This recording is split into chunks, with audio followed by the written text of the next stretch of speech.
From Simon & Schuster Audio. Motormouth by Janet Evanovich. Performed by C.J. Crit.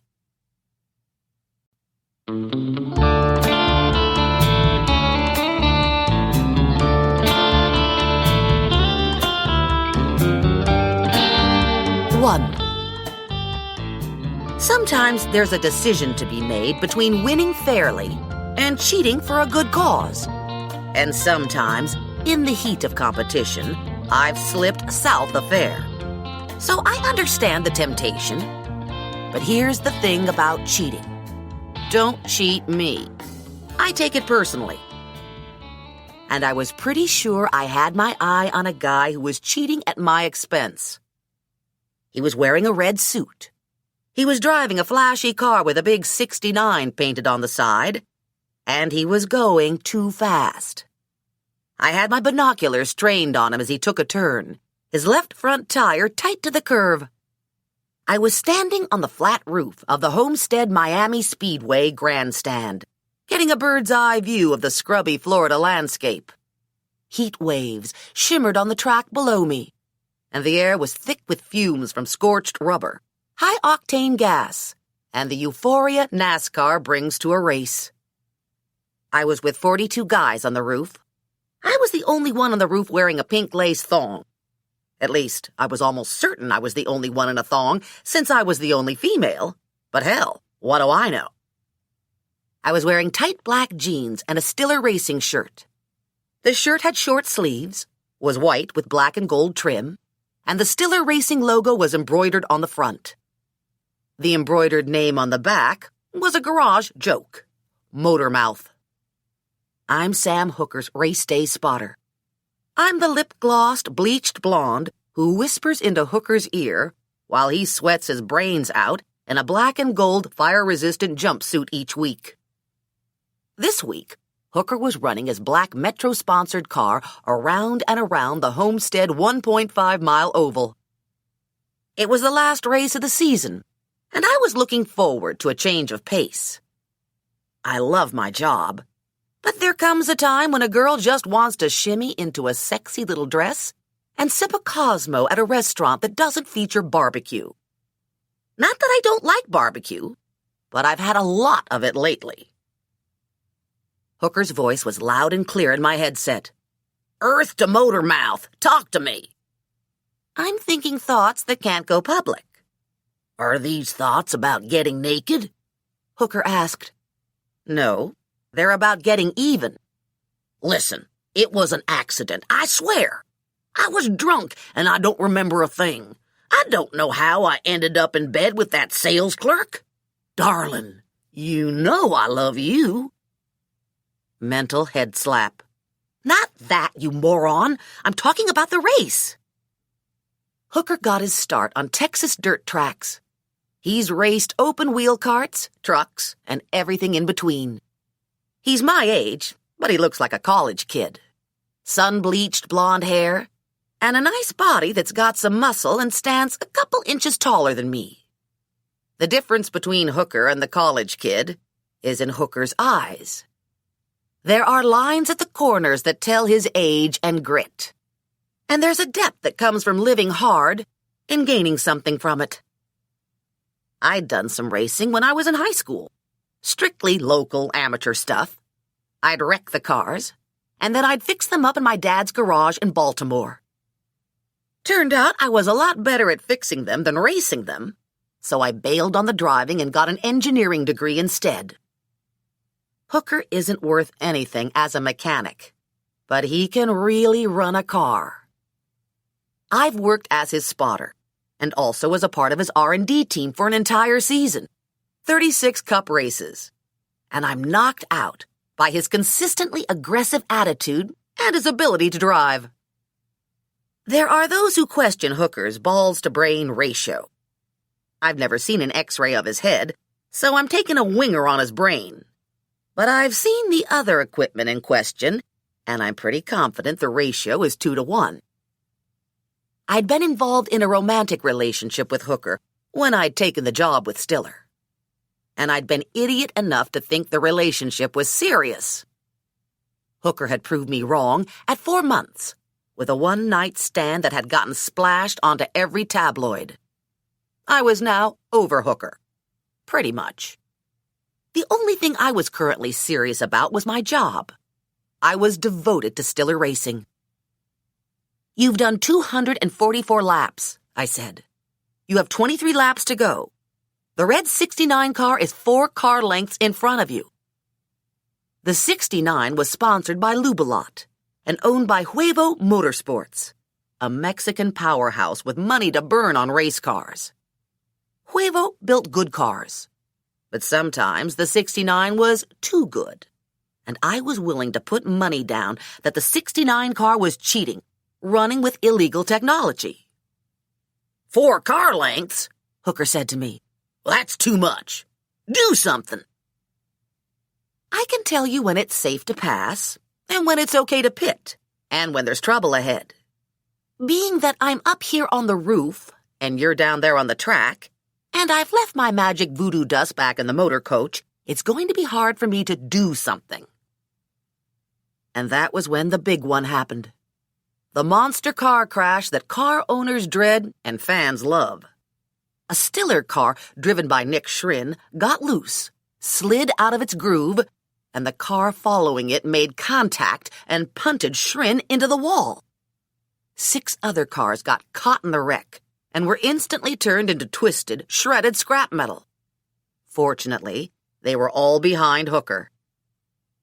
When racing resumed and everyone lined up for the restart, the gap would be closed between the red 69 Lubelot car and Hooker's Metro car. "Back her down," I told Hooker. "You just got lucky." "What happened?" "Schrin got loose and hit the wall, and after that, he was hit by everyone except you and the pace car." The caution flag was out, and the field was frozen until the mess could be cleared. Stiller Racing runs 3 cup cars. Hooker drives one, Larry Carna drives another, and Nick Schrin drives the yellow and red car sponsored by Yum Yum Snack Cakes. Nick's a good driver and a good person, and I was experiencing some anxiety about him right now. Stock cars are entered and exited via the driver's side window, and Schrin hadn't yet climbed out. I had my binoculars trained on him, but I couldn't tell much. He was still in his restraint system, still had his helmet on, visor down. The car was surrounded by emergency workers. A bunch of cars were trashed in the crash, but Schrin was the only driver not yet out of his. "What's going on?" Hooker wanted to know. "Schrin's still in his car." Schrin's spotter was standing next to me. His name is Jefferson Davis Warner, and everyone calls him Gobbles. He's in his early 30s, his ears stick out, his brown hair sticks up, and he has a nose that got smashed in a bar fight and was left slightly crooked. He's gangly-legged and rail-thin, and his hands and feet are too big for his body. Sort of a cross between a fluffy-headed crane and a Great Dane puppy. He eats nonstop and never gains an ounce. I'm told he got the name Gobbles when he was in school and was always first in the lunch line. I guess it's ironically appropriate that he's now on the Yum Yum Snack Cake team. He has a good heart, and he's a good spotter. And like a lot of people in the program, when Gobbles got out of the NASCAR bubble, he wasn't the sharpest tack on the corkboard. He could calculate pit road speed from a tack reading, but he couldn't tell a con man from a cow flop. It all smelled the same to Gobbles. Right now, his face was white, and he had the rail in a death grip. "How is he?" I asked Gobbles. "Is he talking to you?" "No. I heard him hit the wall, and since then there's been nothing but silence. He's not saying anything." Every spotter was binoculars up on the Yum Yum car. Conversation on the roof was hushed. No one moved. If a driver was really in trouble, a tarp would be raised, shielding him from view. I had my teeth sunk into my lower lip, and my stomach clenched into a knot, praying not to see the tarp. Rescue workers were at both side windows. The EMT at the driver's window backed out, He had Shrin in tow. They strapped Shrin onto a stretcher. I still couldn't see much. Too many people at the accident scene. NASCAR came on over their own frequency and announced that Shrin was conscious and going for tests. The PA system relayed it. An audible sigh of relief went up from the stands. Spotters backed off, using the break-in action to scarf down junk food or smoke or rush to the men's room. Gobbles was still attached to the rail, looking like he might keel over at any moment. "He's conscious," I told Gobbles. "They're taking him for tests." "Looks like you're done for the day." Gobbles nodded but held tight to the rail. "You don't look good," I told him. "You should go down and get out of the sun." "It's not the sun," Gobbles said. "It's my life. My life sucks." "It'll get better." "Not likely," Gobbles said. "I'm a loser. I don't do nothing right. Even my wife left me. I didn't do nothing right there either. She took off 6 months ago with the kids and the dog. She said I didn't know nothing about the man in the boat. The man in the boat don't like to be woke up in the middle of the night. And the man in the boat needs to have the oar in the water longer than 30 seconds. I tell you, there was a list a mile long about the man in the boat. Do this, don't do that. Half the time I couldn't even find the man in the boat. It was just friggin' confusing. I mean, it wasn't like I didn't want to do right by the man in the boat, but golly geez, I couldn't get the hang of it. And if you ask me, the man in the boat is pretty fucking grumpy. I want to go back to the days when it was enough for a guy to take out the garbage. Whatever happened to those days? Those were simpler times. And now I'm making a mess of my job. I got my driver hurt." "That wasn't your fault." "It was my fault. Loser, loser, loser. That's me. I thought I was doing good, but it turned out bad. It's the man in the boat all over again." "Maybe you should talk to Hooker. He knows a lot about the man in the boat." Gobbles focused his binoculars on the infield and sucked in air. "And things aren't bad enough. The son of a bitches are talking to Ray Huevo. Lordy, what does that mean?" The infield of a NASCAR track is a self-contained race city. The trucks that haul the cars are lined up across from the garages and serve as mobile command units. Beyond the trucks are the million-dollar driver motor coaches. And if there's enough room, in a separate infield area, some lucky fans will get a campground space. I did a sweep, but I didn't know what I was looking for. "I don't know Huevo by sight," I said to Gobbles. "Where is he?" "There are 3 men standing alongside the 69 car hauler. Ray Huevo's the one in the short-sleeved shirt. I only seen him a couple times. He don't usually show up at the races. He pretty much stays in Mexico. His brother Oscar is the head of Huevo Motorsports, and it's usually him you see at the track. Ray is kind of the runt black sheep of the family. Anyhow, the little bald guy with Ray Huevo is the guy who run down Clay." Clay Moogie worked in the engine department at Stiller. 3 days ago, he walked out of a bar, stepped off the curb to cross the street, and was killed by a hit-and-run driver. "Are you sure?" "That wasn't no accident that happened to Clay.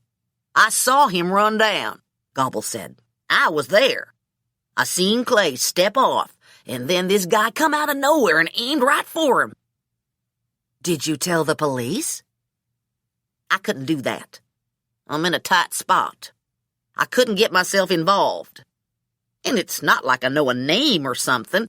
I'm just telling you now because... Hell, I don't know why I'm telling you. I'm telling you everything. Craps, I told you about the man in the boat. How embarrassing is that?" In the distance, Ray Huevo was standing, hands on hips, leaning forward to better hear over the track noise. He suddenly straightened, turned, and looked directly at us. He pointed with his finger, and Gobbles shrieked and jumped back.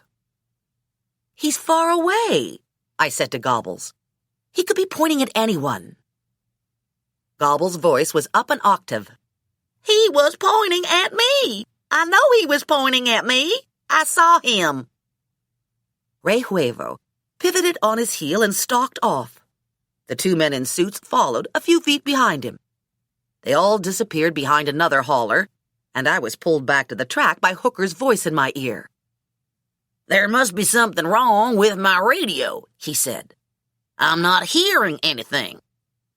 "That's because I'm not saying anything," I told him. "How much are we paying you?" "Not nearly enough. Anyway, I only have one piece of advice. I think you should pass the 69. "Yeah?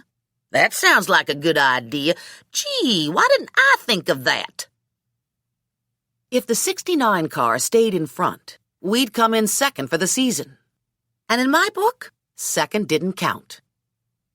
Dickie Bonanno, also known as Dickwad, Banana Dick, Dickhead, and sometimes just plain asshole, was driving the 69. Bonanno was an arrogant jerk. He was a mediocre driver. And he had a girlfriend who was equally disliked. She towered over Bonanno, had a preference for leather, lined her eyes to look like Catwoman, and she'd bought herself a pair of double D boobs that didn't jiggle, droop, or have peripheral vision. The guys in the garage called her Dolores Dominatrix.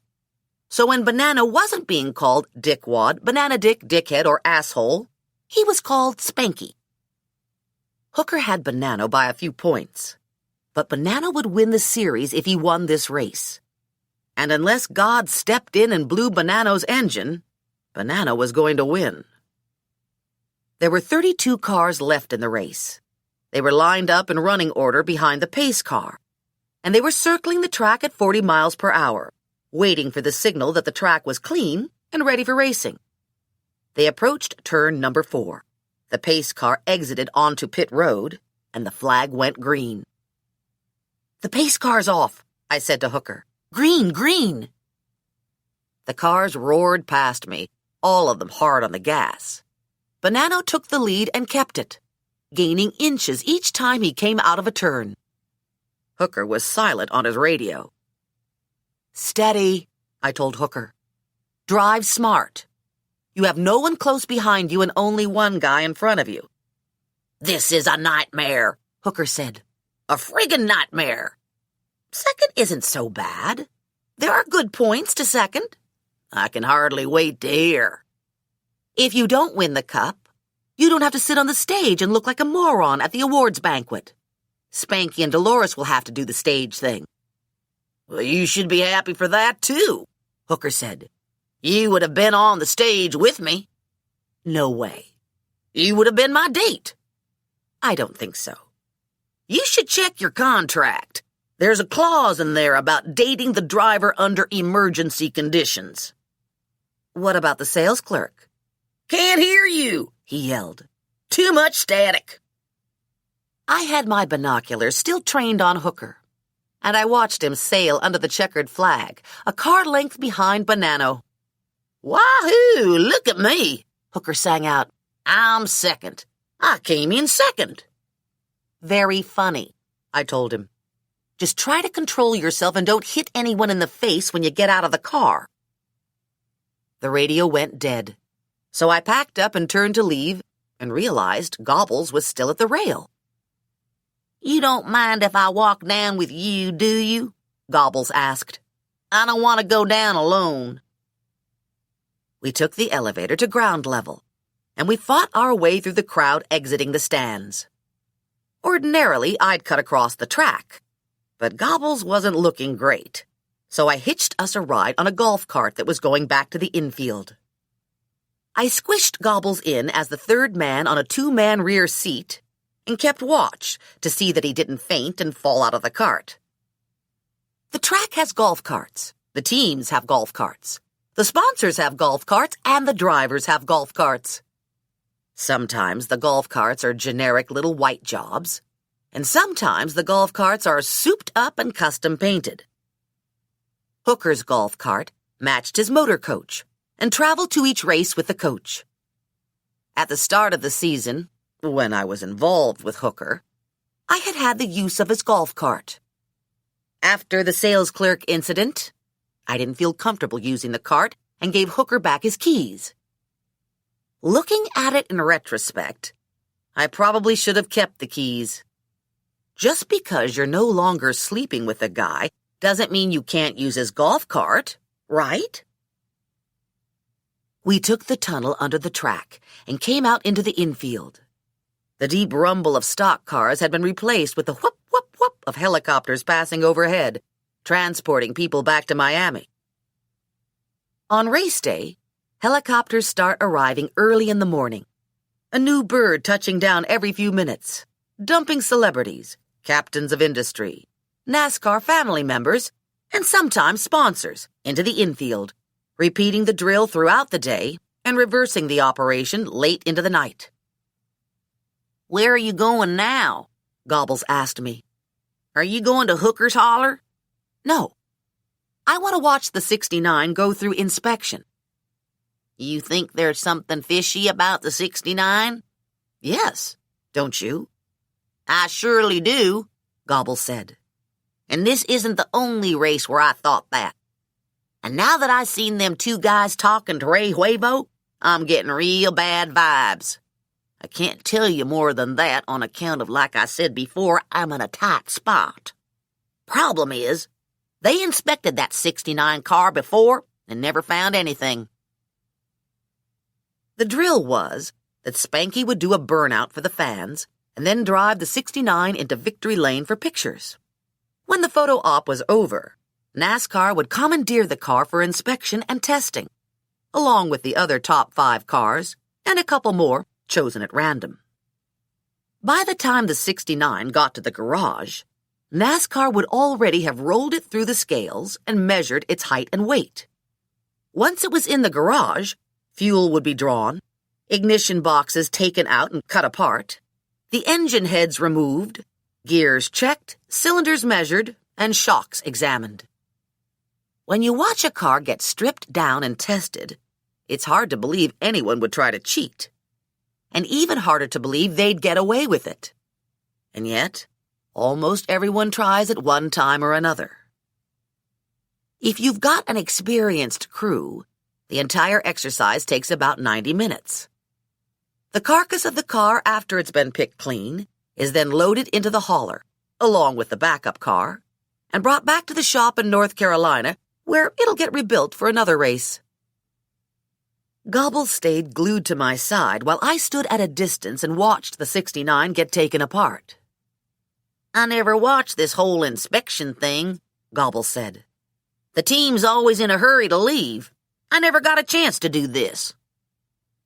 I looked back at the line of haulers. The Yum Yum car hauler was ready to go, motor running. I didn't see any of Gobbles' team. "You're looking like a man without a country," I said to him. "Yeah, I should have met up with everybody at the van a while ago, but I got business to do. Not that I really want to do it. Anyways, I was hoping to take care of it here, only it don't seem to be happening. I guess I need to take off." Gobbles gave me a hug. "I appreciate your being a friend and all." "Be careful." "I'm trying," Gobbles said, walking off toward media parking. 15 minutes later, when it was obvious nothing illegal was going to turn up on the 69, I headed for the driver's lot. I found Hooker's motor coach, opened the door, and yelled to Hooker, "Are you decent?" "Guess that's a matter of opinion," Hooker said. Hooker was showered and dressed in jeans and a ratty t-shirt and was watching cartoons with Beans, his newly adopted St. Bernard. Beans gave an excited woof when he saw me, launched himself off the couch, and caught me mid-chest with his 2 massive front paws. I went flat on my back with Beans on top, giving me lots of slurpy St. Bernard kisses. Hooker pulled Beans off and looked down at me. "Wish I'd had the guts to do that." "Don't start. I'm not in a good mood." Hooker yanked me to my feet. I went straight to the refrigerator and I got a bud. I put it to my forehead, and then I took a long pull. Every driver's fridge is filled with bud, because first thing in the morning, the Bud Beer Fairy arrives, and leaves a fresh delivery on the motor coach doorstep. I stayed in an economy hotel 6 miles away with the rest of the crew, and the Bud Beer ferry didn't go there. "So," Hooker said, "what's up?" As far as I could see, they didn't find anything illegal on the 69 car. "And?" "I don't believe it. You can drive rings around Spanky, and you had a great car. And he got time on you in every corner." "Which would mean?" "Traction control." In street cars, traction control is done by a computer that detects slip and then directs power to the appropriate wheel. In a race car, traction control really means speed control. A race car driver learns to sense his wheels slipping and then gets off the gas to control engine power, which in turn slows the wheels and controls the slip. Computer-based electronic traction control duplicates this throttle management, but much more efficiently and effectively. NASCAR thinks it takes some of the fun out of racing and has ruled it illegal. Still, if you want to take the risk, an average driver can pick up to 1/5 of a second per lap using electronic traction control, and that could be enough to win a race. Beans was sprawled in the middle of the floor, his head next to Hooker's sneakered foot. Beans was white, with a black face mask, floppy black ears, and a brown patch on his back that was shaped like a saddle. At 140 pounds, he sort of looked like a small, hairy cow. He was a sweetie pie, but he wasn't going to win any dog show prizes. Maybe for drooling. He was a really good drooler. He opened a droopy St. Bernard eye and gave me one of those looks, like, "What?" Hooker was giving me the exact same look. "Traction control is easy to spot," he said. "You need a power source, wires, a switch." I could put traction control on your car, and no one would find it. Now I had Hooker's attention. Hooker would use illegal technology on his car in a heartbeat if he thought he could get away with it. And the possibility of being able to efficiently power down to gain more control in a turn was driver mind candy. "Then why don't I have it on my car?" Hooker asked. "For starters, I don't like you enough to risk it." "Darling, that's cold." "Plus, there are too many people around the cars when they're being built.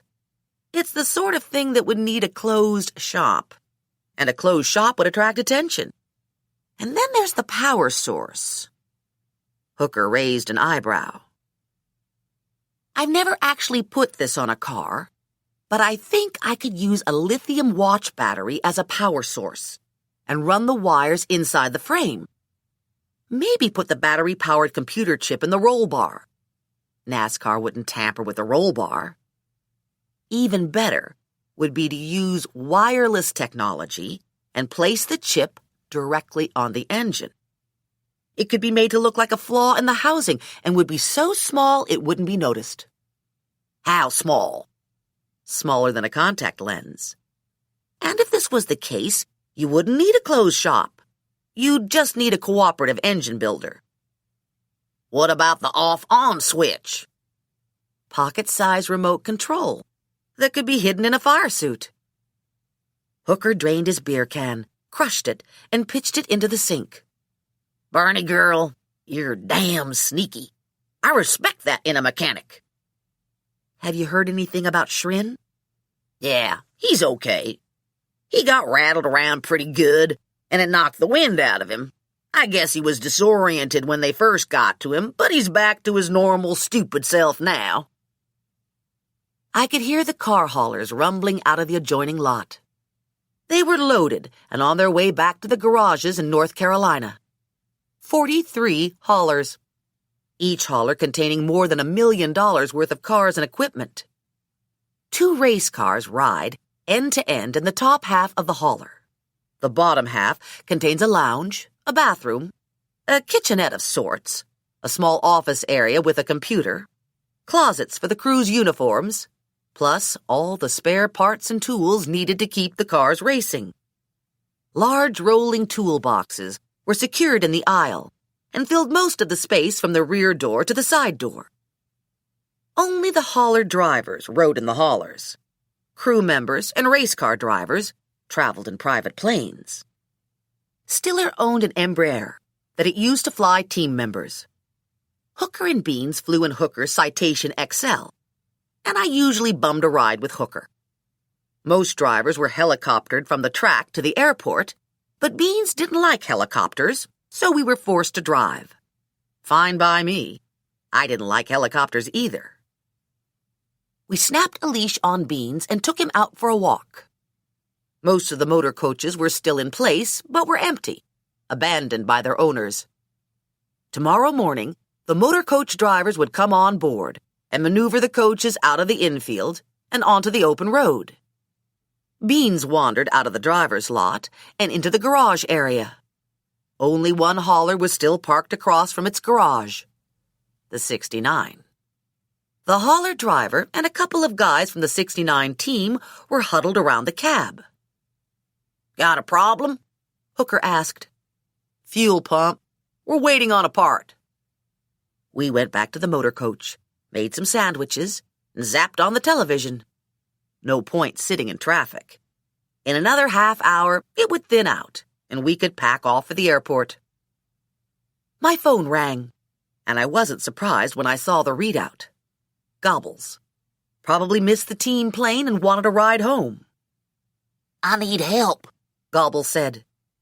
He was whispering, and he was hard to hear, but the desperation in his voice was clear. "Sure," I said. "Do you need a ride?" "No, and I can't talk. I'm afraid someone will hear me.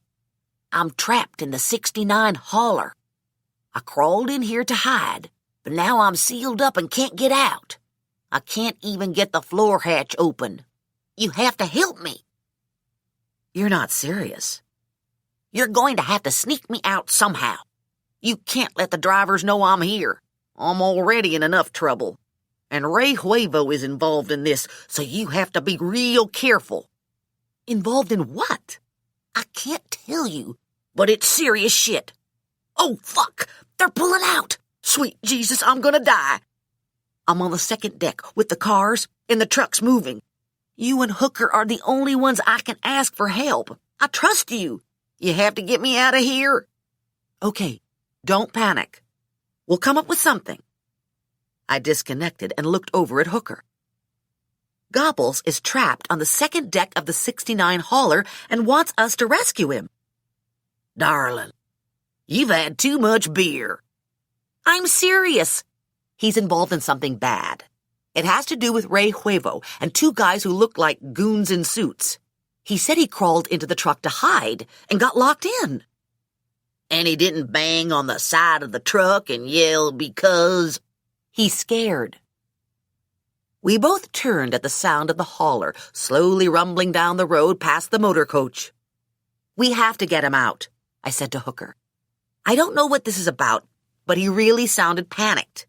And he said something weird on the roof. He said Clay was intentionally run down." "Sounds to me like Gobbles has been watching too many Sopranos reruns." I have the same thought, but it doesn't matter, because the problem at hand is that he's trapped in Spanky's hauler. "Never let it be said I walked away from a friend in need," Hooker said. He shoved off the couch, crossed to the little built-in desk on the other side of the room, and took a gun out of the desk drawer. "I'm a rootin', tootin', shootin' Texan," he said, "and I'm going to rescue my good buddy Gobbles." "Oh, boy." "Not to worry. I know what I'm doing." I've heard that before. "If you're referring to that incident with the condom, it wasn't my fault. It was too small, and it was a slippery little devil. And anyway, it was defective. It had a big hole in it." "You did that with your thumb." Hooker grinned at me. "I was in a hurry." "I remember." "Anyway, I knew what I was doing most of the time." "I remember that, too. How are we going to manage this?" "I guess the easiest way is to follow the truck and wait for the drivers to take a rest break." We only need 5 minutes to plug in the remote and open the back enough for Gobbles to get out. It's too bad we don't have ski masks or something, just in case. I haven't got any ski masks, but we can put my Calvin briefs over our heads and cut eye holes in the ass. Yeah, I said. I'll look forward to that. I changed into a t-shirt. We shut off the coach lights, loaded beans into the back of Hooker's rental SUV, and took off after the number 69 Lubalot car hauler. 2.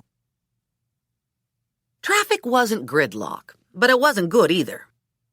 The track glowed bright white behind us, and in front of us was a line of red brake lights stretching clear to Miami.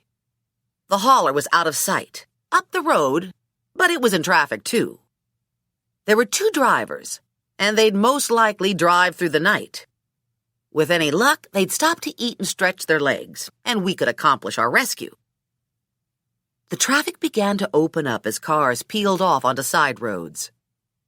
Hard to tell exactly what was in front of us, but there appeared to be a couple trucks ahead, their roof running lights visible above the stream of SUVs and sedans. An hour later, we'd made enough progress at working our way up to the trucks to see that one of them was the 69 hauler. We were a bunch of cars back, but we had it in sight. I called Gobbles on his cell. "We're a couple cars behind you," I told him. "We're going to get you out when they stop to take a break. Are you okay?" "Yeah, I'm cramped, but I'm okay." I disconnected.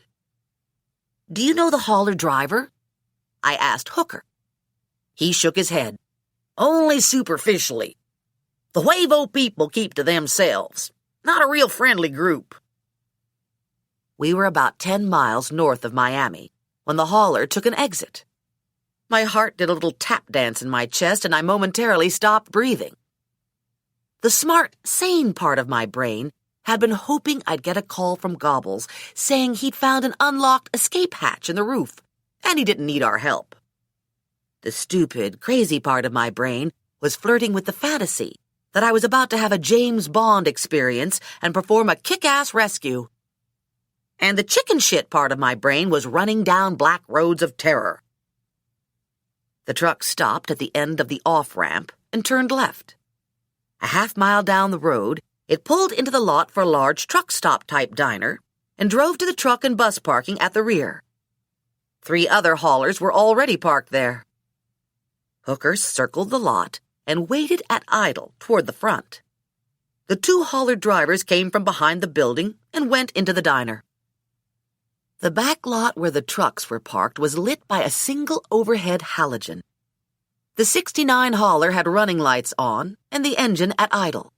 Standard procedure. It was a natural assumption that no one would be insane enough to try to steal a hauler. No point in shutting down the systems. Hooker cut his lights, eased up to the 69, and parked. All haulers have exterior cargo bays that are used for storing cartons of soda, automotive equipment, barbecue grills, and whatever else. The cargo bay closest to the left rear door usually contains the remote used to operate the back panel hydraulics. I ran to the hauler and attempted to open the rear bay door. Locked. Hooker tried the bay on the other side. Also locked. We tried the side door. Locked. "Find something to jimmy the bay door," I told Hooker. "We're going to have to break him out." Hooker searched the rental for a tire iron or screwdriver, and I searched the truck cab for a key. We both came up empty. I glanced at my watch. We'd gone through 15 minutes. "We can't get the door open without the remote," I said to Hooker. "And he's going to be in there for a long time if we miss this opportunity." "I'm at a loss. Do you have any ideas?" Hooker sucked in some air and blew it out. "Yeah, we could steal the hauler." "Get serious." "I am serious. It's all I can come up with. We drive the hauler down the road, park it behind a Walmart or something, buy a can opener, get Gobbles out, take off. Some of the trucks are equipped with a GPS tracker. If Huevo has a tracker on this hauler, they can find it immediately. If not, we can go to a payphone and tell them where the hauler is located. This hauler has a tracker. I saw the antenna when I was crawling around looking for a way to break in. So we wouldn't really be stealing. It would be more like borrowing. Whatever. I gnawed on my lower lip. The very thought of borrowing the hauler gave me stomach cramps. We're running out of time, Hooker said. What's it gonna be? Are we doing this? I punched Gobbles' number into my cell. Are you still okay? It's really stuffy in here. Are you going to get me out soon? I'm not feeling good. We can't get the door open. We're going to drive you down the road and get some tools. Hang in there. Hooker hauled himself up into the truck cab and angled behind the wheel. Hey, wait a minute, I said. Why do you get to drive the big truck? I'm the driver. I always drive. It's what I do. Anyway, have you ever driven an 18-wheeler? Yes. Have you? I asked him. Yep, Hooker said. Liar, liar, pants on fire. You don't know that for sure. I do. Your mouth gets this little crook in it when you lie. Give me a break here. I'm a testosterone-crazed race car driver. I've got to drive the boat. This is a truck. Truck, boat, it's all the same. Look at it. It's big. It's a guy toy. You know about the air brakes, right? I asked Hooker. Yeah, air brakes. And you know how to turn the headlights on.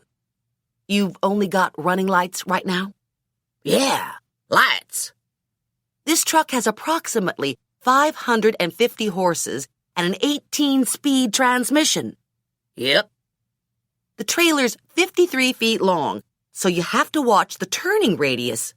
I've got it under control, Hooker said. Get in the car and follow me out. Beans was sitting up, looking out the window at me when I returned to the SUV. He was doing heavy-duty panting and his forehead was wrinkled. Don't worry, I said to him. He'll be fine. He knows what he's doing.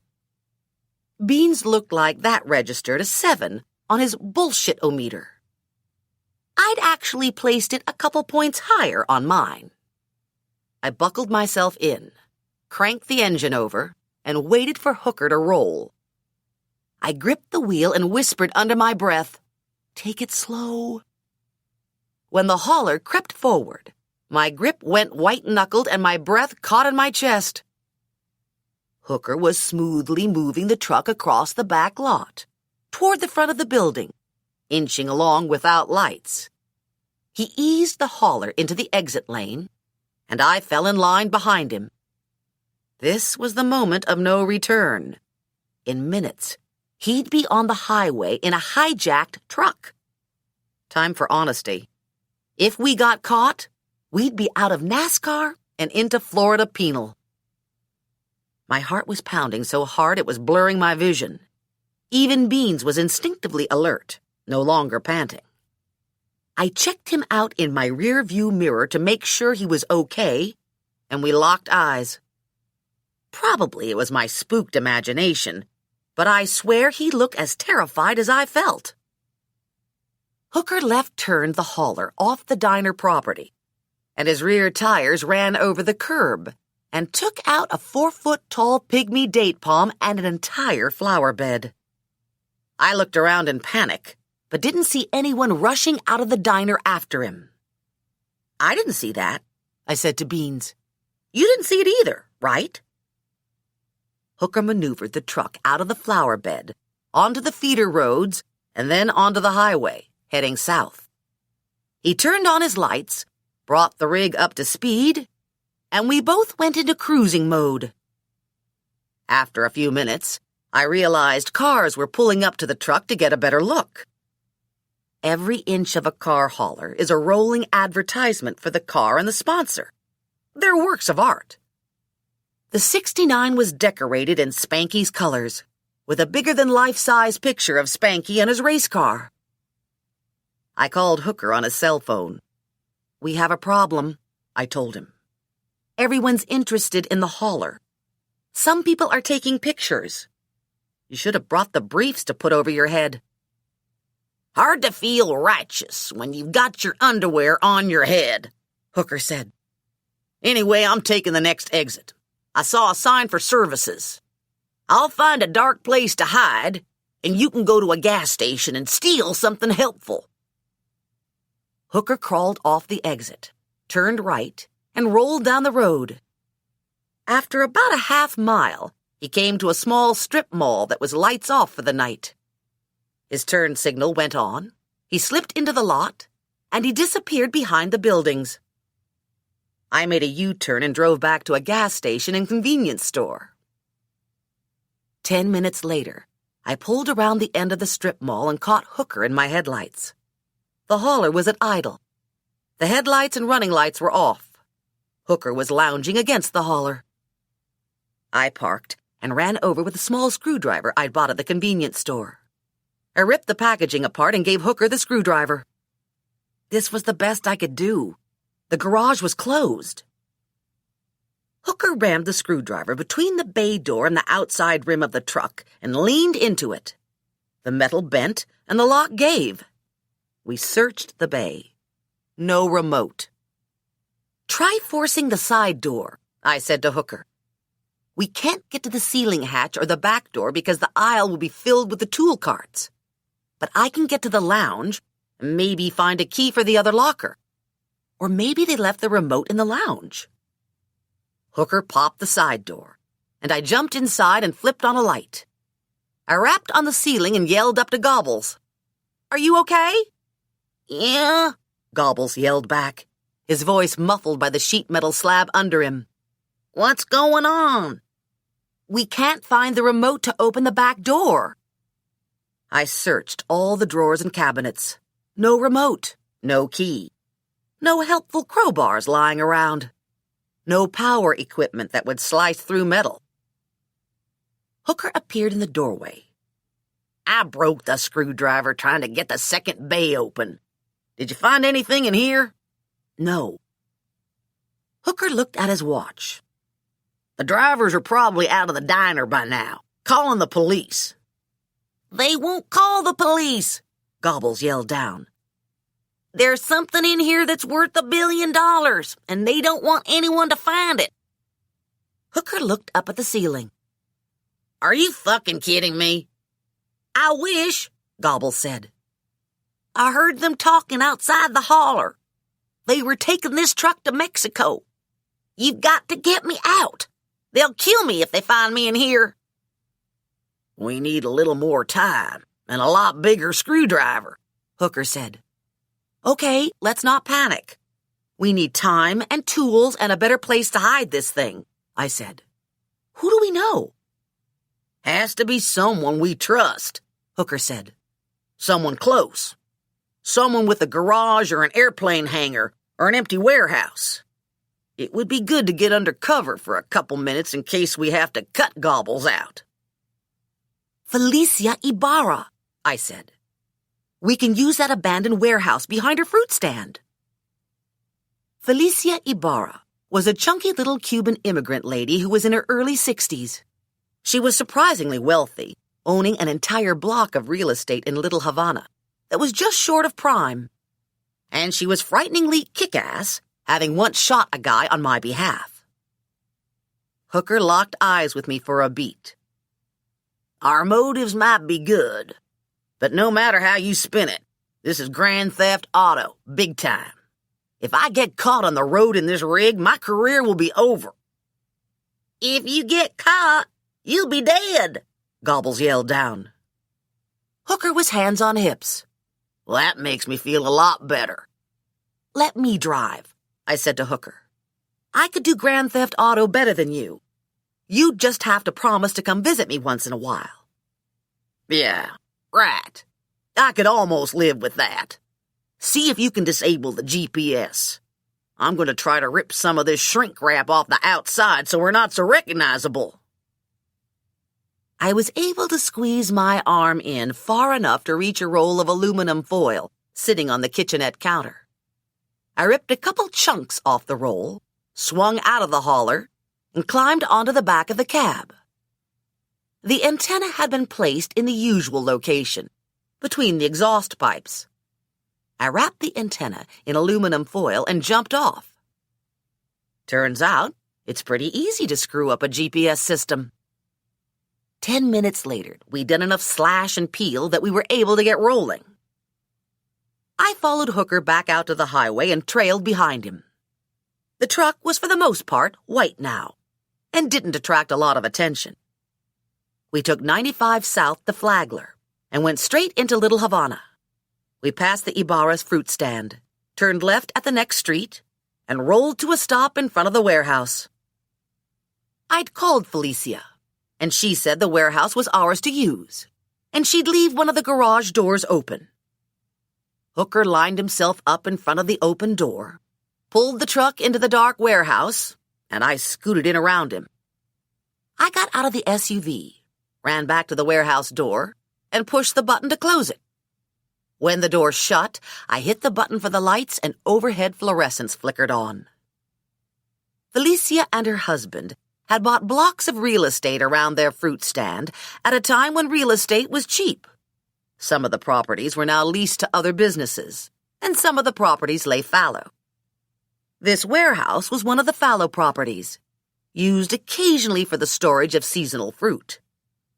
It was cinder block construction with 3 garage bays and enough room to hold 6 18-wheelers or a cajillion oranges. The ceiling was high enough to accommodate the hauler. The lighting was adequate.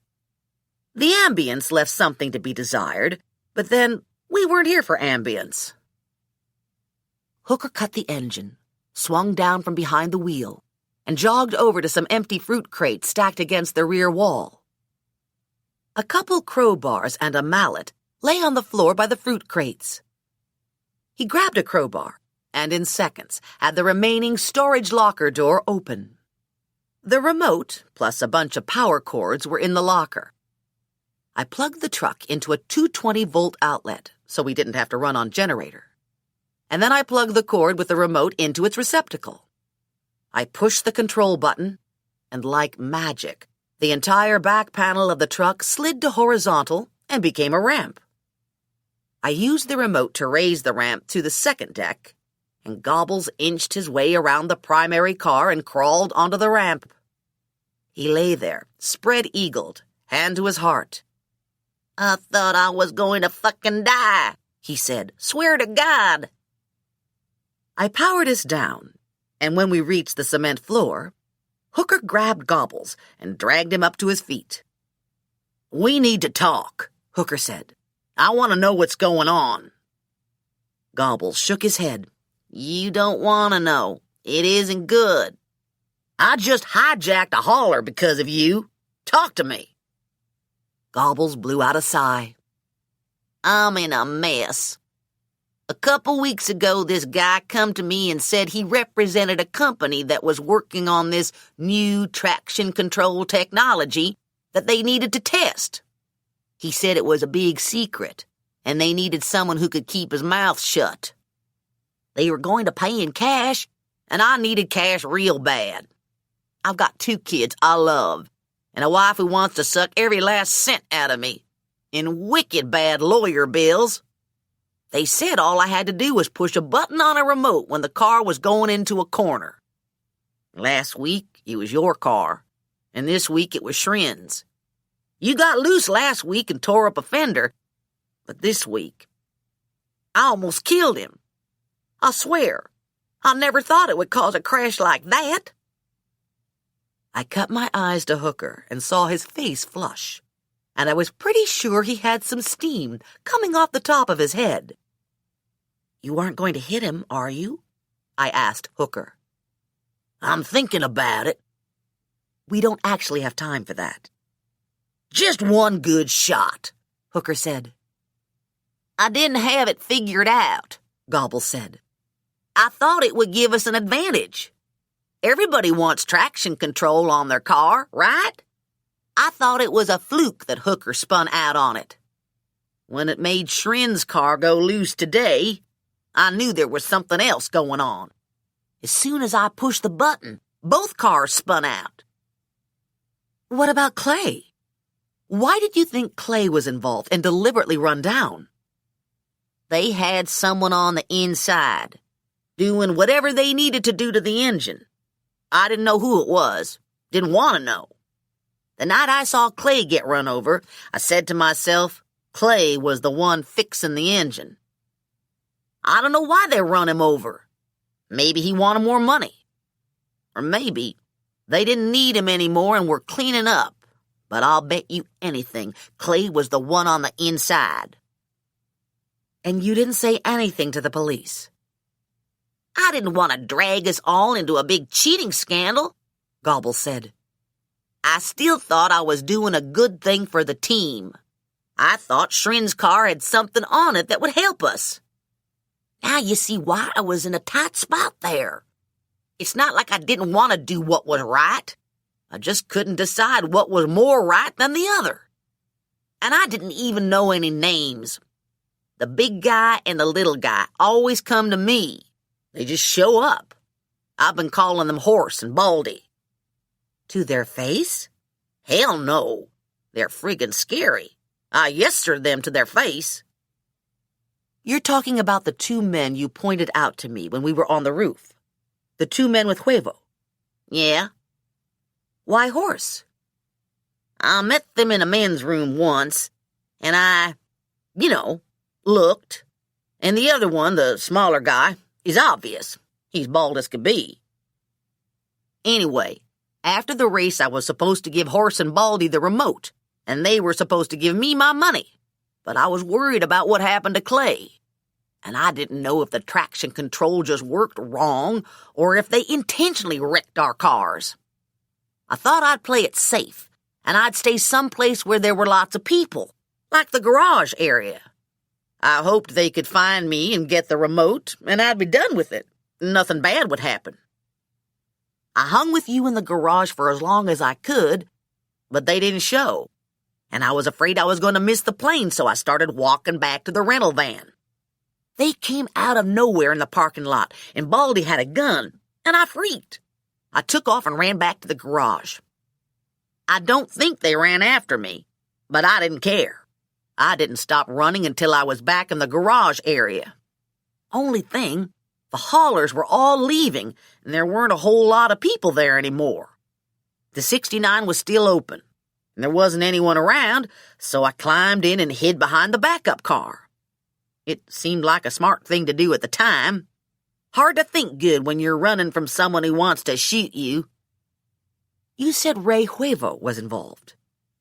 They were standing alongside the truck, and I was trapped inside, and I could hear everything they said. Who's they? It sounded like Horse and Baldy and someone else. The third guy was pissed because I got away.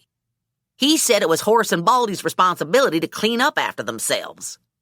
Then he said there was $1 billion worth of trouble that had to be shipped out, and Huevo wanted to make sure it got to Mexico.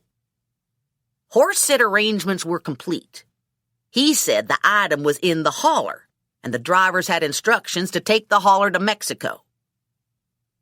I was an engineer and a spotter for a race team. I'd toyed with the idea of being James Bond for a moment back there, but the moment had passed, and I didn't really want to be involved in this, whatever it was. I think we should turn this hauler over to the police, I said. Let them go through it and solve the mystery. Don't they need to have a reason to do a search? Gobbles asked. Do you think they'd have enough cause to search it from what I'd tell them? Hooker and I looked at each other and shrugged. We didn't know. I watch CSI Miami all the time, Hooker said. But they haven't covered this. They're going to hunt me down and kill me, Gobble said. My kids won't have a daddy. They'll be left with my money-grabbing ex-wife. And she'll get married to some asshole who knows all about the stupid man in the freaking stupid boat, and he'll probably have a lot of money and take them all to Disney World. And my kids will forget all about me. Hooker looked at me, confused. Man in the boat? It's complicated, I said. I was thinking while I was locked up, Gobble said. We could search the holler, and we could find the billion-dollar thing. Then maybe we can go to the police with our evidence and get the bad guys arrested. Then they'd be in jail and they won't be able to kill me. I came up with an alternate plan, but I don't like it as well. It involves kidnapping my kids and moving to Australia. I can't wrap my mind around this, Hooker said. I don't think it's a sure thing that we can send the bad guys to jail. And I'm having a hard time imagining $1 billion worth of technology. I think it's on the car, Gobble said. I think they fixed it so my car would spin out and Dickie's car would win. I think NASCAR just isn't looking in the right spot. Why would they want to take the hauler to Mexico? I asked. Huevo's R&D team is in Mexico, Hooker said. He has a shop in Concord, but all research and development is done in Mexico. It's on a separate campus, a couple miles from Huevo corporate headquarters. If the 69 had some incredible technology installed on it, they might want it taken back to R&D. Oscar Huevo is chairman of the board of Huevo Industries and the driving force behind Huevo Motorsports. His little brother Ray runs R&D. And Ray was at the race today, Gobble said. Barney and me saw him talking to Horse and Baldy. I have to admit, I could feel my curiosity ratchet up. Gobbles was suggesting there was $1 billion worth of illegal technology on a race car that was at my disposal. As a member of the racing community, I was incensed that the technology might have been used to cause a crash. And as a car junkie and engineer, I was dying to get my hands on it. Hooker glanced over at me. You're looking like Beans when he sees a 32-ounce steak left unattended on a kitchen counter. At least I'm not panting and drooling. Not yet, Hooker said, but I know you're capable. We're sort of safe here in the warehouse, I said to Hooker. Maybe we should roll the 69 out and take a peek. Hooker smiled. I knew you wouldn't be able to resist. I entered the trailer through the rear pocket doors. Hooker, Gobbles, and I pulled the 2 large toolboxes out of the aisle onto the ramp and rolled them out to the warehouse floor. We all got on the ramp. I powered us up to the second deck. We rolled the primary car out, set chocks to keep it stable, and I powered the ramp back down. We rolled the car off the ramp and onto the floor, and I got ready to go to work, helping myself to some disposable gloves, opening the toolboxes, releasing the hood latches. We'd let Beans out to stretch his legs, and he was running around, acting goofy, looking to play. Hooker took a hand towel from the tool chest, tossed it to Beans, and Beans caught it and tore it to shreds. He's just a big puppy, Hooker said. Keep your eye on him so he doesn't eat a wrench or a lug nut. I'm going to borrow a jumpsuit from the Huevo hauler. The first locker I tried was empty. I opened the door to the second locker, and a shrink-wrapped body fell out. It was folded up, knees to chest. It was male. It was buck naked. It was completely encased in layers and layers of plastic wrap. With the exception of the gruesomely distorted face and open, unseeing eyes, the shrink-wrapped corpse looked like 180 pounds of expired raw chicken parts packaged for supermarket bulk sales. I jumped back and slammed into the locker on the opposite side of the narrow aisle. A wave of nausea slid through my stomach, and the room dimmed for a moment. In my mind, I was screaming, but I think the reality was that my mouth was open and no sound was emerging. Hooker looked in at me. See a spider?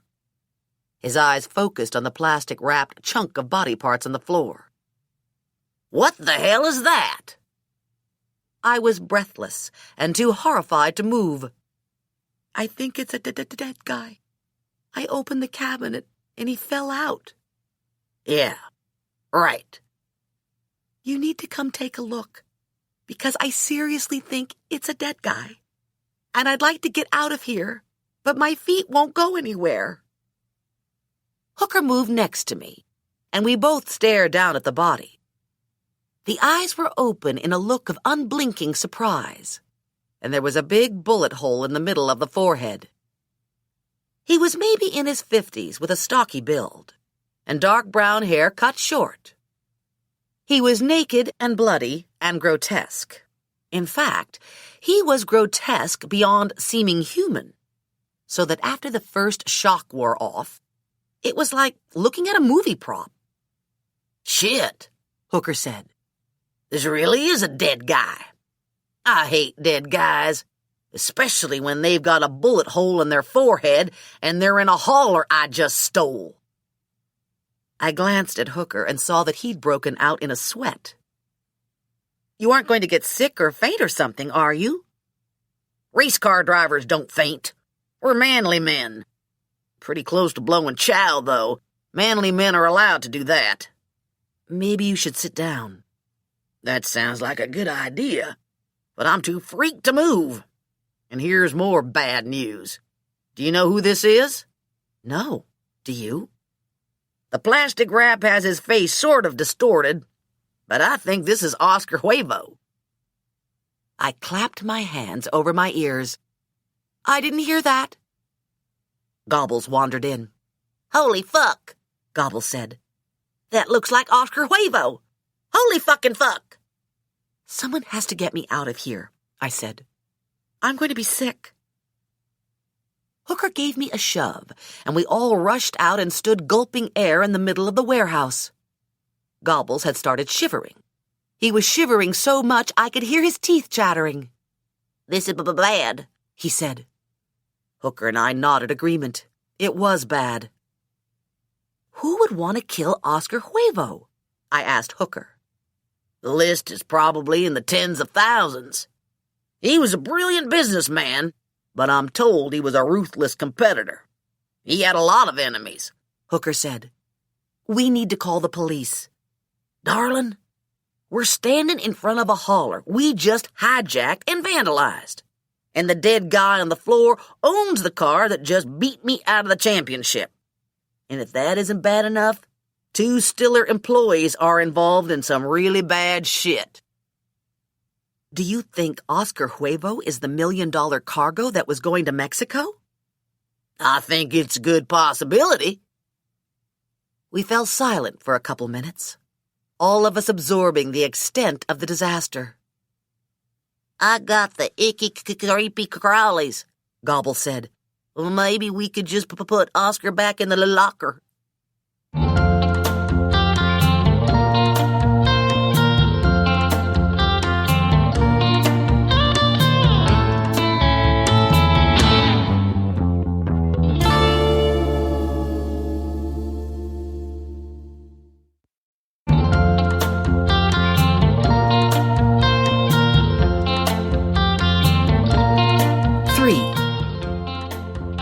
A car door slammed outside the warehouse, and Hooker, Gobbles, and I went rigid.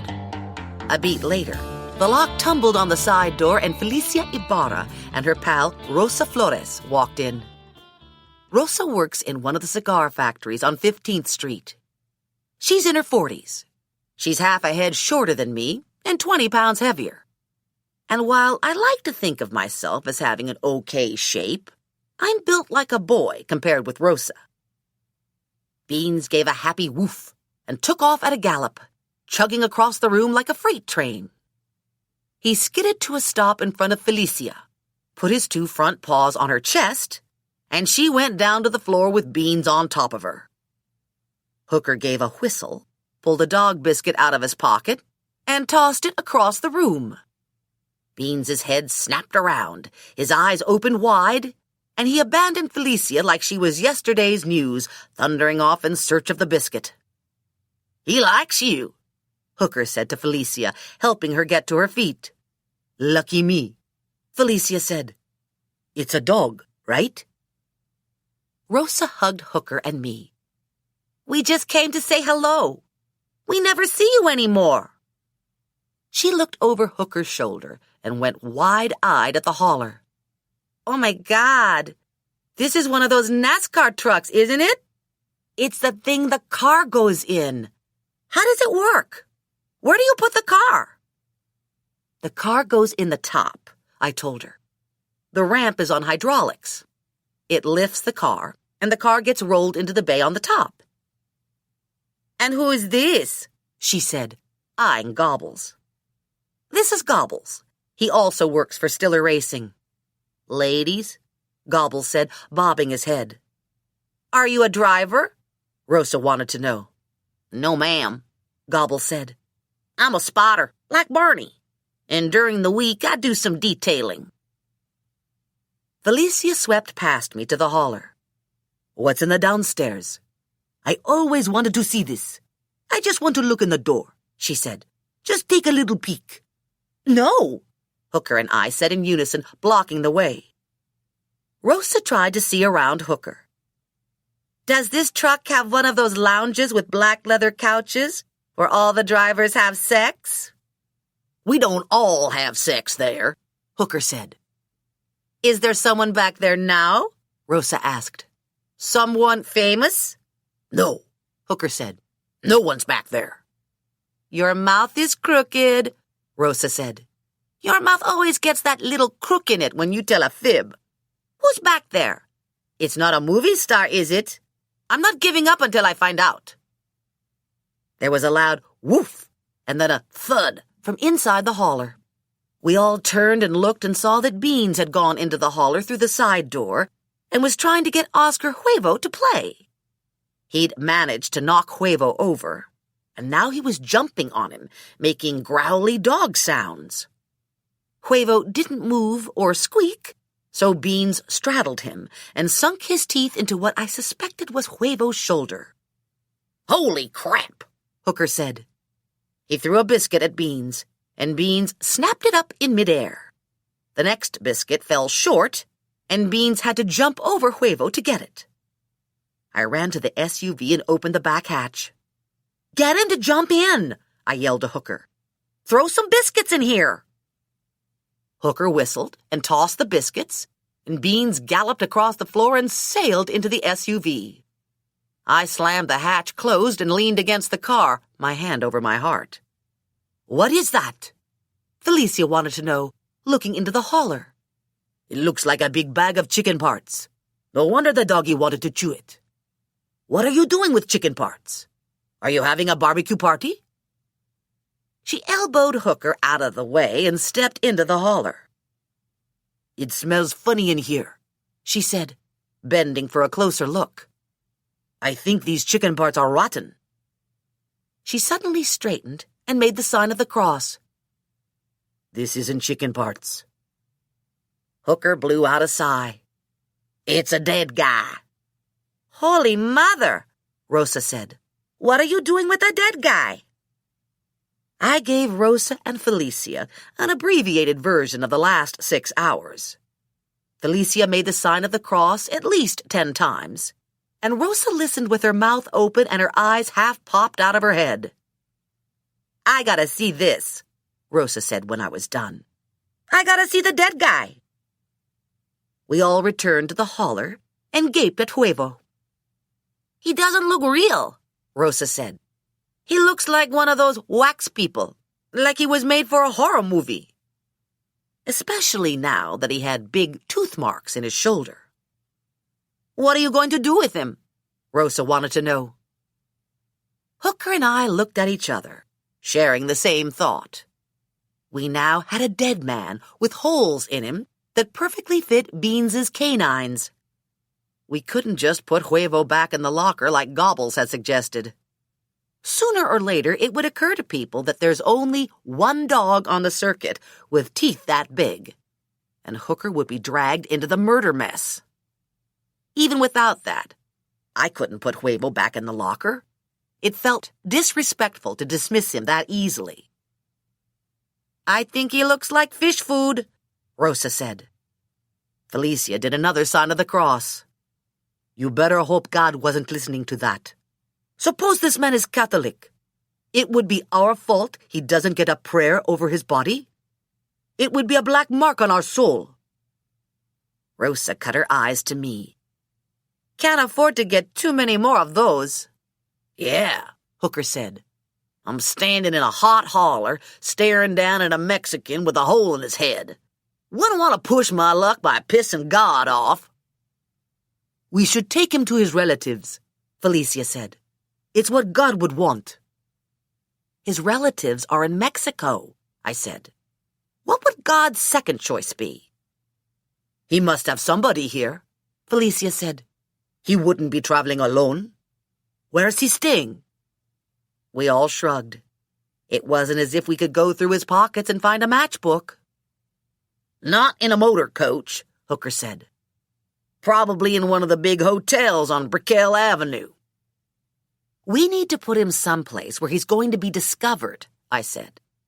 If we leave him in the holler, he might be taken to Mexico and disposed of, and his family would never know what happened to him. Hard to know the killer's plans. We could leave him in the holler and make sure the police find him, but it'll be even more of a scandal for NASCAR. And chances are good that Hooker and Beans will be brought into the investigation. Hooker might even become a suspect. So I think we need to find neutral ground. We need to leave Huevo someplace not associated with NASCAR and someplace where he'll be found and recognized. The Huevo corporate yacht is tied up in South Beach, Gobble said. We could put him on the yacht. That would be nice, Felicia said. We could take him for a ride. I bet he'd like that. He's dead, Hooker said. He doesn't like anything, and that's a terrible idea. We'll get caught and arrested and spend the rest of our lives in jail. We'll never get him on the yacht without being seen. Then maybe someplace close to the yacht, Felicia said. God likes the yacht idea. What, do you have a direct line? Rosa wanted to know. I got a feeling. Uh-oh. Is it just a feeling? Or is it one of those Miguel Cruz feelings? I think it might be a Miguel Cruz feeling.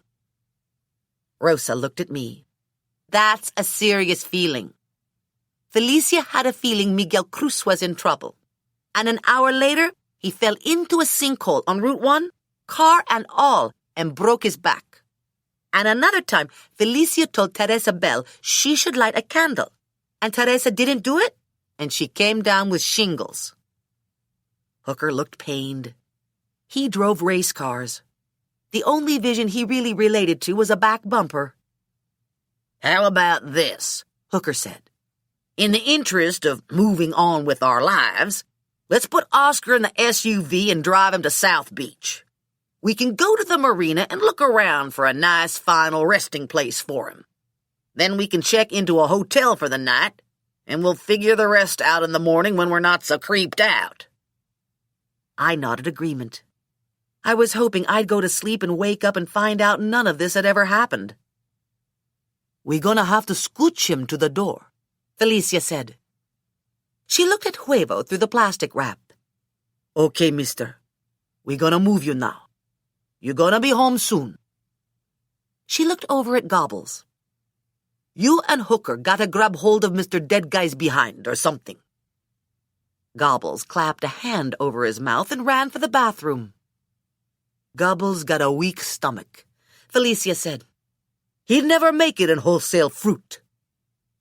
If we scooch him along, we'll rip the plastic, Rosa said. I think we gotta carry him.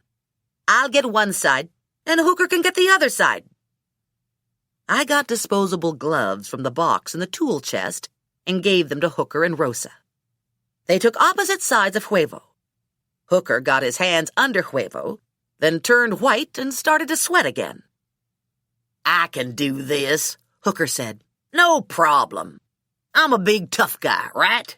I don't go all pukey just because I'm carrying a dead guy around, right? It's not like I'm gonna get cooties, right?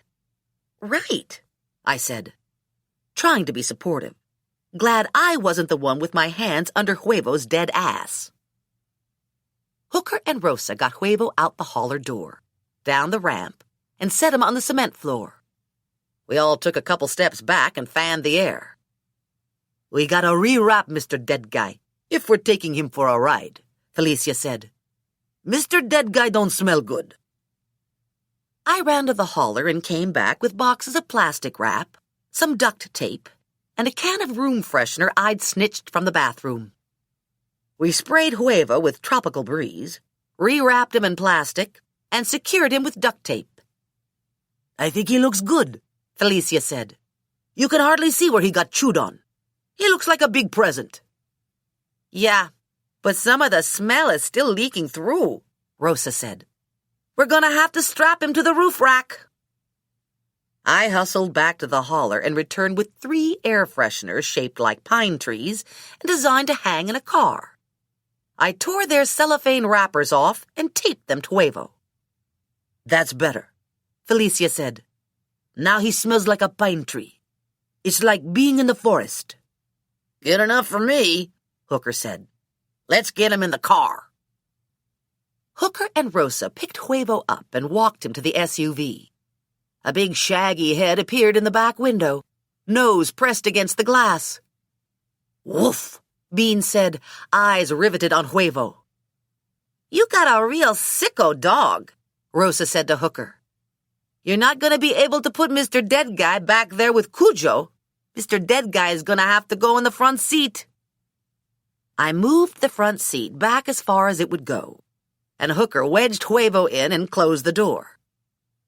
Huevo looked like he was intent on the road ahead, knees bent and pressed against the dash, feet on the edge of his seat, arms tucked in at odd angles.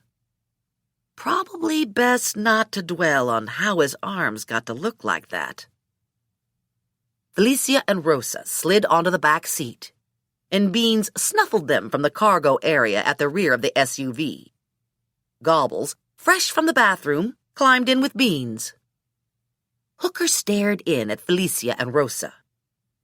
"You don't have to go with us to South Beach. It's late. You probably want to get home. Bernie and Gobbles and I can handle this."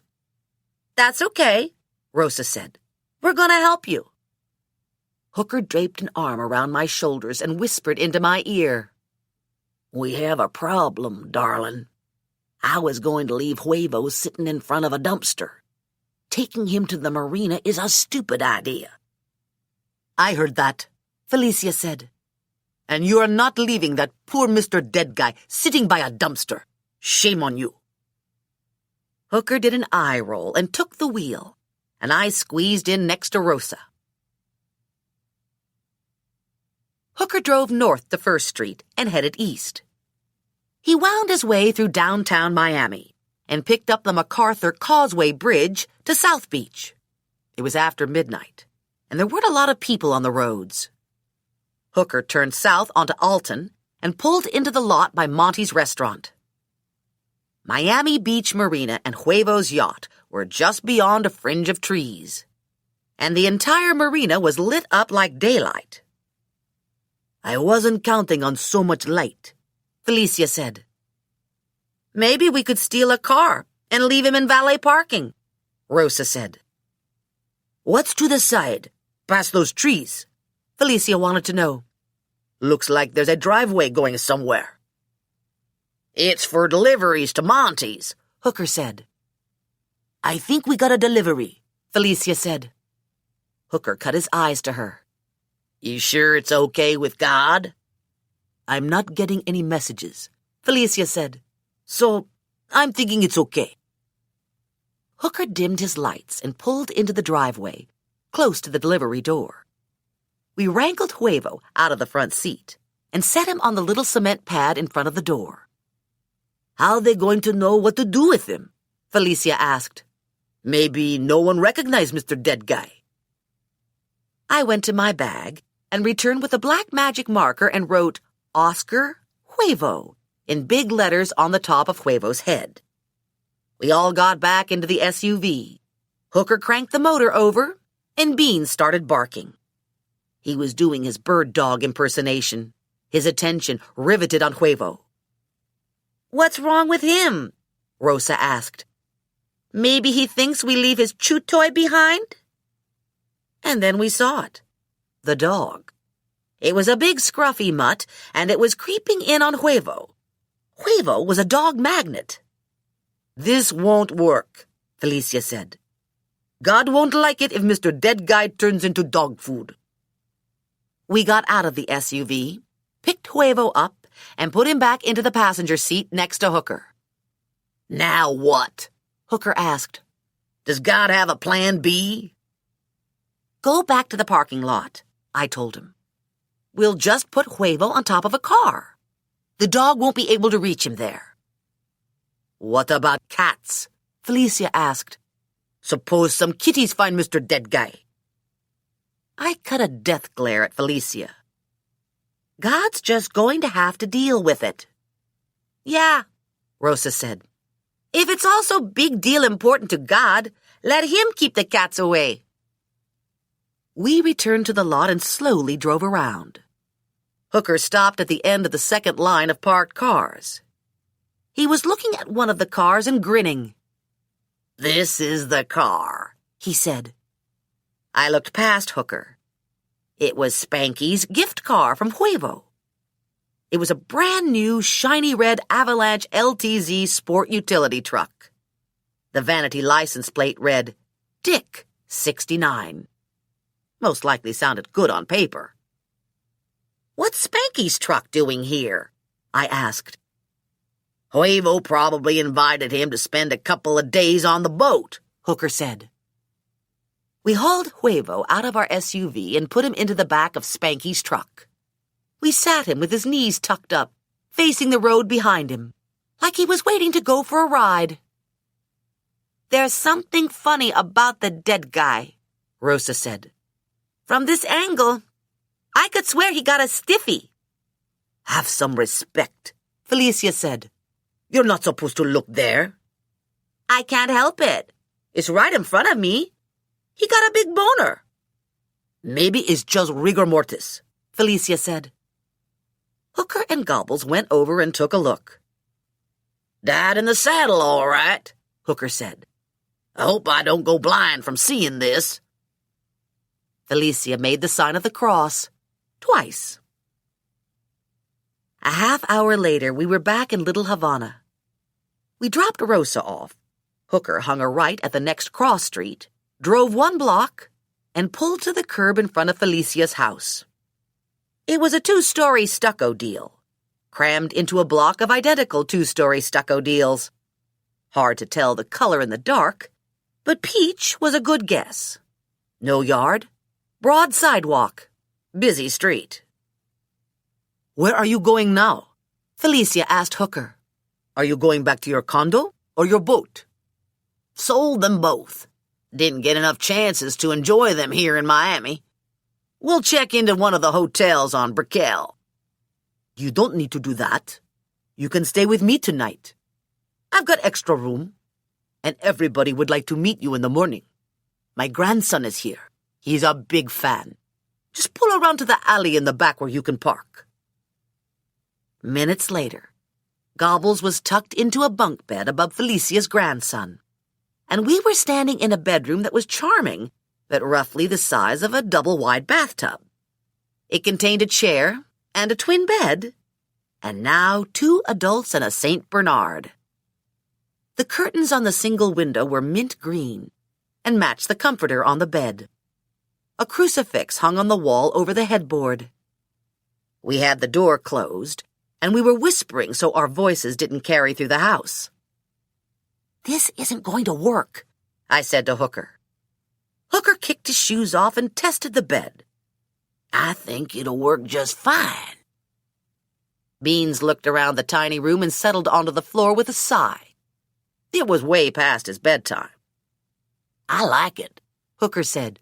"It's homey." "That's not why you like it," I said. "You like it because there's only a twin bed in here, and I'm going to have to sleep on top of you." "Yeah," Hooker said. "Life is good." I unlaced my sneakers.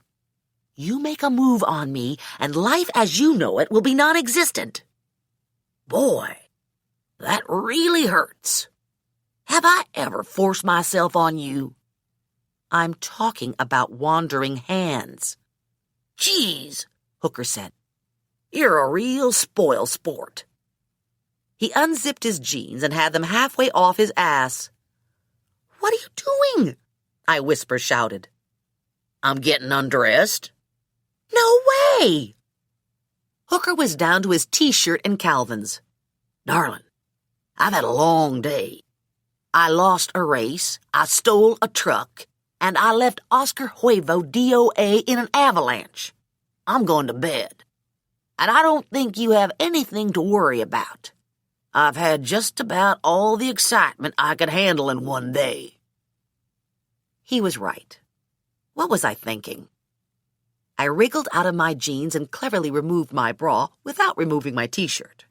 I carefully stepped over Beans, crawled in next to Hooker, tried to find a place in the bed. He was against the wall on his side, and I was plastered against him, spoon fashion, my back to his front, wrapped in his arms, his hand cupping my breast. Damn it, Hooker, I said.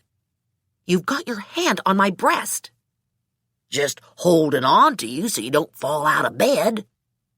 And I'd better be wrong about the thing poking me in my back. Turns out I have a little energy left for some more excitement. No. Are you sure? Did you ask the man in the boat? Do not even think about the man in the boat. The man in the boat isn't interested. And you're going to be sleeping on the floor with the dog if you don't get a grip on yourself. I opened my eyes to sunlight pouring in through the pretty mint green curtains. I was partially on top of Hooker, his arm draped around me. And I hate to admit it, but he felt nice. He was still asleep. His eyes were closed, and a fringe of blonde lash lay against his sun-tanned, stubbled face.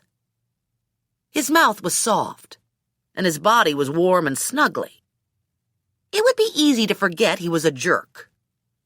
Barney, Barney, Barney! Pull yourself together, the sensible inner Barney yelled. The guy slept with a sales clerk. Yes, but it wasn't as if we were married or even engaged. We weren't even living together, Barney the slut answered. You were dating, regularly. You were sleeping together, a lot.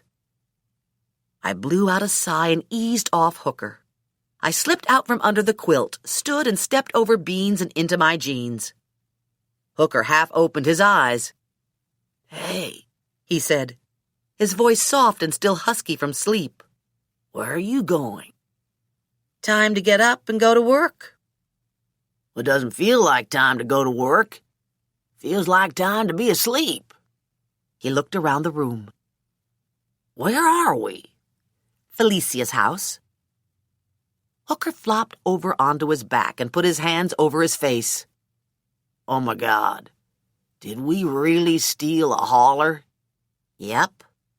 I was hoping it was a dream. He propped himself up on one elbow. And Oscar Huevo? Dead. I had my shoes on and my bra in hand. I'm going to the bathroom, and then I'm going downstairs. I smell coffee brewing. I'll meet you in the kitchen. 10 minutes later, I was across from Hooker at Felicia's kitchen table. I had a mug of coffee and a plate heaped with French toast and sausage. Felicia and her daughter were at the stove, cooking for what seemed like an endless supply of grandchildren and assorted other relatives. This is Sister Maria Elena, Felicia said, introducing a bent little old lady dressed in black. She come from the church on the corner when she hear Hooker is visiting. She's a big fan. And this guy behind her is my husband's brother, Luis. Hooker was shaking hands and signing autographs and trying to eat. A kid climbed onto Hooker's lap and scarfed down one of Hooker's sausages. Who are you? Hooker asked. Billy? My grandnephew, Felicia said, putting 4 more sausages on Hooker's plate. Lily's youngest boy. Lily is my sister's middle child. They are living with me while they look for a place. They just came here from Orlando. Lily's husband got transferred. Everyone was talking at once. Beans was barking at Felicia's cat. and the television was blaring from the kitchen counter. "I have to go," I shouted at Hooker. "I want to get to the car. I've been thinking about it, and I decided to take a look, just in case." Hooker stood up at the table. "Well, I'll go with you." "When Gobbles gets up, tell him to stay in the house," I told Felicia. "Tell him we'll be back later." "Dinner at 6 o'clock, Felicia said. "I'm cooking special kuban for you. And my friend Marjorie and her husband are coming. They want to meet you. They're big fans." "Sure," Hooker said. "But then we have to leave," I said to Felicia. "We need to get back to North Carolina." "I'm in no rush to get back to North Carolina," Hooker said, grinning down at me. "Maybe we should stay another night." "Maybe you should take out more health insurance," I said to Hooker. 4. It was early morning, and the sky over Miami was a brilliant azure. Not a cloud visible, and already the sun was heating things up. It was the first day of the work week in a neighborhood of hard-working people. Clumps of Cuban immigrants and first-generation Americans stood waiting at bus stops. Not far off, in South Beach, the traffic was light, and the gleaming and immaculate, pricey cars of the rich and famous were cooling off in air-conditioned garages after a night on the town. In Little Havana, dusty trucks and workhorse family sedans hustled down streets, carrying kids to relatives' houses for daycare, and adults to jobs citywide. Hooker drove past the front of the warehouse and turned at the corner. He circled the block, and we looked for cars occupied by cops, Huevo henchmen, or crazed fans. There were no occupied cars that we could see, and traffic was minimal, so Hooker found a parking spot on the street, and we unloaded beans. Felicia had given us a key to the side door. We let ourselves in, switched the lights on, and closed and locked the door behind us. Everything was just as we'd left it. I found a jumpsuit, pulled on a pair of gloves, and went to work on the car. "What can I do?" Hooker asked. "You can go through the hauler and make sure there aren't any more dead people in there." Hooker prowled through the hauler and cleaned up after me as I methodically examined the car. "Find anything interesting?" he asked. "No, but that doesn't mean it isn't here. It just means I haven't found it yet." Hooker looked inside the car. "I have to give Huevo credit. They take every opportunity to make the car better, right down to the gear shift knob." "Yeah, I'm taking the knob with me. It's aluminum and super light. They've even used a carved design to shave an ounce off it. I thought we might adapt it for your cars. Steal the concept, but change the design." The side door opened, and Felicia and Rosa bustled in. "It's all over the television," Rosa said. "It's a big hoo-ha." She looked at Beans, sprawled on a blanket we'd lifted out of the hauler. "What's with him? Why isn't he trying to knock us over?" "He's got a stomach full of French toast and sausage. He's sleeping it off." "Good to remember," Rosa said. "We saw pictures of Mr. Dead Guy," Felicia said. "He was on the news. They have a television at the cigar factory, and Rosa saw it and called me so I could put the television on at the fruit stand. First they had pictures of Mr. Dead Guy getting taken away in the truck thing. What's it called?" "Meat wagon," Rosa said. Felicia shook her finger at Rosa. "Don't stand near me if you're going to disrespect the dead. I don't want God to get confused when he sends the lightning bolt down." "You worry too much," Rosa told Felicia. "God's a busy guy. He don't have time to micromanage. What are the chances he heard that? It's early in the morning. He's probably having breakfast with Mrs. God." Felicia made the sign of the cross 2 times. "Anyway, they had him covered up with a blanket in those pictures," Felicia said. "You couldn't actually see him. But then they interviewed the restaurant worker who found Mr. Dead Guy. And this is the good part. The worker said that this was the work of some kind of monster killer who eats dead flesh. He said Mr. Dead Guy was all wrapped up like a mummy, but that he could see through the plastic wrap that he was shot in the head, and that someone ate part of Mr. Dead Guy's shoulder. And it was someone with real big teeth. And then there was a press conference, and the police person said it was true that someone or something had eaten part of the deceased. And they think the fact he was all wrapped up might be part of some devil ritual, Rosa said. They didn't say devil, Felicia said. They just said ritual. They didn't have to say devil, Rosa said. What other kind of ritual could it be? You think they used him for shrink wrap practice at butcher school? Of course it would be a devil ritual. Then they showed some pictures of him before he got wrapped up, Felicia said. Pictures of him with his wife. And a picture of him with his race driver. What about the hauler? Hooker asked Rosa and Felicia. Did anyone say anything about the missing 69-car hauler? No, Rosa said. Nobody said anything about that. And I got a theory. You ever see the girlfriend that goes along with the Mr. Dead Guy race driver? I bet she's the one ate Mr. Dead Guy. Beans ate Mr. Dead Guy, Felicia said. We saw it. Oh, yeah, Rosa said. I forgot. We gotta get back to work, Felicia said, heading for the door. We just wanted to tell you. We need to talk, Hooker said to me. Let's take a break here and find a diner. I didn't get a chance to eat at Felicia's house. And after the diner, I need to go shopping. You took your bag with you, but I've just got the clothes on my back. I thought I'd be home by now. I pulled my gloves off and peeled myself out of the jumpsuit. Hooker snapped the leash on Beans, and we locked up and loaded ourselves into the SUV. It was a couple blocks to a bunch of coffee houses and small restaurants on Calle Ocho.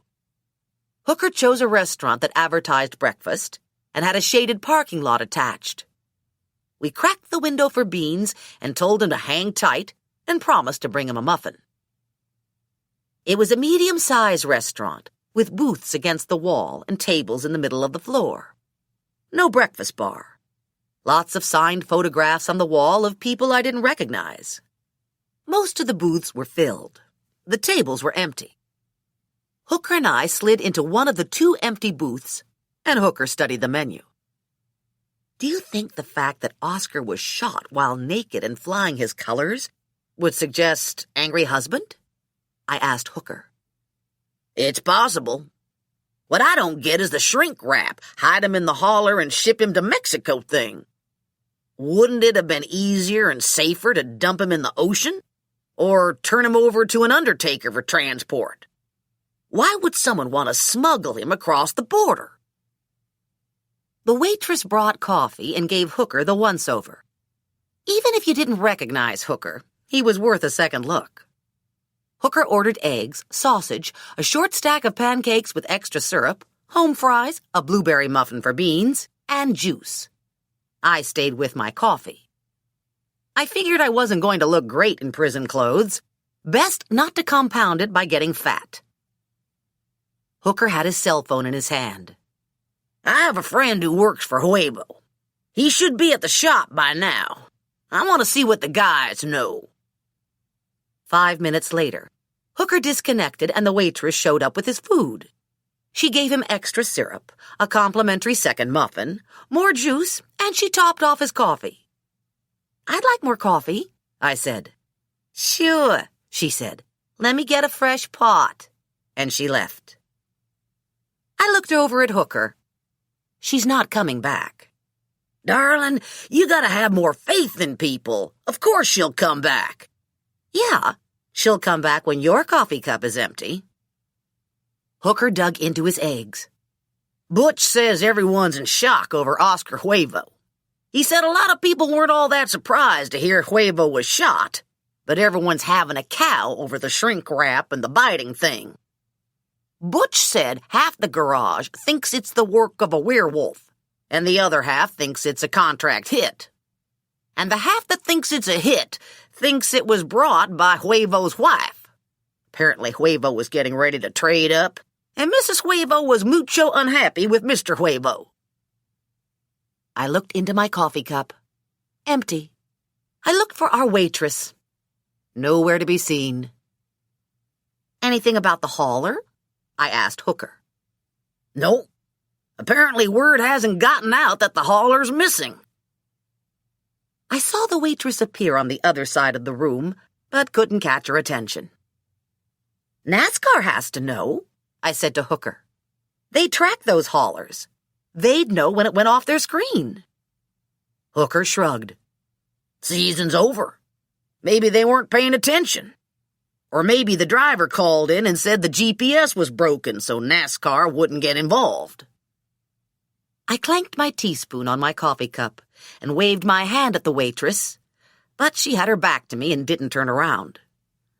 Darling, that's just so sad, Hooker said, trading coffee cups with me.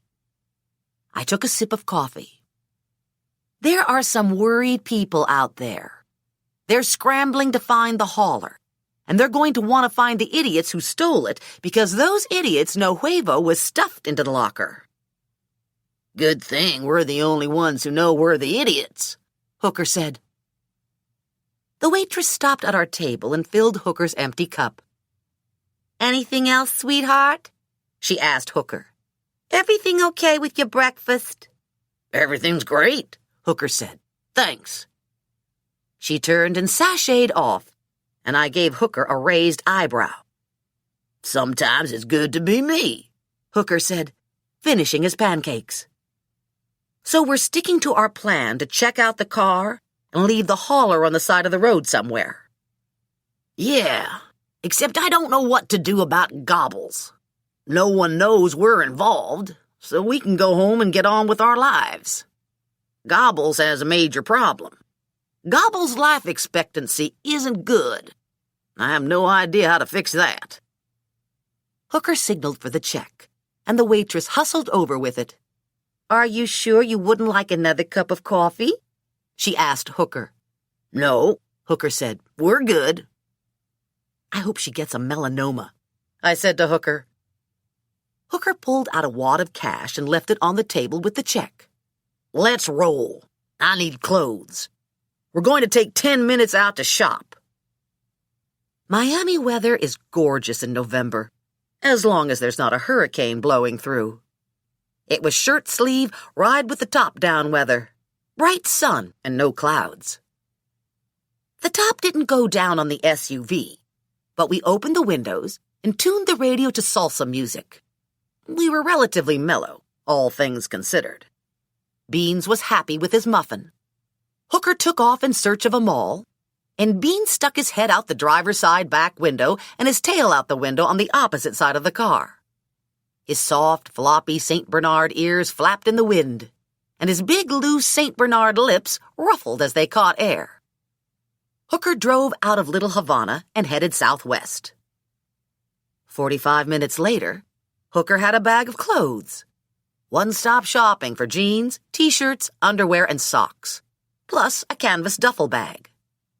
Life is simple when you're a guy. We hit a drugstore, and Hooker got a toothbrush, a razor, and deodorant. That's it? I asked him.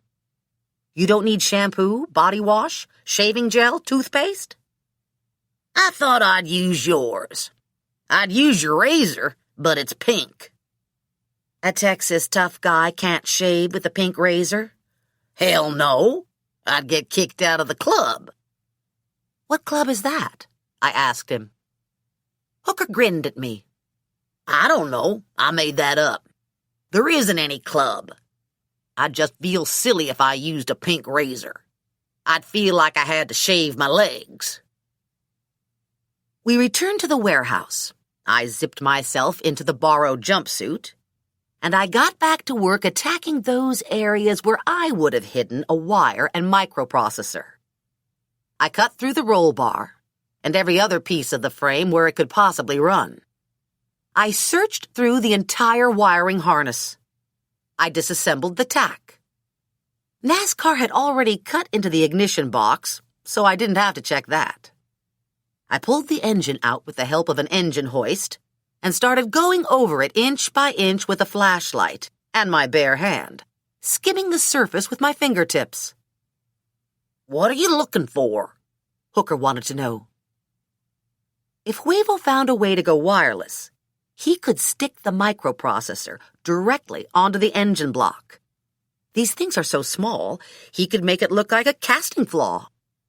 I very carefully explored 2 burrs in the surface. Neither proved to be anything. I found a third and eventually got it to lift off.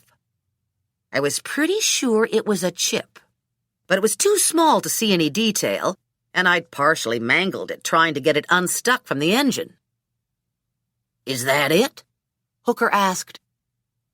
"I'm not sure. It's even smaller than I thought it would be, and it's not in perfect shape. I need magnification to see it." I dropped it into a plastic sandwich bag and sealed it. If this isn't it, then I'm stumped. I've looked everywhere I could think to look. I want to roll the second car out so I can check the engine for a similar chip. A half hour later, I was convinced a second chip didn't exist. I'd carefully examined every inch of the engine, but hadn't found anything. Hooker had his hands in his pants pockets, and he was rocked back on his heels. "Okay, Ms. Criminal Mastermind. Now what?" "The Huevo people will take one look at the 69 primary and know someone associated with racing hijacked the truck," I told him. "I wouldn't care about that, except it now involves us in a murder. So I don't think we can return the hauler with the car in it. My suggestion is to unload the second car and make this look like someone took the truck because they wanted to steal the cars. It could be any car thief, or some insane Spanky fan. And that would go along with Oscar getting dumped into Spanky's truck like a drunken joke. I think we should make everything disappear permanently," Hooker said. "It's not that easy. We could drive the hauler to North Dakota, but I'm afraid we'd be spotted.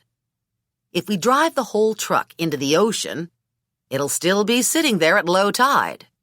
If we torch it, we'll be left with a bunch of burned-out carcasses. I could dismantle the hauler piece by piece, but that would take time. Lots of time and hard work. The cars would go a lot faster. Give me an acetylene torch and a power saw, and by the end of the day, I can have the 2 cars reduced to unrecognizable junk that could be tossed off a bridge. Then we just leave the hauler on the side of the road somewhere, far away from Little Havana. And we can remove the aluminum foil from the GPS so the Huevo people can recover their truck." "I like it." "We don't want to attract attention with the truck," I said. "We don't want to drive it around in daylight. And it would look suspicious if we took it out at 2 in the morning. Although in this neighborhood it might just be one more hijacked truck moving through its paces. I think we should take it out at 4:30 in the morning while it's still dark. And it'll look like some drivers getting an early start." I pulled a pair of gloves on and got back into the jumpsuit. "I'm going to chop up Huevo's cars, and I could use a helper." "I guess that would be me," Hooker said. I checked my watch. 5:45. Felicia was expecting us for dinner at 6. "We're almost done," I said to Hooker. "Another hour of work, and we can start carting this junk out of here. Let's break for dinner and come back to finish up later tonight." Hooker stood looking at the mound of hacked-up car parts. "There's a lot of shit here, and it's heavy. We're going to need a dump truck to get rid of this." "Forget it," I told him. "I'm not stealing a dump truck. I'll take it out piece by piece in the SUV." "Okay by me," Hooker said. "It'll take us days to do it that way. And in the meantime, I get to snuggle with you in Felicia's little guest bed." I felt a dull ache start to throb behind my left eye. I was going to steal a dump truck, no doubt about it. As I saw it, my life was now divided into two parts: before Hooker and after Hooker. The before Hooker half had been a lot more sane than the after Hooker half. Hooker brought out the crazy part of me. "If I get arrested and sent to prison, I'm never talking to you again," I said to Hooker. "Not ever." We drove the short distance to Felicia's house, and Beans got excited the instant we opened Felicia's front door. His eyes got bright, his nose lifted and twitched, and drool pooled in his mouth and oozed over loose lips. Hooker leaned into me. "This house reeks of pork barbecue and fried bread.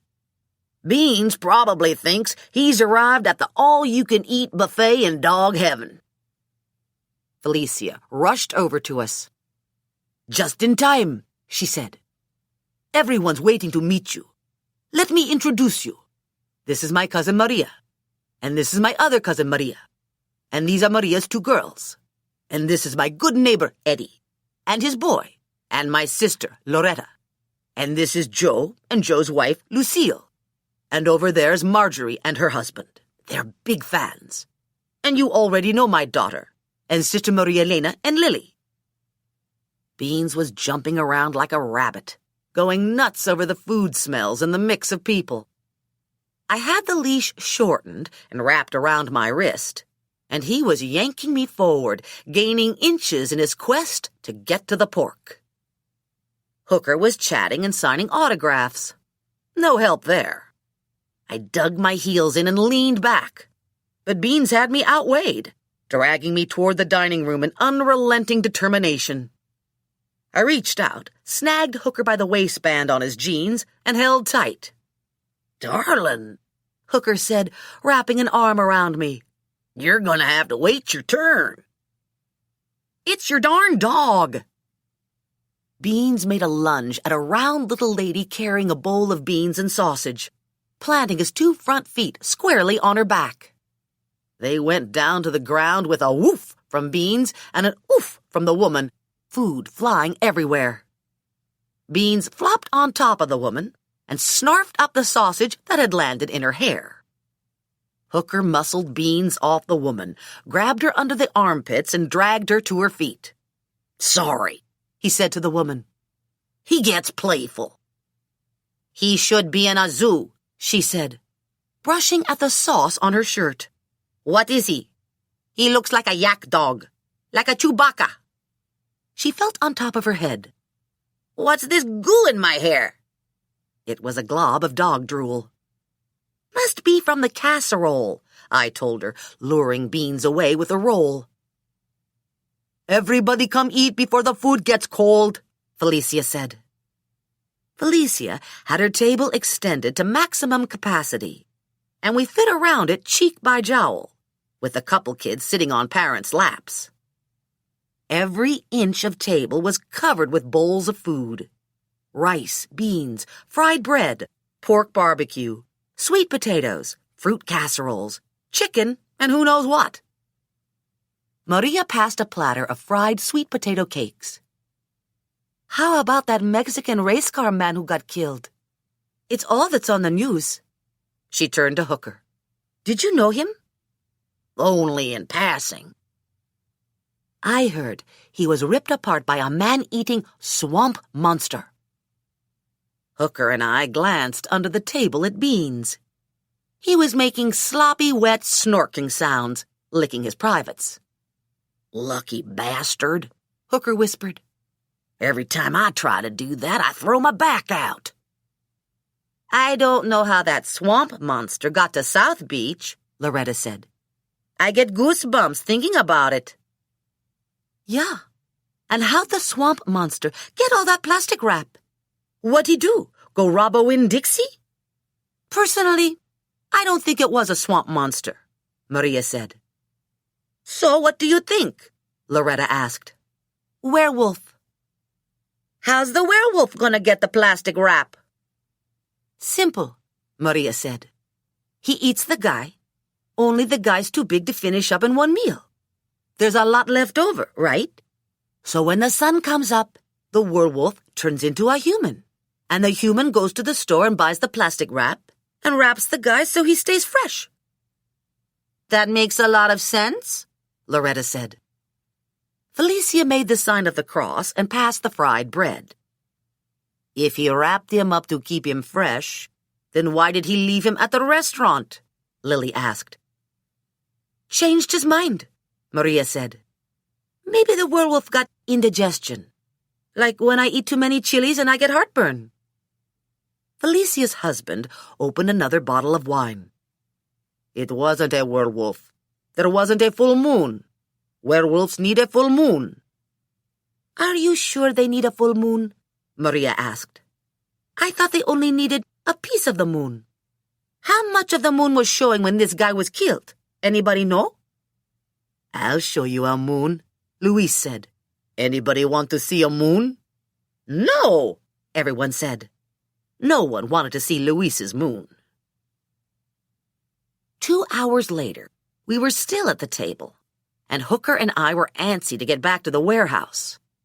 Hard to relax when the hauler was sitting there beside a mound of scrap metal that used to be 2 race cars. This has been great, I said to Felicia. But Hooker and I need to get back to work. What about dessert? Felicia wanted to know. I haven't brought dessert out yet. We'll be back later for dessert. A lot later. Should I come with you? Gobbles asked. Gobbles had been tending bar and looked like he'd been drinking more than serving. Going to leave you here, buddy, Hooker said. Somebody needs to stick around and protect the homestead. That's me, Gobbles said. I'm the homestead protector. Turns out you work a lot slower when you're full of pork and fried bread. It was close to 10 o'clock, and I was struggling with the last large piece of metal when Felicia opened the side door and peeked in at us. It's me, she said. I brought you dessert, but I'm afraid to come in and get jumped on by the doggy. It's okay, Hooker said. He's sleeping in the lounge in the hauler. It's past his bedtime. It was past my bedtime, too. Taking a car apart is hard physical labor, and I was exhausted. Hooker closed the door to the lounge and went to help Felicia. She was carrying 2 grocery bags and had a newspaper tucked under her arm. I brought the paper, she said. It has a big story about the dead guy. I didn't know if you saw it. Does it say he was killed by a swamp monster? Hooker asked. No. It says the medical examiner believes the man was attacked by a large dog, and that he was already dead when the dog attacked him. Time to get out of Dodge, Hooker said. I agreed, but we couldn't leave before cleaning house. What is this? Felicia said. What's this pile of stuff? Car parts, Hooker told her. Are you making a car? No, he said. We unmade a car. Now we have to get rid of the parts. Felicia was pulling containers out of the bag and setting them on a toolbox. That's a lot of parts. How are you going to get rid of them? Dump truck, Hooker said. You got one? Not yet. The last thing to come out of the bag was a thermos of coffee and 2 cups. I know someone who has a dump truck, Felicia said. Rosa's uncle owns a junkyard. Sells scrap metal. He's got a nice big dump truck. Felicia had her purse on her arm. She took her cell phone out of her purse and punched in a number. You eat your dessert, and I'll get the dump truck, Felicia said. We can't have anyone else involved in this, Hooker said. Don't worry. We keep it nice and quiet. I poured the coffee, and Hooker and I laid waste to the dessert. Bananas drenched in rum, some kind of fruit cake smothered in whipped cream, fried dough balls coated with cinnamon sugar, a chocolate cake that had obviously been soaked in booze, an assortment of little cookies, and some sort of parfait that was crumble cake, fruit, whipped cream, and liquor. This is the first time I've ever gotten buzzed from dessert, I told Hooker. My life is dirt, but I'm suddenly feeling very happy. Hooker gave me a sideways glance. How happy are you? Not that happy, I told him. Hooker blew out a sigh. You wouldn't take advantage of me in a drunken state, would you?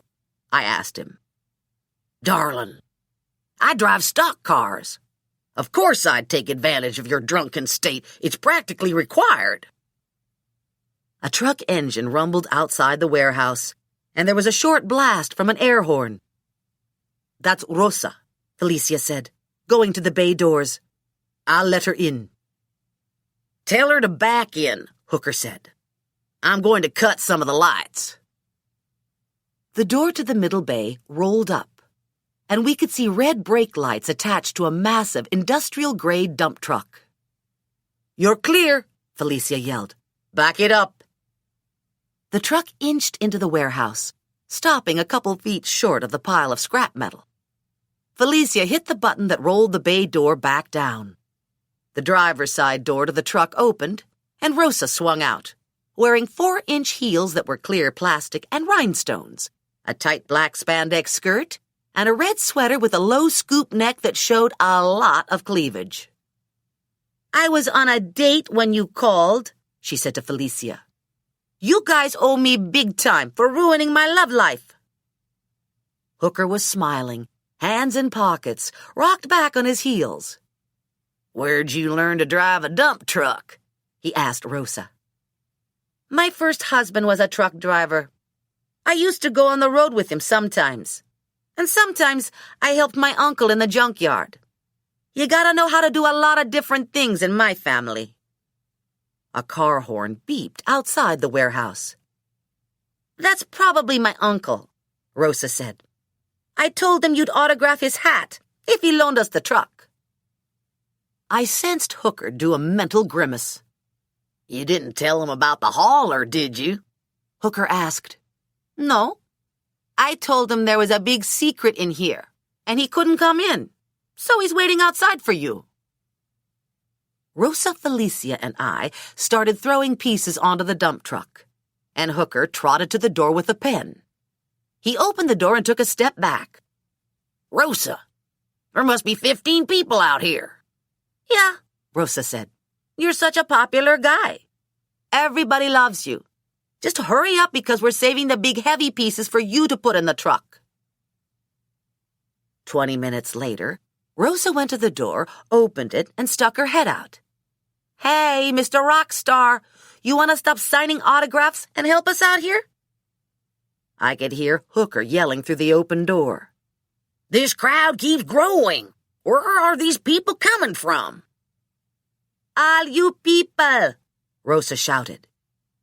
You gotta go home and let Hooker come in here now. We got some bimbos in here for him. Felicia giggled. I guess that's us. I didn't think that it was all that funny. I'd actually been his bimbo. Some laughing and clapping drifted through the open door. Hooker swooped in, and Rosa closed and locked the door behind him.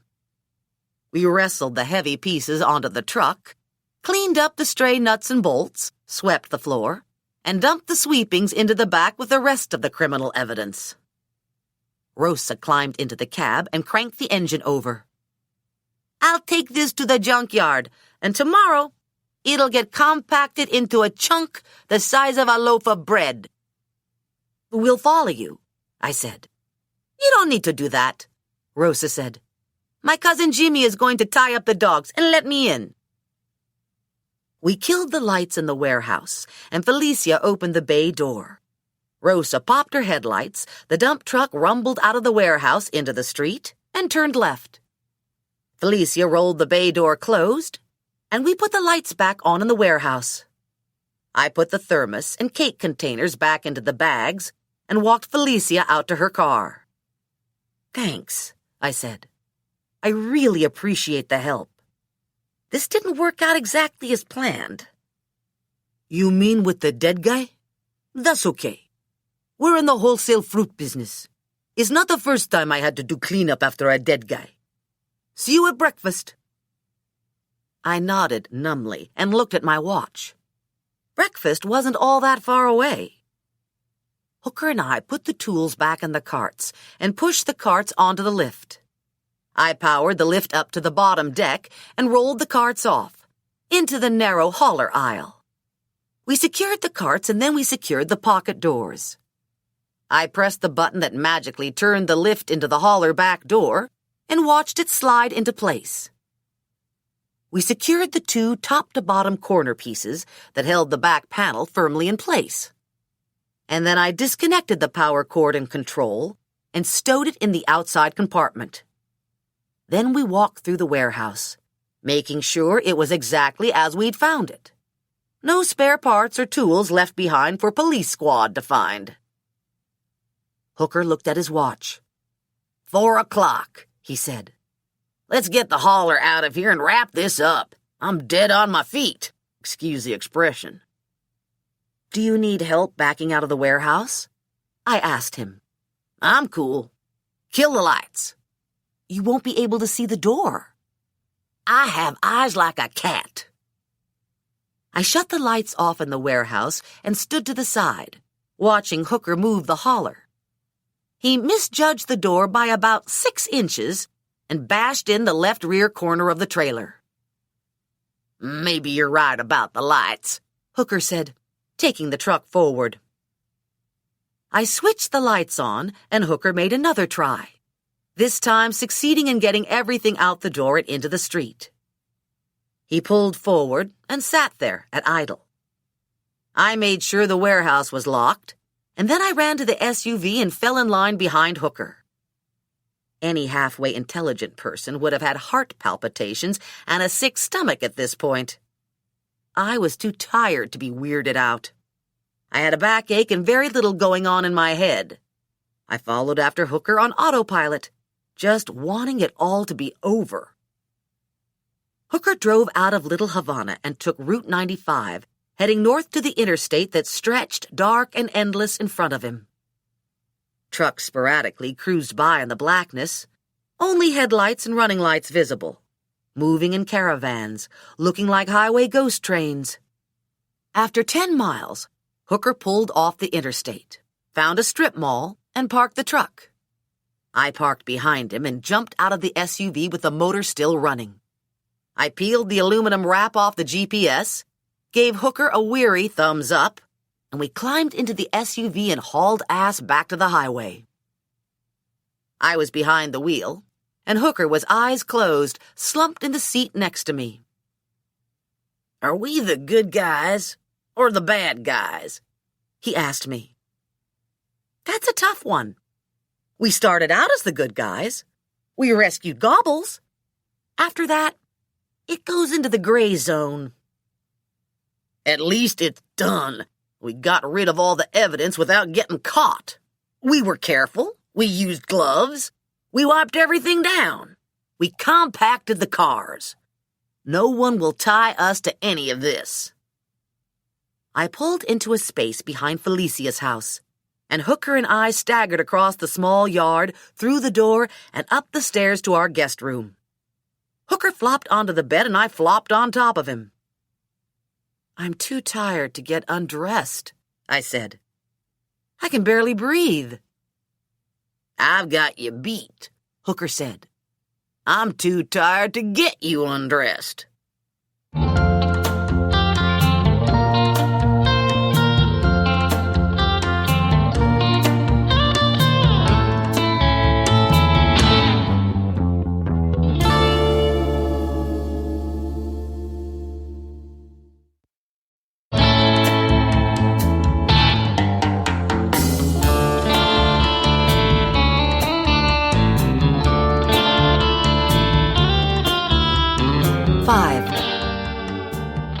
I was tangled together with Hooker when I woke up, our legs intertwined, my nose tucked under his chin. He was still asleep, his breathing deep and regular. I looked at my watch. It was almost 9. Hey, I said to Hooker, wake up. It's almost 9 and Bean should go out to tinkle. Hooker half opened an eye. Okay, just give me a minute. Don't you dare close your eyes, I said. I know you. You're going to close your eyes and instantly fall asleep again. And Beans should have gone out an hour ago. He's not complaining, Hooker said. I looked around the room. That's because he isn't here. Maybe Felicia came to get him. A tiny, horrible tendril of panic curled in my stomach. Hooker, do you remember Beans coming into the house with us? Hooker opened both eyes. No. Do you remember him being in the SUV with us? No. Our eyes locked. Did you ever take him out of the hauler? I asked Hooker. He was sleeping in the lounge? You locked him in when Felicia came to help us? Don't tell me I left him in the hauler, Hooker said, hands over his eyes. I'm still sleeping and this is a nightmare, right? Jesus, pinch me or something. I bit into my lower lip. I'm going to throw up. Shit, Hooker said, on his feet, hunting down his shoes. I don't fucking believe this. We were so careful not to leave Prince, and then we leave the dog. I had the SUV keys in my hand and my other hand on the doorknob. Maybe we can get to him before Huevo's people. I drove because Hooker couldn't afford to lose his license by doing 100 on the interstate. I took the off-ramp on 2 wheels and laid 4 feet of rubber when I jumped on the brakes in the strip mall lot where we'd parked the Huevo hauler. The SUV rocked to a stop, and Hooker and I sat in frozen silence. No hauler. Hooker cut his eyes to me. You aren't going to cry, are you? I blinked tears away. No. Are you? I hope not. I'd feel like a real pussy. We need to get Beans back. Yeah, and Beans isn't our only problem. We just told the Huevo team we stole their hauler and made off with their cars. And we told the guy who killed Oscar Huevo that we found Huevo wrapped up like a Christmas ham. You're in big trouble, I said. They're going to come looking for you. Good thing I'm not involved. I'm going to tell them it was all your idea. I smiled over at Hooker. He might be a jerk when it came to fidelity, but he'd protect me with his last breath. What do we do now? They might not be too far in front of us. We could cruise north and try to catch them. They might not even know Beans is in the lounge. Maybe we could sneak in and get Beans when they stop for lunch. I wheeled the car out of the lot and was turning toward the interstate entrance when Hooker's cell phone rang. Yeah? Hooker said. Uh-huh. Uh-huh. Uh-huh. And he disconnected. Who was that? I don't know. He didn't give me his name. He said I was a rotten bastard for abandoning my dog, that I didn't deserve to have a great dog like Beans, and that he was going to kill me. Hooker slouched in his seat. I can't believe I left Beans in the hauler. We were exhausted. We just weren't thinking. That's no excuse. This is Beans we're talking about. Beans is family. He's special. And he's kind of dumb. How's he going to get by without me? Well, at least the killer likes Beans. That's a good thing, right? Of course he likes Beans. How could anyone not like Beans? I tell you, this is war. No more Mr. Nice Guy. I'm getting my damn dog back. I'm going to find this Bean snatcher, and I'm going to get medieval on his ass. Oscar Huevo won't be the only one with bullet holes and tooth marks in him. This piece of shit Bean snatcher is going down. You're sounding a little on edge here, I said to Hooker. We need to get Beans back, but maybe you want to chill. You wouldn't want to do anything rash, right? When have I ever done anything rash? Hooker yelled, cords standing out in his neck. Do I look like I'm going to do something rash? Yeah. Your face is real red, and your eyes are crazy, man. How about we think this out over breakfast? and maybe I can find a diner that has a defibrillator just in case you have a heart attack." "I'm not hungry," Hooker said. "I just want my goddamn dog back." "Sure, I know that. But we need a plan. And you could think better if your eyes weren't so popped out of their sockets, right?" "Are my eyes popped out of their sockets?" "If they popped out any more, they'd be rolling around on the floor." I pulled into the first diner I saw, and I got Hooker settled into a booth. Hooker ordered a ham and cheese omelet, bacon, pancakes, home fries, juice, coffee, and a side of biscuits with white gravy. Good thing he was too upset to be hungry, otherwise he might have cleaned out the kitchen and the diner would have had to close. Hooker's eyes were narrowed, his mouth was tight, and he angrily tapped his fork on the table. I firmly removed the fork from Hooker's hand. Did the killer guy have an accent? Did he sound Mexican? No accent. Did he say when he was going to kill you? He didn't go into detail. Were there noises in the background? Could you tell where he was? It sounded like he was driving. I could hear Beans panting. Did he give any indication of where he was going? No, nothing. The food arrived, and Hooker forked in some omelet. I drank my coffee and stared into my empty cup. I looked around for the waitress, but couldn't find her. "Have you always had this waitress problem?" Hooker asked. "Only when I'm with you." Hooker swapped coffee cups with me. The waitress appeared and gave him a refill. I ate the cereal I'd ordered and drank some more coffee. A tear slid down my cheek and plopped onto the Formica tabletop. "Oh, crap," Hooker said, reaching over, cradling my face in his hands, using his thumb to swipe the tears from my cheek. "I hate when you cry." "I'm worried about Beans. I'm trying not to be crazy, but I feel terrible. I bet he misses us." "I'm worried about him too," Hooker said.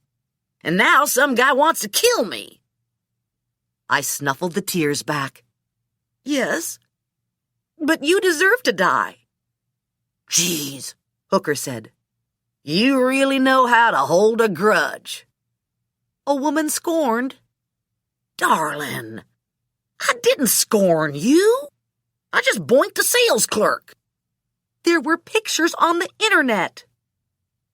Hooker's cell phone rang. "Hello?" Hooker said. Uh-huh. Uh-huh. Uh-huh. He disconnected, and I gave him raised eyebrows. "Well?"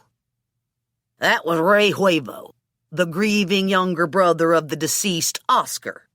You remember Ray, the brother not eaten by the swamp monster, the brother you saw at the track with Horse and Baldy, the brother who undoubtedly knows the spawn of Satan who has my dog. He wants his cars back." That could be a problem. Does he care if they're the size of a loaf of bread? "Let's walk through this," Hooker said. "Someone killed Oscar Huevo, shrink-wrapped him, and stuffed him into a locker in the hauler. We're assuming it was an inside job, but the truth is, those haulers aren't locked, and anyone could get in and dump a body." Not entirely true. You need a garage pass to get to the hauler area. That narrows it down to a couple thousand. Okay, so a lot of people had access. It's still not that easy. They had to bring the body in somehow. And we know he was brought in because there wasn't any blood in the hauler. Even if they'd scrubbed it down, I think we would have seen some blood or signs of a struggle. Even if they shot him outside the hauler and dragged him in, we'd see blood. And he was naked with a boner. Okay, I guess that could happen in the hauler. "No way," Hooker said. "He didn't have his socks on. Nobody bothers to take their socks off to have sex in the hauler." I cut my eyes at him. "Not that I would know from personal experience," Hooker said. The paper said Oscar Huevo was last seen having dinner with Ray. That was Saturday night. Both brothers were planning on attending the race, but only one showed up. No one saw Oscar at the track. A doorman remembers Oscar going out for a walk after dinner. No one remembers seeing Oscar return from the walk. Hooker finished his pancakes and started on the biscuit. So how did they get the body into the holler without being seen? There's always activity around the holler. Plus, they couldn't drive him in on a golf cart. Carts are stopped at the gate. Maybe they brought him in after the race. Remember, the 69 holler was the last to leave because they were waiting for a part. Maybe somehow they smuggled the body in then. At a certain point, all the rules are relaxed, and carts and vans can move into the garage area. And the back of the holler was still open when we walked beans. They had the tool cart out so they could work on the truck. Seems like a stretch, Hooker said. But I guess it's possible. Here's question number 2. Ray Huevo just called and said, all's forgiven if he just gets his cars back. Why would he say that? If he knows I stole his holler, why wouldn't he go to the police? Why didn't he go to the police in the first place? Because Huevo knows Oscar was stashed in the holler, and he knows you know that he knows? I said. That's a lot of no's. Hooker forked in some more omelet. Why does Ray care about the cars? It was my understanding that he wasn't enamored of racing. There's still Huevo property. Hooker shook his head. It feels too weird to promise forgiveness if I return the cars. I can understand trying to kill me. And I could understand trying to buy me off or blackmailing me into keeping quiet. It'd be hard to blackmail you. The press hangs all your dirty laundry out to dry in public. Yeah, Hooker said. And I have too much money for them to be able to buy me. Let's face it, I said to Hooker. He's not going to forgive you. He's just saying that to give you a false sense of security. He's going to kill you. His goon already tipped his hand. Actually, the bean snatcher didn't say why he wanted to kill me. He could be acting independently of Ray Huevo. Like, maybe he just goes around killing people who leave their St. Bernards in holler lounges. Hooker ate his last piece of bacon and pushed back from the table. You don't seem too worried, I said to him. If I could just get my heart rate to drop below stroke level, I'd look even less worried. We should tell someone at NASCAR. Can't do that, Hooker said. I'd be done as a driver. Driving's all I know. It's not all you know, I said. Hooker grinned. Darling, you're flirting with me. Trying to cheer you up. He signaled for the check. It's working. I was never the nut in my family. My younger brother Bill had that honor.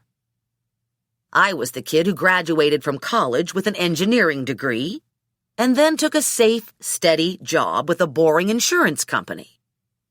I was the reliable kid who showed up on time for Sunday dinner and remembered birthdays. Until Hooker. Now I'm working for Stiller Racing and running neck and neck with my brother for Loose Cannon of the Year. Hooker was driving, and I was riding shotgun, watching the world fly by. Breakfast was a half hour behind us. Miami was in front of us.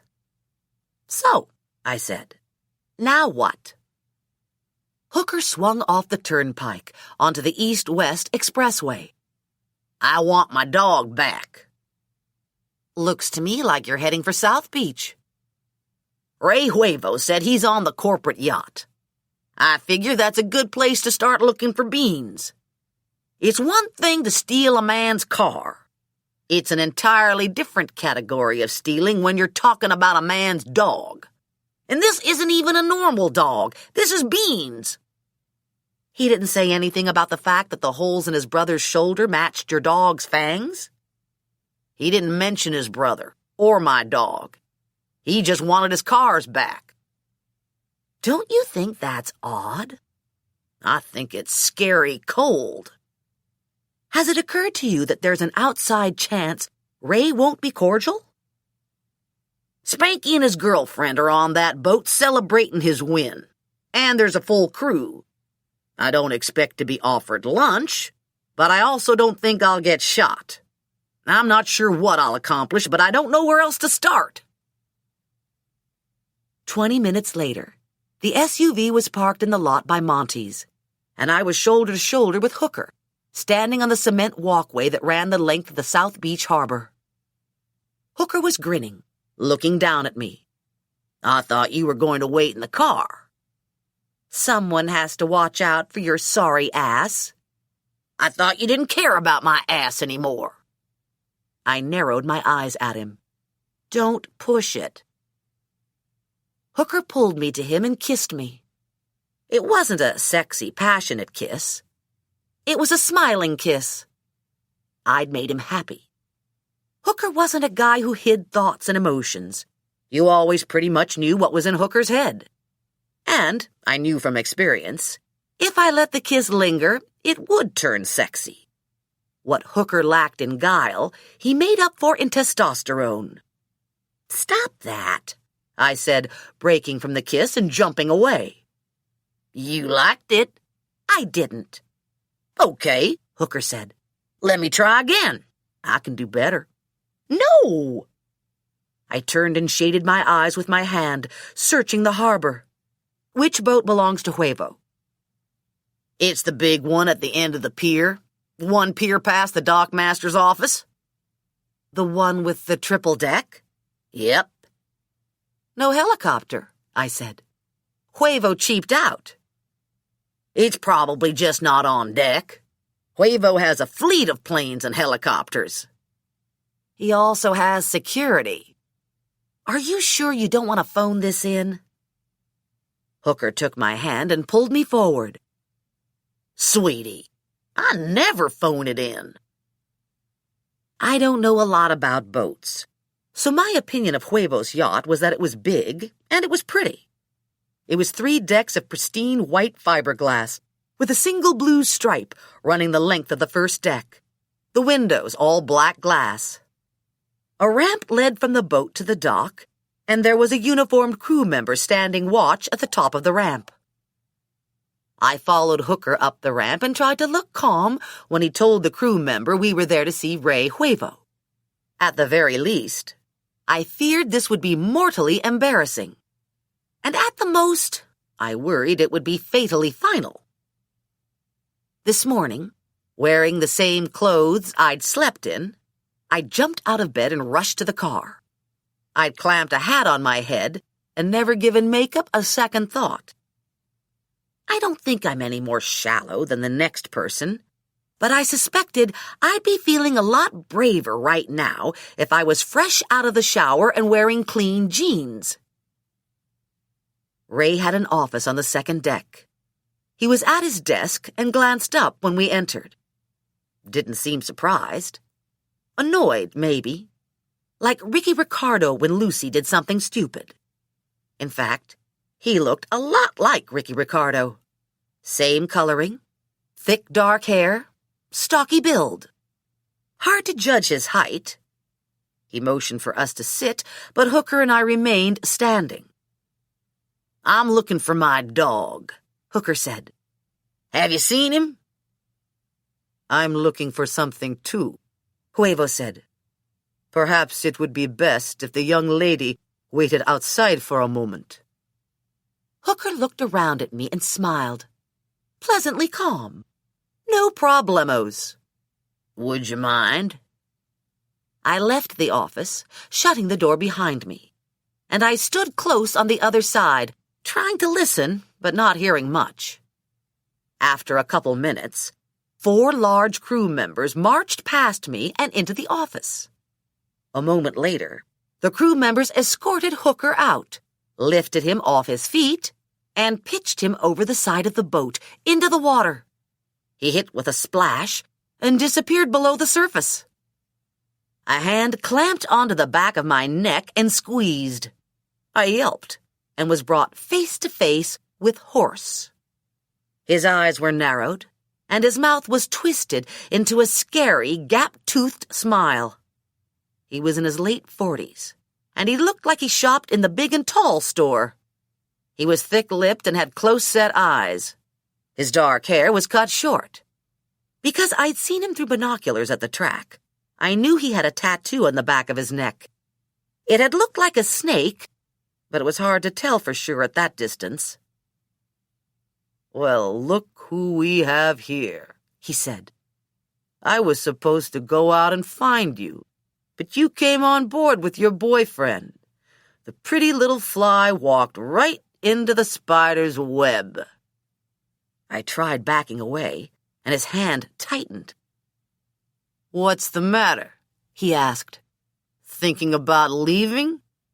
Don't you like me? Maybe you just have to get to know me. Maybe we should go below decks and get acquainted." I heard Hooker surface and flounder beside the boat. I turned my head to see him, and Horse fisted his hand in my hair and yanked my head back. "Pay attention when I'm talking to you," he said. "Didn't anyone ever teach you manners?" "Let go of me." "Maybe I should be the one to teach you manners. It wouldn't be the first time I had to teach a woman to pay attention. In fact, it's one of my specialties. That's why I got the job of talking to you. Everyone knows I have a way with women. I can make women beg. Of course, there's some pain in the beginning. Do you like pain?" I opened my mouth to scream, and he yanked my head again. "Nobody's gonna care if you scream," he said. "There's only crew on the boat right now. All the guests are off in the launch taking a harbor tour. So this is how it works. I'm going to hurt you pretty bad, and you're going to spill your guts to me. You're going to tell me everything I need to know. And if you're real nice to me after that, I'll let you go when I'm done with you." I broke into an instant, violently sick-stomach cold sweat, and I threw up on Horse. The only time in my life I've ever done projectile vomiting. "Oh, shit," I said. "I'm really sorry."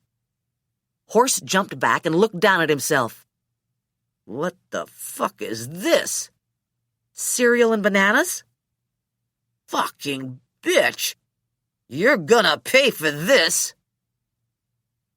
My heart stuttered in my chest, and then terror-driven instinct took over, and without giving it a second thought, I turned, scrambled over the rail, and jumped. I went under and took in some water before I pushed myself to the surface and bobbed up next to Hooker.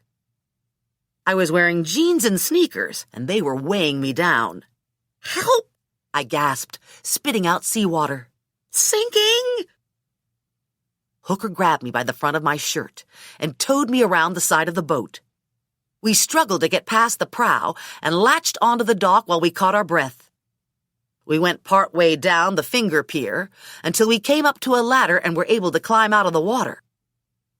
My hair and clothes were plastered to me. My sunglasses and hat were riding on the tide. My cell phone was still clipped to my belt and was oozing water. "I hated that," I yelled at Hooker.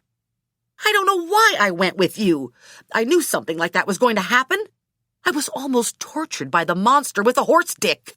My phone is ruined, and I lost my hat and my sunglasses. And my sneakers are soaked. And they were my favorite sneakers. It's not like great sneakers grow on trees, you know. And I could have drowned." Hooker was staring at my soaked t-shirt and smiling. "Nice," he said. Life is simple when you're a guy. All the world's problems can be at least momentarily forgotten when in the presence of a wet t-shirt and cold nipples.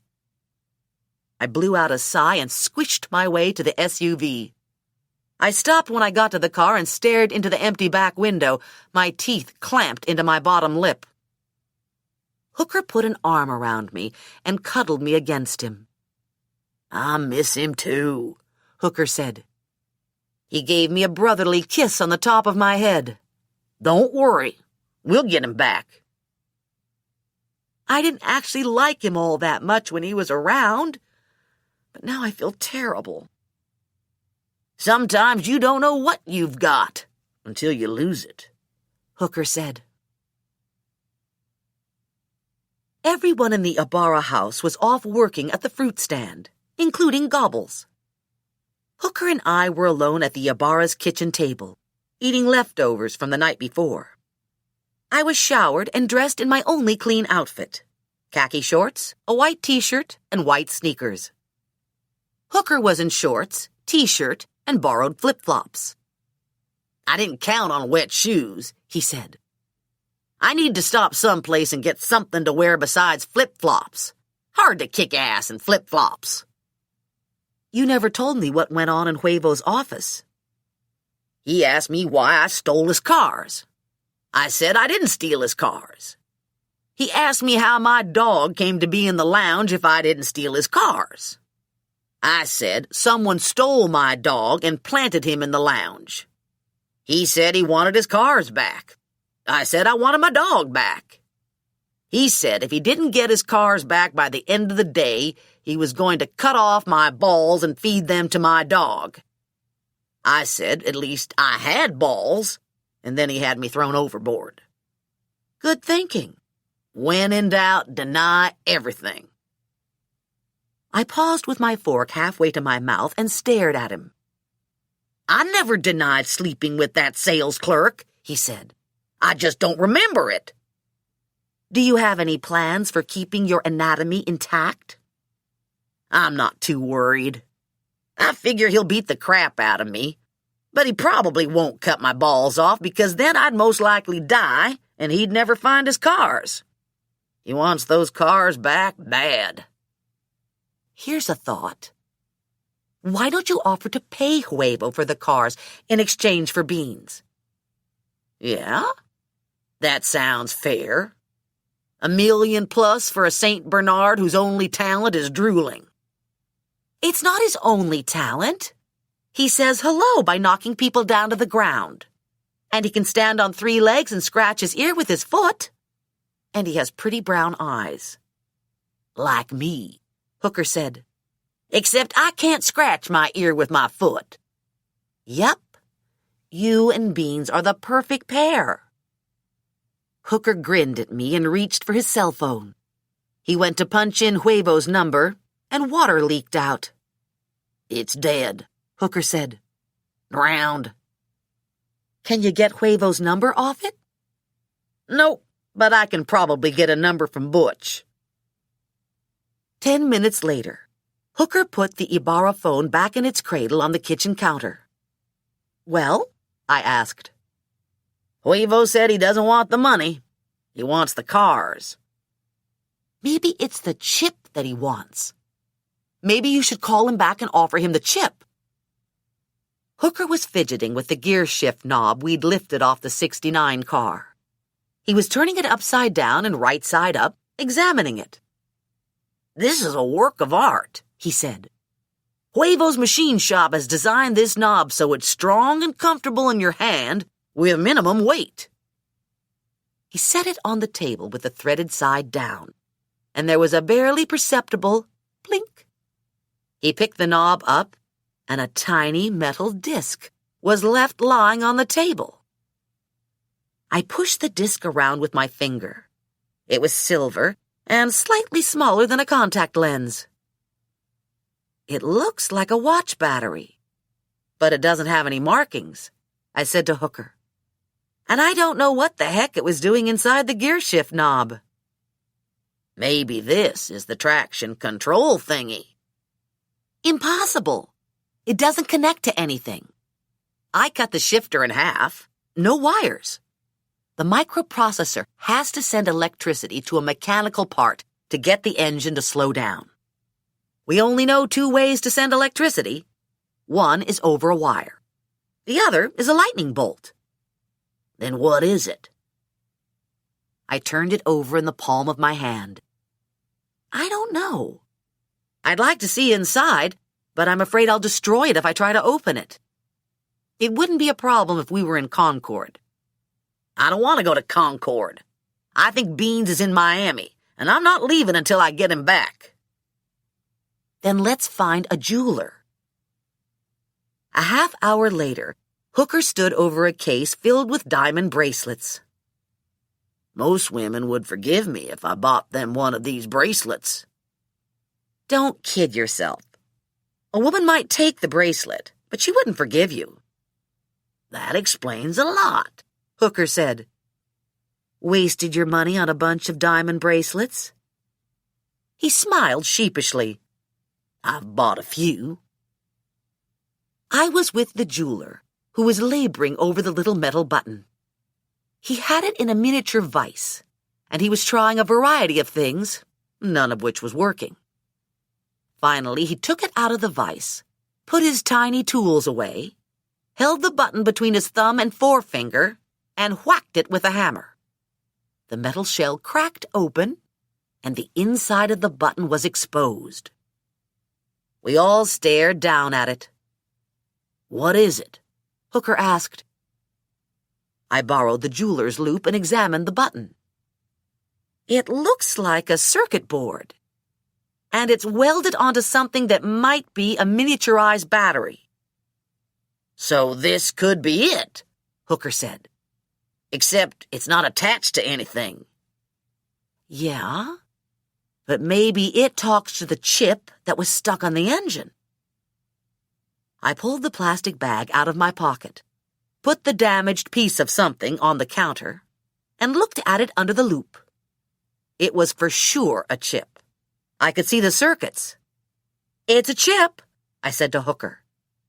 I don't know why you would need two, though.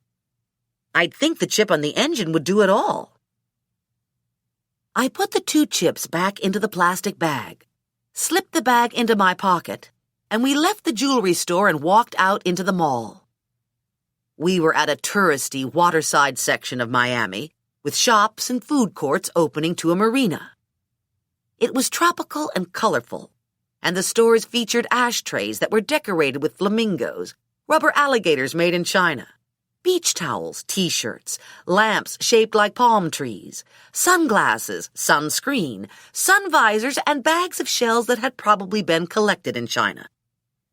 We bypassed the trinket shops and bought new cell phones, running shoes for Hooker, and binoculars. By the time we left the mall, it was late afternoon. Our plan was to park our butts on bar stools at Monty's outdoor tiki bar and watch Huevo's yacht. The bar was nice and public, and we thought chances were slim that Hooker's gonads would get lopped off from the rest of his body while at Monty's. We ordered nachos and beer and broke out the binoculars. We'd each gotten one of those mini things. Not as much power as what I was used to, but easier to carry. We had a good view of the boat without the binoculars, but the binoculars would let us see faces better. To Beans, Hooker said, and we clinked our beer glasses together. I put my binoculars to my eyes for a test, focused on the pier leading to the Huevo boat, and then a woman walked into the picture. Hello, I said. Who's this? The woman looked like blonde bitch bimbo, a platinum-haired Cruella de Vil. She was wearing 4-inch heels and a designer suit that fit her like skin. She had enough diamonds on her watch and in her ears to give me cataracts from the sun reflection. Her hair was knotted at the nape of her neck, and her face was frozen in a look of perpetual, open-eyed awe. She had a long-legged, ass-swinging stride that carried her down the pier to the yacht gangplank. The uniformed guard on board ship snapped to attention when he saw her and rushed forward to help her with her single bag. But she waved the help away. A small, tufted dog head popped out of the bag.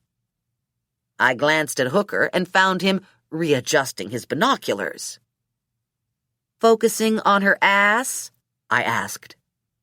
It's pretty decent ass. Looks to me like a Stairmaster ass.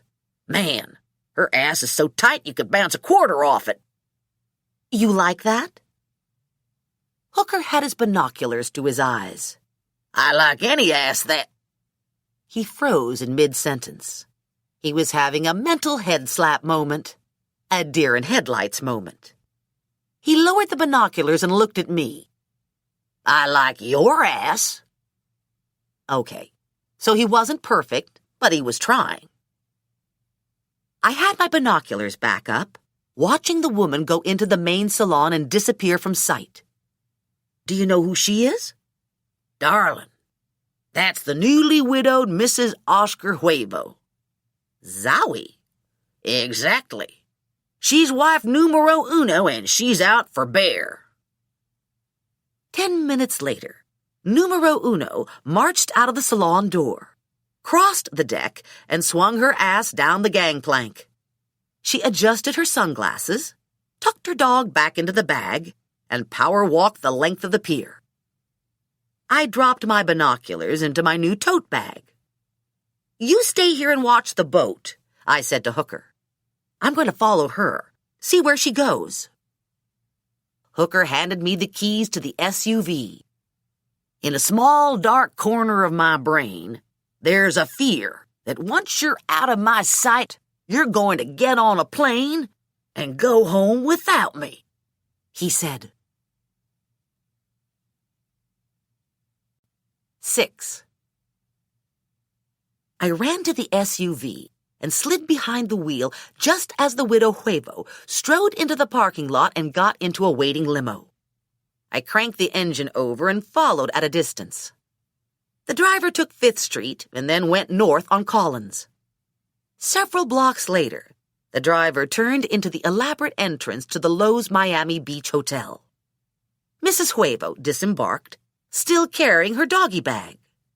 The limo trunk popped open, and bellmen scrambled to unload luggage. The luggage was put on a cart and whisked away into the hotel, following the swinging ass of Mrs. Huevo. I had Hooker on the phone. She's checking into Lowe's, and she's got a lot of luggage. She looks like she'd take 3 steamer trunks for an overnight. I'm going to hang out here for a while and see if anything interesting happens, I told Hooker. 10-4. Lowe's is a spectacular hotel with acres of marble, pretty couches, and potted palms.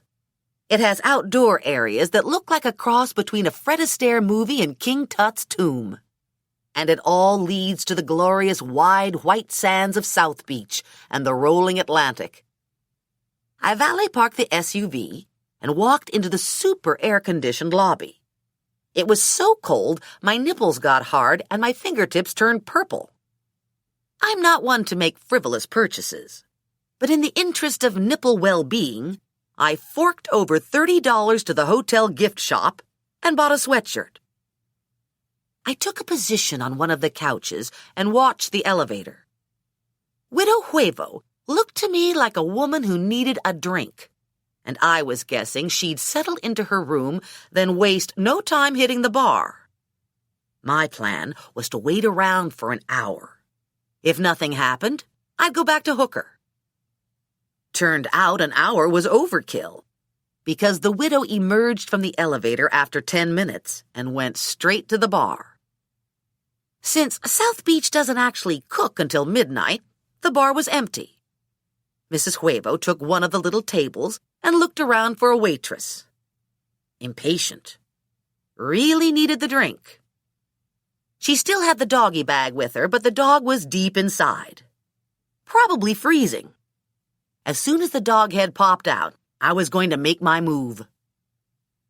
Not a bartender or waitress in sight. No one in the area but me and Mrs. Huevo. I cracked my knuckles and zipped the sweatshirt. Mrs. Huevo removed her suit jacket, obviously having a hot flash. Or maybe she just liked hard nipples. Probably the latter. I saw the dog stick his head out and look around and instantly disappear back into the bag. Good enough for me.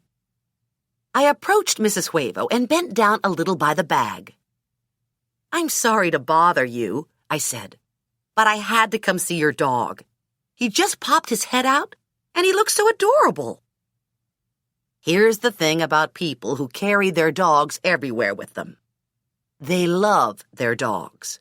And they love talking about their dogs. So it's possible to approach a total stranger, coo over the dog, and become instant best friends. The widow Huevo looked at me hopefully. You wouldn't happen to work here, would you? Christ, who do I have to fuck to get a drink in this place? This bar doesn't look like it's operating right now, I said. I was going to try one of the tables on the porch. People seem to be sitting there. Widow Huevo craned her neck to take it in. You're right. She was on her feet and moving, her long legs gobbling up the Lowe's Art Nouveau patterned carpet. I was taking 2 steps to her 1, trying to keep pace. Geez, I said. How can you walk so fast? Anger. I tried not to smile too much. Oh yeah, I thought, this was going to work out just great. We pushed through the doors and found a table on the patio that overlooked the pool and the ocean. Probably the dog wasn't allowed here, but no one was going to tell that to the bitch Huevo. She put the dog bag on her lap and swiveled in my direction, opening the bag a little. This is Itsy Poo, she said. She's 3 years old and she's the best little girl. Itsy Poo popped up and looked at her mistress, and Huevo made an instant transformation from bitch woman to gaga goo goo dog mommy. Isn't she the best? Huevo asked Itsy Poo. Isn't she the cutest? The sweetest? Isn't she mommy's darling? Itsy Poo's eyes bugged out of her tiny head, and she vibrated with excitement. She was a miniature something, small enough to sit in a woman's hand. Sort of rat size, but not that much muscle. Her mousy brown hair was long, but not especially full. If Itsy Poo were a woman, she'd be on Rogaine.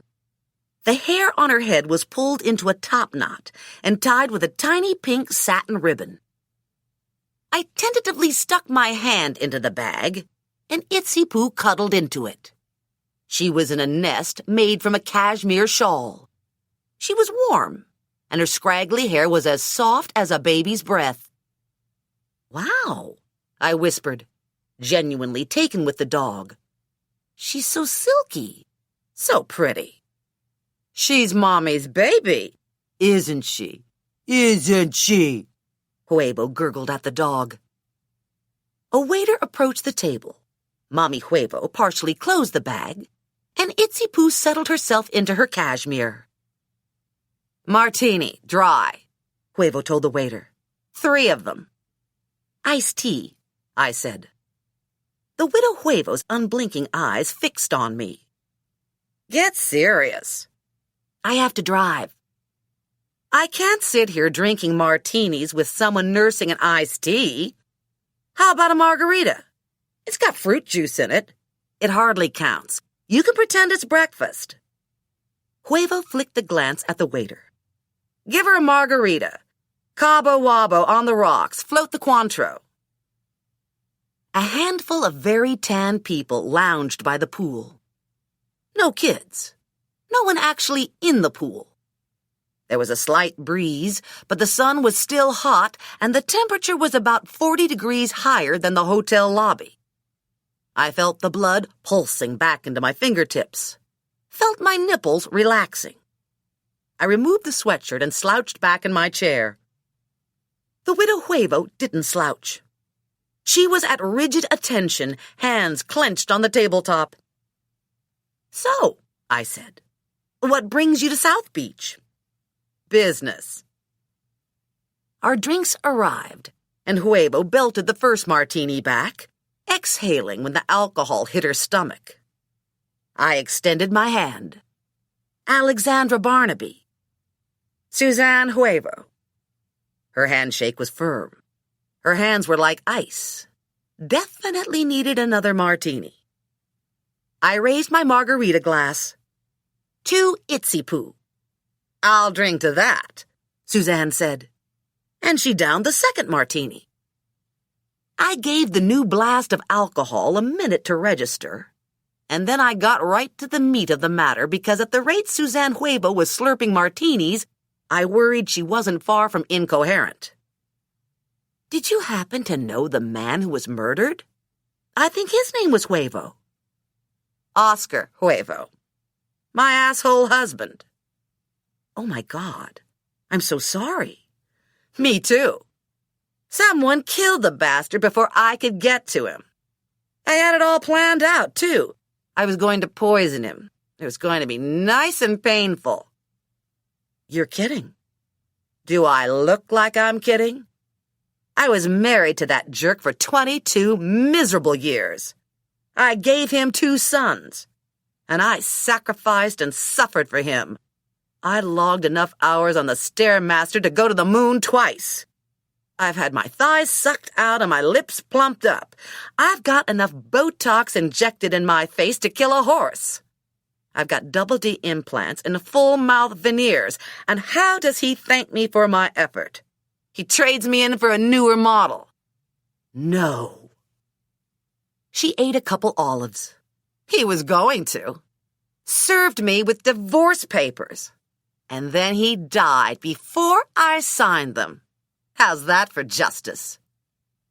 Do you know who killed him? No. Unfortunately.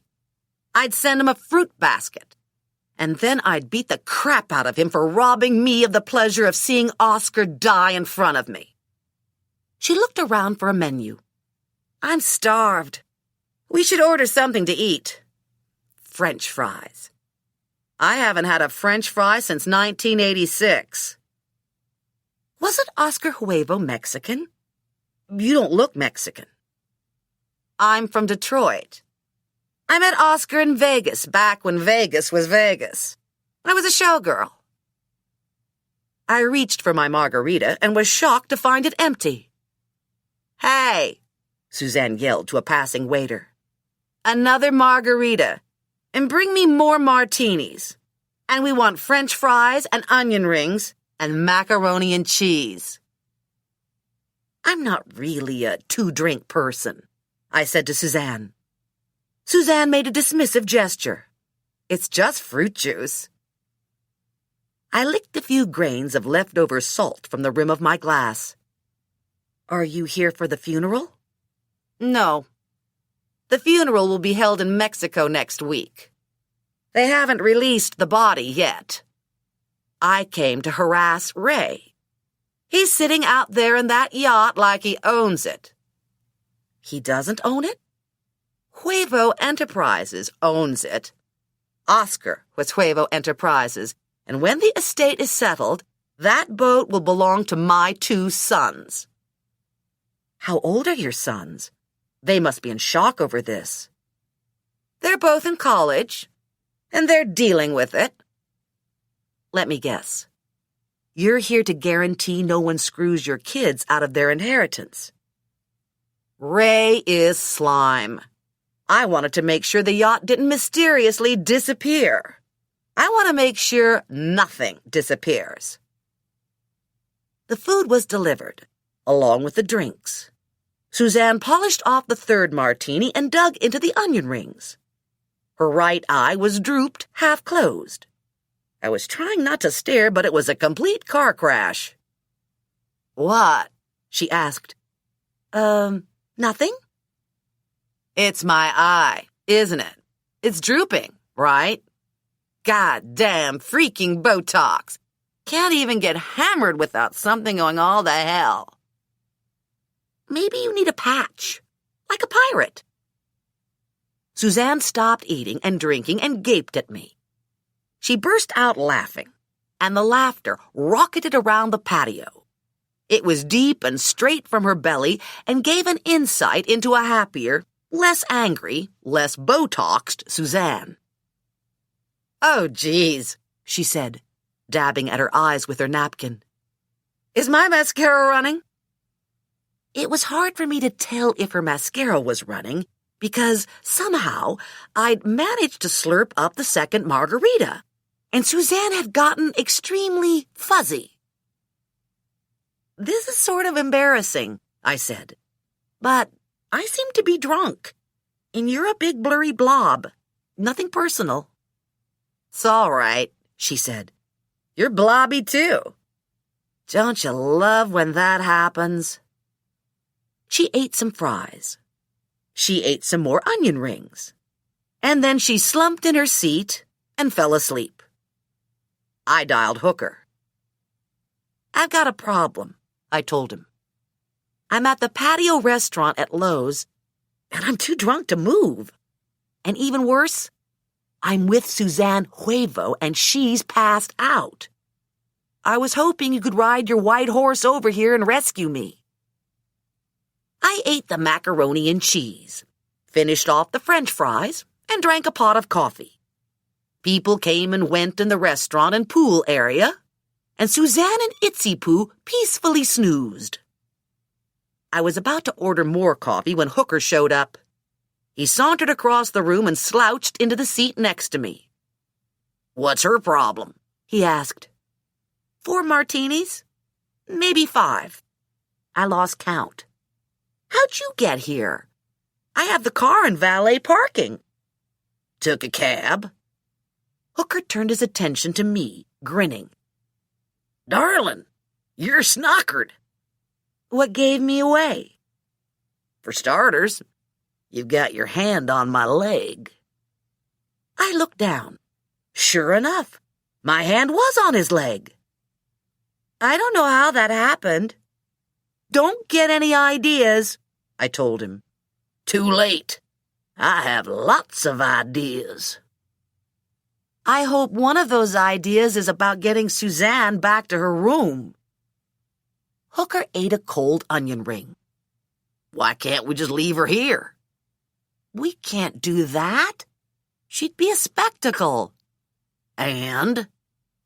"I like her. We've sort of bonded." "Have you tried waking her?" he asked. "Yeah, she's out for the count." "Okay, sit tight. I'll be right back." A couple minutes later, Hooker returned with a wheelchair. "That's genius," I told him. "Sometimes this is the only way I can get my team back to their rooms at night. The luggage cart works good too." We got Suzanne into the wheelchair, placed her jacket and the doggy bag on her lap, and Hooker started rolling her toward the door.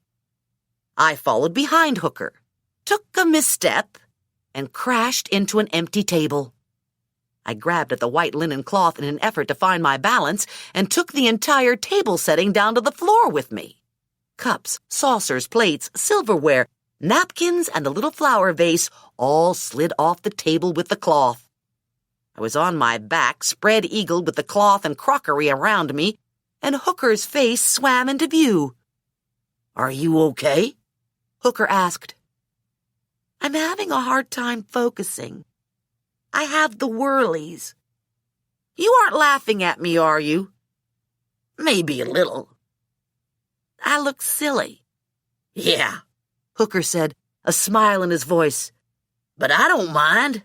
I like when you're on your back." He reached down and scooped me up, setting me on my feet, holding me close to him, picking smashed crockery out of my hair.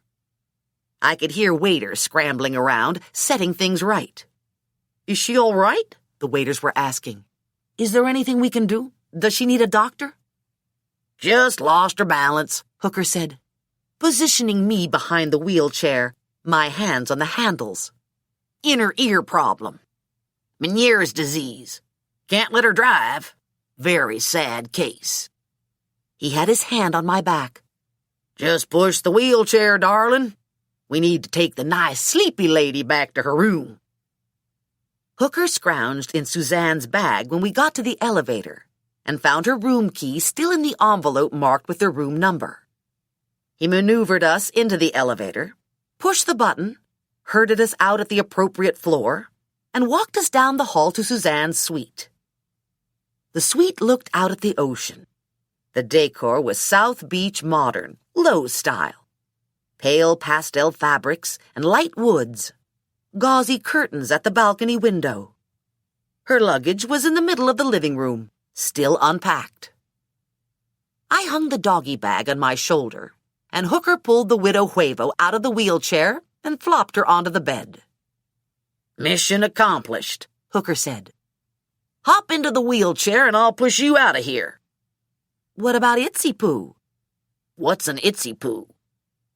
I opened the bag and the tiny dog head popped out. "What is it?" Hooker wanted to know. "It's a dog." Hooker looked at the tufted head with the little pink bow. "Darling, that's not a dog. Beans is a dog. This is... What the heck is this? Beans would think this was a snack." "It's a miniature something." I put the bag on the floor and Itsy Poo jumped out and started investigating. Lowe's had set out a doggy welcome center, complete with placemat, dog bowls, treats, a chew bone, and a map to the dog park. Hooker filled one of the bowls with water and put a couple treats in the other. "That should hold whatever it is until its owner wakes up," he said. "Stick a fork in me," I told Hooker. "I'm not too far behind Suzanne Huevo." "I don't want to drive all the way back to Little Havana," Hooker said. "The action seems to be here in South Beach. I'm going to check you into the hotel and take the car back to the marina so I can watch the boat." Even before I opened my eyes, I felt disoriented. Too many room changes. The motel at Homestead, Felicia's guest room, and now I sensed something different again. Big bed, very comfy, warm body next to me, heavy arm across my chest. I looked down at the arm. Tan. Blonde hair on the arm. Damn! I was in bed with Hooker. I peeked under the covers. I was wearing my t-shirt and panties. Hooker was in boxers. The boxers were blue with pink flamingos. Cute. "Morning," Hooker said. "What are you doing in my bed?" "Sleeping." "Why don't you have your own bed?" Hooker eased his hand up under my breast. "You don't remember?" I pushed the hand down. "No." "You begged me to sleep with you." I rolled out of bed and collected my clothes. "I don't think so. I was drunk. I wasn't insane." "I watched the boat until midnight and didn't see Beans. I don't think he's on the boat. Did you learn anything good from the grieving widow?" "The only thing she's mourning is the fact that she didn't get to kill Oscar herself. And she doesn't think a lot of Ray. Turns out he's squatting in a boat her sons are due to inherit. She said Huevo Enterprises owns the boat, and Oscar was Huevo Enterprises." "I talked to some people last night while I was hanging out at the marina. Word on the street is that the lion's share of everything goes to the two boys. But Ray is executor until they reach 30, and that's 10 years down the pike." "Anybody know what Suzanne's going to get?" "Speculation is not much. Couple million, maybe. The bulk of the assets are in Mexico. No joint property." "I'm taking a shower and then I'm going downstairs for breakfast." "I'll go to breakfast with you," Hooker said, "just in case you need coffee." An hour and lots of pancakes later, Hooker and I were in the lobby, waiting for the elevator, wishing we knew what to do next. The elevator doors opened and two men stepped out. They were Hispanic. They were wearing dark suits. One was maybe 5'9", slim build, bald, pockmarked face, sharp features, bright bird eyes. The other was huge and frighteningly familiar, hoarse and baldy. They didn't look our way. They were in a hurry, moving toward the hotel's main entrance. "It's them," I said to Hooker. "It's Horse and Baldy." "Are you sure?" My stomach was clenched into a painful knot, I'm sure. We trailed behind Horse and Baldy and watched them get into a black BMW. Hooker grabbed a cab and told the driver to follow the Beamer. It wasn't a long drive. Horse and Baldy parked in the lot at the marina. "Wow, big surprise," Hooker said. It was too early for the tiki bar at Monty's, so we sat on one of the benches that lined the marina walkway. Horse and Baldy approached the Huevo gangplank and were waved on board. They went straight to the first deck salon and disappeared. We hadn't been prepared to leave the hotel. No hats, no sunglasses, no binoculars. After a half hour, Hooker was fidgeting. "I hate sitting around like this," Hooker said. "It's boring." I agree. Let's take turns. I'll take the first watch, and you can go back to the hotel and get our stuff. We need a car anyway in case we want to follow somebody. Maybe one of these guys is the bean snatcher. The sun was just beginning to warm Miami. The water in the marina was as smooth as glass. The air was still. No breeze to rustle palm fronds. The boats were leisurely coming to life. The morning aroma of coffee brewing in galleys mingled with the sharper scent of ocean brine. I watched Hooker head for the parking lot, and I stretched on the bench and thought this would all be incredibly nice. If only Beans was here. And if only I wasn't being hunted down by a sadistic maniac with an oversized Johnson. It seemed to me that Ray Huevo would get over the loss of his cars. He was bent over about it now, but he had a lot on his mind and a business to run. And I suspected if we just weathered this, we'd be off the hook in a day or two. Ray Huevo had never before cared about the car side of the business. And God knows Huevo could afford to build 2 more cars. Even if he had illegal technology on the 69, he should be realizing he wasn't going to get busted on it. You would think a more worrisome issue would be Oscar Huevo packaged up and rammed into a storage locker. Someone out there knew the body was discovered and moved. If that person was inner circle to Ray Huevo, he knew Hooker was the one who moved the body. But then, maybe, the murderer wasn't inner circle. A man and a woman in brilliant white uniforms trimmed with blue were moving around on the second deck, setting up for breakfast. 2 women strolled out, the world seemingly a better place for their perfect blondness. They were wearing floaty caftan-type things that are worn only by the very fat and the very on-board ship. They were followed by 4 men in casual shirts and slacks. The men were power breakfasting. Spanky and Dolores followed the power breakfasters. Good thing my stomach was full of pancakes, or I might be feeling left out. Everyone milled around for a few minutes until Ray Huevo appeared. He took his seat, and everyone followed his lead. Horse and Baldy weren't among the invited breakfast guests. Halfway through breakfast, Spanky glanced my way, and I could see recognition register. He leaned left to catch Ray Huevo's attention, and words were exchanged. Huevo looked in my direction, and I felt the roots of my hair get hot. The meeting of eyes was brief. Huevo barely acknowledged me, immediately dismissing my presence, returning to his role of genial host, eating his omelet, smiling at the blonde at his side. The white-uniformed waiters poured more coffee and juice. The chef served crepes from a rolling cart. The sun climbed higher in the sky. The breakfast felt endless. I called Hooker.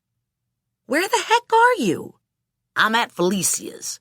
I went back to get our things. I think we're better off staying in South Beach." "What about Gobbles? What's Gobbles doing?" "Gobbles is watching television. I told him to stay with Felicia." "I'm dying here. I need my iPod. I need sunglasses and sunscreen." "I hear you," Hooker said. and he hung up. I blew out a sigh and slouched a little lower on the bench. Baldy appeared on deck, and my breath caught in my chest. Baldy bent to speak to Huevo. He was nodding his head. Yes, yes, yes. He looked my way. Damn. Huevo returned his attention to his breakfast party, and Baldy left the boat and walked toward me.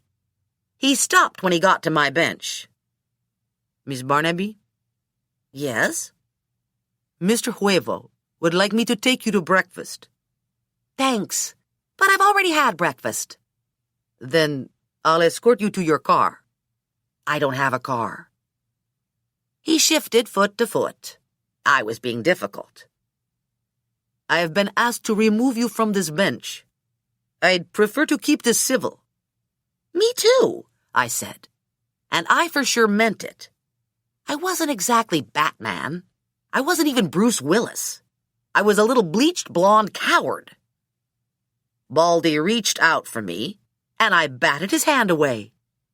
Don't touch me, I said. I thought you might need some help getting off the bench. Newsflash, I'm not leaving this bench. I'm meeting a friend here, and he's real big and mean, and he has a vicious dog. Come on, lady, give me a break. If you don't cooperate, I'm going to have to pick you up and take you away and shoot you. Touch me, and I'll scream, I said.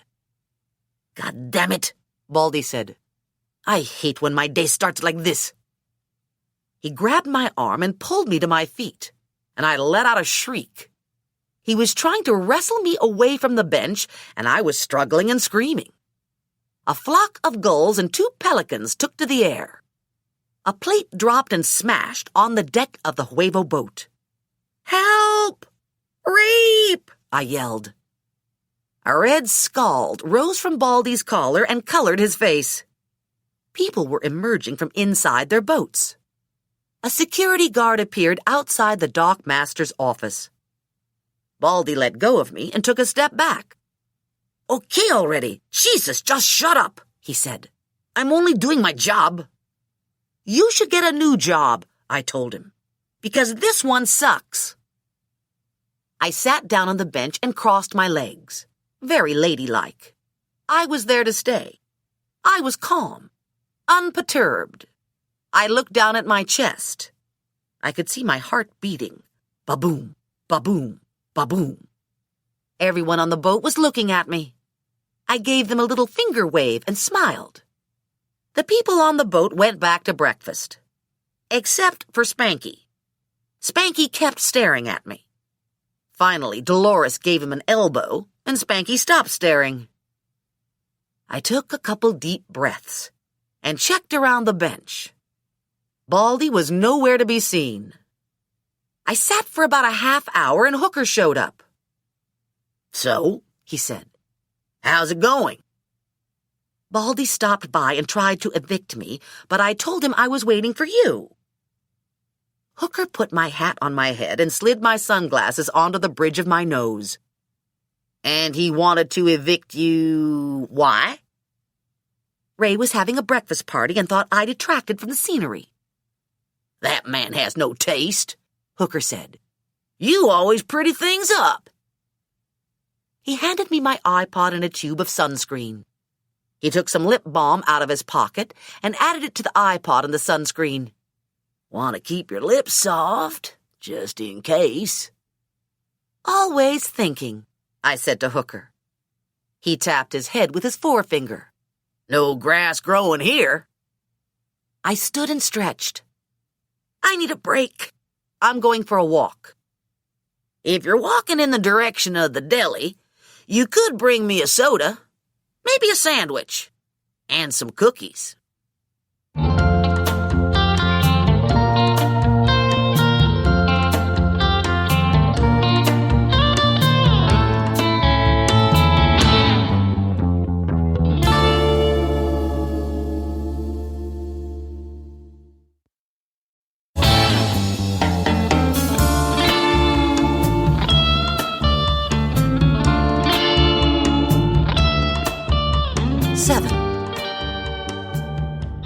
a 6-pack of diet soda in cans, a bag of cookies, and 2 ham and cheese subs. I was in front of the bench and there was no hooker. I looked to the boat. No one on deck. 2 possibilities. Hooker went looking for a bathroom, or he decided to follow someone. Either way, I was surprised he hadn't called to tell me. I took the walkway to the parking lot and looked for the SUV. The lot was pretty much filled for the day. No one going in or out. I could hear conversation behind a green panel van. It sounded like Hooker. I rounded the van and found Hooker on the ground with Horse and Baldy over him. Horse and Baldy were concentrating on kicking Hooker and weren't looking in my direction. Baldy was to the side. Horse had his back to me. "Hey!" I shouted, coming up on Horse. Horse turned to me, and I roundhoused him in the face with a 6-pack of soda. There was a satisfying crunch, and blood spurted out of Horse's nose. He stood there, stunned for a moment, and I clocked him again in the side of the head. Then I jumped away before either of them could catch me. I ran to the front of the lot screaming, "Fire! Fire!" I heard car doors open and slam shut, and an engine catch. I ran back to Hooker and saw the goon car wheel around and speed out of the lot. Hooker was on his hands and knees. He dragged himself to his feet and gave his head a shake to clear the cobwebs. "Well, that was friggin' embarrassing," Hooker said. "I just got my ass saved by a woman with a 6-pack of soda." "What were you doing back here with them?" "They said they wanted to talk to me." "And they couldn't do it by the bench?" "Looking at it in retrospect." I broke a can of soda off from the 6-pack and handed it to Hooker. "Boy, you don't know much. You wouldn't last 10 minutes as a woman. I guess Huevo really doesn't want anyone sitting on that bench." "It's the cars. He wants his cars."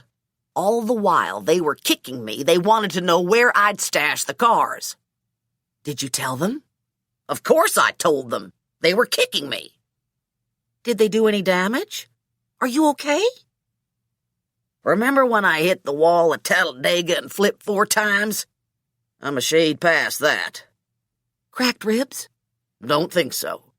"Internal bleeding?" "Hard to tell.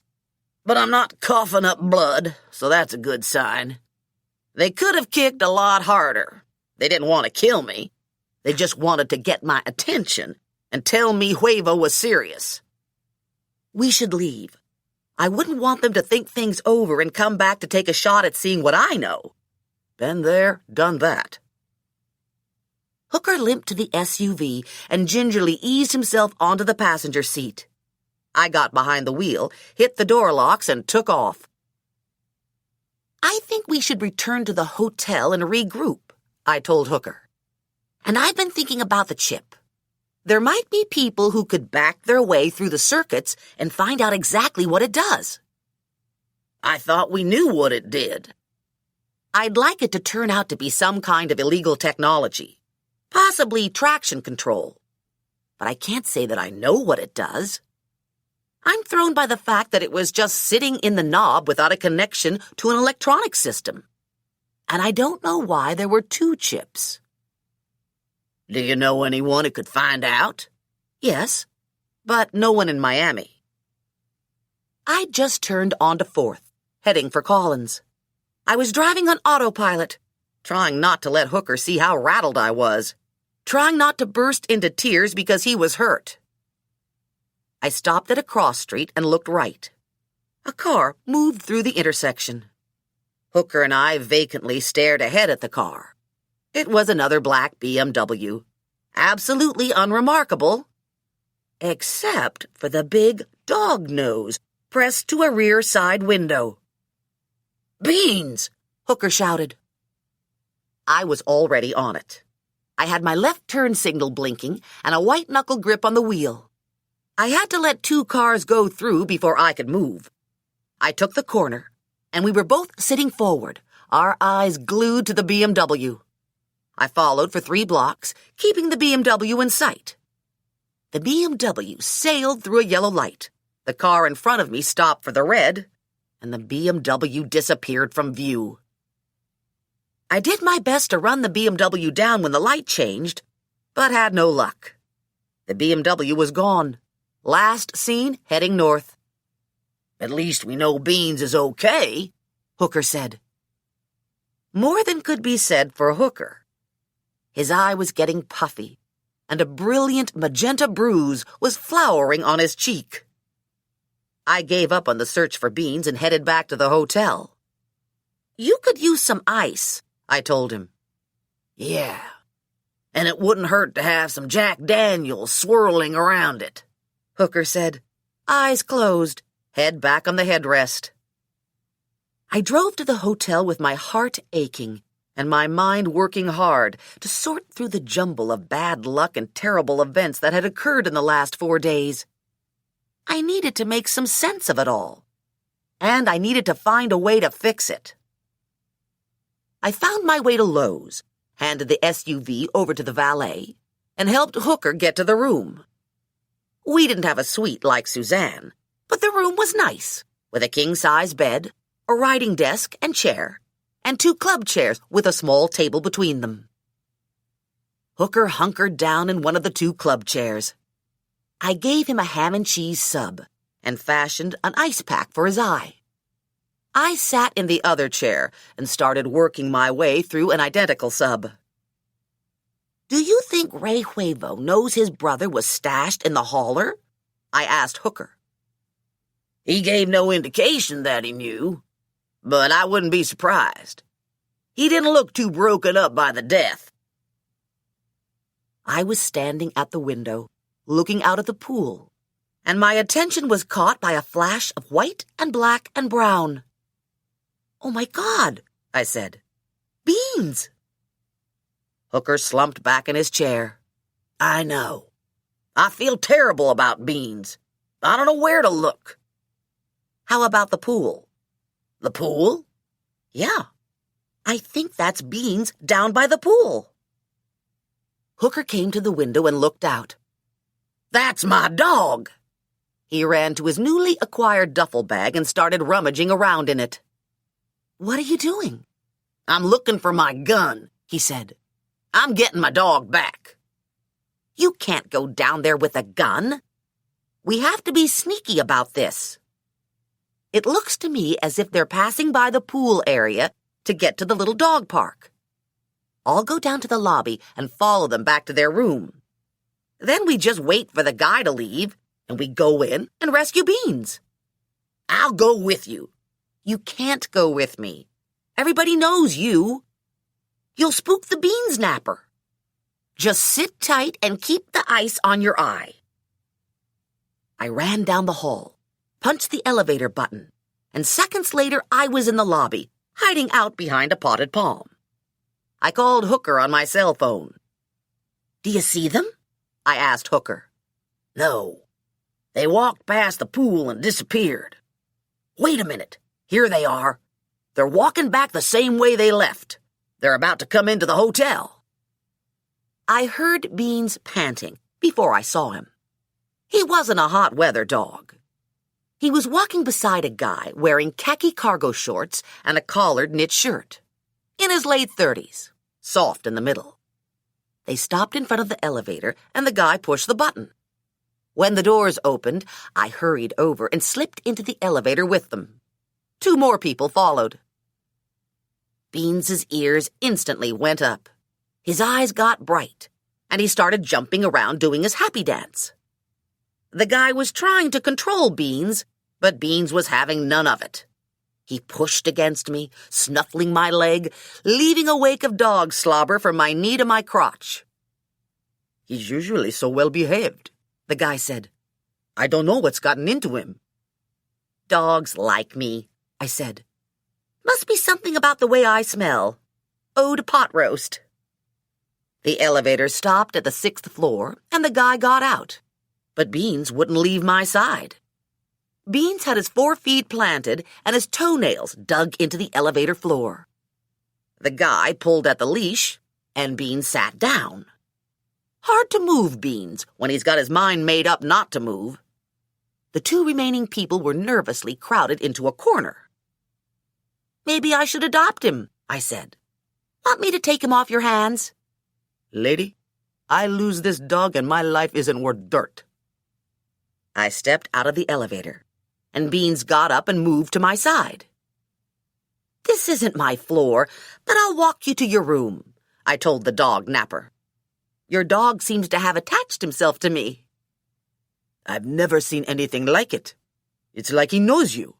"Yeah, it's weird. I have this happen all the time." We walked down the hall to the dog Napper's room. He inserted his key card, then he opened the door.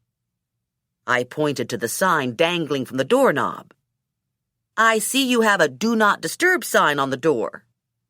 "Yeah, I keep it there so the maid doesn't come in.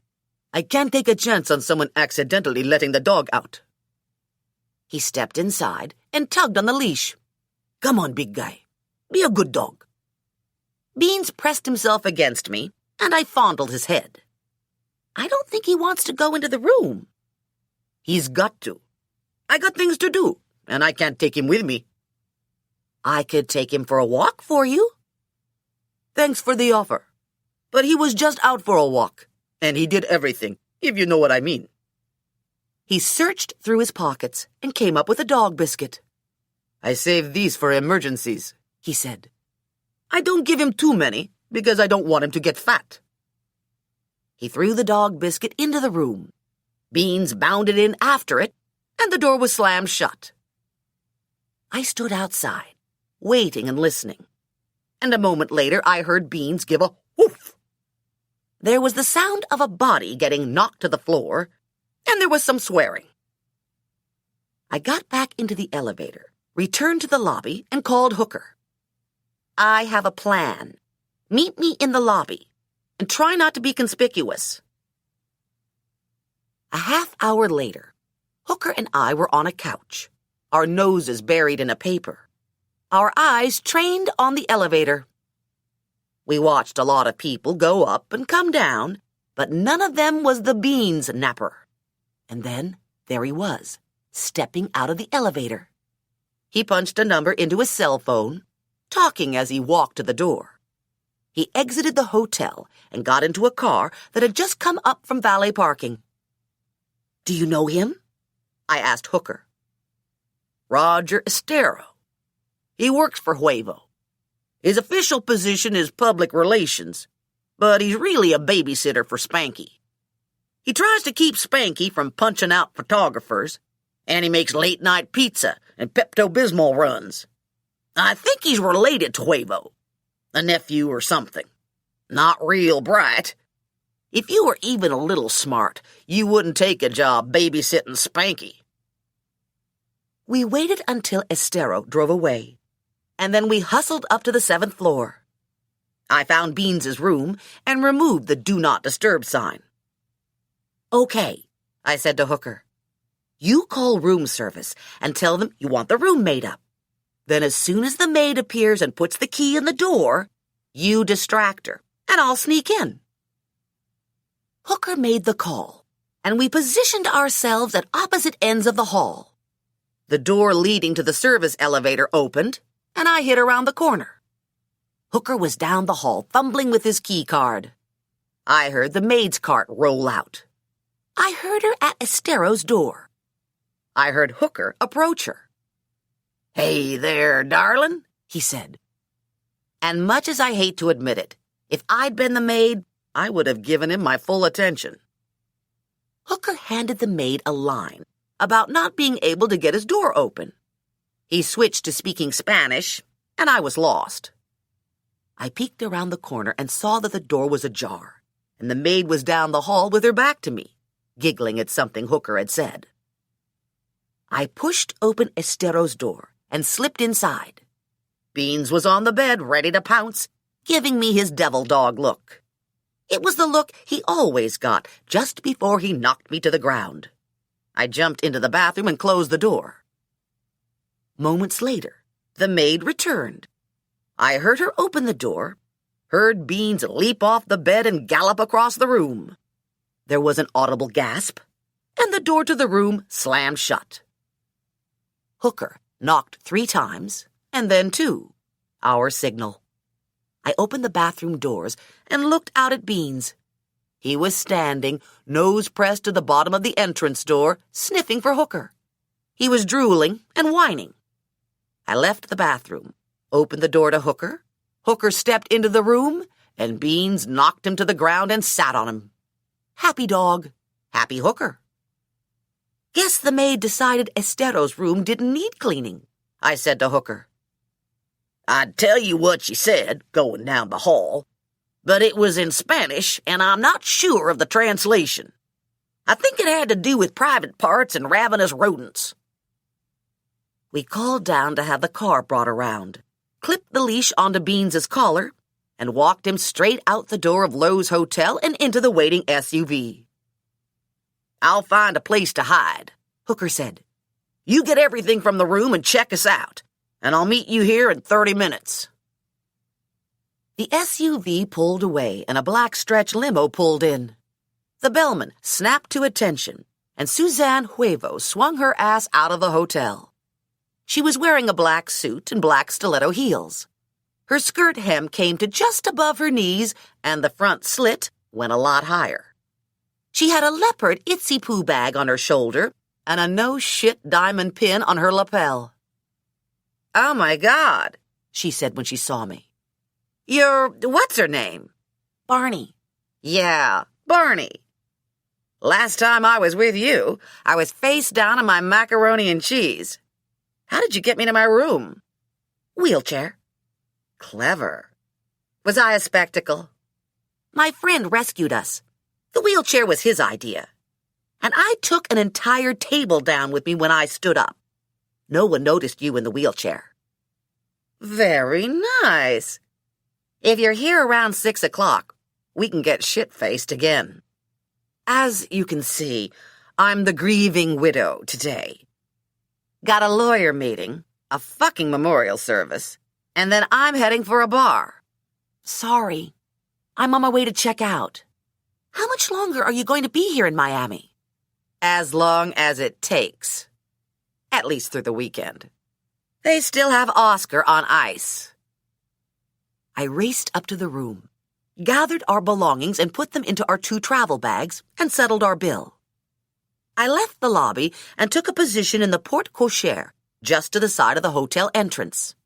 I had our bags in hand. I was mentally cracking my knuckles, praying that Hooker didn't drive up simultaneously with Roger Estero. I blew out a sigh of relief when I saw the SUV cruise down the street and turn onto hotel grounds. Hooker stopped in front of me, and Beans stared out at me. He gave a loud woof, and the car rocked. I opened the side door and tossed the bags onto the back seat. I closed the door and was about to get in next to Hooker when I was brought up short by my purse strap. It was Estero, and he wasn't happy. I should have known there was something fishy about the way the dog was acting with you, Estero said. I tugged at the strap. Let go of my bag. I want the dog. It's Hooker's dog. If you don't let go, I'm going to start screaming. Hooker's a dead man as soon as I get the word. And I don't care how loud you scream. I'm going to get that dog back. He dug his fingers into my arm and dragged me to the rear of the SUV. Open the door. I started shrieking, and Estero clamped a hand over my mouth. I bit him, and he jerked his hand away, taking my bag with him. I heard someone calling for security. Beans was barking. Hooker was yelling for me to get in the SUV. Estero was screaming threats, trying to get a handhold on my shirt. A bellman wedged himself between Estero and me. I rammed myself into the SUV, and Hooker took off while my door was still open. I pulled the door shut and turned in my seat to look back at the hotel. He's got my purse. Do you want me to go back and get it? No. I want you to go far away from here. How do you feel about North Carolina? North Carolina would be good. Do you have plans for Thanksgiving? I had a mental head slap moment. Tomorrow was Thanksgiving. I'd completely forgotten. No, I said. I usually go home to my parents for Thanksgiving, but they're going on a cruise this year. My dad won it in a raffle at his lodge. How about you? My parents are divorced, and holidays are always a tug of war. I avoid them when I can. I was planning on defrosting a Thanksgiving pizza and watching a ball game with beans. You're welcome to join me. I can't believe I forgot Thanksgiving. When I went back to get our stuff from Felicia, her kitchen was filled with women making pies. She invited us to stay, but Gobbles needs to get home. He gets to see his kids on Thanksgiving. It's a big deal for him.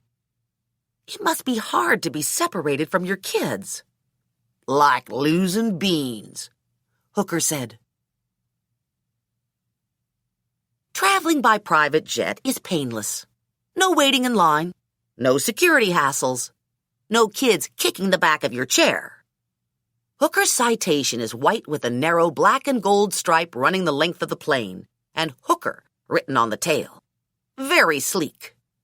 The interior is cream leather and beige carpeting, with a small refreshment center in the front, by the door, and a small but comfortable lavatory in the rear. There are 3 captain's chairs on one side of the aisle, and 2 captain's chairs plus a custom-made dog bed on the other. I was sitting across the aisle from Hooker. He had a movie up on the screen, but my mind was elsewhere. It was early evening, and we were flying into Concord, North Carolina. We dropped below the cloud cover, and familiar neighborhoods popped into view. Houses were sprinkled across the countryside and clustered around lakes. We flew over Kannapolis. That was Earnhardt country. Lots of open space in a rickety little town. A big strip mall toward one end. Lake Norman sprawled to the west. Mooresville attached to the northeast end of the lake, and Huntersville attached to the southeast end. A lot of the drivers and crew chiefs lived in Huntersville and Mooresville. There were condo complexes, high-end houses, and golf course communities, redneck bars, pretty shopping centers, and some fried food restaurants. The Citation touched down and skimmed over the asphalt runway, 5,500 feet long. It was a small airport, used only by private planes. Hangars lined up on one side, with a terminal building in the middle. The NASCAR hangar sat at the far end.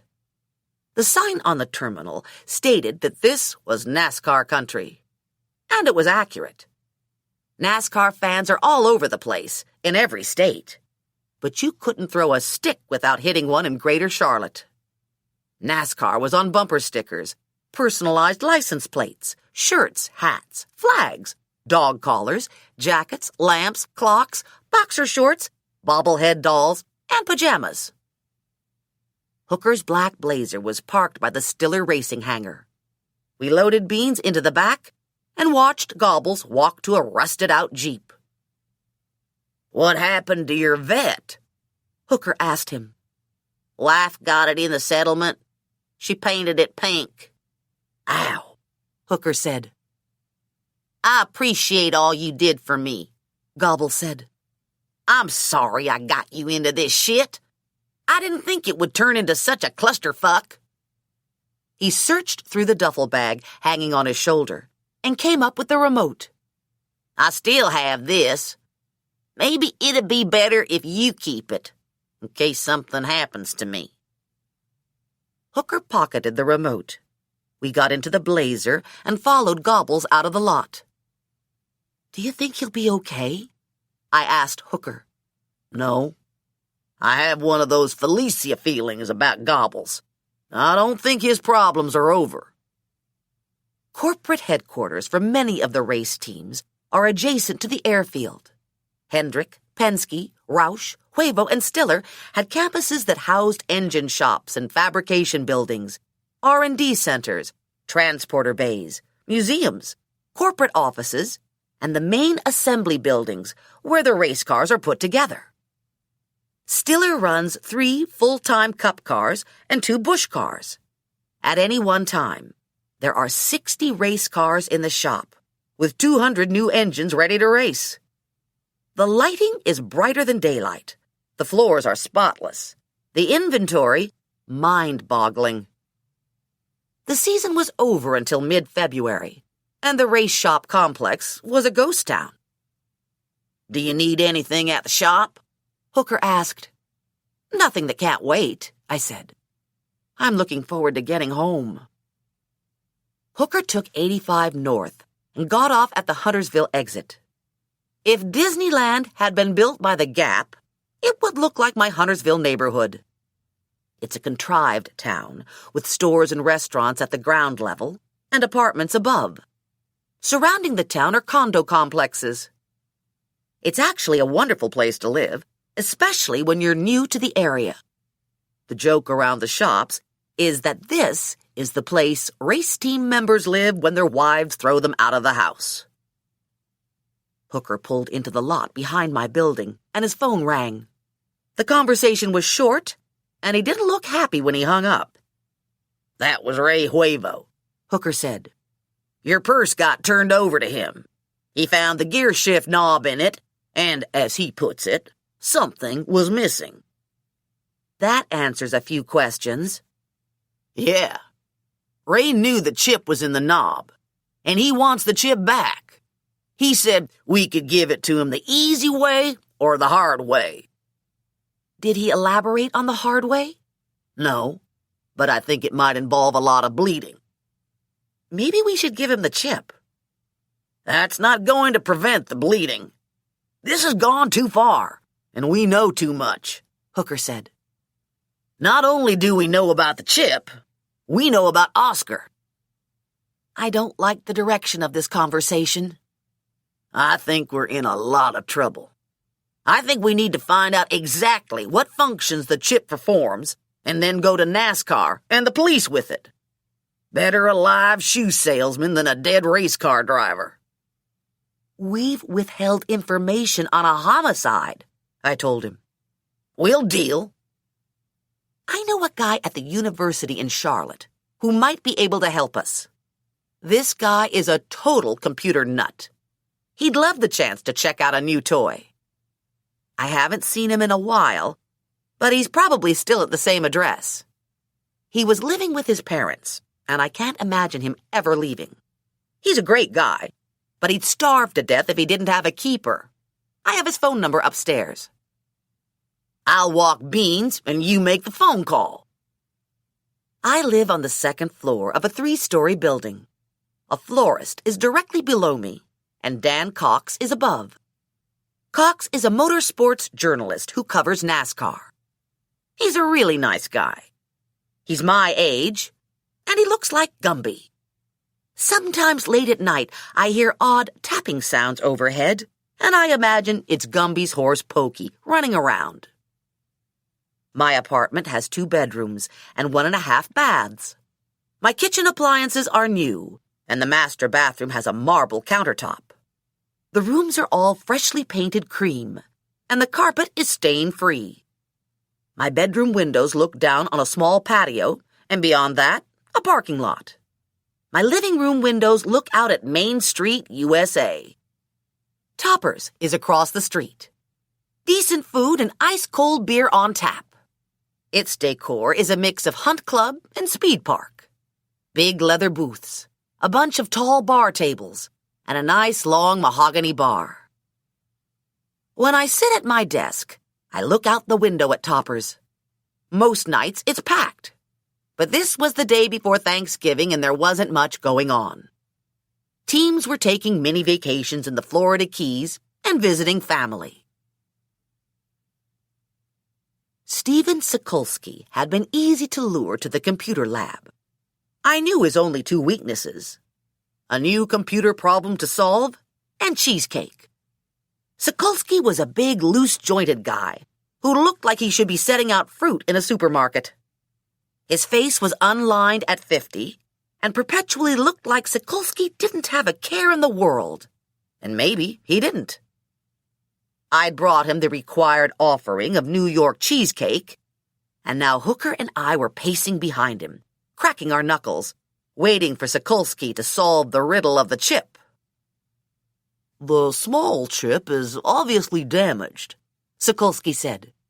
It's a microprocessor with wireless ability, and I'm guessing that the damaged portion contained leads to control some sort of mechanical process.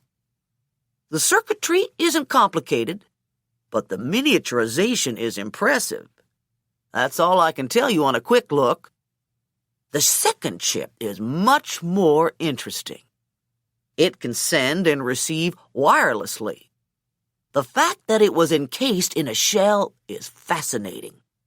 It would indicate that it doesn't attach to a wiring system, that it can perform its function entirely wirelessly. Perhaps this is a relay of some sort, the primary brain in a complicated routing system. The circuitry is much more sophisticated than the circuitry in the damaged chip. Again, it's micro-miniaturized. And here's the good part. It carries its own power source. It's riding on a veneer that seems to function as a battery. It's not my area of expertise, but I suspect the battery's the most exciting part of this little sweetheart. If I had more time, I could work my way through the circuitry and tell you more. Unfortunately, we haven't got more time. Is there anything else you can tell us?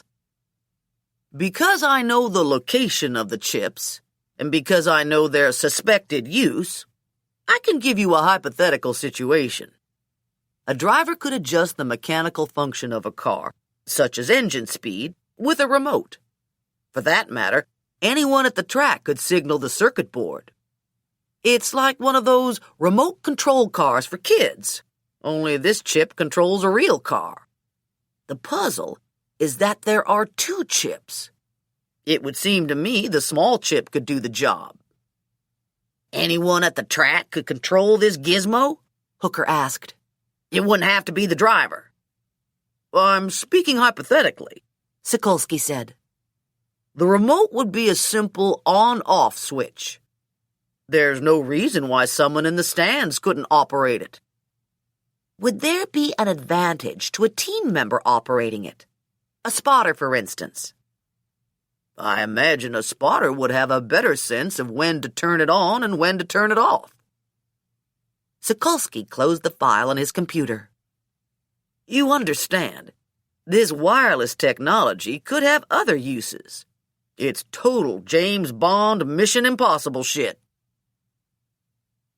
Hooker and I were in his Mooresville house, in front of his big screen plasma, watching a ball game, eating Thanksgiving pizza. Beans was on the couch with us, waiting for scraps of crust, looking happy to be home. I was happy to be home, too, but I couldn't get rid of the anxiety that periodically fluttered through my chest. Helping Gobbles had seemed like the decent thing to do, and if I had to do it all over again, I'd still try to help him. I just wish it had turned out better. If only we hadn't left Beans in the hauler. I was just so tired, I said. I wasn't thinking right. Hooker looked over at me. I missed the first half of that. I'm worried. Hooker slid an arm around my shoulders. It'll work out okay. I've got a feeling. Another feeling? You've got a lot of feelings these days. You don't know the half of it. I'm a hotbed of feelings. If you'd just stop being mad at me, I'd explain some of them to you. I'm not mad at you. I'm disappointed. You broke my heart. I know. I'm sorry. Do you want the last piece of pizza? Would that make us even? You slept with a sales clerk. You can't equate that with the last piece of pizza. You don't know much about men, Hooker said. And this isn't any old pizza. This is extra cheese and pepperoni. 8. Not many people working the day after Thanksgiving, Hooker said, looking over my shoulder. I was at my desk in my little cubicle at the Stiller R&D Center, and I'd been the only person in the building until Hooker showed up. How did you know I was here? Process of elimination. You weren't home. and it's too early in the morning for the mall to be open. I wanted to look at race tapes, and I had some models I wanted to run. Trying to gather evidence? Yes. Having any luck? I went over Shrin's car and found a chip on the engine. It's in worse shape than the one I got off the 69, but I'm hoping Stephen can do something with it. I looked at it under a microscope, but I only know enough to see some remains of basic circuitry. What about the second chip? The sister chip to the one you found in the gear shift knob? I didn't take Nick's car apart, but I looked in the obvious places, and I didn't find a second chip. Maybe we should take it apart. I'd tossed and turned all night with a long list of crimes replaying in my head. Multiple counts of grand theft auto, destruction of personal property, withholding evidence, assault and battery, mutilation of a dead guy. I didn't want to add to the list. It would be good if we had permission, I said to Hooker. I'll call Bingo, Hooker said. It shouldn't be a problem. The car is trash anyway. Bingo is Nick's crew chief. He has 3 terrific kids and a nice wife, and he was probably at the breakfast table eating leftover pumpkin pie. I saved my computer program and swiveled in my seat, waiting for Hooker to get off the phone. Bingo wants to be here when you tear the car down, Hooker said. No, he doesn't. He has a family, and he doesn't want to be part of this. Tell him if we find something, we'll tell him when it's safe for him to know. By noon, I was fairly certain there wasn't a second chip. Either it had been removed, or for some reason it wasn't part of the program. Hooker was helping with the cleanup. Most drivers know about cars, he said, wiping down a wrench. I pretty much only know about driving. I can change the oil, I know the language, and I know some engineering. But I can't rebuild a carburetor. Didn't have an aversion to it, just never got around to it. I'd drive, and the guys I hung out with would drink beer. And then they'd fix my car, and I'd drink beer. You had a division of labor. Hooker grinned. Yeah, we were all specialists. I wrestled the last tire back onto the car and tightened the lug nuts. I love everything mechanical. I've been working with cars for as long as I can remember. I like the way they fit together. I like the way they sound and the way they smell. I like the challenge of getting all the parts to work efficiently. I love my job in R&D, but sometimes I miss working in my dad's garage. Why do you suppose Shrin's car didn't have the second chip? I jacked the car down. I don't know. I guess someone could have removed it. But that would mean there was a third Stiller employee involved, and I find that hard to believe. The car was immediately loaded into the truck by its crew, so I doubt Horse or Baldy had access. I'm guessing that for whatever reason, the second chip wasn't needed. I'm meeting Stephen at 4 o'clock. I'm hoping he can tell me something interesting. And this time, let's remember to bring the remote. I thought it might be helpful if we took it with us for Stephen to see. This is very interesting, Sokolsky said, studying the new chip. This is diabolical. It looks to me like this little gem self-destructed. He had all 3 chips under magnification, and the guts of the remote exposed. He turned his attention to the chip I'd taken off the 69 engine. The 2 chips appear to be similar. Same size and same materials used in construction, he said. They're both too damaged to get a good read on the circuitry. Do you see this little bump right here on the original engine chip? I suspect this is the self-destruct charge. It wasn't activated. The remote you brought doesn't talk to this chip. I could probably blow the charge manually, but it will melt what remains, and probably you don't want to do that just yet." We left Stephen with more questions than answers, and couldn't find much to say on the ride back to Huntersville. "Would you feel safer at my house?" Hooker asked. "Yes, but I don't think it's a good idea." He dropped me at my door and rolled away. I trudged upstairs and went to my desk to catch up on email. A little after 7, I took a break and looked out the window at Topper's. Everyone was back from the holiday and the bar was filling up. I suspected Spanky would be there tonight to bask in his glory. It was the place Hooker would most like not to be, but I thought a Spanky spectacle held some potential. At the very least, it was a diversion from my dead-end thoughts. I swiped on some mascara and lip gloss, gave my hair a shot of hairspray, sashayed across the street to Topper's, and claimed the bar stool next to my upstairs neighbor, Dan. "Has he come in yet?" I asked. "Spanky? No. He's waiting to make an entrance. He'll be in around 8, when he knows the place will be packed. Did you come to see the show?" "I thought it might be fun." "It's going to be painful. I had to get shit-faced before I could write the story for the last race. I can't believe this guy won. There's no justice in this world. I swear, halfway through the season, it was like the 69 car was driving itself." "Huevo had a good setup on that car." "Huevo had a magic setup on that car." Cox looked around. "Where's Hooker? He's usually half an inch behind you." "He's staying in tonight." "There were 2 guys looking for him earlier. Not from around here, but I think I saw them at Homestead. One guy looked like he'd had his head run over by a train." Damn. I'd started to relax a tiny bit, thinking maybe we left our problems in Miami. Now I was back to having that horrible hollow feeling in my stomach, and my heart was beating a little too fast. Was the second guy smaller and bald?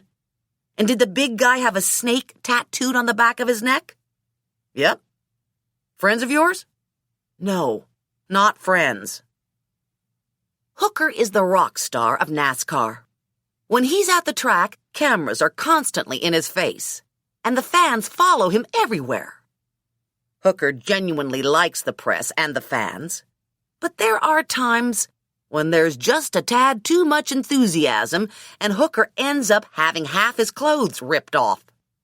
And sometimes, in a state of ill-conceived adoration, the occasional fan will look a lot like a stalker.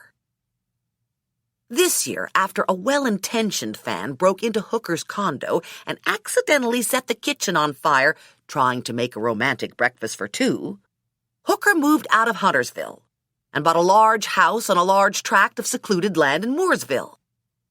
And a couple months ago, after a tour bus drove up Hooker's driveway and dumped 30 people on his front lawn to take pictures, Hooker got security gated, installed a large steroid-angered gorilla in the little gatehouse, and had his property ringed with an electric fence. So I wasn't worried that Hooker would be caught off guard by the 2 Huevo henchmen. Nevertheless, I called to warn him. "I'm at Topper's, and Dan says Horse and Baldy were looking for you earlier." "I'll juice up the fence with a couple extra volts. I'm guessing you're bar side, wanting to see the Spanky spectacle." "Yep. Too bad you'll miss it. It's going to be awful." "Darling, you're hitting a new entertainment low." I blew out a sigh because it was true. I disconnected and ordered a beer. A half hour later, Spanky and Dolores graced the room with their grandeur. As was expected, half the bar applauded and half booed. Dan and I did neither. Dan threw back a handful of bar nuts. "I'm going to puke." "You can't puke. You're an impartial journalist." "No such thing. That crap went out with fedoras. To slightly change the subject, what do you make of Huevo's murder?" I sipped my beer. I haven't given it much thought. Do you have an angle? No. But I think everything I've heard so far is wrong. Everyone is intrigued by the bite marks, but I don't think they have anything to do with the murder. The medical examiner said they happened later, after Huevo was already dead. I think they're accidental. I think someone killed Huevo and packaged him up to keep him on ice. Probably just used whatever was at hand. Which would lead me to think this wasn't planned. Someone just happened to have miles of shrink wrap? Dan shrugged. It's a common household item, and some people stockpile. If you shop at the big box stores, you buy in quantity to save money. The teams do it all the time. Anyway, my theory is that someone killed Huevo and needed to keep things neat, so they wrapped him. They had him sitting in a corner, waiting for it to get dark so they could dispose of the body, and their dog decided Huevo looked tasty. So the killer had a big dog? That's what I'm thinking. And it was an inside job, because Huevo was found in Spanky's truck. Someone was making a statement. And, by the way, if I knew who the killer was, I'd send him a box of Godiva. Putting Huevo in Spanky's new Avalanche was genius. I hear Spanky threw up when he saw it. Plus, they impounded the truck as evidence. What kind of statement do you think the killer was making? Don't know. Sometimes people commit crimes and actually want to get caught, so they leave clues. Sometimes it's an ego trip, and they want to leave a calling card. Or maybe this was a kind of revenge crime. Maybe someone was pissed off that Spanky won. If it had been me, I would have killed Spanky and left him in Huevo's car. But that's just me. Anything else? According to the police, they scoured the parking lot and didn't come up with any evidence that said Huevo was killed there.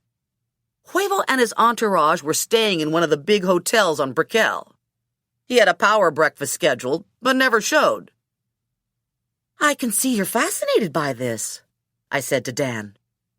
There's a story here. I can feel it. We're just seeing the tip of the iceberg.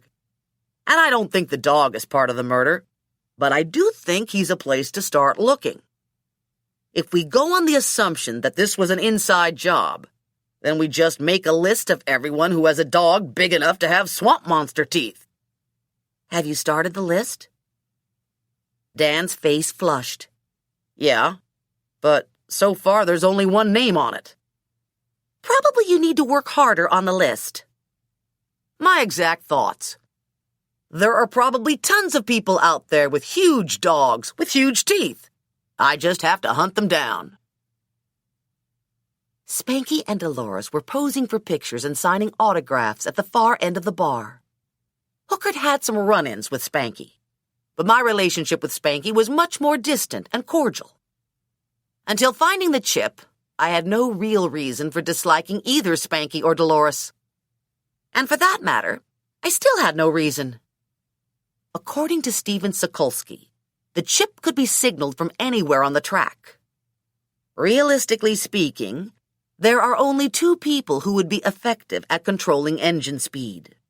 One would be the driver, and the other would be the spotter. My money was on the spotter. I didn't think Spanky was smart enough to pull off cheating at this level. An inside job for Oscar Huevo covers a lot of ground, I said to Dan. From what I can see, he wasn't a popular guy. His wife hated him. His brother doesn't seem too broken up. And he stepped on a lot of toes in 2 countries. And I hate to rain on your parade, but I'm not so sure of the dog thing. If the Huevos were involved, it was probably a hired gun. The Huevos don't look like people who do their own killing. Dan signaled the waiter for another beer. Ray Huevo wouldn't hire out. He has people in his organization who would gladly do the job. I took a handful of nuts. Are you telling me Ray's a little dark? Ray's very dark. I did an article on the family a year ago. It was next to impossible to get information on Ray. He doesn't talk to anyone, and he has offices in a separate building, a half-mile from the bulk of Huevo Enterprises. I was eventually allowed entrance to the building, but never got beyond the first floor. It's the R&D arm of Huevo, and God knows what they developed there. People who have actually gone through the building tell me it's filled with chemical labs and computer crap that looks like science fiction. I ended up writing nothing about him because I couldn't verify anything beyond his business address. What I suspect is that any time something shady goes down, it gets funneled to Ray. Ray has development funds that could buy a third-world country and half the politicians in ours. Do you think Ray is dark enough to kill his brother? I think Ray's dark enough to do anything, but I don't know what his motive would be for murder. It looks to me like Ray has his own little empire. The dust was starting to settle around Spanky and Dolores. The crowd had thinned to just a few hangers-on, and Dolores was looking antsy, as if she couldn't wait to get home to her whips and chains and beat the bejesus out of Dickie. "I'm going to convey my congratulations," I said to Dan. "Are you coming?" I spoke to them at the track. Don't think I could get through it a second time. I dropped a 5 on the bar and made my way over to Spanky. I stuck my hand out and smiled. "Congratulations. You drove a really good race." "Thanks," he said. "Where's Hooker? I wanted to congratulate him on being second." "I'll pass that along to him." Probably should take the bullets out of his gun first. "I saw you guys sitting on the dock. What the heck were you doing?" "We were just hanging out." "It looked like you were watching us." "Nope, just hanging out." Dolores picked her nose up out of her Cosmo. "Oh, yeah? Well, why did you start screaming when Ray's assistant invited you to breakfast? It was real rude of you to be there in the first place when Dickie and me were guests on the yacht. We knew what you were doing. You were trying to ruin our good time. You were jealous because you weren't on a yacht, because losers who come in second don't get invited on yachts." And this is why everyone loves Dolores. I wanted to talk to Spanky alone, but Dolores was never more than 3 inches away. It was a wonder she let him drive the race car without her. "Oh, wow," I said to Dolores. "You've got a big black seed right between your 2 front teeth. Were you eating those little crackers that are mixed in with the bar nuts?" Dolores swiped her tongue across her teeth. "Is it gone?" "No," I told her. "You should go to the ladies' room and check it out. It's huge and black." "Ew," she said, and she took off for the ladies' room. "I didn't see any seed," Spanky said. "I wanted to talk to you, alone." "I thought you were Hooker's girl." "I'm a spotter, and I didn't like what I was seeing on Sunday." "You mean me winning?" "No, I mean you cheating. There was traction control on the 69. I drove the wheels off that car, and it was all legal." "None of it was legal. The 69 had a computer chip hidden in the gear shift knob, and the chip regulated engine speed." "Yeah, right. And Batman is going to be my crew chief next year. Lady, you're Looney Tunes. You need to stop taking those drugs." "You should ask Ray Huevo about it. And if you weren't the one controlling the engine speed, you should also talk to your spotter." "What's Bernie got to do with it?" "The chip is controlled by a remote, and you and Bernie are the only ones who could effectively work the remote." "I'm not asking no one about it," Spanky said. "They'd think I was nuts. And how do you know all this?" I was pretty sure I'd accomplished my task. No way to know for certain, but I was betting Spanky didn't know about the chip. I left the bar and crossed the street to my apartment. I put the key in the lock and the door swung open. The door hadn't been locked. If this had happened to me a year ago, I wouldn't have given it a second thought. 10 months ago, all that changed. and I got a first-hand education on breaking and entering. My brother had gotten himself into a lot of trouble. I'd gone to Florida looking for him and had stumbled onto his ransacked apartment. So finding my door unlocked, when I was fairly confident I'd locked it, was a little déjà vu. I backed away and called Hooker on my cell. "This is probably stupid," I said to him, "but I just came back from the bar, and the door to my apartment is open, and I'm almost certain I locked it." "Go back to the bar and wait for me." A half-hour later, Hooker showed up at the bar. Only a handful of regulars remained. Most were watching hockey on the overhead television. Hooker wasn't big news to this group. We went outside and looked up at my windows. No shadowy figures passing in front of the shades. We checked out the parking area. No gunner waiting with the motor running. "Okay," Hooker said. "let's do it. Let's go upstairs and see if anyone's home." "Are you sure? It seems kind of dangerous. What if someone's actually there?" "I'd hate that. I was counting on looking like a hero without any actual bad guy contact." Hooker pulled me into the shadows and made a gesture for me to be silent. My apartment door opened wide, and Horse and Baldy came out. They walked to the parking area and got into a car. The engine caught, and the car pulled out of the lot and disappeared into the night. "I have a cramp in a really uncomfortable place," Hooker said. "Gobbles' idea to move to Australia is starting to have some appeal for me." I slipped out of the shadows, slunk to my door, and let myself in. Hooker grabbed my arm and jerked me back when I put my foot on the first step. Hooker had his gun in his hand. "Let me go first." 10 months ago, when Hooker and I got involved in my brother's disappearance, we discovered some things about ourselves. One of the things we learned is that we both can be heroic if we have to. But we'd rather not. I was perfectly okay with letting Hooker go first. After all, he was big on driving the boat, and he had the gun. I followed Hooker up the stairs, all the time holding my breath. He paused when he got to the top, then looked around. He motioned for me to stay, and then he went room by room, making sure no one was there. "Looks like it's just you and me," he said when he came back. "If they were searching for something, they were neat about it. Nothing seems out of place." I filled my travel bag, plus a couple brown grocery bags with clothes and other essentials. I hadn't had a chance to buy food, so there was very little in the refrigerator to worry about. I flipped the lights off and gave one of the bags to Hooker. From what I could tell, they did a decent search. Things were disrupted in drawers. My bed had been taken apart. "They were looking for the chip," Hooker said. "Fortunately, I have the chip in my pocket," I said. "I think it's time to get help.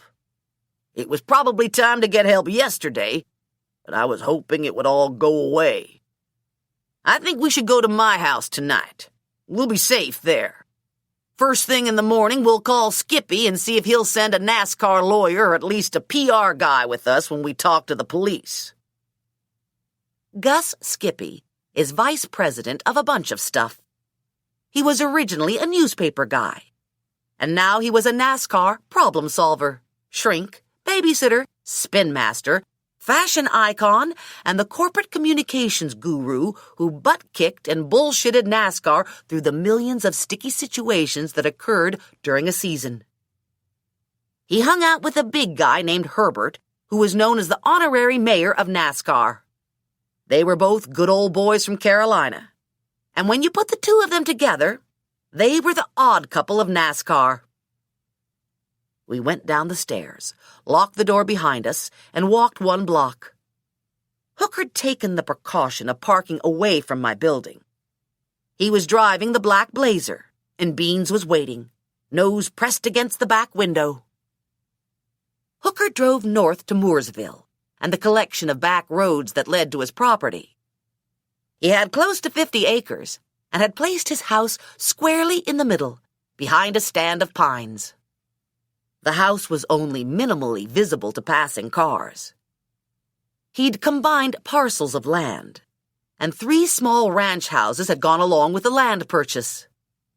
2 of the houses were rented out to crew members. The 3rd house sat at the edge of Hooker's driveway and served as a gatehouse. Butchie Miller lived in the gatehouse.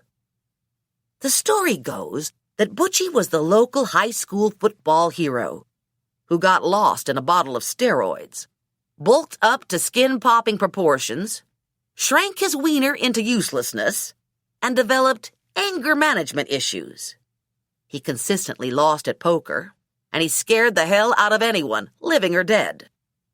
Hooker considered him to be the perfect security guard and had installed him in his gatehouse, not because he actually needed a security guard, but more because he frequently needed an extra hand for poker.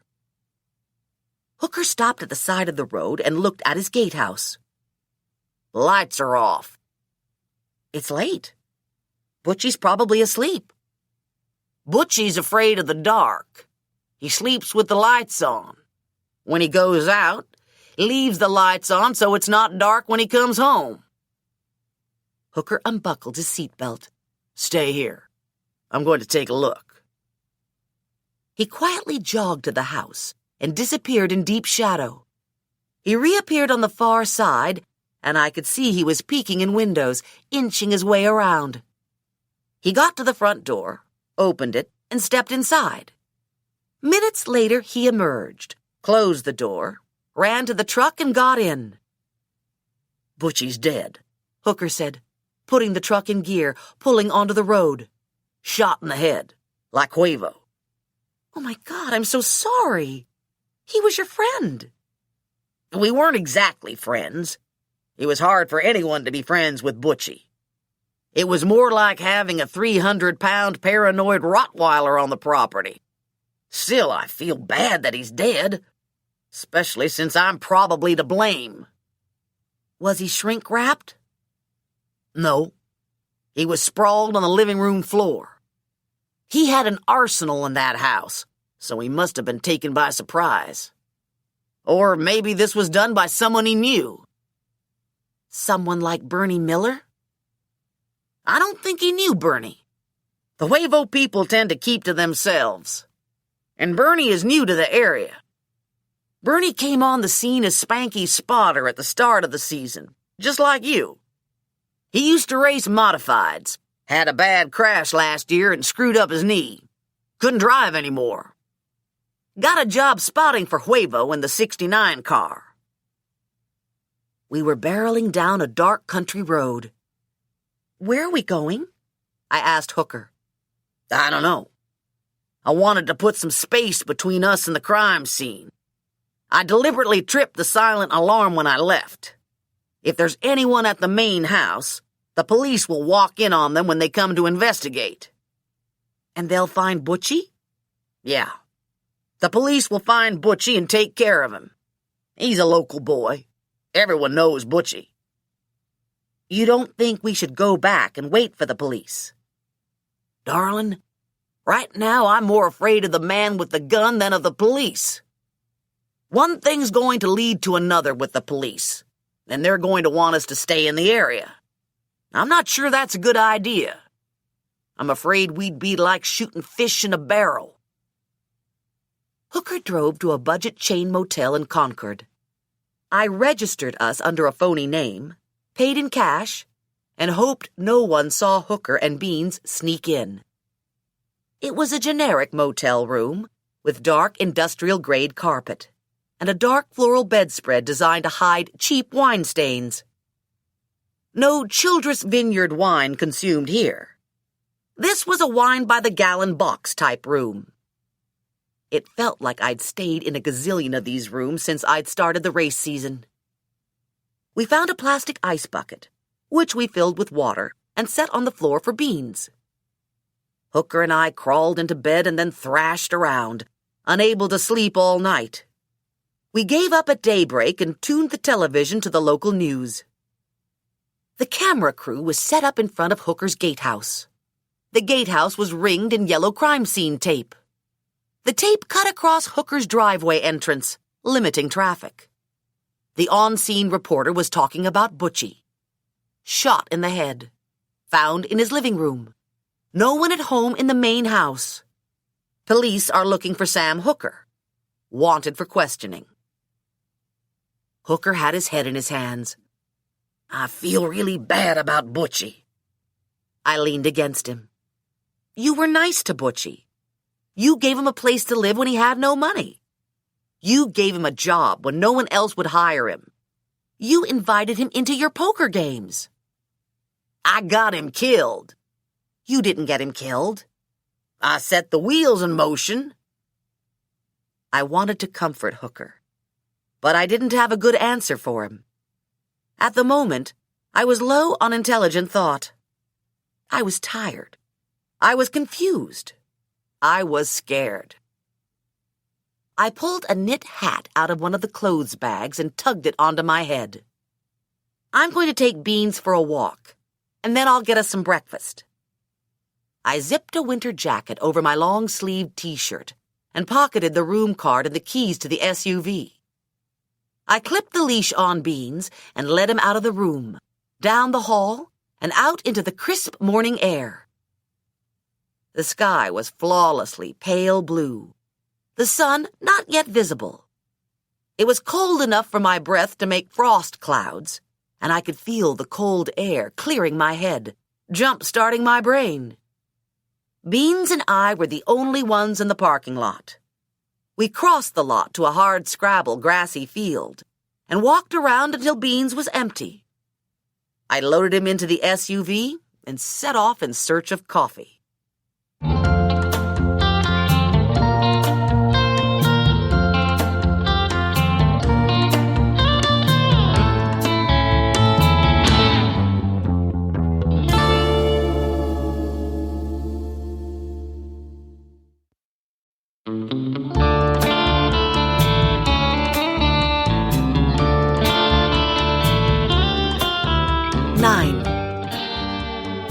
Hooker was showered and shaved when I got back to the hotel room.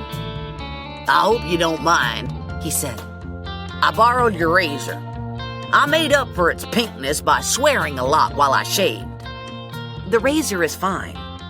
When you start borrowing my underwear, we need to talk. I unpacked 2 cups of coffee and 2 plastic cups of orange juice from one bag, and I had a second bag filled with breakfast sandwiches. I handed a sandwich to Hooker, kept one for myself, and gave the rest of the bag to Beans. Everything you could possibly want for breakfast, with the exception of pancakes, I said to Hooker. An egg, a sausage patty, cheese, and a biscuit. Yum, Hooker said, and he meant it. Gourmet food was lost on Hooker. I finished my sandwich, juice, and coffee, and took a shower. Hooker was back to watching television when I came out of the bathroom. This isn't good, he said. They're saying the murder weapon that was used on Butchie was also used on Oscar Huevo. I'm now wanted for questioning by the local police and the Miami police. And I hate to tell you this, but they're looking for you, too. Me? And as if on cue, my cell phone rang. It was my mother. I just got home from the cruise, and I heard your name on television, she said. They said you were wanted for murdering 2 men. No, I'm only wanted for questioning, and it's all a mistake. Don't worry about it. I'm fine. Don't let them take you to jail. I saw a show on it once. They watch you on television when you go to the bathroom. More information than I needed right now. My mother, I said to Hooker when I disconnected. She suggested I don't go to jail. She thought I wouldn't like it. If you don't want to go to jail, we need to check out of this motel, Hooker said. It's too easy to spot my SUV sitting out there in the lot. There's an empty factory that's up for sale on the road to Kannapolis.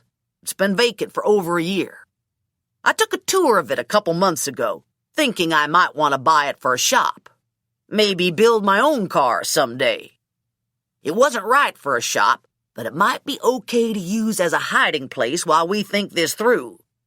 There's no alarm on it, so it'll be easy entry. And it's on a secluded stretch of road. I added breaking and entering to my mental crime tally. The building had originally been a tool and die factory. When the factory went belly up, the place had been gutted and used to store motor oil and assorted car care products. Those products had since moved on, and we now sat in a dark, damp, cavernous, cinder-block bunker of a building. It hadn't been locked, and one of the garage bay doors had been left open, so we were only guilty of entering. Hooker drove the SUV into the interior and parked close to the wall, where we were in shadow and not visible from the outside. For a short time, it felt like things might get normal, I said to Hooker. But now they're worse than ever. 1 step forward, 2 steps backward. Let's test drive a couple things. We know Ray was using illegal technology to cheat. We're not sure why, because Ray never seemed to be interested in racing. We also know Ray employs 2 goons who kill people. And we're not absolutely sure, but it feels like Ray knew his brother was in the locker. In fact, chances are probably good that Ray killed Oscar. There's something very high stakes here. Something we don't understand, I said to Hooker. There has to be more going on than cheating at a race. I agree. I think we need to find out why Ray killed his brother. You were thinking Madame Zara and her crystal ball would tell us? I was thinking Ray would tell us. All we have to do is kidnap Ray and beat the crap out of him until he talks to us. I felt my mouth drop open, and I guess I must have looked as horrified as I felt. What? Hooker said. Do you have an alternative plan? Not at the moment. What makes you think he'll talk if we beat him? I've been beat on a lot, and I always talk. Let's go on the assumption that the chip has something to do with the murders. Ray really wants that chip back. If we gave the chip to NASCAR, he could lose the championship, Hooker said. Yeah, but he's never cared about the car side of the business before. Why does he care so much about the championship now? And his dead brother would take the hit. Ray would say he knew nothing about it. Ray would come out clean. And anyway, NASCAR would impose a fine and some sanctions, but they wouldn't take the championship away. They'd have to undo too many things that are already in motion. Photo ops and satellite radio tours and television appearances, not to mention party favors for the banquet next week. So? I think there's something else going on with the chip. Like it has some secret James Bond code on it that can be used to destroy the world? Nothing that glamorous. I was thinking more about the things Stephen told us. A breakthrough in computer technology. Or a new and better battery. Hooker looked doubtful. Do you think someone would kill for a better battery? A better battery could be worth a lot of money. Hooker kissed the nape of my neck. What are you doing? I asked him. I'm getting friendly. There's no getting friendly. We don't get friendly anymore. Hooker was a good lover for the same reason he was a good race car driver. He never gave up. It didn't matter whether he was closing in on the leader or if he was 20 laps down. He put out the same effort. And if he was in cruising mode, it was only because he was pacing himself and reorganizing. Hooker wasn't a quitter. Not in a car and not in bed. And apparently that characteristic carried over to not giving up on failed relationships. Or, hell, what do I know? Maybe he just didn't spend enough quality time in the bathroom this morning. Suppose we go to jail. Suppose the bad guys find us and kill us. Don't you want to get one last orgasm in? Hooker asked. No! Hooker kissed me, and somehow, when I wasn't paying attention, his hand had wandered to my breast. Turns out race car drivers also aren't good with no. No isn't a word they entirely comprehend. Not in front of the dog, I said to Hooker, pushing his hand away. The dog isn't looking. The dog is looking. Beans had climbed out of the cargo area and was sitting with his butt on the back seat. I could feel his breath on the back of my neck. Would you get friendly if the dog wasn't looking? Hooker asked. No. Could you please put your libido on hold? I have some ideas. We could talk to Spanky Spotter. You mean we could beat the crap out of him? Yeah, okay, we could beat the crap out of him. Anyway, it seems like there's some potential for information there. Or we could break into Huevo R&D. Huevo R&D is in Mexico, Hooker said. Not that Mexico is impossible, but the police probably have my plane grounded. We'd have to fly commercial. That would be chancy. How about residences? Does Ray Huevo have a house in the Concord area? Oscar has a house on Lake Norman. I'm not sure how much he used it. I know Mrs. Oscar wasn't in love with North Carolina. Sometimes I'd hear that Oscar was in town, but I never saw him out and around. I think it was take care of business and get out of Hicksville. I don't think Ray has anything here. There might be a corporate condo somewhere. Am I missing anything? The goons, Horse and Baldy, Huevo's henchmen. We could try to get something out of them. You mean, like, get them to confess to murdering 2 people? Yeah, Hooker said. Of course, we'd have to beat the crap out of them. I'm seeing a pattern here. My talents are limited. Basically, I'm only good at 3 things. I can drive a car, I can beat the crap out of people, and you know the third thing. It involves a lot of moaning on your part. I don't moan. Darling, you moan. This is embarrassing. Let's get back to beating the crap out of people. Who would you like to take on first? The spotter, Bernie Miller. Hooker dialed a number on his cell phone. I need some help, he said. No, not that kind of help, but thanks. I might need it later. Right now, I just need some information. I need an address for Bernie Miller, Spanky Spotter. Hooker cradled the phone between shoulder and ear, listening while he rummaged around in the console in the door pocket. He came up with a pen and a crumpled Dunkin' Donuts napkin, handed them over to me, and repeated the address. He disconnected and put the SUV in gear. Miller is recently divorced, so with a little luck, he's alone in his house. Who did you call? Nutsy. He offered the use of his plane if I needed to get out of the country fast. Nutsy drives the Cranks beer car. He's one of the older drivers and is a real good guy. He knows everyone and has probably forgotten more about racing than I could possibly learn. That address you gave me is on the lake, I said to Hooker. That's a pricey neighborhood for a spotter.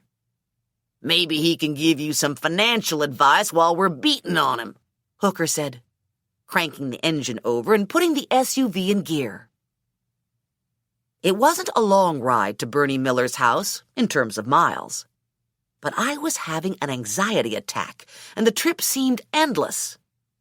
It was midday when we cruised into his cul-de-sac. The house looked new, probably not more than 2 years old. The yard was neatly trimmed, with sculpted flower beds and bushes that hadn't yet reached lush status. A gray Taurus was parked in the driveway. So, how do we go about this beating thing? I asked Hooker. Do we just go up and ring the doorbell, and then sucker punch him when he answers? Hooker grinned at me. Getting into this whole brutality mindset? Just wondering. Maybe that approach would be too aggressive for a guy with a gray Taurus parked in his driveway. Maybe that's the approach we'd use if we were talking to a guy in a double wide. I used to live in a double wide. And? Just throwing that into the mix, Hooker said. Did you get sucker punched a lot? No. I used to answer the door with my gun in my hand. I looked over at the house. That could slow down our interview progress. Might be hard to beat the crap out of a man who answers the door with his gun in his hand. We'd been idling in the middle of the road, not in front of Miller's house, but one house down. Hooker slowly rolled past Miller's house and continued down the block to the corner. He hung a U-turn at the corner and came back down the street. He pulled to the curb and parked. We were now on the opposite side of the street from Miller. And again, we were one house down. You don't seem too anxious to do this, I said to Hooker.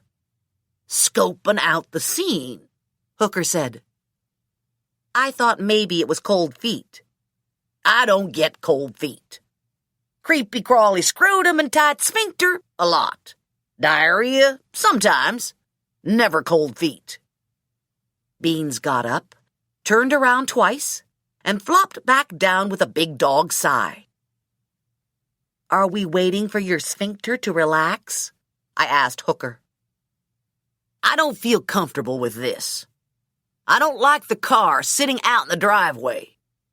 I know lots of people never use their garage, but this feels off somehow. And I can't see Bernie driving a gray Taurus.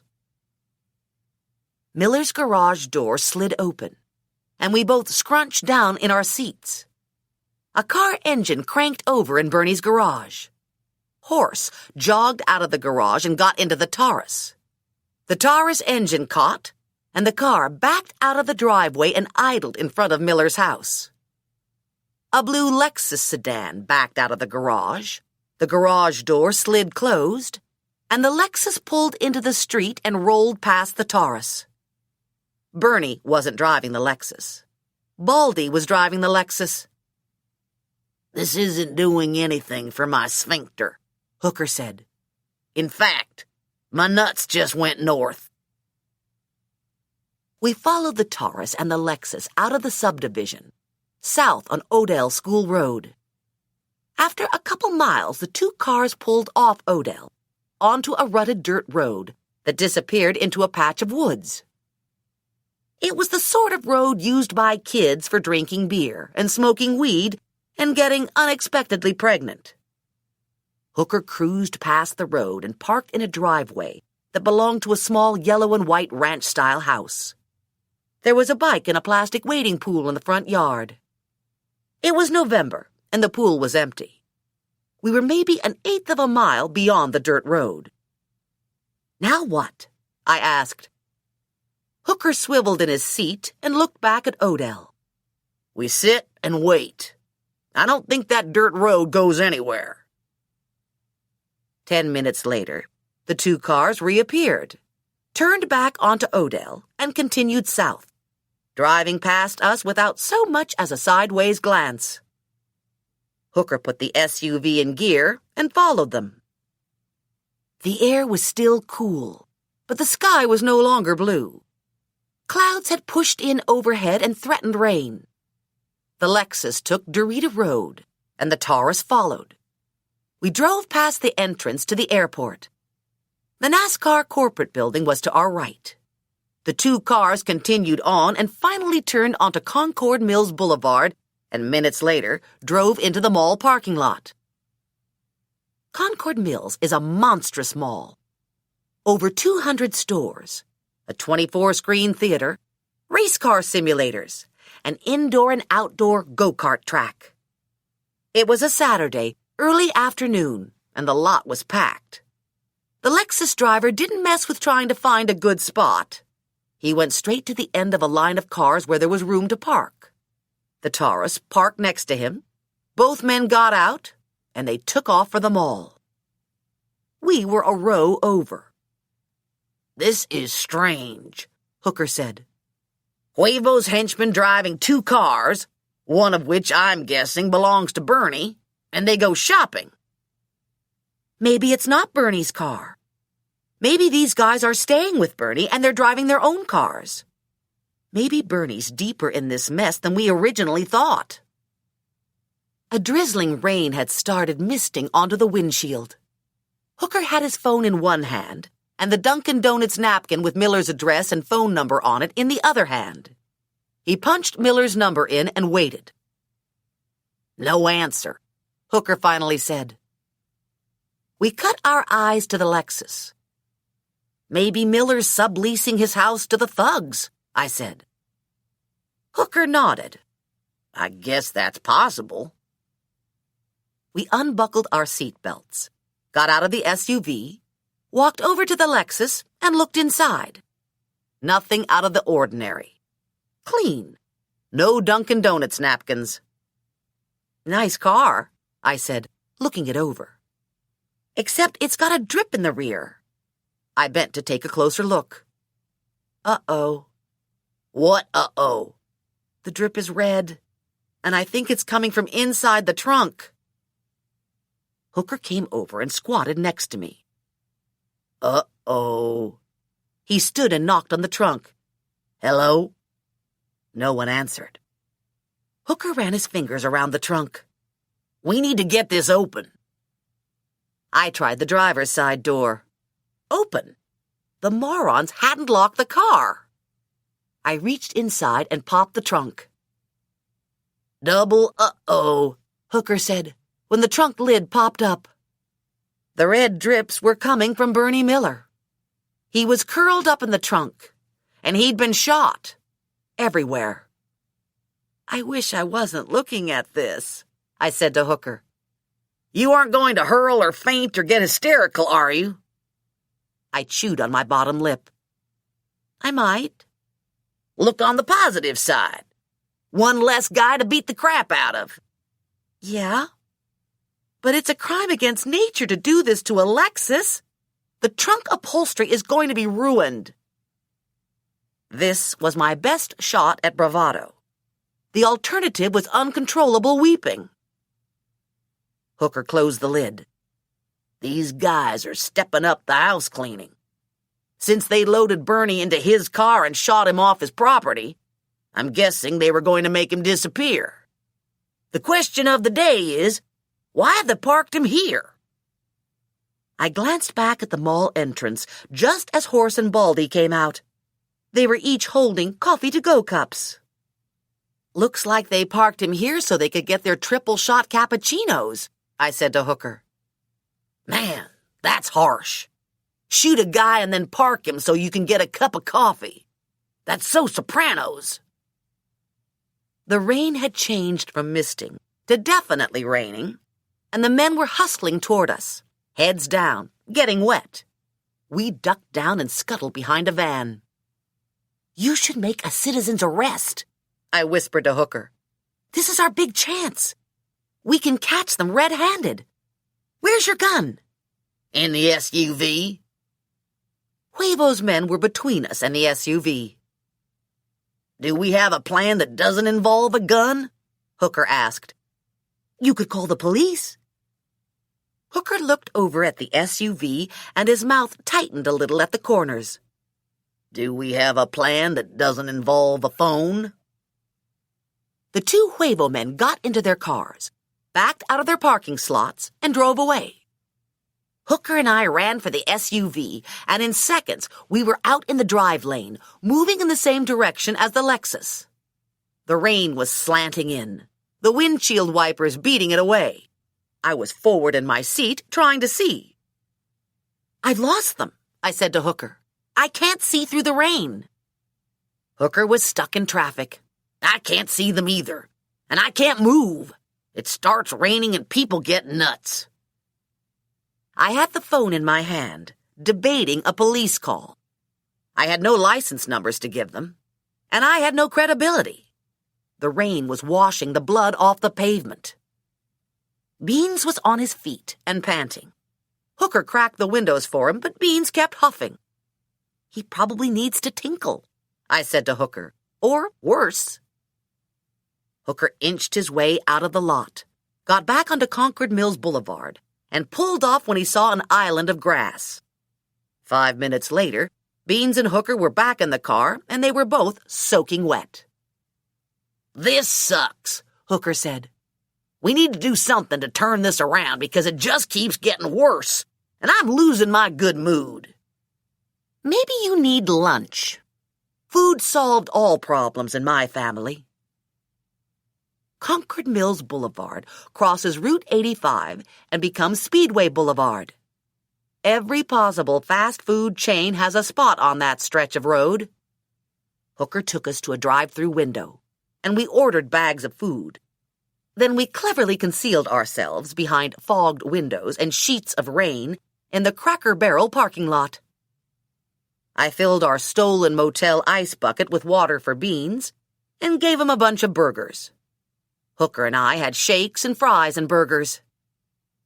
Hooker ate the last of the fries and slurped up the last of his shake. "It's amazing how consuming large quantities of salt and artery-clogging fat always makes me feel happy," Hooker said. "Don't get too happy. We have lots of problems." "We need to find those two guys." "How are we going to do that? We don't even know their names." Hooker called Nutsy again. "I need some more information. There are two guys looking for me. They're on the Huevo payroll, probably working for Ray. Muscle in suits. One guy is big and has a snake tattooed onto the back of his neck. Dark hair, cut short. Just recently got his head bashed in. The other guy is bald. I want to know who they are, and it would help if I knew where to find them." We moved the SUV back to the mall lot, where we felt less conspicuous, and waited. Hooker and Beans fell asleep, but I stayed awake. My mind wouldn't shut down. It was making lists. Pick up the cleaning. Buy baby shower gift for Nancy Sprague. Try to cut back on the swearing. Call Mother more often. Forgive Hooker. Get car serviced. Have lock fixed on apartment front door. Adopt a cat. Clean out hall closet. Get manicure. After 2 hours, I woke Hooker up so he could change locations in the lot.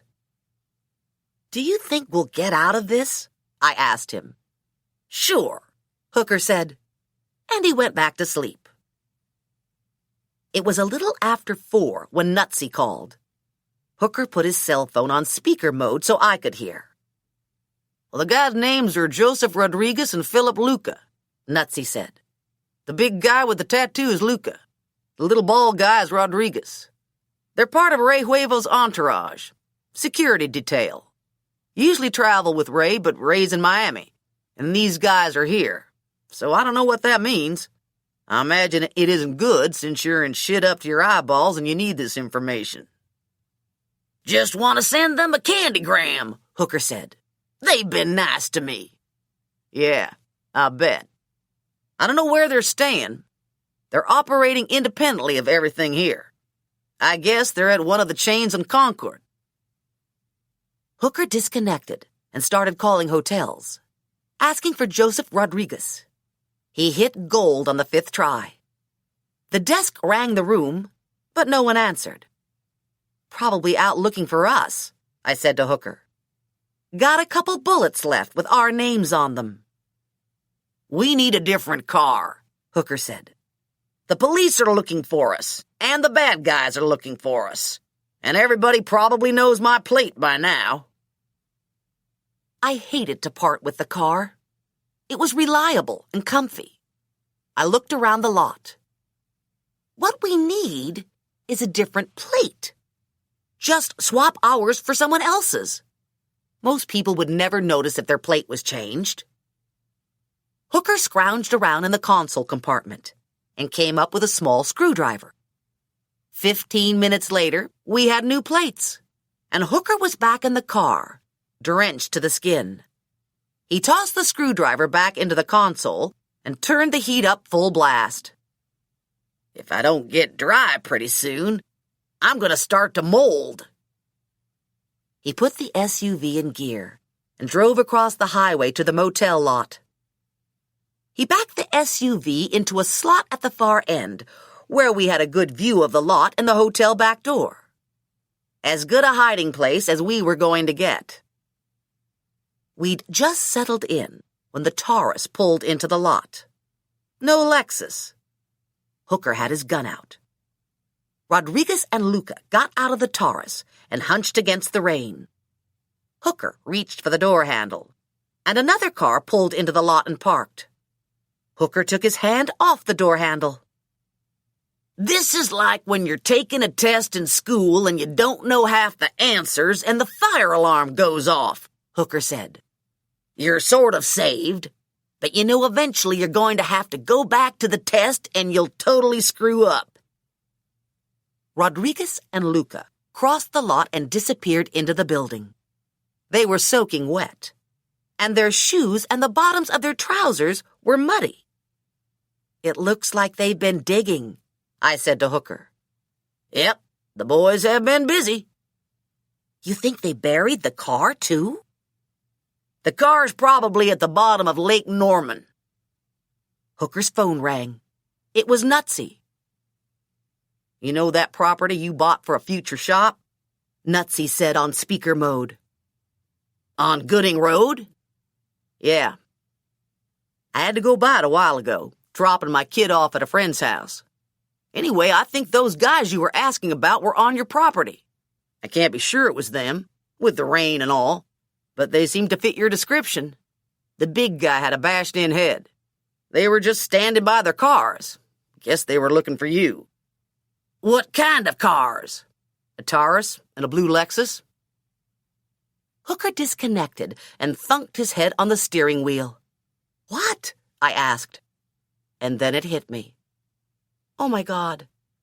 You don't think they buried Bernie on your property? How would they know it was yours?" "Everyone knows it's mine. I didn't buy the tool and die building, but I bought this warehouse. I haven't started construction, but the warehouse has a big sign on it advertising it as the future home of Hooker Motorsports." Hooker rolled the engine over. "We're going to have to check it out. It would be a smart move for them to bury Bernie on my land. It would tie everything up nice and neat. There are 3 murdered men. One has tooth marks that perfectly match my dog's teeth. The other 2 are found on my property, all undoubtedly shot with the same gun. And I'm sure they're counting on me being too dead to defend myself." He drove a half mile, and Hooker cut off into a strip mall that was anchored by a Walmart. He parked and gave me a wad of cash. "Buy a shovel, just in case. I'd go in, but I'm afraid I'll be recognized." 20 minutes later, I wheeled a shopping cart out of the store and into the rain. I had 2 shovels, a flashlight, and a box of giant-sized garbage bags. All just in case. I also had a bag of dog food and 3 gallons of water for Beans, plus dry clothes for Hooker. And I'd run next door to the supermarket and gotten a rotisserie chicken, some cookies, and a 6-pack of beer. I loaded everything onto the back seat and jumped in. I opened a bag of cookies and fed one to Hooker. I hope we don't have to use the shovel. Digging up a waterlogged corpse isn't high on my list of favorite things to do. 10. The rain had slowed to a steady drizzle. The sky was heavily overcast. The light was somewhere between gloom and the twilight zone. Hooker's property was on a country road that was dotted with small race shops and supporting businesses. The structure was classic cinder block warehouse, smaller than the warehouse we'd gone to earlier. It was surrounded by a cement apron that led to 3 bays in the back and a door in the front. Beyond the apron was hard-packed dirt and scrubby grass. Beyond the dirt was woods. Hooker drove to the rear and parked. We got out and walked the property. We stopped when we reached a piece of ground at the far back corner that was newly disturbed. It was slightly mounded, and the smell of freshly dug earth hung heavy in the air. There were footprints and tire tracks in the surrounding mud. Details had already been obscured by rain. Fuck, Hooker said, more a sigh than a swear. I was in total agreement. How did this happen? I asked him. This is a nightmare. I didn't sign up for this. Hooker turned and trudged through the muck, back to the SUV. I followed him, no longer caring where I stepped. I was in mud to my ankles. My hair had succumbed to the relentless drizzle and was plastered to my face. My jeans were soaked through to my underwear, and I was cold, clear to the bone. Beans popped up when Hooker opened the side door. Beans was wearing his excited, "Now what?" expression, looking like he wanted to be part of the adventure. Sorry, big guy, Hooker said. Too much mud. You're going to have to stay in the car. Here's the irony of it. The dog would have loved to roll in the mud, and he had to stay in the car. I wanted to stay in the car, and I had to wallow in the mud. I grabbed a shovel and the flashlight, and I followed Hooker back to the gravesite. I took a stance, rammed the shovel into the dirt, and flung the dirt about 10 feet to my side. I just kept ramming the shovel in and throwing the friggin' dirt away. I looked up and found Hooker watching me. You keep digging like that and you're going to rupture something, Hooker said. And you have that look on your face like your underwear's riding up. I'm wearing a thong. It's always up. Oh, man, Hooker said. I wish you hadn't told me that. It's all I'm going to be able to think about. Then I'm happy to be able to supply a diversion, because the other things we have to think about aren't pleasant. Actually, I was digging like a demon because I was furious. There was no justice in the world. This had all started out as a good deed, and good deeds weren't supposed to end like this. Where's the reward for being a good person? Where's the satisfaction? I plunged my shovel into the dirt and hit something solid. Not a rock. A rock would go chink. This hit with a muffled thud that caused my breath to catch in my chest. I pulled my shovel back, and a ragged scrap of material clung to the shovel tip. My mind went numb, and I froze with the shovel a foot off the ground. Cold horror slid through my stomach. My pulse pounded in my ears, and it was lights out. I heard someone call to Hooker. I guess it was me. When I regained consciousness, I was in the back of the SUV, and Beans was standing over me, panting. Hooker's face hovered beside Beans's big dog head. They both looked worried. I think I found Bernie, I said to Hooker. I know. You turned white and went face first into the mud. Scared the crap out of me. Are you okay? I don't know. Do I look okay? Yeah, a little muddy, but we'll get you cleaned up and you'll be good as new. You can breathe through your nose, right? Yeah. Now that we found him, what should we do with him? We have to move him, Hooker said. No way. It's so horrible. The rain and the mud, and the body's probably all wormy. I'm pretty sure it's too soon for maggots, but there are some real good night crawlers back there. Big suckers. The bells started clanging in my head again. I feel like a grave robber, I whispered. Darling, we're doing him a favor. He doesn't want to be buried behind my shop. He didn't like me. We'll put him in a nice clean garbage bag and take him to a better place. We could even buy him flowers. Flowers would be nice. I thought I saw Hooker roll his eyes, but I could be wrong. I was still sort of cobwebby. Stay here with Beans, Hooker said. I can finish up. I lay perfectly still, willing my head to clear. Beans flopped down next to me, warm and reassuring.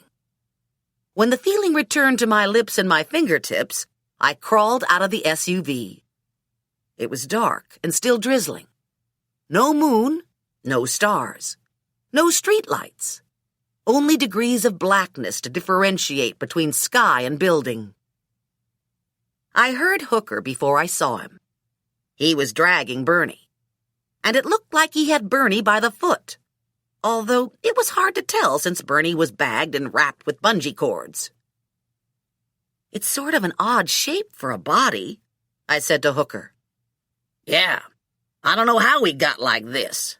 He had to have been folded up in the trunk when he went rigor mortis central. Only thing I can figure is his arms popped out when he started to bloat."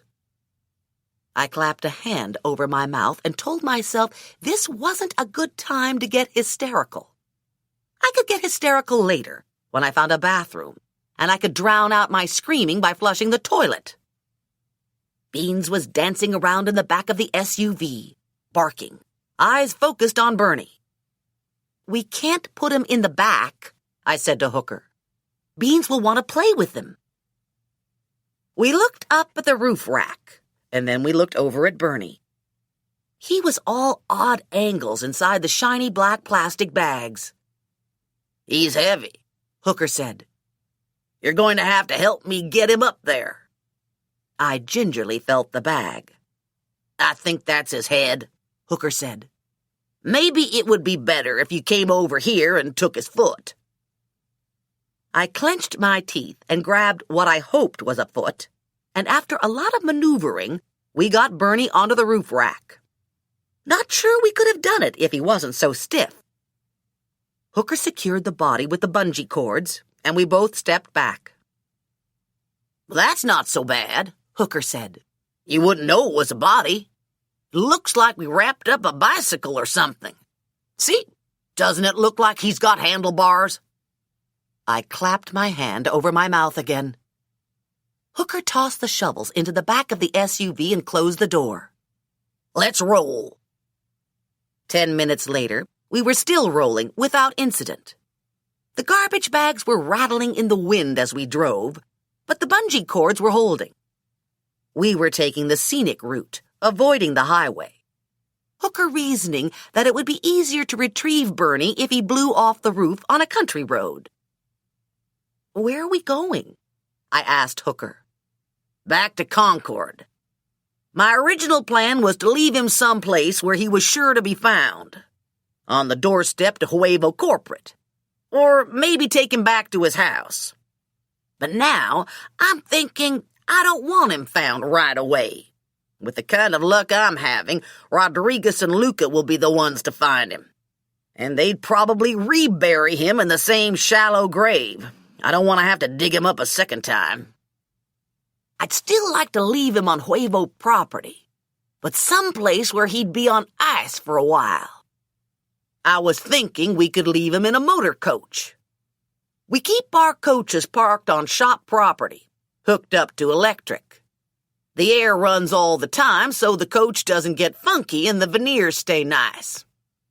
Huevo probably works the same way. We could put him in Spanky's coach. Spanky won't be using it until February. All we have to do is turn the temperature down."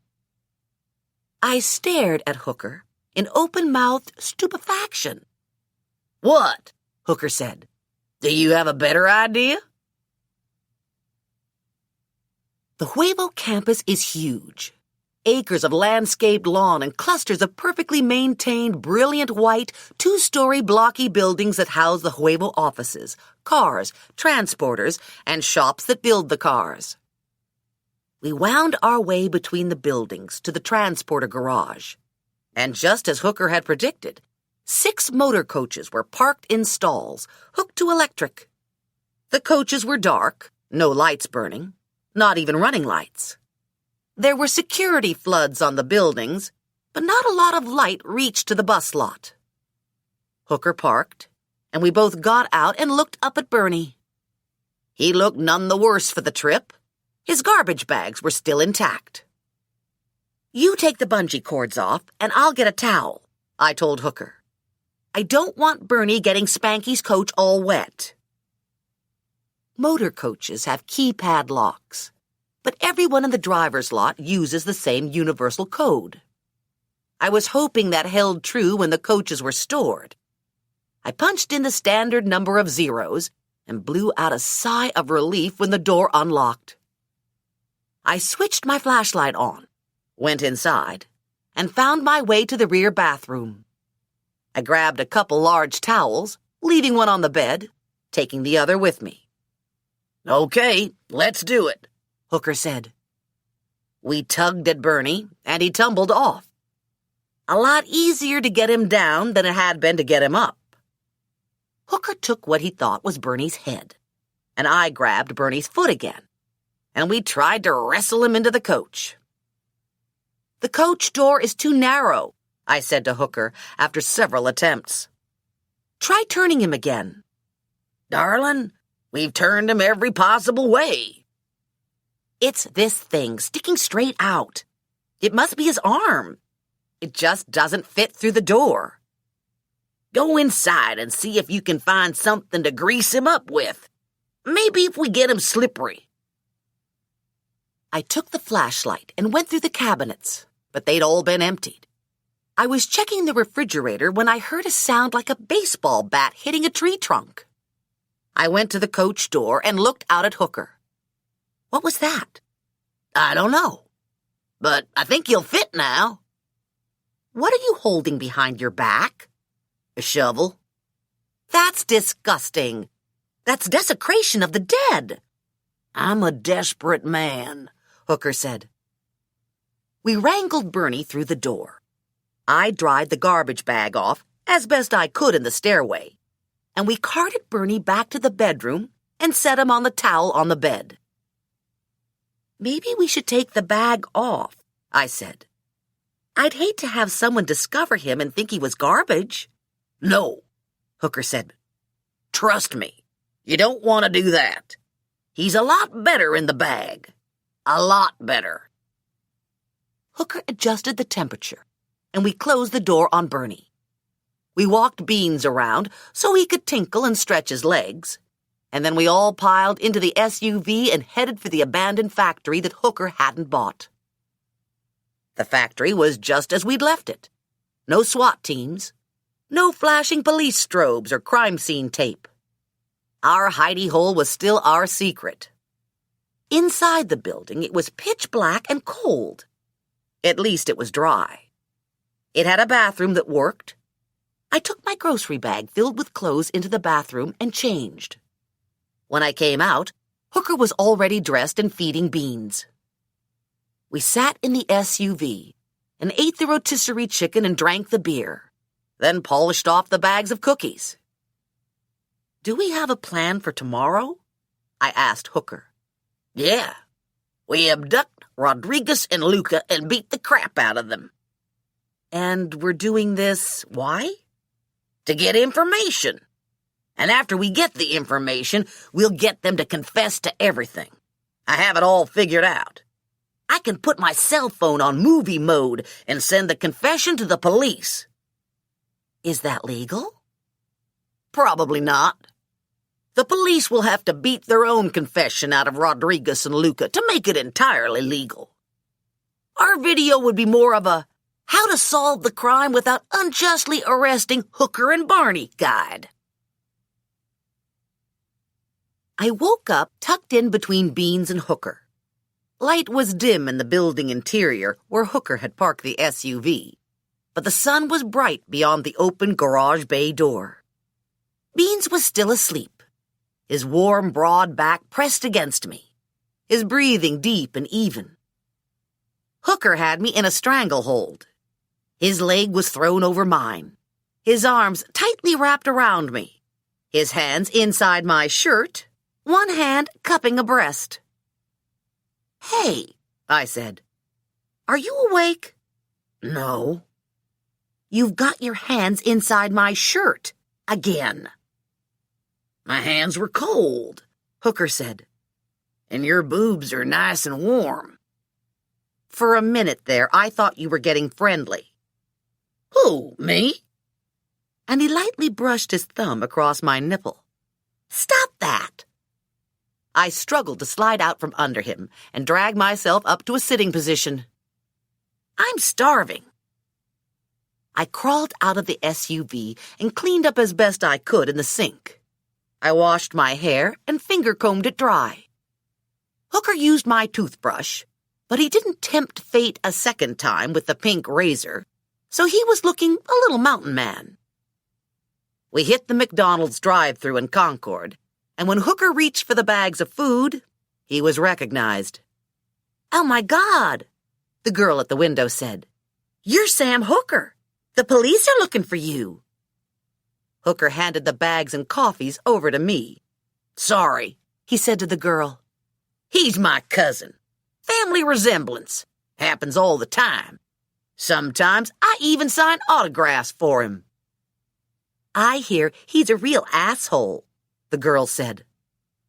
Hooker rolled his window up and drove away. "That went well," I said to Hooker.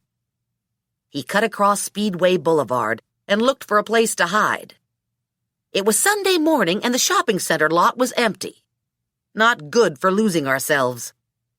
We finally settled on one of the chain restaurant lots and dug in. "So how much do you know about this interrogation stuff?" I asked Hooker. "I watch CNN. "That's it? Everything you know about abduction and interrogation you learned from CNN?" "Darling, I drive cars for a living. I don't have a lot of opportunity for interrogation." "What about beating the crap out of people?" "I have some experience at that," Hooker said. "We might need some equipment if we're going to kidnap Rodriguez and Luca," I said. "Maybe we should get some rope to tie them up with. And rubber hoses so you can beat them." "I don't need a rubber hose, but the rope might come in handy. And some donuts wouldn't hurt either." Hooker found a Dunkin' Donuts drive-thru and ordered a dozen assorted donuts.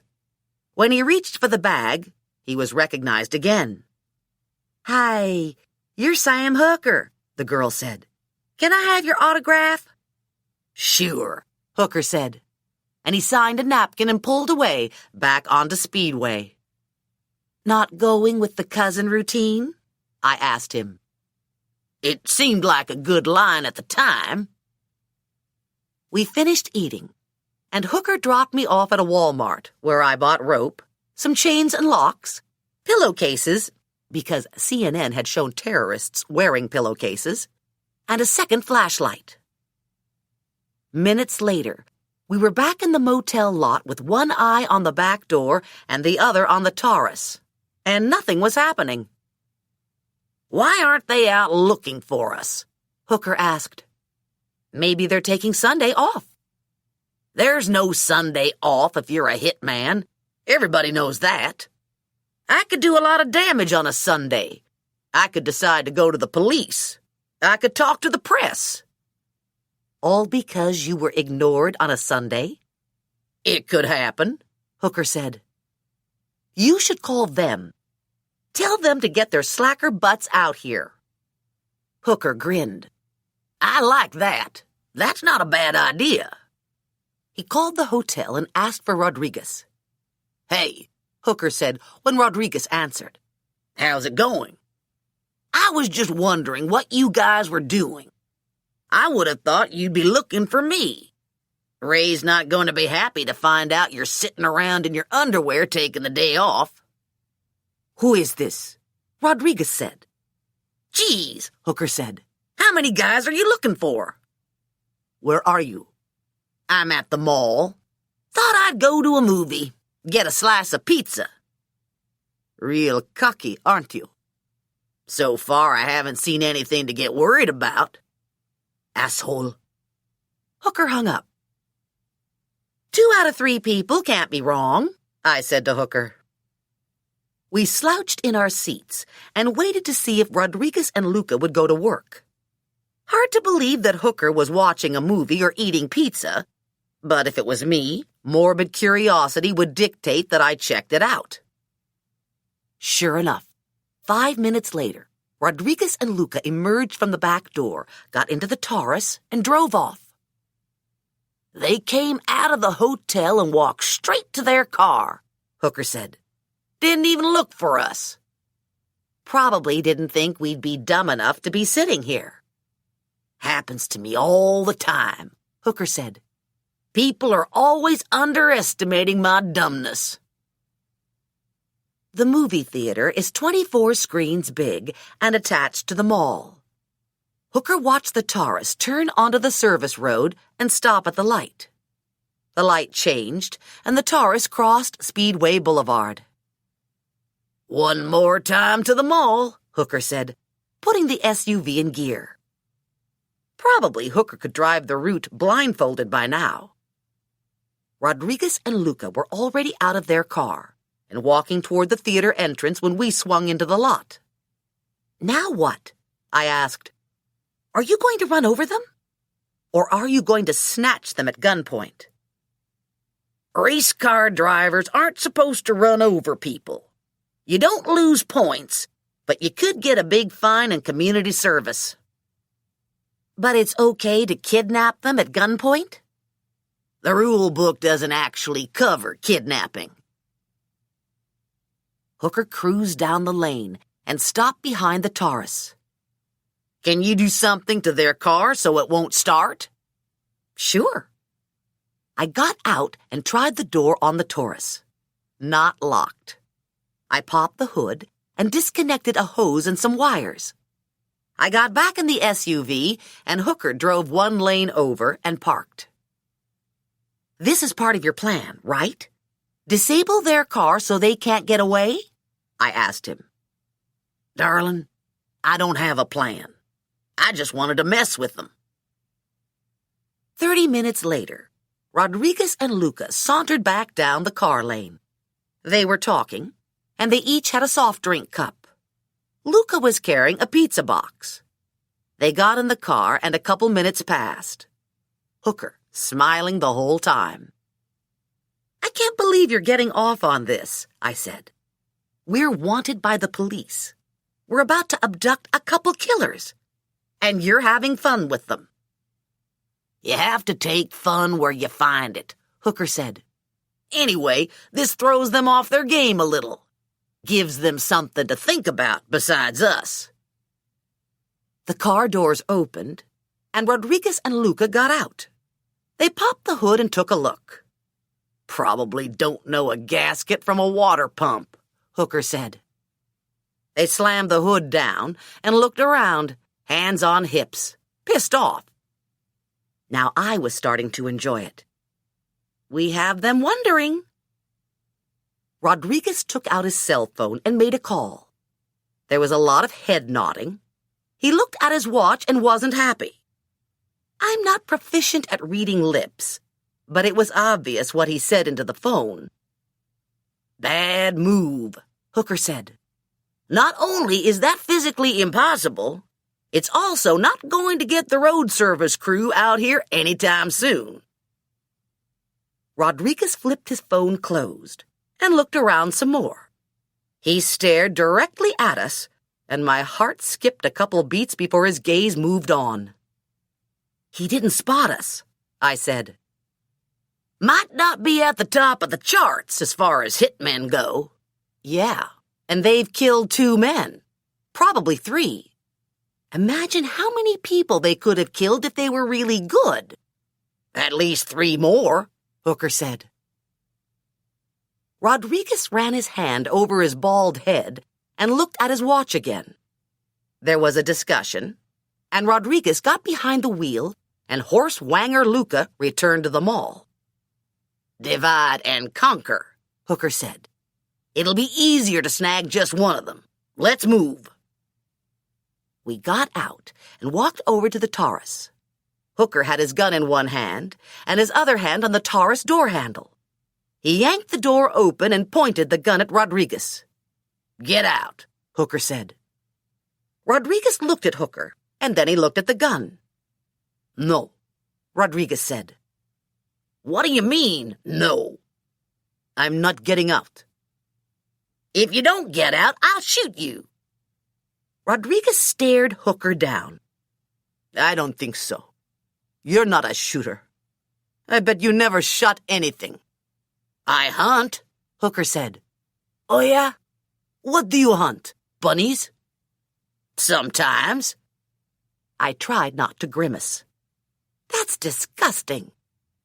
Women don't understand about hunting, Rodriguez said to Hooker. You gotta have cojones to hunt. I did an eye roll. Now that you two big game hunters have bonded, how about getting out of the car? Forget it, Rodriguez said.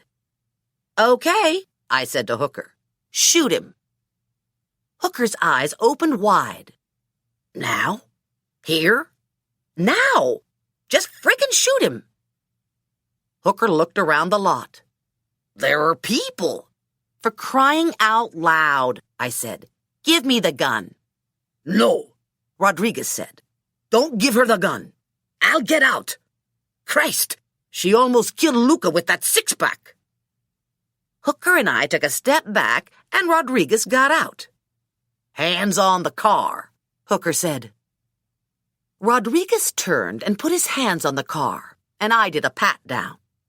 I took a gun from a side holster, and a gun from an ankle holster, and his cell phone.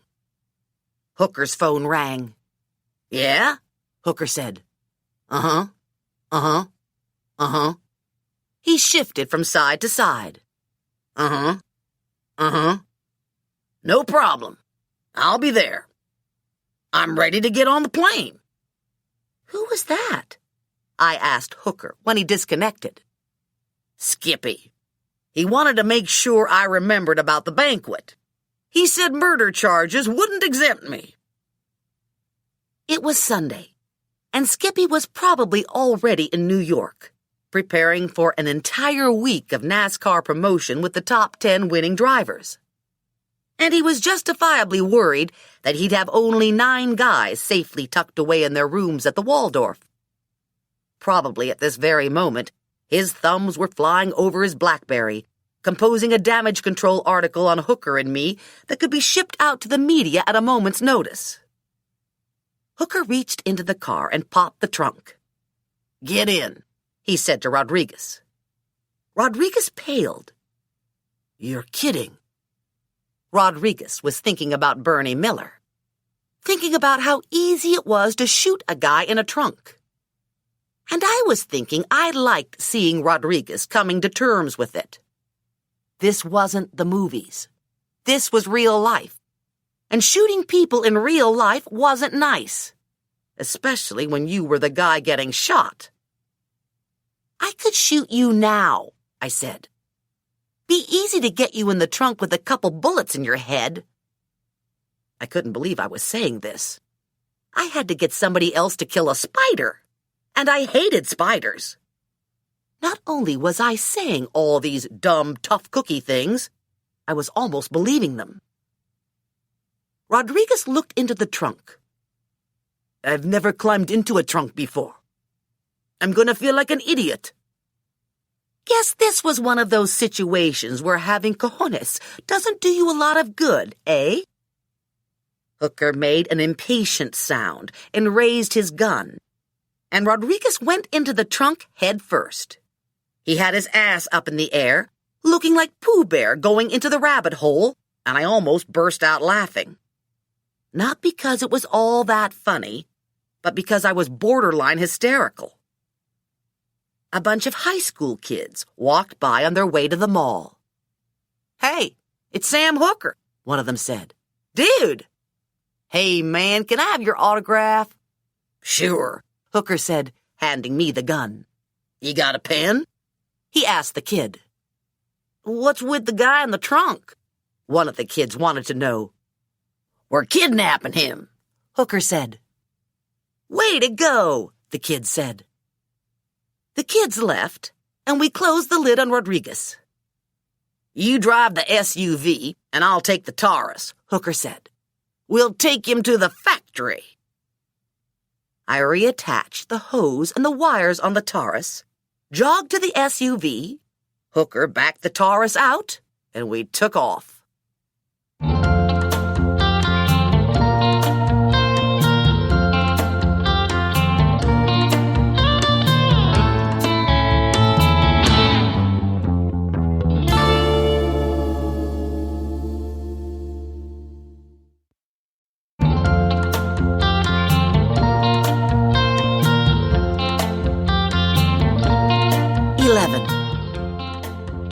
It was late afternoon.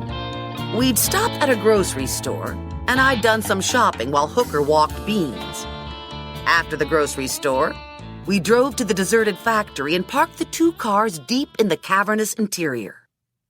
Now we were standing behind the Taurus, wondering what the heck we were supposed to do next. How about this? Hooker said. We haul him out of the trunk, and we chain him to that pipe over there. We can wrap the chain around his ankle and lock it. He'll be able to move around a little, but he won't be able to get away. It sounded like an okay plan to me, so I held the flashlight, and Hooker felt around for the trunk latch. He got the lid up, looked in at Rodriguez, and Rodriguez kicked out with both feet, catching Hooker square in the chest, knocking him on his ass. Rodriguez rocketed out of the trunk and hit the ground running. He tried to push past me. I whacked him hard in the knee with the flashlight, and he went down like a sack of sand. Hooker was on all fours with the chain in his hand, trying to wrap it around Rodriguez's ankle.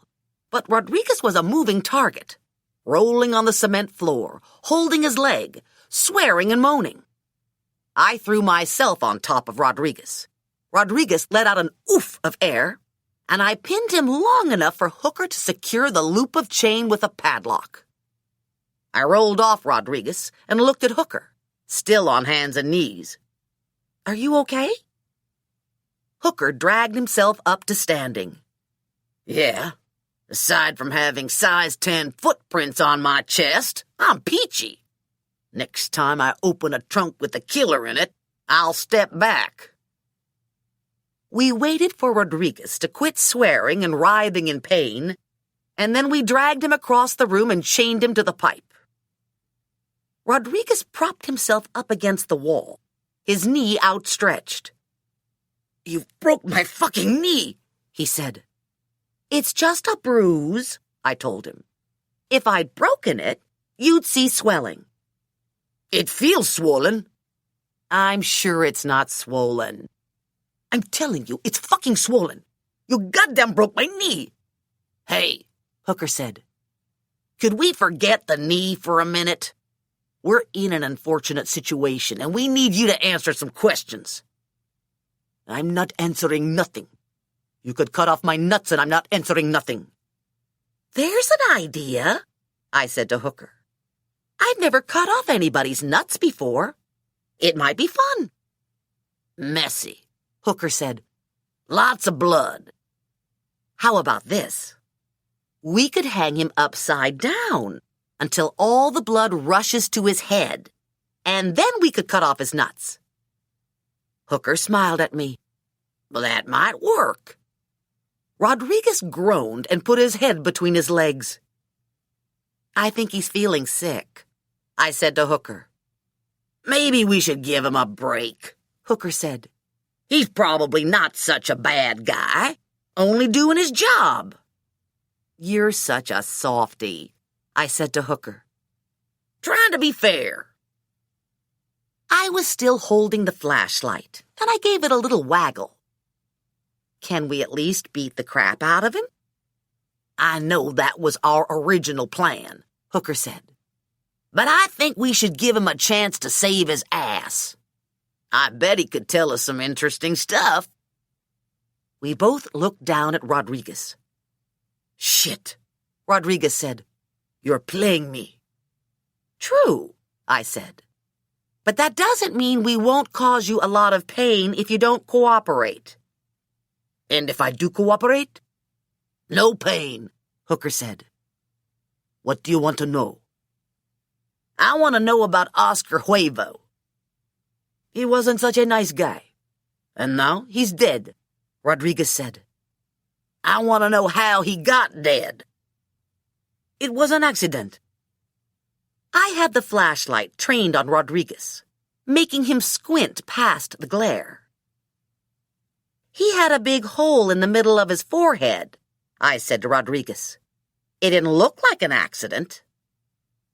"Okay, it wasn't an accident. It was more like good fortune. Oscar and Ray got into a big fight. I don't know what it was about, but Ray came out of it mad and decided he needed to get rid of Oscar. So Luca and me got the job. Problem is, Oscar has his own muscle, and there aren't a lot of opportunities to gracefully make Oscar disappear, if you know what I mean. We watched Oscar for a couple days, and we were worrying it wasn't gonna happen. And then it got dropped in our lap. Oscar had a girlfriend stashed in South Beach. He'd sneak out of his hotel on Brickell and spend the night with his girl. And then his guy, Manny, would pick him up and bring him home real early in the morning. Manny'd drop Oscar off a couple blocks from the hotel, and it'd look like Oscar was out getting exercise. Oscar was laying low on account of the divorce. Figured, why stir up any more trouble than he already had? So Manny's supposed to pick Oscar up. Only Manny's eaten some bad clams or something, and he can't get himself out of the bathroom long enough to get his shoes on. That's how Luca and me got the call to go get Oscar. We drive over there, and it gets even better. The girlfriend opens the door and tells us Oscar's in the bathroom, and he's in trouble. Turns out he took some of that stuff to, help him out in the sack, and his dick won't go down. He's buck naked in the bathroom, and he's trying everything he knows, and his dick won't go down. So we shot him. That explains a lot, Hooker said. Yeah, I honestly thought it would help his situation. But even after we shot him, his dick wouldn't go down, Rodriguez said. I'm telling you, I'm never taking that stuff. What about the girlfriend? We shot her too. One of those unfortunate necessities. Had to be messy, I said. Hey, Luca and me are professionals. We're not stupid about this. We shot them both in the bathroom. Wall-to-wall marble. Easy cleanup. Had to use a brush on the grout, but overall, it wasn't bad. We were discussing a grisly double murder, and Rodriguez was telling us all this in the same sort of conversational tone a person might use to pass on a favorite lasagna recipe. And I was responding with the same enthusiasm a new cook might show. I was simultaneously horrified and impressed with myself. Tell me about the plastic wrap, I said to Rodriguez. What was that? Ray figured he had a way to get rid of Oscar and Suzanne. He figured he'd take Oscar back to Mexico and bury him someplace where the widow Huevo would look guilty, like in her flower bed in the hacienda backyard. Ray wanted to make it look like Oscar had gone back to Mexico and had it out with the missus. And the perfect way to get him to Mexico was in the holler, since it was already supposed to take the car back to the R&D center. Only thing was, Ray said we had to make sure we didn't get anything dirty. He didn't want blood smears all over the holler, and he didn't want Oscar stinking things up. We would have put him in a big garbage bag, but there was only one left in the kitchen at the girlfriend's condo, and we used it on the girlfriend. So we were left with the plastic wrap. Good thing there was a lot of it. A couple giant rolls. I don't know what they were doing with all that wrap. Probably something kinky. Oscar had some odd tastes.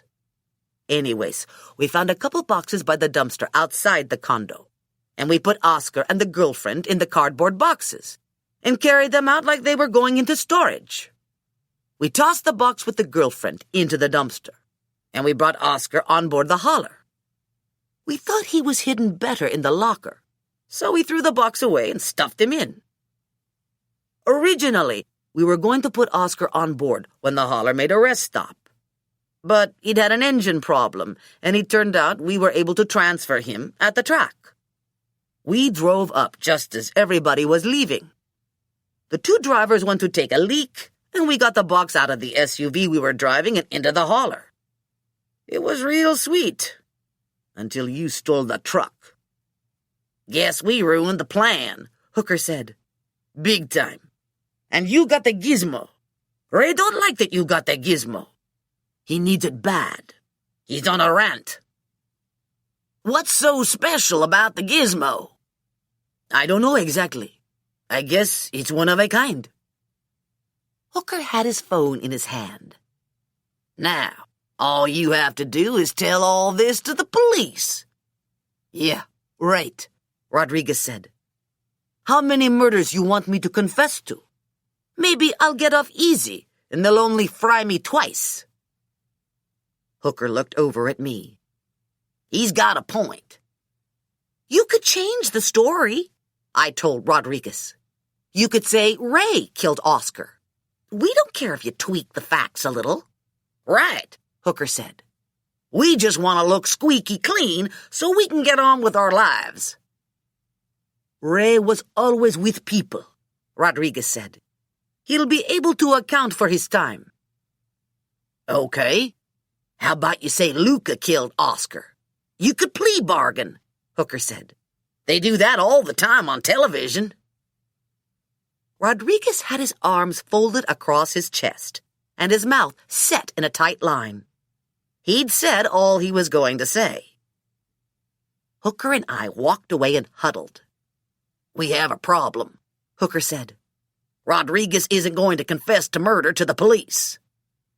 Gee, huge surprise there. Here's the thing. I'm not Nancy Drew. I grew up wanting to build and race stock cars. Solving crimes was never on my list of top 10 desired vocations. Don't have any aptitude for it. And from what I knew of Hooker, ditto. So when you talked about being up the creek without a paddle, you were talking about us. How about this? I said to Hooker. We make an anonymous phone call to the police to come get him. And when they get here, he's got the murder weapon on him.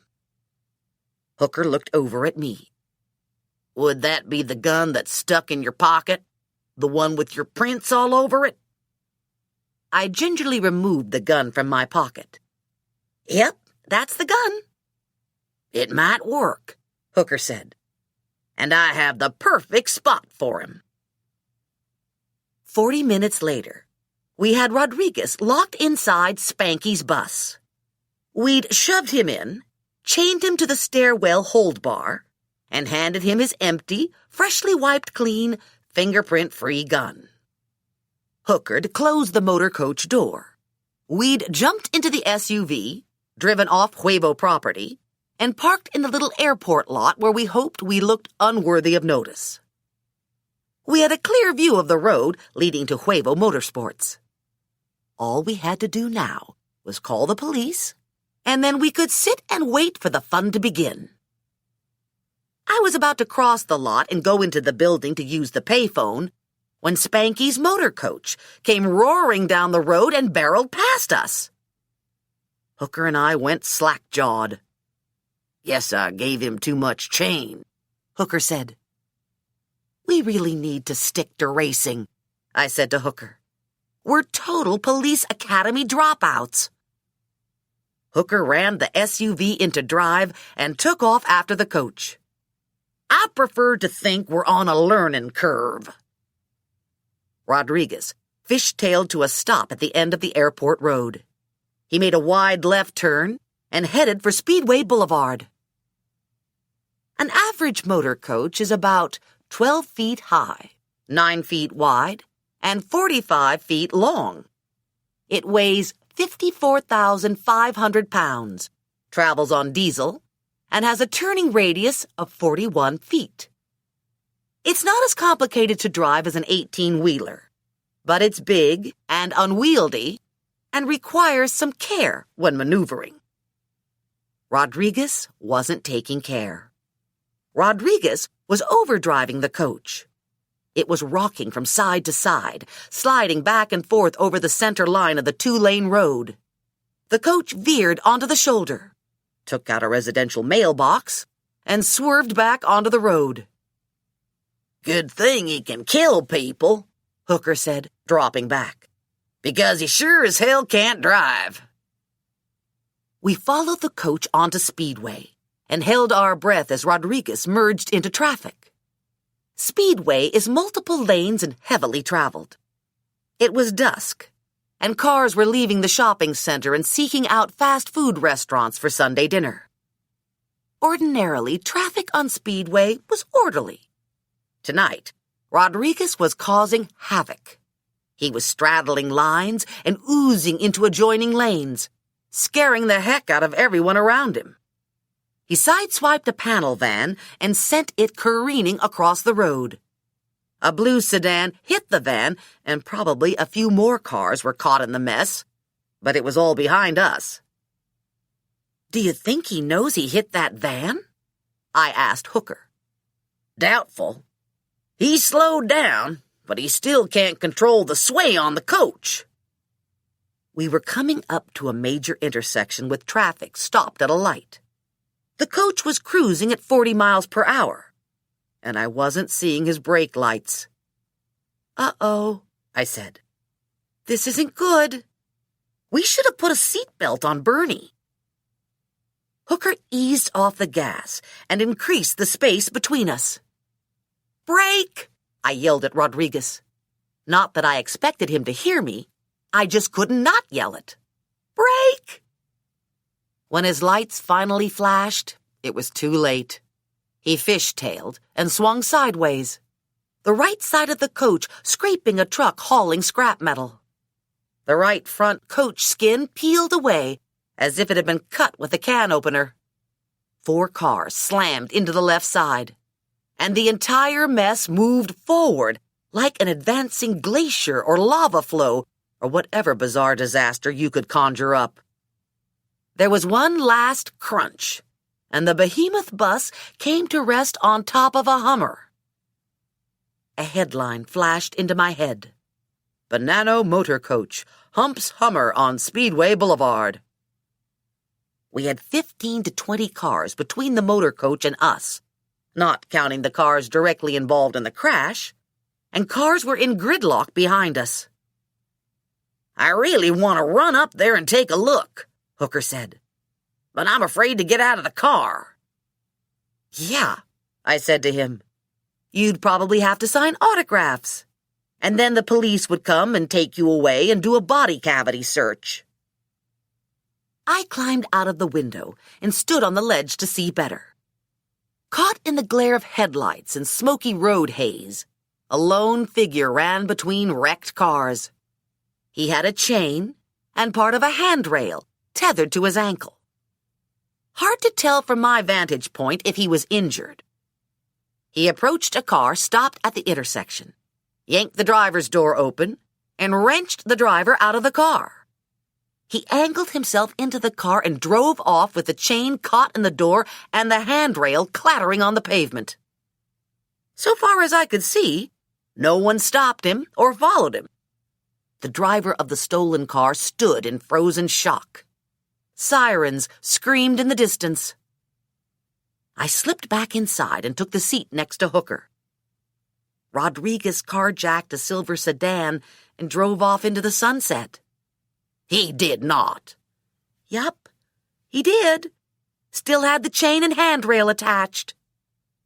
Hooker burst out laughing. "I don't know who's more pathetic, him or us." I slouched in my seat. I think we'd win that contest. Beans sat up and looked around.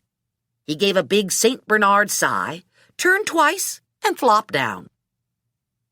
"This could take a while," I said to Hooker. "They're not going to sort this out in 15 minutes. Hooker reached over and ran a fingertip along the nape of my neck. "Want to make out?" "No!" "Yes, but not here and not now. I wasn't going to give in on a freeway.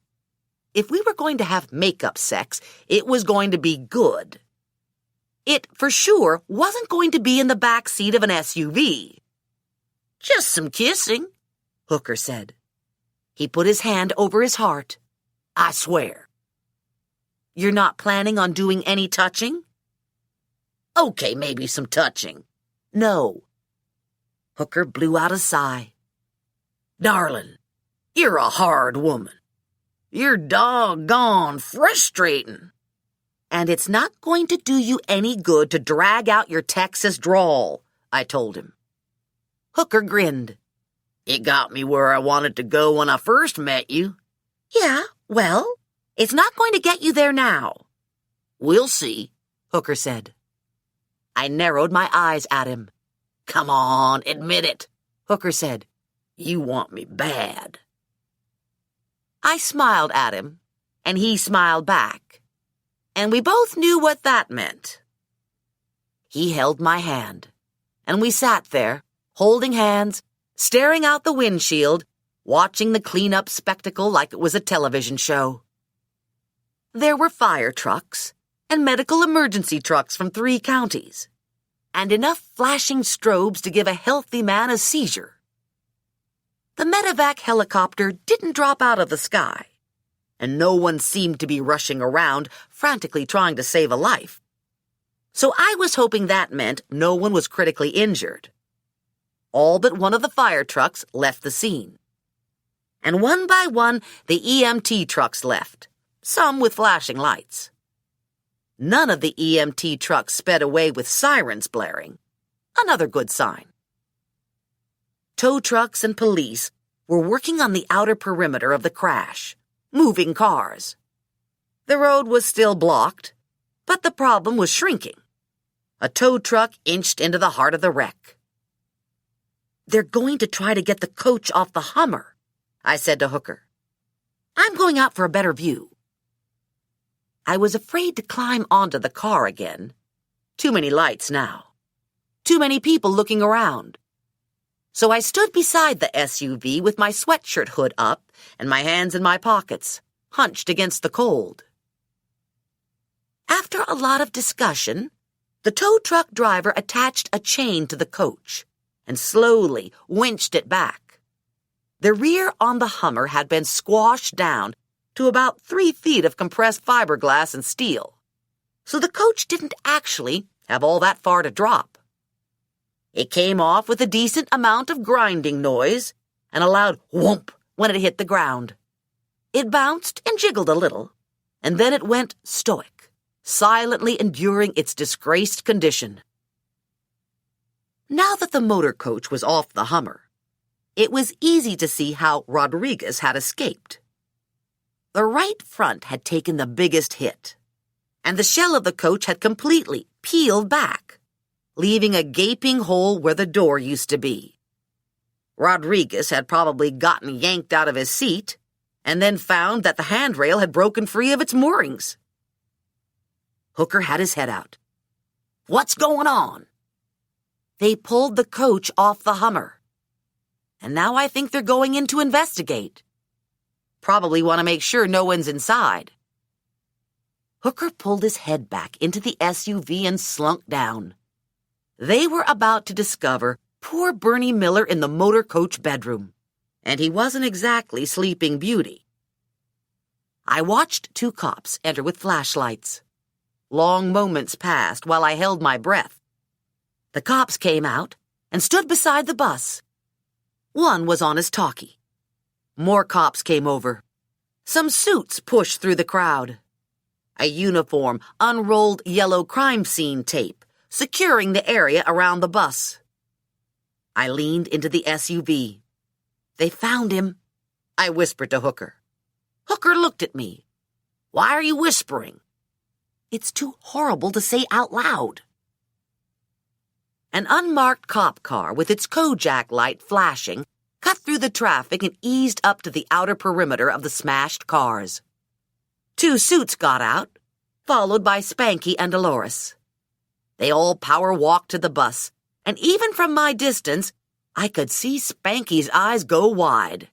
He stopped and stared, mouth agape, arms dangling at his sides. If I'd been closer, I'm sure I could have seen the blood drain from his face and his breathing get shallow.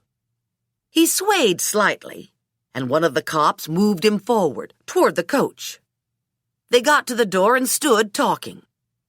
One of the cops was gesturing at the coach, and Spanky was appearing to listen, but I suspected nothing was registering in his brain. I popped back into the SUV and grabbed a bag from the back. I had my binoculars in here somewhere, I said to Hooker. I need to see this.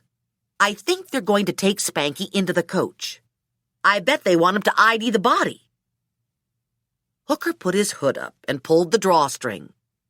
No way I'm going to miss this. I found the binoculars, and we both got out and stood beside the SUV. Spanky was obviously inside the coach with the police. Dolores was at a slight distance, flanked by 2 uniforms. A news helicopter hovered overhead, and a mobile satellite truck from one of the Charlotte stations crept up to the tangle of cars. I had the binoculars trained on the hole where the door used to be, waiting for Spanky to appear. A cop came into view first, then Spanky.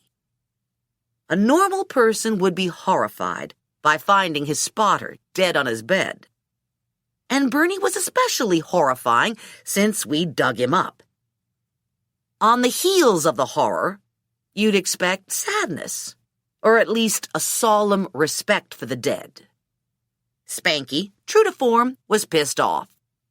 And it would seem he wasn't pissed off because someone had killed Bernie. Spanky was pissed because his coach was ruined. I'm not a professional at reading lips, but this was easy. Spanky was in a rage, stomping around, hands on hips, screaming the F word, his face brick red, the cords standing out in his neck. Fuck, fuck, fuck! He threw his hands into the air and pointed at his trashed motor coach. How the fuck did this happen? Who fucking did this? Do you know how much that fucking coach cost? He asked a cop. He was pacing and gesturing, and somehow our eyes caught. I saw a recognition register. For a long moment, he seemed in suspended animation. Not sure what to think. Not sure what to do. Finally, he snapped his mouth shut, turned on his heel, and stalked back to the unmarked cop car. He pulled the door open and rammed himself into the back seat. Dolores minced over in her high-heeled boots. The 2 plainclothes cops followed, looking like maybe they should check their bullets at the door so they wouldn't be tempted to shoot Spanky. This might be a good time to try to leave, I said to Hooker. I think Spanky spotted us. The traffic wasn't moving forward yet, but some cars had crossed the median, and some SUVs had done the all-terrain thing and rumbled over curbs and climbed embankments to reach intersecting parking lots and ultimately other roads. The traffic jam wasn't nearly as dense as it had originally been, and Hooker was able to work his way through the pack and go off-road. The SUV lumbered over hill and dale, and as luck would have it, ended up at a fast food joint. We bought a bag of food, stopped at a neighboring gas station and filled up, bought more food at the gas station convenience store, and skulked away. Hooker drove north out of habit. We couldn't go back to the warehouse. We were afraid to check into a motel. We didn't want to involve friends. So we parked in a supermarket lot and fed beans and started eating our way through a bag of donuts.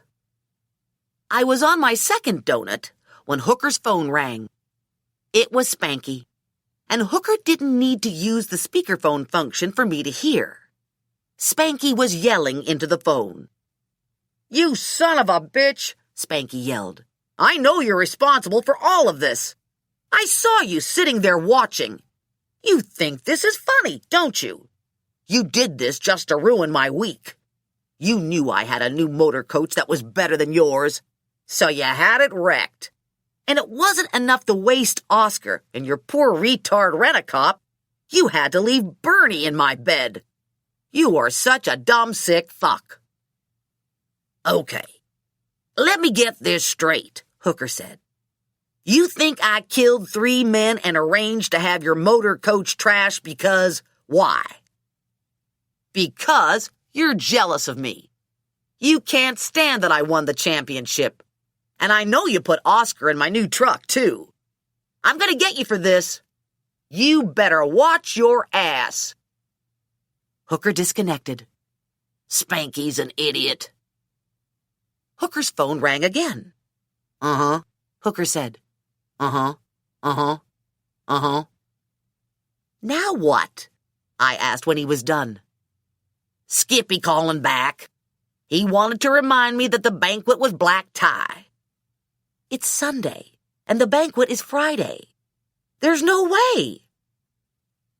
Obviously, you've never been called into the NASCAR hauler after a race you just screwed up and had to face Skippy.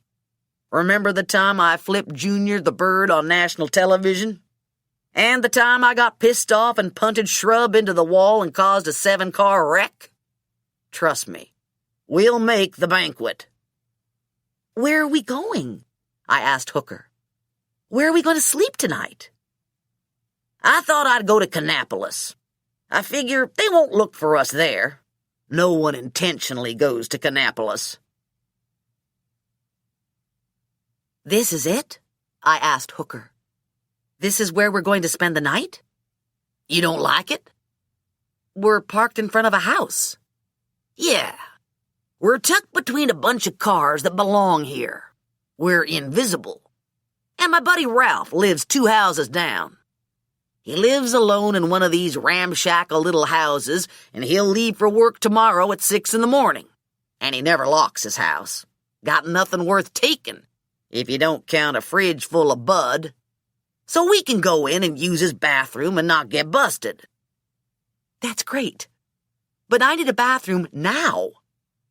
There's a patch of woods 2 blocks from here. I was planning on walking Beans and hiding behind a tree. You're welcome to join me. You've got to be kidding. Women don't hide behind trees. We aren't built for it. Our socks get wet. Hooker looked down the block at Ralph's house.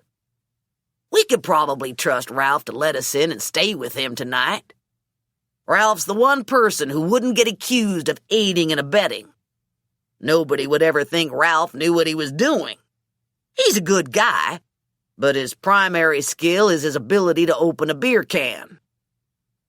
Hooker searched for Ralph's name and dialed it. Hey, man, Hooker said. How's it going? Are you alone? I need a place to crash tonight. 5 minutes later, we were standing at Ralph's back door. Hooker, Beans, and me. I had a bag of clothes. Hooker had a bag of junk food. Beans had himself. Ralph opened the door and looked out at us.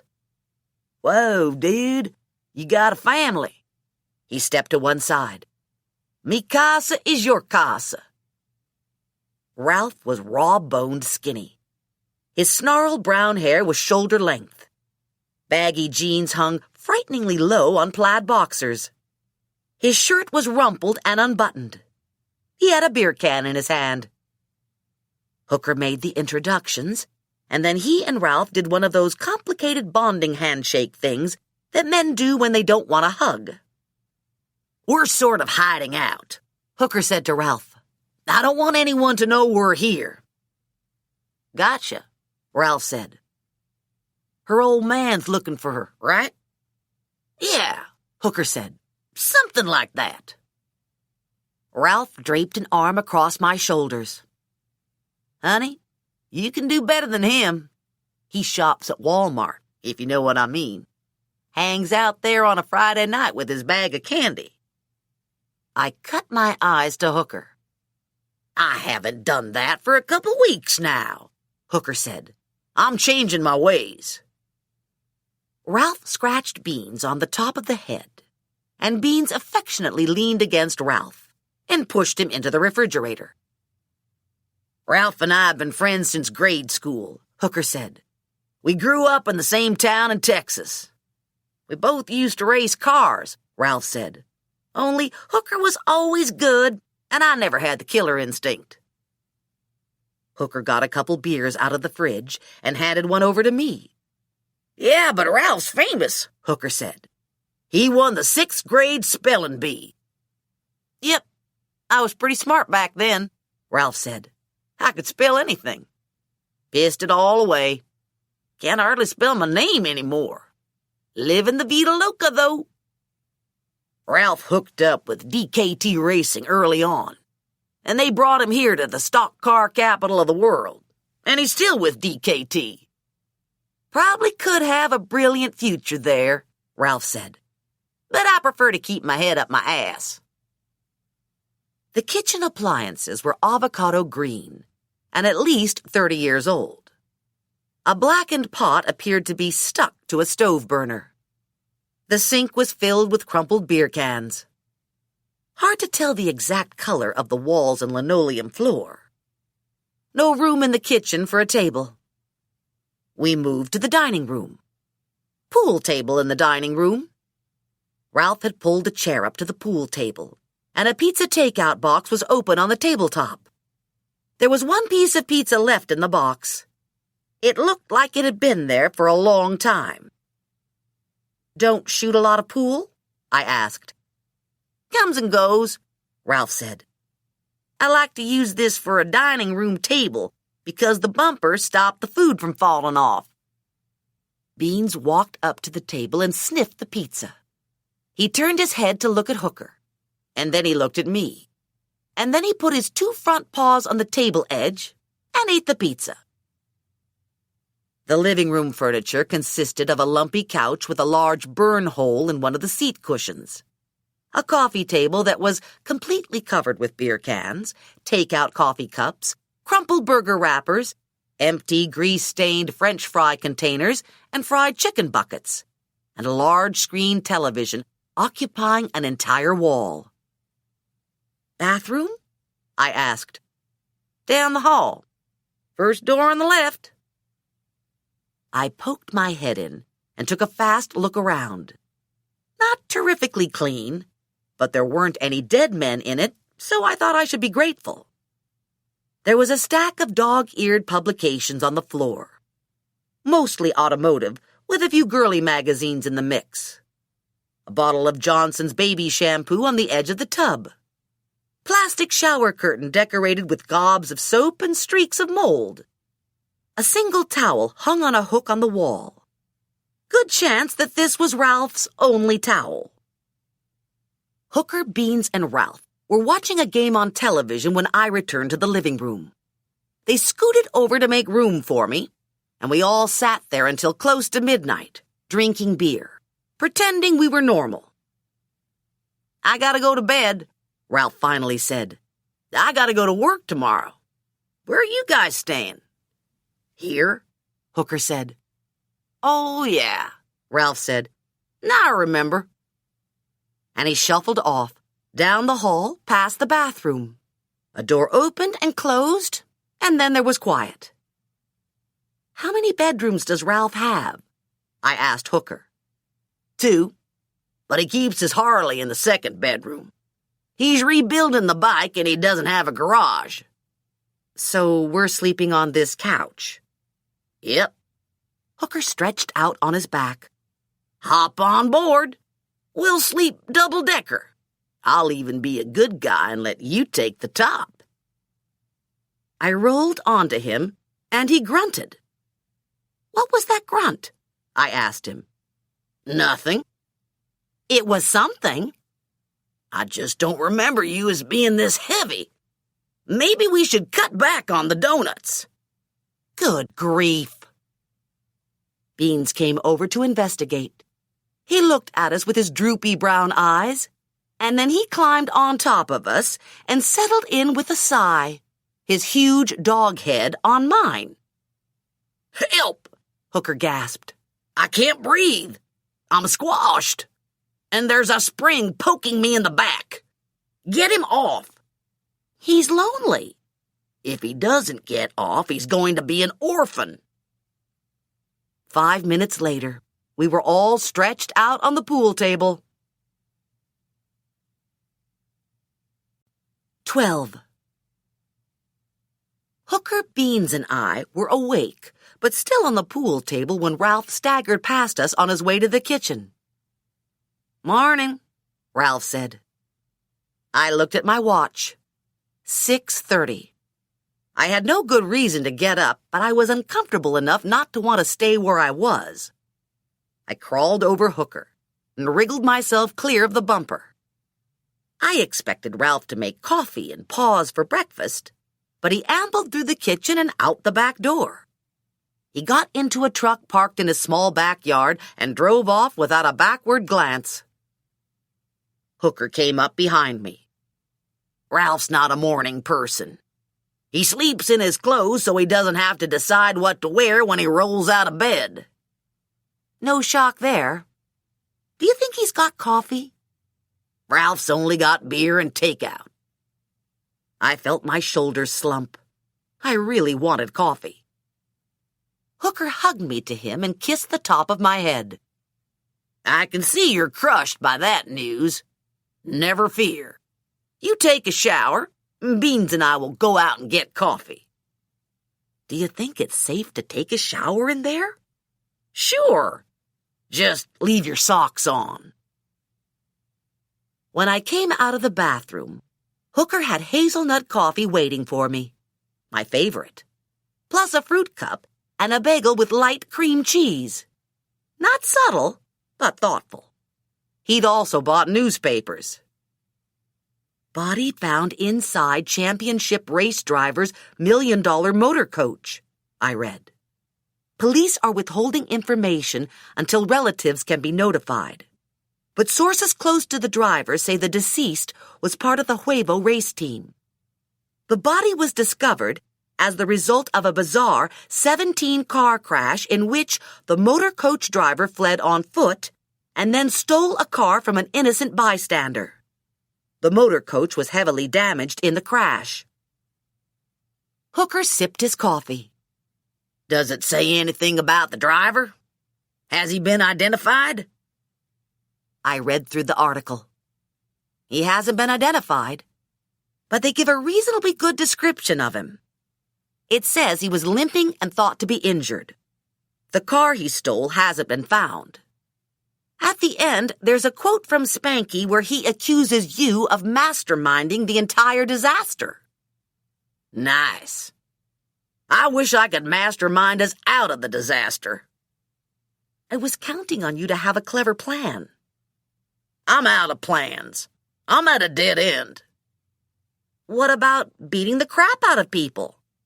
Turns out, it doesn't entirely work. And it's embarrassing because you're better at it than I am. Here's part of the problem. Before we go any further, I'd like to invite you into a space of your own. Here is a relaxing track to help you recharge your energy. Close your eyes. Imagine the weight on your shoulders melting away with each note, leaving only lightness and tranquility.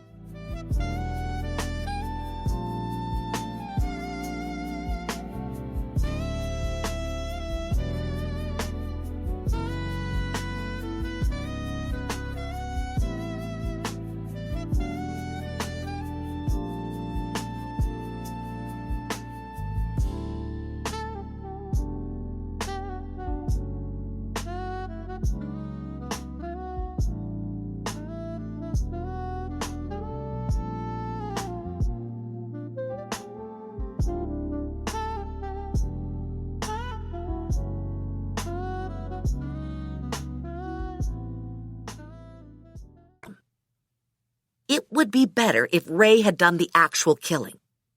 Eventually, Rodriguez would have ratted Ray out. Unfortunately, there's no reason for Ray to feel sufficiently threatened to talk to the police about Rodriguez. Hooker's phone rang, and I looked at my watch. It was early in the morning to be getting a phone call. Hello? Hooker said.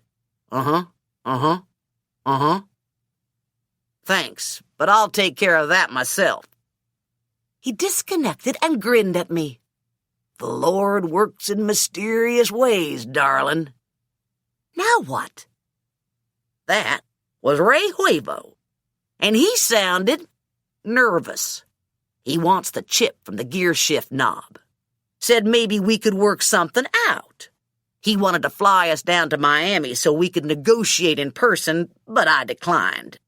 I didn't think it was healthy to get on Ray's private plane. Hooker tapped a number into his phone. I need a favor, he said. I need a ride to Miami. I mentally cracked my knuckles until he disconnected. Nutsy? Yeah. He said the police are watching the airport in Concord. He suggested we drive to Florence and catch his plane there. No one will think to watch Florence. It's a 3-hour drive, so we should get moving. I called Felicia from the road. "We're coming back to Miami," I said. "I was wondering if we could stay with you again. And it's a secret. We don't want anyone to know we're there. We're trying to keep a low profile."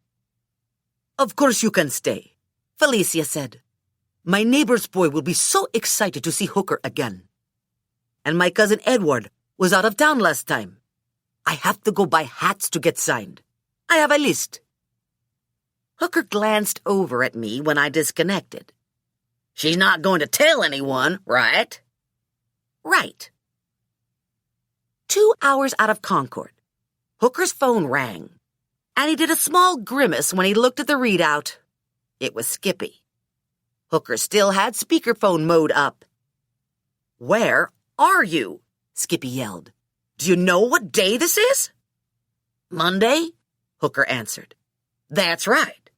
And you need to be driving your car around Manhattan on Wednesday. And by the way, I'm not saying you were responsible, but the body in the motor coach was a nice touch. I understand Dickie messed his pants when he saw it. When they arrest you and you get your one phone call, make sure it's to me." And Skippy hung up. Florence is a nice little town with a nice little airport that has a few commercial hops in the morning. The National Guard uses the airport, and it serves as home base for a few private planes. And once a year, when the races are at Darlington, the airport bustles. It was close to 11 when Hooker swung into the lot and parked. We unloaded beans, grabbed our bags of clothes, and walked from the car directly to Nutsy's Citation. It was the only plane on the runway. It was the same model Hooker owned. I'd called ahead, and they were ready to roll the second we were on board. A private plane seems like an outrageous luxury, but the schedule for the top cup drivers is so insane, it's virtually impossible to manage any other way. There are corporate meet-and-greet sessions, commercial tapings, charity functions, and, of course, the races. 40 races a year at 22 different tracks spread across the country. Plus, all of those drivers have wives and girlfriends and kids and dogs and proud, insane parents who need visitation time. Just like Hooker's plane, Nutsy's plane carried 7 passengers and 2 pilots. Hooker and I took seats opposite each other. Beans tried to fit in a seat, but couldn't get comfortable and finally settled himself in the aisle. A Citation goes up fast.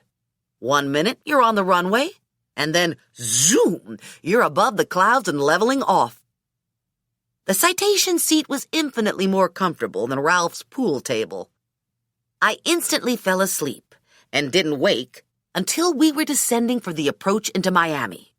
I heard the wheels go down, and I looked out at the red tile roofs and shimmering waterways of South Florida. Odd how the mind works. I was wanted by the police and 2 hitmen, and all I could think about was the New York banquet looming in front of me. I needed a manicure. I needed a haircut. I needed a gown. If I couldn't get back to my apartment, I didn't even have the right makeup. We disembarked, and we were a ragtag little family standing in the signature aviation lobby, our dog on a leash, and all our worldly possessions in grocery bags, plus my one travel bag. Hooker had a decent beard going, and I felt like a street urchin beside him. I looked across the room to the car rental counter. "What are the chances they'll rent us a car?" I asked Hooker. "Chances are good," Hooker said. "Nutsy left his credit card in the plane.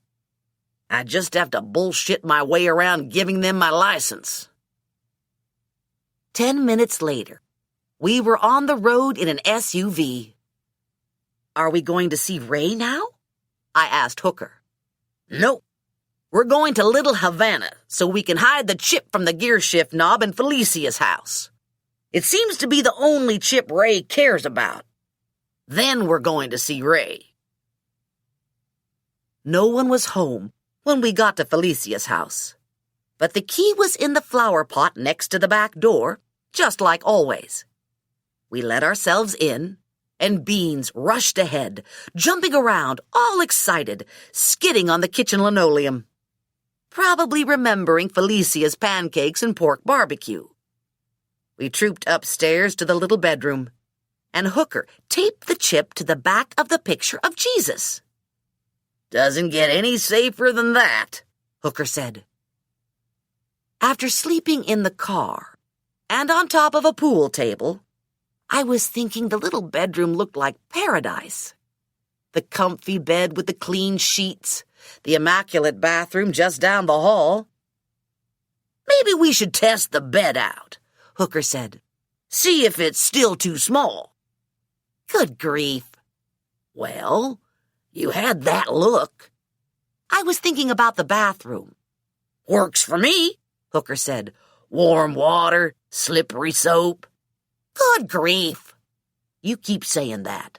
That sounds so hopeless. I'm dying here. I need something to hang on to. Throw me a crumb for pity's sake. I did a big fake sigh. Maybe we can get together sometime later. Hooker looked like the Joy Fairy had just unlocked the door to the bakery. Really? How much later? After we get cleared of murder and grand theft auto.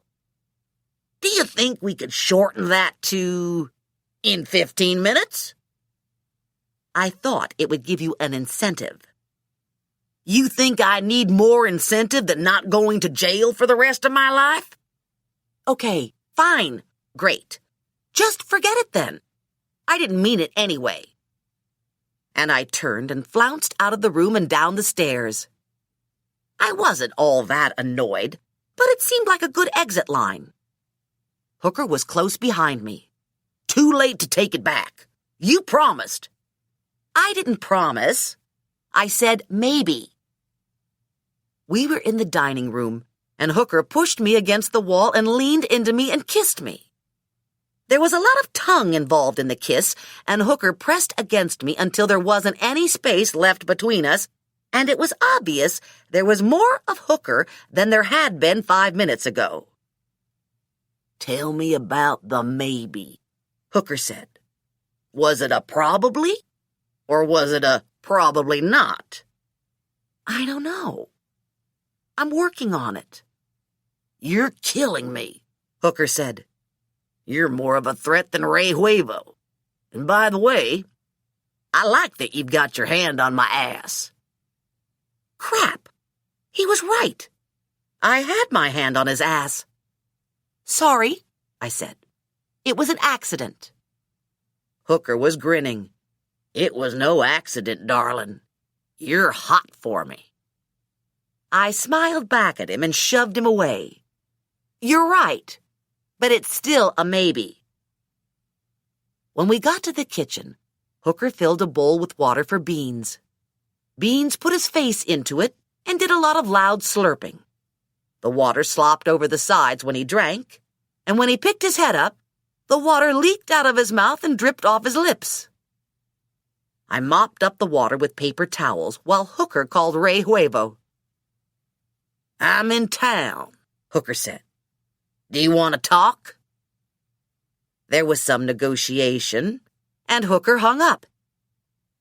I'm meeting him on the beach in a half hour, Hooker said, at Lincoln Road. I declined on a boat meeting. I didn't want to get thrown off his boat again. And this meeting is between Ray and me. I want you and Beans to stay here. And why is that? I don't trust Ray. I don't want to put you in jeopardy. I appreciate the thought, but there's no way you're going without me. We're in this together. And suppose someone gets the crap beat out of them. You think I want to miss that? My fear is that it might be me, Hooker said. The compromise was that we left Beans in Felicia's house, and I went with Hooker. Hooker had stripped down to a t-shirt and jeans when we arrived in Miami. I'd been left with jeans and a long-sleeved turtleneck, making me a tad conspicuous on South Beach. You could be naked on South Beach and not cause a ripple of excitement. A turtleneck shouted tourist, fresh off the plane. Hooker parked the rental on the street, and I popped into a shop and swapped my turtleneck for a tank top. The Ritz-Carlton sits at the end of Lincoln Road, and a pretty bricked footpath gently undulates alongside the hotel, giving beach access to all. We took the footpath and walked out onto the hard-packed sand. It was a breathtaking blue sky day in Miami, 80 degrees with a gentle breeze. The beach is white sand and wide here. The Ritz had its royal blue beach chairs out in orderly rows, plus a row of cabanas. There were some bronzed and oiled-up bodies on the lounges. Attendants moved from body to body, serving drinks, handing out towels. The ocean rolled in on foamy waves. No one was swimming. I looked over Hooker's shoulder and saw 3 men step off the footpath onto the sand. Ray Huevo, Rodriguez, and Luca. Rodriguez was on crutches. He had a Band-Aid across his nose and 2 black eyes. Luca's 6-pack bruise was turning green. Ray Huevo looked like $1 billion. Huevo moved toward us. Rodriguez and Luca stayed behind. "How's his knee?" I asked Huevo. "He'll live." He glanced back at Rodriguez. "For a while." Hooker and I exchanged a look that said, "Yikes." "For security purposes, I would prefer this conversation with one-on-one," Huevo said. I nodded agreement, and Hooker and Huevo walked away from me. They stood at the water's edge, their conversation lost in the surf. After a couple minutes, they turned and walked back. Huevo inclined his head when he passed me. "I'll have positions open in security, if you're interested in career advancement." I looked at Hooker. What did he mean by that? "He's not happy with Rodriguez and Luca. They keep killing people, and even worse, they keep getting beat up by a girl." That would be me. "Yeah, so he wants to sacrifice them for the chip we found in the gear shift knob. He says Luca and Rodriguez are a liability. If we give Ray the chip, he'll turn Luca and Rodriguez over to the police, and he'll pretend the hauler was never stolen." Hard to believe the chip is that valuable, especially now that Oscar is out of the picture. Ray can pretty much do whatever he wants. Hooker shrugged. "That's what he said. And as an act of trust, he's going to turn Rodriguez and Luca in before we give him the chip." "That's sweet." "Not entirely. He has Gobbles." Hooker handed me a photo of Gobbles, standing with his hands tied behind his back, not looking happy. Rodriguez on one side, Luca on the other. "We get Gobbles back when Ray gets the chip and verifies its authenticity." We should never have let Gobbles go off on his own. "Hindsight," Hooker said. "Anyway, we get him back when we give Ray the chip." Hooker nuzzled my neck and kissed me behind the ear. "I think we should celebrate." "I think a celebration is premature." "Darling, I really need to celebrate. I haven't celebrated in a long time. In fact, it's been so long, it's probably appropriate if it's a premature celebration, because it's gonna be a premature—" "Stop!" I had my hand up. "Let's celebrate with onion rings at the bar." Hooker just stared at me. Earth to Hooker? "Onion rings at the bar," he repeated. "Sure, that would be good. That was my second choice." The Ritz has a fabulous bar set right on the beach. It's just behind the footpath, nestled into a cement cave and garnished with palm trees. It's shaded and South Beach glitzy. Not exactly rocking at 3 in the afternoon, so we had no problem claiming bar stools. We were halfway through our onion rings and buds when a familiar figure strolled by on the footpath. It was Suzanne, walking Itsy-Poo. "It walks," Hooker said. "Who would have thought?" Suzanne looked over the top of her sunglasses at me. "Barney? Hey, girlfriend. I thought you'd moved on." I came back. Missed the heat. Suzanne put Itsy-Poo in her bag and joined us at the bar. "You've been making headlines." "It's all a misunderstanding." Our mutual friend, Dickie Bonanno, seems to feel Hooker is responsible for everything evil in the world. "I do the best I can," Hooker said. "But I can't claim responsibility for everything." "I figured you didn't do Oscar," Suzanne said. "But I was kind of hoping you set Dickie up with the stiff and the coach crash." Suzanne was total Dolce & Gabbana in a gauzy leopard print shirt, wide jeweled belt, tight white slacks, and strappy gold sandals. I was Walmart and Gap. Hooker still hadn't shaved. Hooker was Detroit wino raised by wolves.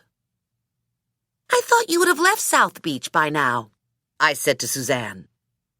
"I like it here. Thought I'd stay for a while." She lit a cigarette and took a deep drag, letting the smoke curl out of her nose, dragon style. "Are you still at Lowe's?" I asked her. "I moved into a condo building. Majestic Arms." She took another drag on her cigarette. "Corporate rental, so it's sterile. But the location is prime, and it's full service. And, most important, Itsy-Poo adores it." Suzanne put her face into the dog bag. "Don't you love it, Itsy-Poo? You do? I know you do. You love the new condo." Hooker ate the last onion ring and sent me a look that said he'd throw up if I ever asked Beans if he loved something. I returned my attention to Suzanne. "How's the boat battle going?" "It's been ugly, but it's about to improve. Men like Oscar and Ray always underestimate women." Suzanne's mouth curved into a joyless smile. "Not a smart thing to do with a bitch like me." Hooker instinctively crossed his legs. "Sounds like you have a plan," I said to Suzanne. She took a drag, tipped her head back, and blew out a perfect smoke ring. "I have a plan and a half." She slid her ass off the bar stool. "Gotta go. Got a cake in the oven. Remember, I'm at the Majestic if you want to giggle." "Do you think she really has a cake in the oven?" I asked Hooker when Suzanne was back on the footpath. "If she does, you're not going to catch me eating it." "What happens next?" "Ray had an appointment that he didn't expect to last long, and then he was going to take care of Rodriguez and Luca. Apparently, there's a buyer for the chip coming in on a flight tonight, and Ray doesn't want to disappoint him. So we should have this nightmare wrapped up before the day is over." I rested my forehead on the bar and took a deep breath. I was so relieved I was close to tears. "Do we need to go back and get the chip?" "No. I don't want it on either of us until I'm sure we're off the hook. Ray said he'd call me when he had everything in place. He expected he'd be back in touch by 8 at the latest." Hooker's phone rang. "Sure," Hooker said. "Barbecued chicken would be good. Just us, though, right? We don't want anyone to know we're here." "Felicia?" I asked. "Yeah," Hooker said, returning his phone to his pocket. "She wanted to know if we'd be back for dinner." We sat at the bar for a while longer, and then we took off for Little Havana. Every light was lit in Felicia's house when we arrived. Cars were double parked on the street, and people were milling around on the sidewalk in front of her small front porch. Hooker slowed the SUV in front of the house, and a cheer went up. "Good thing we told Felicia to keep this a secret," Hooker said. "Otherwise, she'd have to rent out the Orange Bowl for dinner." We drove around back and parked in a spot that had been held empty for us with a sign on a garbage can. The sign read, "Reserved for Sam Hooker." "Thoughtful," Hooker said on a resigned sigh. Felicia was at the back door. "We've been waiting for you. I just took the chicken off the grill, and I have hot fry bread." I could see Beans bouncing around behind Felicia. He saw Hooker get out of the car, and he pushed past Felicia and bounded down the stairs. He gave a whoof and hurled himself into Hooker, taking Hooker to the ground. "Guess he missed you," I said to Hooker. "Look, doggy," Felicia said, waving a piece of bread. "I have a nice big treat for you." Beans's ears perked up, and he swiveled his head in Felicia's direction. His nose twitched, he shoved off Hooker, and galloped at Felicia. Felicia threw the bread into the kitchen, and Beans bounded in after it. Hooker picked himself up, ambled to the kitchen door, and looked in. "You've got a lot of people packed in there," Hooker said to Felicia. "Just family, and no one will tell anyone you're here. It's a secret." "Well, I'm relieved," Hooker said. "Hooker's here!" Felicia shouted into the house. Another cheer went up. "We're serving buffet style," Felicia said. "Help yourself." Every flat surface held food. I fixed myself a plate and looked over at Hooker. He had a piece of chicken in one hand and a Sharpie in the other. He was signing hats and foreheads and eating barbecue. Who says a man can't multitask? "Look at him," Felicia said to me. "He's such a sweetie. He's even nice to Uncle Mickey. Everybody loves him. He thinks they love him because he's a good driver, but everybody loves him because he's a good person." Rosa was next to Felicia. "I love him because he's got a cute tushy." They turned and looked at me. "What?" I said. "Why do you love him?" Rosa wanted to know. "Who says I love him?" Rosa forked up some pulled pork. "You have to be nuts not to love him." I remember when I was in high school and had a terrible crush on this guy who worked in my dad's garage. I'd go in after school, and he'd flirt with me and say he'd call. So I'd go home and wait, and he wouldn't call. I'd wait and wait and wait, and he never called. And then one day I heard he got married. All the time he'd been telling me he'd call, he'd been engaged. That's how tonight was feeling. I was waiting for the phone call. 10% of my mind was listening to Rosa, but the other 90% was dedicated to the rising panic that the call might not happen.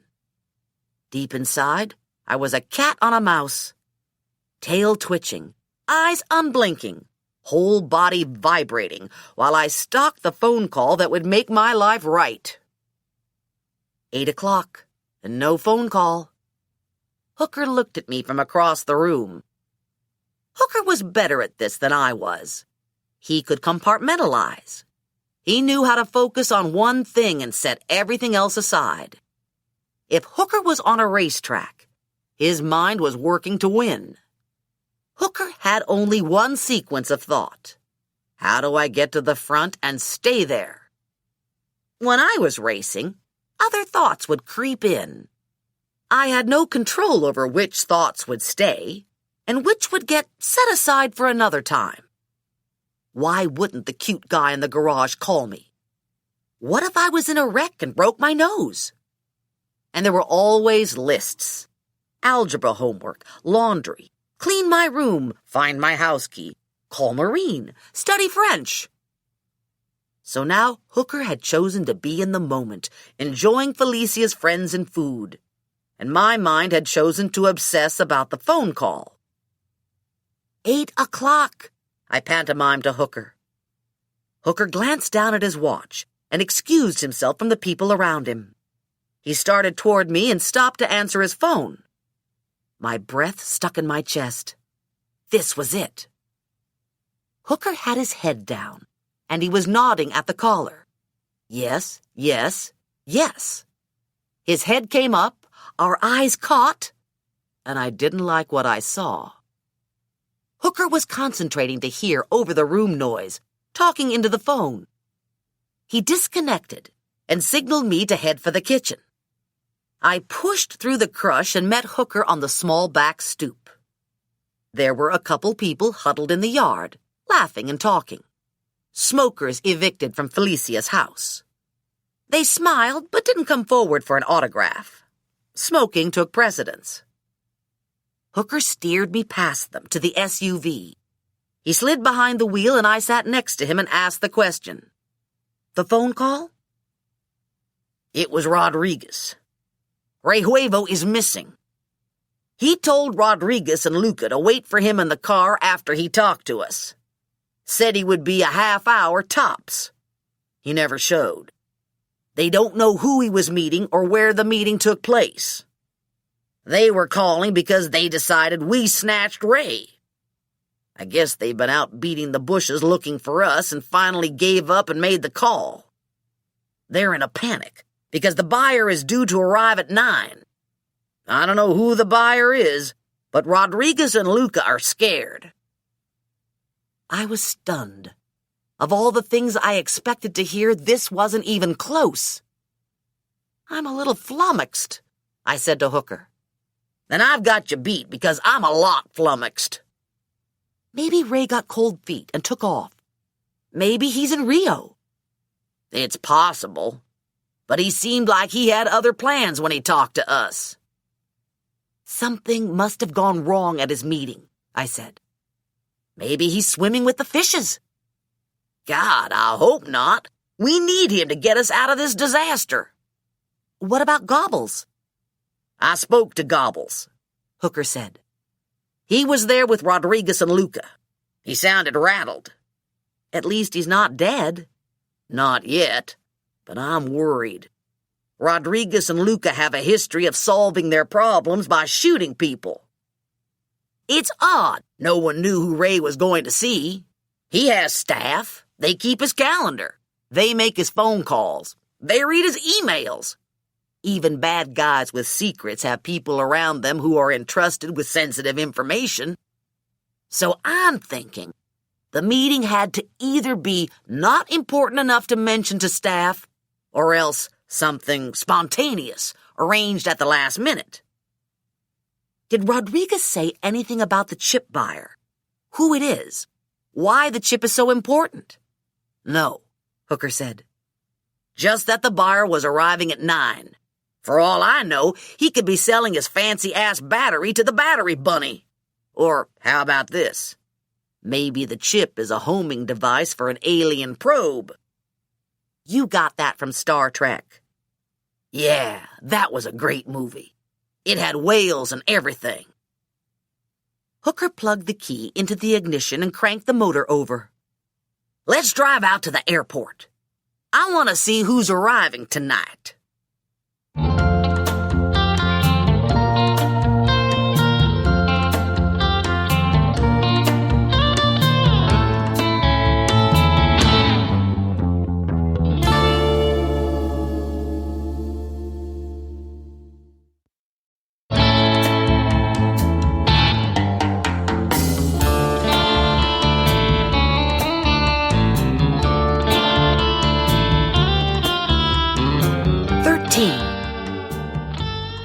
Hooker was stretched back in his seat, hands locked behind his head, eyes closed against the ambient light from the terminal.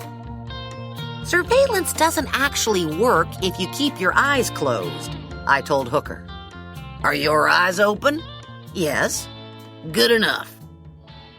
We were parked to the side of the signature terminal, and there wasn't a lot of activity.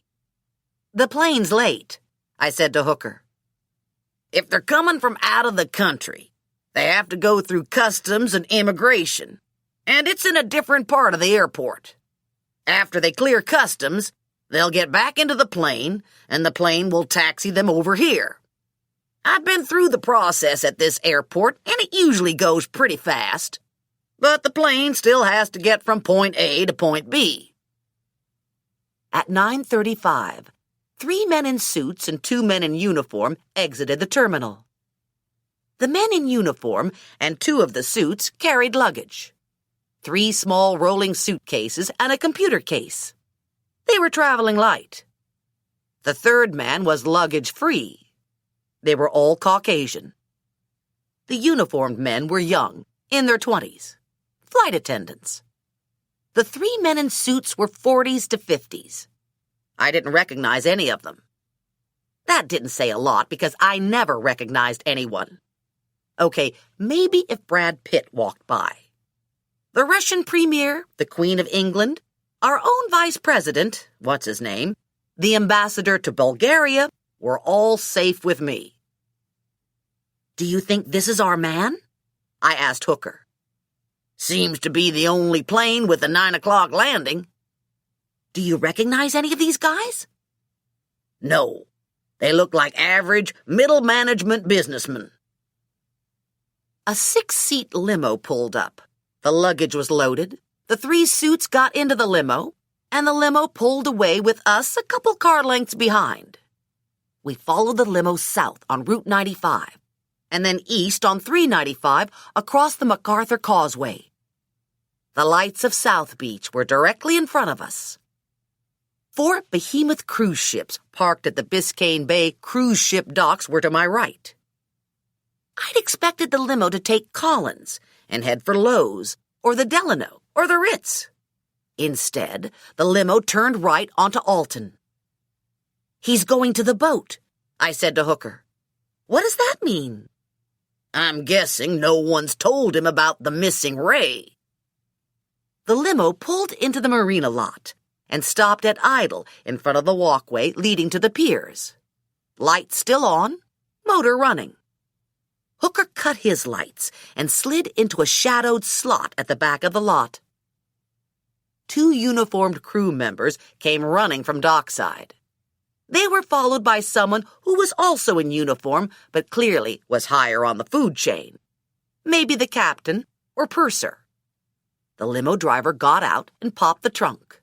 The 3 suits got out, and after a brief conversation, the luggage was turned over to the crew members, and everyone headed for the boat.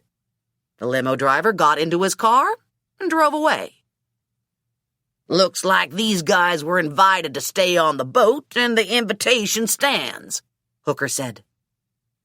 Hooker and I got out, quietly closed the car doors, skirted the lot, and found a dark bench on the marina boardwalk where we could watch the action. Problem was, there didn't seem to be any action to watch. The 3 men had disappeared into the bowels of the ship, and all was quiet. "This is sort of boring," Hooker said. "We should do something." "What did you have in mind?" He inched closer to me. "No," I said. "Do you have any better ideas?" "I want to see what's going on inside the boat. Let's walk down the pier and look in the windows." We passed through the gate that said, "Owners and guests only," and walked the length of the wood dock. The Huevo boat was still tied up at the very end of the pier. Both decks were lit, but the salon and cabin windows were tinted, and not much could be seen. A uniformed crew member stood watch. Hooker took his cell phone out of his pocket and called the boat number. We could very faintly hear Huevo's phone ringing inside the salon. A male voice answered and said that Ray Huevo was not available. Hooker didn't leave a message. "He could be in there," I said. Wishful thinking. "It's unlikely." "But not impossible. Maybe we could see more from the other side." "Darling, there's water on the other side." Yeah, we need a boat. Hooker looked down at me. And you would get one how? We could borrow one. There are lots of little boats here. I bet no one would mind if we borrowed one for a couple minutes. You want to steal a boat? Borrow, I said. Okay, Hooker said, taking my hand. Let's go for a stroll and look around. We got to the last pier, and Hooker stopped in front of a medium-sized cabin cruiser. Dark inside. Nobody home. I know the guy who owns this boat, Hooker said. He's only here weekends, and he keeps a dinghy tied to the back. It should be easy to borrow. We climbed onto the boat and made our way to the back where the dinghy was tied, just as Hooker had predicted. We scrambled into the boat. Hooker released the rope and turned the key. The motor hummed to life and Hooker pushed off. Keep your eyes open, Hooker said. I don't want to run into anything. There was just a sliver of moon in the sky. The piers were lit, and some of the boats had their running lights on. A few boats had interior lights on as well, but not much light reflected onto the black water. The air was still. No wind, not a lot of tide running. Boats occasionally came and went at night here, but none was currently underway. Only us. We came abreast of the Huevo boat and sat at a distance, watching. Not much was happening. Windows and doors were closed, and sound wasn't carrying. Huh, I said. Disappointing. Hooker was fidgeting around in the dinghy. He'd turned to the back and was poking through a watertight chest. I might be able to produce some action. At least get everyone on deck so we can take a head count. I looked over his shoulder into the chest. What did you have in mind? Hooker pulled a snub-nosed, fat-barreled gun out of the chest. Flare gun. I could lob a flare over the boat and maybe draw them out. He two-handed the gun, holding it at arm's length, raised the barrel so the flare would arc high, and pulled the trigger. A flare went off with a loud thump and sailed into the night sky. The flare gracefully curved up and away from us, reached its zenith, fell on a sloping downward trajectory toward the Huevo yacht, and crashed through a window on the first deck. Oops, Hooker said. The flare exploded with a burst of light that danced around the main salon like fireworks on the 4th of July. Sound carried through the gaping hole in the tinted window, and we could hear the hiss of the flare and the panicked voices of the people inside. Hooker and I sat in stupefied, bug-eyed silence. There was a small explosion, and then the crackle of fire, and a yellow flame licked up the side of the salon. Oh, shit, Hooker whispered. If I didn't have bad luck, I wouldn't have any luck at all. You have some good luck. You have me. I don't have you. You won't even sleep with me. That's true, but I'm here with you now. Hooker got that look in his eyes. No, I said. How about you tie the anchor to my ankle and throw it overboard? I have a better idea. How about we sneak away before someone sees us sitting out here? 5 minutes later, we eased up behind the cabin cruiser, secured the line, and scrambled out of the dinghy. Emergency vehicles were on the scene 4 piers down. Fire and rescue, police, lots of people. Strobes flashing, the unintelligible chatter of police band. No one paying attention to Hooker or me, and thank goodness, no smoke or flames shooting out of the Huevo boat. Hooker stayed back in the shadows, but I edged closer to the pier. One of the 3 men who'd flown in earlier stood off to the side on the cement walkway, watching the activity. I moved next to him and gestured to the boat. What happened? He shrugged. Something came through the window and started a fire. It didn't burn much. Everything on the boat is fire-resistant. I was thrown for a moment. I'd expected a foreign accent. Russian, maybe. His accent was New Jersey. Wow, I said. Was it a firebomb? I don't know. They're investigating. I was below in a stateroom when it happened. I didn't actually see anything. I was scanning the crowd as I was talking, looking for Ray Huevo. I can't help noticing you're not wearing Miami clothes. Did you just arrive in Florida? He looked down at his wool suit slacks. I flew in earlier. It's been a long day. Let me guess. Jersey? Not for a lot of years. But originally, right? Yeah. I guess you never really get rid of the Jersey in you. I stuck my hand out. Alex. Simon. Where are you living now? The world. That narrows it down, I said. My employer travels, and I travel with him. Is your employer originally from New Jersey, too? Yeah, originally. He was looking down at me, and there was a quality to his eyes and the set of his mouth that I'd seen before. It was the same look Hooker got, a lot. And now? I asked. The world. Oh, yeah, I forgot. I could see him weighing his desire to stay anonymous against his desire to get a playmate for Mr. Frisky. He shifted slightly, leaned a little closer to me, and I knew Mr. Frisky was at the wheel. For the last couple years, we've been based in Zurich, he said.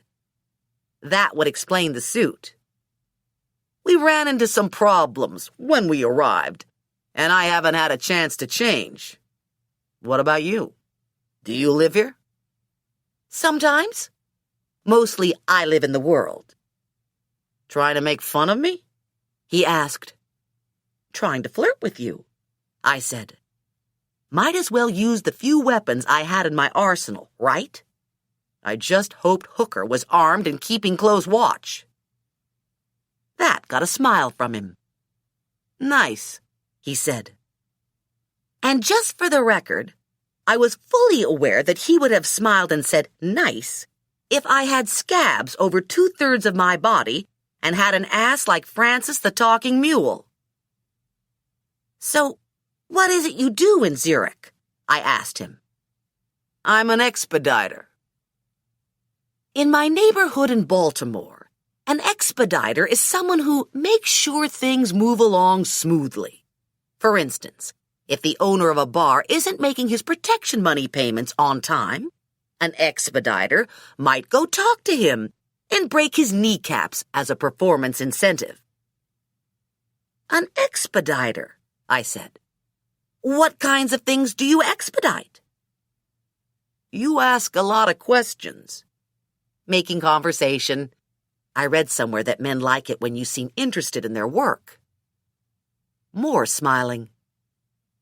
The guy I work for is in the import and export business. I facilitate movement. What does he export? Carburetors?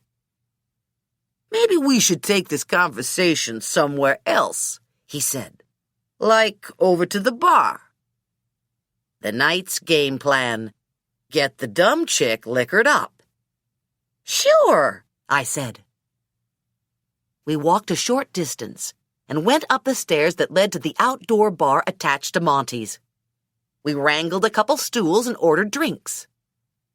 I looked over Simon's shoulder and saw Hooker watching from an alley, making signs like he was going to hang himself. Excuse me, I said. I'll be right back. I followed Hooker down the alley and around the corner. What was that all about? I asked him. Did you order a drink? Yeah. Oh, man. You're gonna get drunk, and then I'll have to rescue you from King Kong there. He's got about 30 pounds on me. It's going to be ugly. I'm not going to get drunk. Darling, you're just about the worst drinker I've ever seen. You get drunk on fumes when you open a bottle of Merlot. What did you order? I bet you got one of those frou-frou drinks with the fruit and the umbrellas. I got a beer. Light beer? I narrowed my eyes. Do you want me to try to get information out of this guy, or what? Hooker stood, hands on hips, unhappy. The only reason I'm agreeing to do this is because I know how good you are at saying no. I returned to the bar. So talk to me, I said to Simon. Tell me about this importing and exporting. I imagine you import and export race cars. Race cars? You're visiting on the Huevo boat, so I assumed you were involved in racing.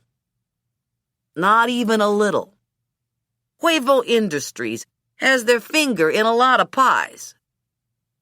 He was drinking Jack Daniels on the rocks. He slugged his down and glanced at me. I was sipping my beer like a lady. He looked like he wanted to tell me to hurry up, but he got himself under control and ordered another Jack. What do you do? He asked. I sell ladies' undies. I have no idea where that came from. It just popped out. And from the expression on his face, it was a good choice. A lot better than telling him I was a mechanic, for instance. Like at Victoria's Secret? He asked. Yep, that's me. I'm a Victoria's Secret lady. He belted back the second Jack. I always wanted to meet a Victoria's Secret lady. Well, this is your lucky day. He nudged my knee with his. I like the sound of that. How lucky do you think I'm going to get today? You might get pretty darn lucky. Not. I swiveled on my bar stool and watched the fire truck pull out. The ambulance had already departed. The only emergency vehicle left was a lone police car. Most of the crowd had dispersed, and crew members moved around on the first deck. It looks like everyone's back on the boat, I said. Hopefully there wasn't too much damage. A third Jack magically appeared on the bar.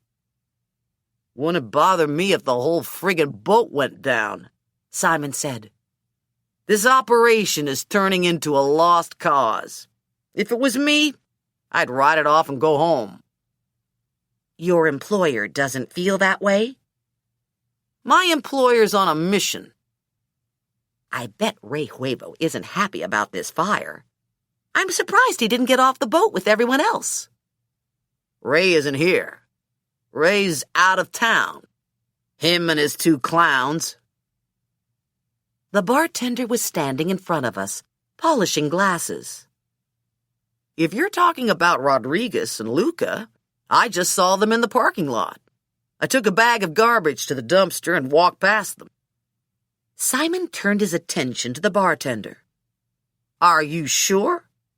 Yeah. They were sitting in their car. Black BMW. Yes. Excellent. Hooker and I could sneak up on them and rescue Gobbles. I need to talk to them, Simon said. No, not good. Talk could mean make them mysteriously disappear if they don't come up with the right answers. That would hinder my ability to rescue Gobbles. And I needed the police to find Rodriguez and Luca with a murder weapon. Probably just a look-alike, I said. I saw the tattoo on his neck, the bartender said. Lots of thugs have tattoos, I told him. Look at this guy next to me. I bet he's got a tattoo. Not on my neck, Simon said.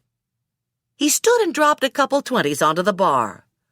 Sweetheart, I'm going to have to cut out on you.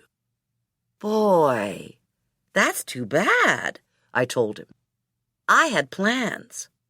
I was going to make you real happy. I was going to do things to you that don't even have names. He slid a bar napkin my way. Give me your number and I'll call you when I get off work. Yeah, but the moment will be gone then. I'll be all cooled off. I don't stay hot forever, you know. This won't take long. Okay, I don't do this for everyone. But I'll let you look down my shirt if you forget about the guys in the lot. Take it or leave it. That's it? Look down your shirt? Hey, I've got good stuff hidden away under this shirt. I'll look down your shirt, the bartender said. I'll even throw in a beer. Why are you so interested in those guys in the lot anyway? I asked Simon. I want to talk to them. That's it? Yeah, more or less. Can't you talk to them some other time?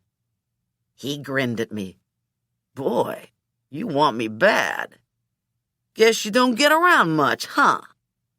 When was the last time someone slipped you the old salami? Now there was a pretty mental picture. What woman doesn't have romantic fantasies about a man who refers to a penis as a salami? It's been a while, I admitted. And that was true. Guess that's why I'm so hungry for your, salami. I'd like to accommodate you, Simon said, sliding off his stool. but I have to do this first. I jumped off the bar stool and crossed the patio to Hooker. We have a problem, I said to Hooker. The bartender just told the chip buyer's expediter that Rodriguez and Luca were in the parking lot. Expediter? The gorilla at the bar. They're Americans, but they're living in Zurich. And Ray has definitely disappeared. We crept into a thicket of shrubbery at the edge of the lot and watched as Simon rapped on the BMW's driver's side window with his gun barrel and persuaded Luca and Rodriguez to get out of the car. They stood talking for a couple minutes, looked amicable. Simon gestured that they should go to the boat, and Rodriguez shook his head no. Rodriguez didn't think that was a good idea. Bang! Simon shot Rodriguez in the foot. Fuck! Rodriguez said. And he sat down hard on the pavement. I jumped back when the shot went off, and I felt myself go lightheaded. Hard to watch someone get shot with such cold calculation. Of course, I'd just whacked the poor guy in the knee with a flashlight, but it had seemed different at the time. I put my head down and did some deep breathing. Even at this distance, in the dark, I could see Luca was dumbstruck, eyes glazed. Do something, I whispered to Hooker. We can't afford to have Rodriguez and Luca disappear. We need them. Darling, the gorilla has a gun. So do you. Yes, but the gorilla likes to use his. Mine's just for show. Call the police. Hooker punched in the emergency code. There's a mugging going on in the South Beach Marina parking lot, Hooker whispered into the phone. Who is this? You want my name? My name is Dickie Bonanno, and you should hurry or someone might get dead or kidnapped. Hooker snapped his phone closed and pocketed it. You didn't tell the dispatcher about the shooting, I said. I thought that was included in the mugging. Not all muggings involve shootings. A shooting is much more serious than a plain old mugging. Not necessarily. You could get beat to death in a mugging, and you might just get your toe nicked in a shooting. Are the police on their way? I asked. I guess so. What do you mean, you guess so? What did the dispatcher say? She said I should stay calm. Simon had also made a phone call, and 3 minutes later, his traveling companion arrived on the scene. They did a pat-down on Luca and Rodriguez and loaded them into the BMW's back seat. Where are the police? I said, feeling a little panicky. I don't hear any sirens. I don't see any flashing lights. You should have told the dispatcher about the shooting. You should have been more assertive. I was assertive. I just wasn't freaked. Well, maybe you needed to be freaked because I don't see any cops on the scene. Well, maybe next time you need to make the stupid call. Count on it. Okay, then. Okay. We were glaring at each other, standing nose to nose, hands on hips. Hooker's mouth curved at the corners with the beginning of a smile. Did we just have a fight? Discussion. I think it was a fight. It was not a fight. Felt like a fight to me. Forget it. We aren't having makeup sex. It was worth a try, Hooker said. Simon and the other guy got into the BMW, and the BMW cruised out of the lot. Hooker and I scrambled for our rental, and we all drove north. I learned something interesting from Simon. The guy at the bar? Yeah. He said they weren't associated with racing. He said Ray had his finger in a lot of other pies. Did he mention any of the other pies by name? Apple, blueberry, poontang? Nope. No mention of poontang pie. The BMW worked its way through traffic, and true to form, we lost them after a couple blocks and a couple traffic lights. Okay, Hooker said. Here's my assessment of the situation. If Gobbles is in the trunk, they'll find him and probably his status won't change much. At least not for a while. And as far as we're concerned, we're screwed. Anything else? We need to find Ray. And we need to identify the chip buyer. And before we do any of those things, we need to go back to Felicia's because I'm out on my feet. 14.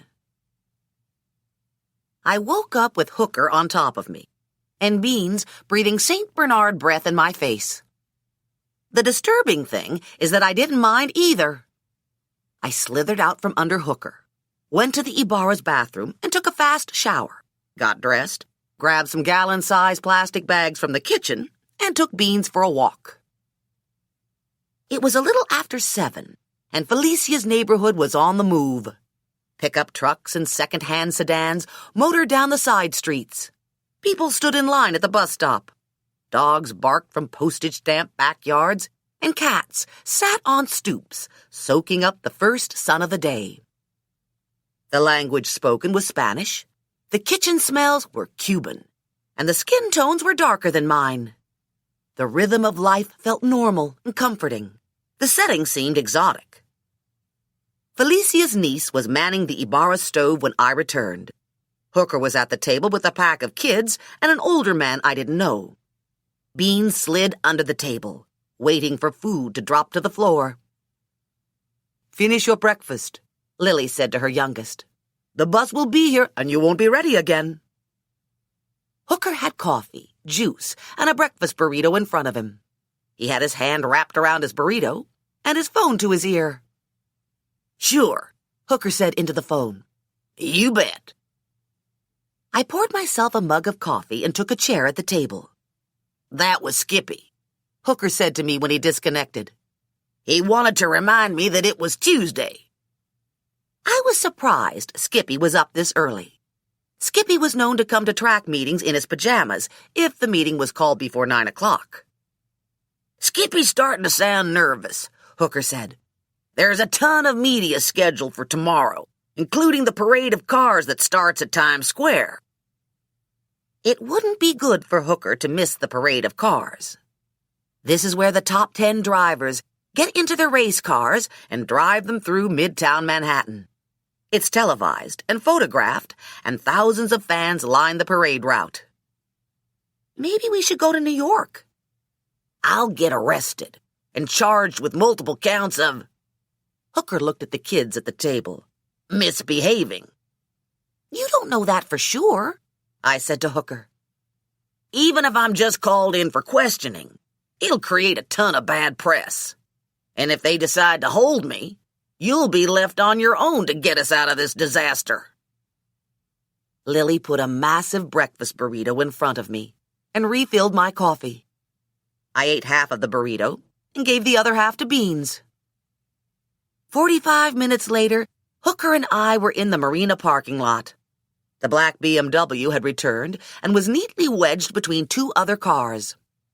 We parked the SUV at the edge of the lot, far away from the BMW, and got out to take a look, bringing a tire iron with us.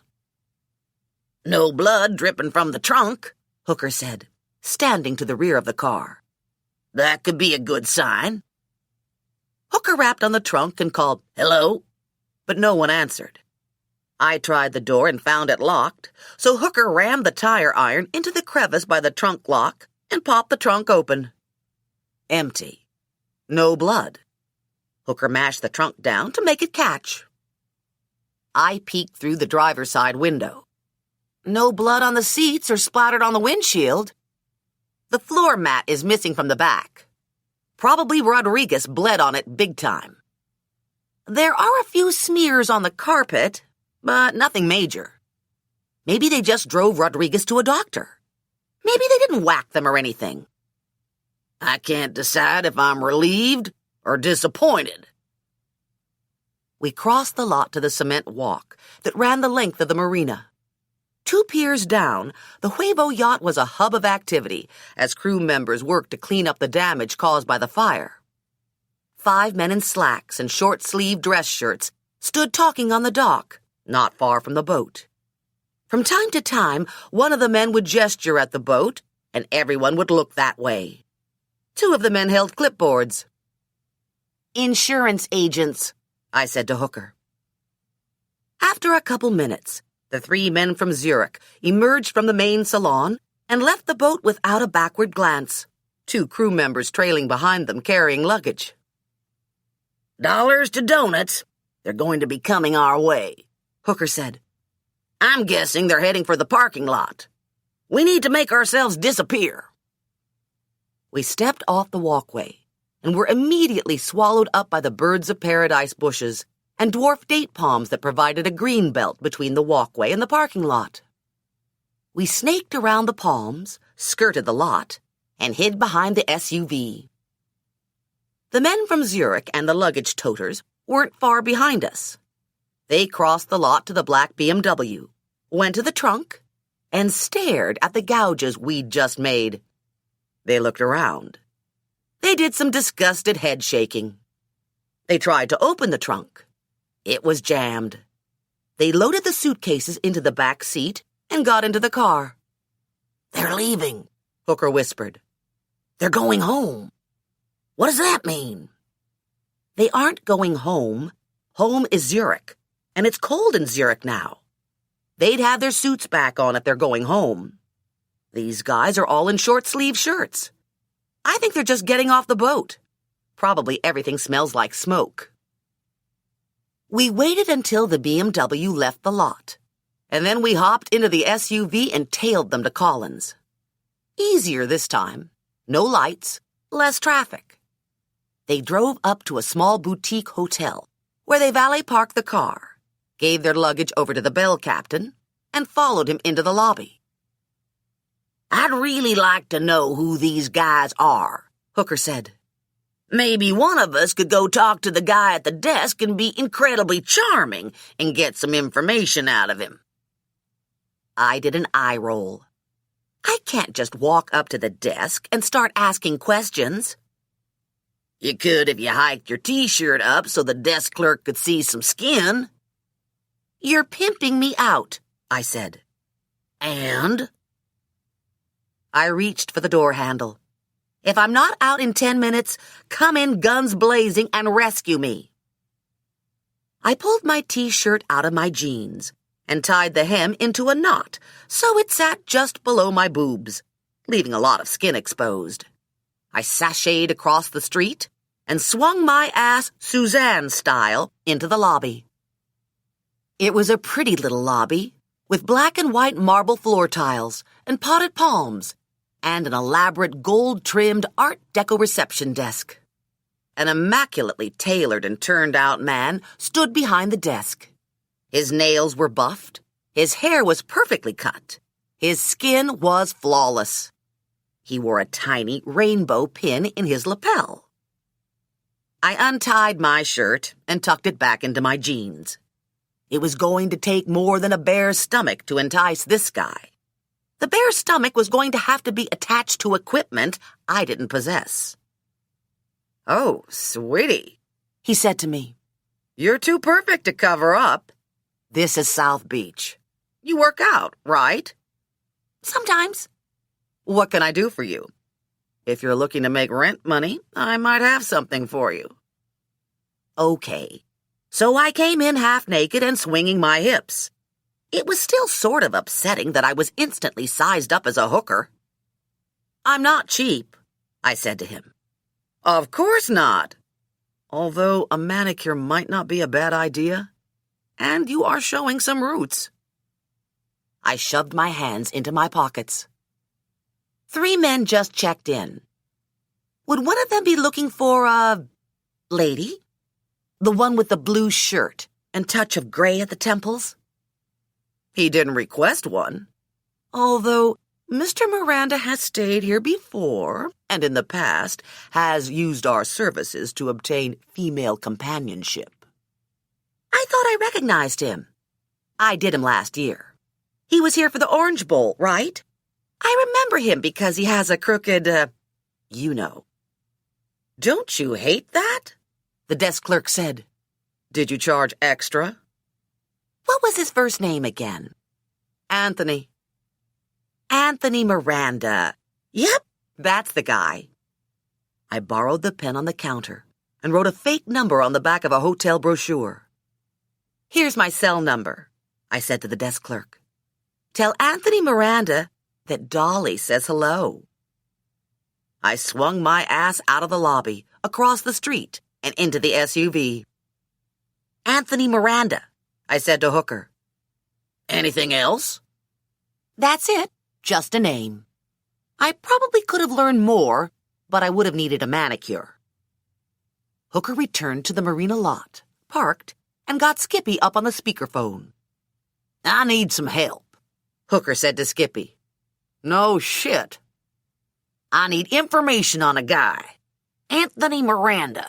Know anything about him?" "No." "Well, Google him or something and call me back." Whatever happened to the good old days when all NASCAR had to worry about were pregnant pit lizards and trashed hotel rooms? Earnhardt Sr. wouldn't have called up and asked me to Google for him. He was a driver. "Can't argue with that," Hooker said, disconnecting. "You're a good driver," I said to Hooker. "You just suck as a detective." A limo pulled into the lot and idled at the path leading to the marina. The limo door opened, and Suzanne Huevo got out. She was wearing a pale yellow suit. Her hair was pulled tight, her doggy bag was on her shoulder, and her earlobes were weighted down with diamonds. "Damage inspection," Hooker said. Suzanne disappeared down the path, and the limo waited at idle. 5 minutes later, Suzanne reappeared, got into the limo, and the limo took off. Hooker put the SUV in gear. "Might as well follow her," he said. "We follow everyone else, and we haven't got anything else to do." The limo rolled down Collins and pulled into the porte cochere on a condo building a couple doors down from the Ritz.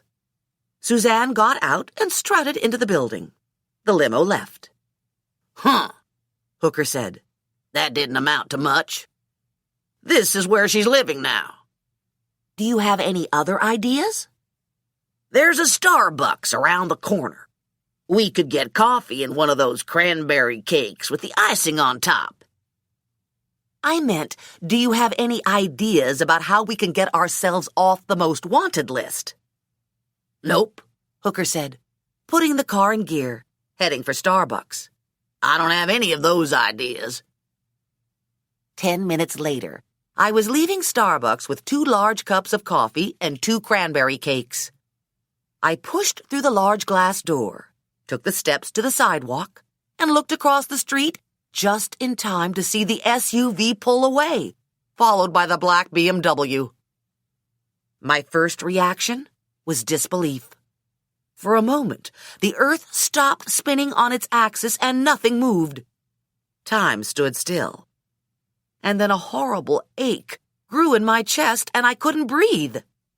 And my vision blurred behind tears. And I knew it was real. Hooker was gone. The bad guys had him. And these bad guys were a cut above Luca and Rodriguez. Luca and Rodriguez were thugs.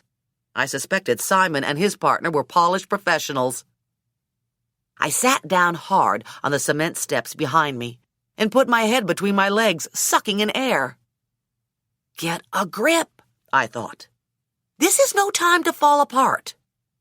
I blew my nose in a Starbucks napkin. I sipped some coffee, trying to calm myself, trying to think. Here's what has to be done, I said to myself. You have to find Hooker before they hurt him. You need help. Call Rosa and Felicia. I was still on the steps in front of Starbucks when Rosa pulled to the curb.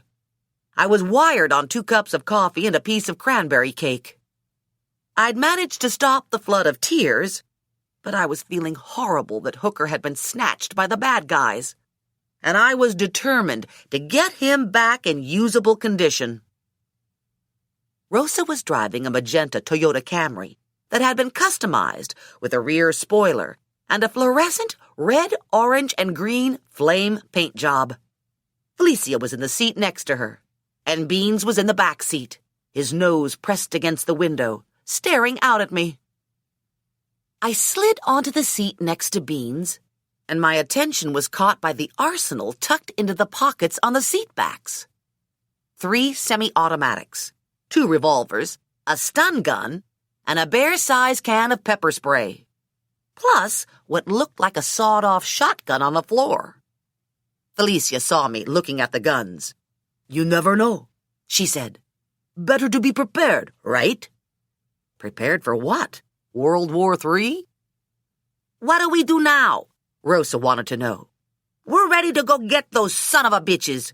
Do you know where they took Hooker?" "No, but I know where they're staying." "It's the little white hotel on Collins that has the big front porch with the rocking chairs. I thought we could start looking there."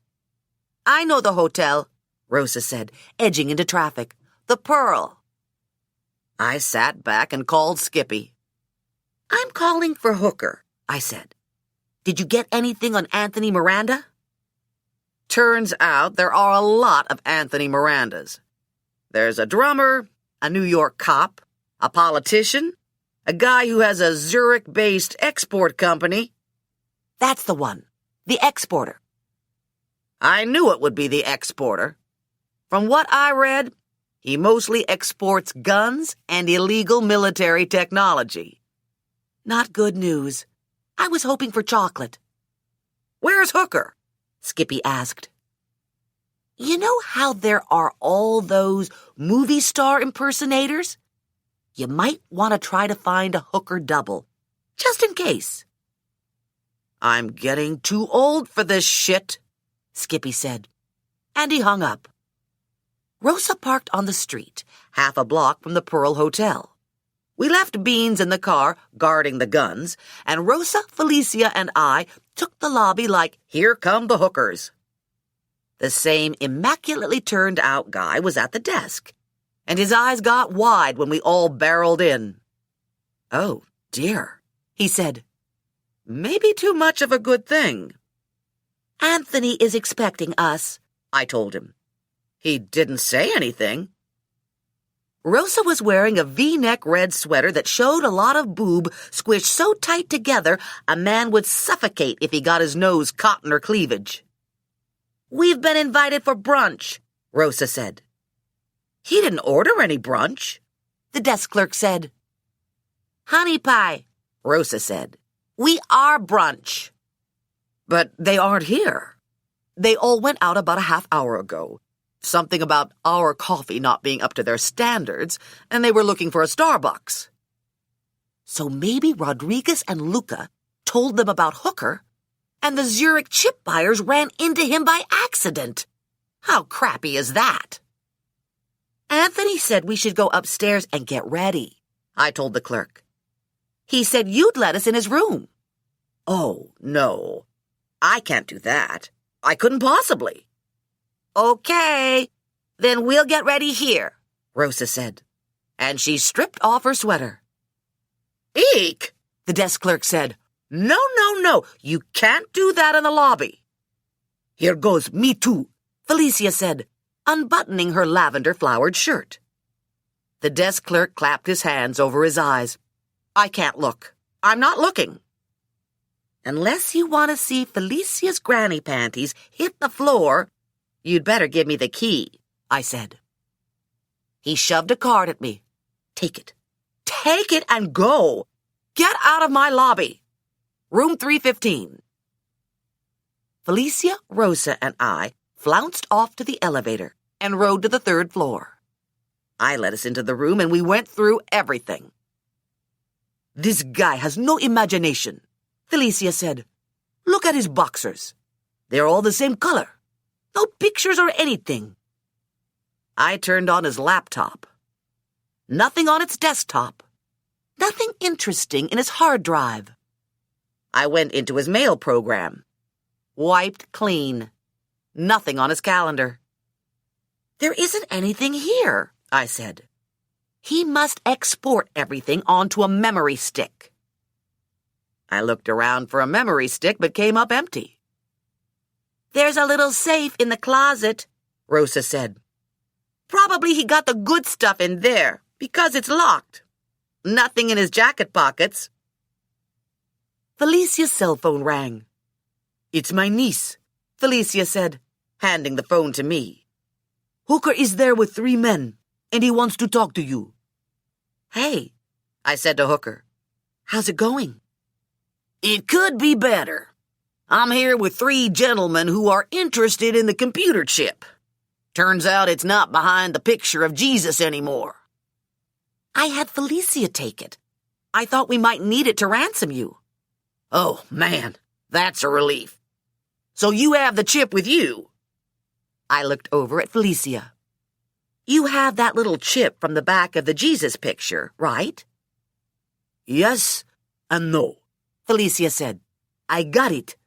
And then when I was looking for the guns, I put the chip on the table and Beans ate it. What? How was I to know? I left the room for 3 seconds, and when I come back, Mr. Sneaky Dog had his tongue on the table and the chip was gone. I was speechless. It could be worse, Felicia said. At least we know where it is. You just have to wait for him to poopy. Hello, Hooker said. Are you still there?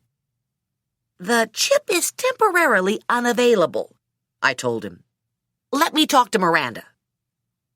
There was some fumbling, and Miranda came on the phone. Listen, I said. There's a small problem here, and the chip is temporarily unavailable. But we know exactly where it is, and we're going to get it to you as soon as possible. Now, here's the thing. If one hair is out of place on Sam Hooker's head, you'll never see the chip. Now, here's my thing. Get me the chip, or you're going to have a dead boyfriend. Technically, he isn't my boyfriend.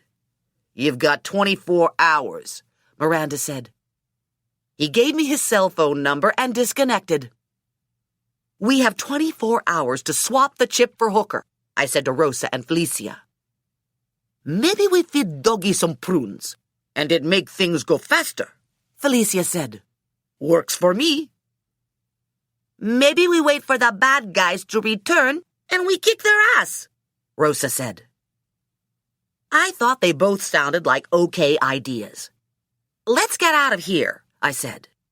One of you can do surveillance on the hotel, and the other can come with me to buy prunes. I don't want to do surveillance, Rosa said. It's just sitting and waiting. I don't want to do it either, Felicia said. I want to be where the action is. I'll call my nephew, Carl. He can do surveillance. He's between jobs. He'd be happy to have something to do. Carl, Rosa said. I know him. Wasn't he busted for possession? Yeah, but he's clean now. He lives in a group home a couple blocks from here. and he's probably sitting around watching television. He used to bag at a supermarket, but they switched to plastic bags, and he couldn't get the hang of it. 10 minutes later, we were out of the hotel and across the street with Carl. He was a chunky 5'7", with dark skin, shoulder-length black hair, 2 big jeans, and a shiny gold tooth in the front of his mouth. We sat him on a curbside bench and gave him descriptions of the men and cars, including Hooker. He had a cell phone, a quart bottle of soda, mirrored sunglasses, and a ball cap. Everything he needed for a day of Miami surveillance. "Carl don't look too bright," Rosa said when we got back to the Camry. "He's fried his brain a little with the drugs, but he'll be fine," Felicia said. "He's very conscientious. He found Jesus." "He looks like he found him in a pool hall," Rosa said. "There's a convenience store attached to the marina," I told Rosa. "We might be able to buy prunes there, and we can check the parking lot for the black BMW." Beans was sitting beside me on the back seat, breathing hot dog breath down Felicia's neck. "Someone give Doggy a mint," Felicia said. "He needs a mint real bad. Next time, no breakfast burritos for him." "We'll get mints when we get the prunes," I told her. "I brought him with, because we have to watch him all the time so we don't miss the big event," Felicia said. I didn't want to think about the big event. I couldn't imagine how I was going to find the teeny tiny chip in the midst of the big event. I was going to need a contamination suit and gas mask. Rosa went all the way on Collins, rolled past Joe's Stone Crabs, and cut into the parking lot next to Monty's. She crept up and down the aisles so we could check out the cars, but we didn't see the BMW. "I still want to take a look at the boat," I said. "And I'd like to let Beans stretch his legs." Felicia turned and looked Beans in the face. "Do you have to poopy?" she asked him. "It's too soon," Rosa said, nosing the Camry into a slot and cutting the engine. "He hasn't had any prunes yet. And anyway, it doesn't just go in and out bing bang boom. It's not like sex." "It does if you eat enough prunes," Felicia said. "And you should stop having sex with bing bang boom men. That's married sex. If I was divorced like you, I'd set the egg timer on me first. No bing and bang without a boom." "It's a crapshoot out there," Rosa said. "You roll the dice, and sometimes you get a bing and a bang, and sometimes you get a boom. That's why God gave women shower massage." We all got out of the car and walked toward the marina. "You better watch what you say about God," Felicia said. "He listens, you know. If I was you, I'd say some Hail Marys tonight, just in case." Rosa looked sideways at Felicia. "I suppose you never used the shower massage?" "Well, sure, but I don't bring God into it. I think shower massage might have been invented by the devil. God invented the missionary position." We were on the dock, looking out at the piers. Everything was business as usual, except the Huevo yacht was missing. I walked Beans down to the pier where the yacht used to be tied and approached a guy who was getting ready to shove off on a Hatteras. "Where's the Huevo boat?" I asked. "It just left. It's going to Fort Lauderdale for repairs. They had a fire in the main salon." One less place to look for Hooker. We went up the steps, past the outdoor bar, and walked around the building to the deli on the street side. I stayed outside with Beans, and 10 minutes later Felicia and Rosa emerged with 2 bags of food. "Wow," I said. "Is that all for Beans?" "No," Rosa said. "The prunes and the gallon-sized plastic bags are for Beans. The rubber gloves are for you.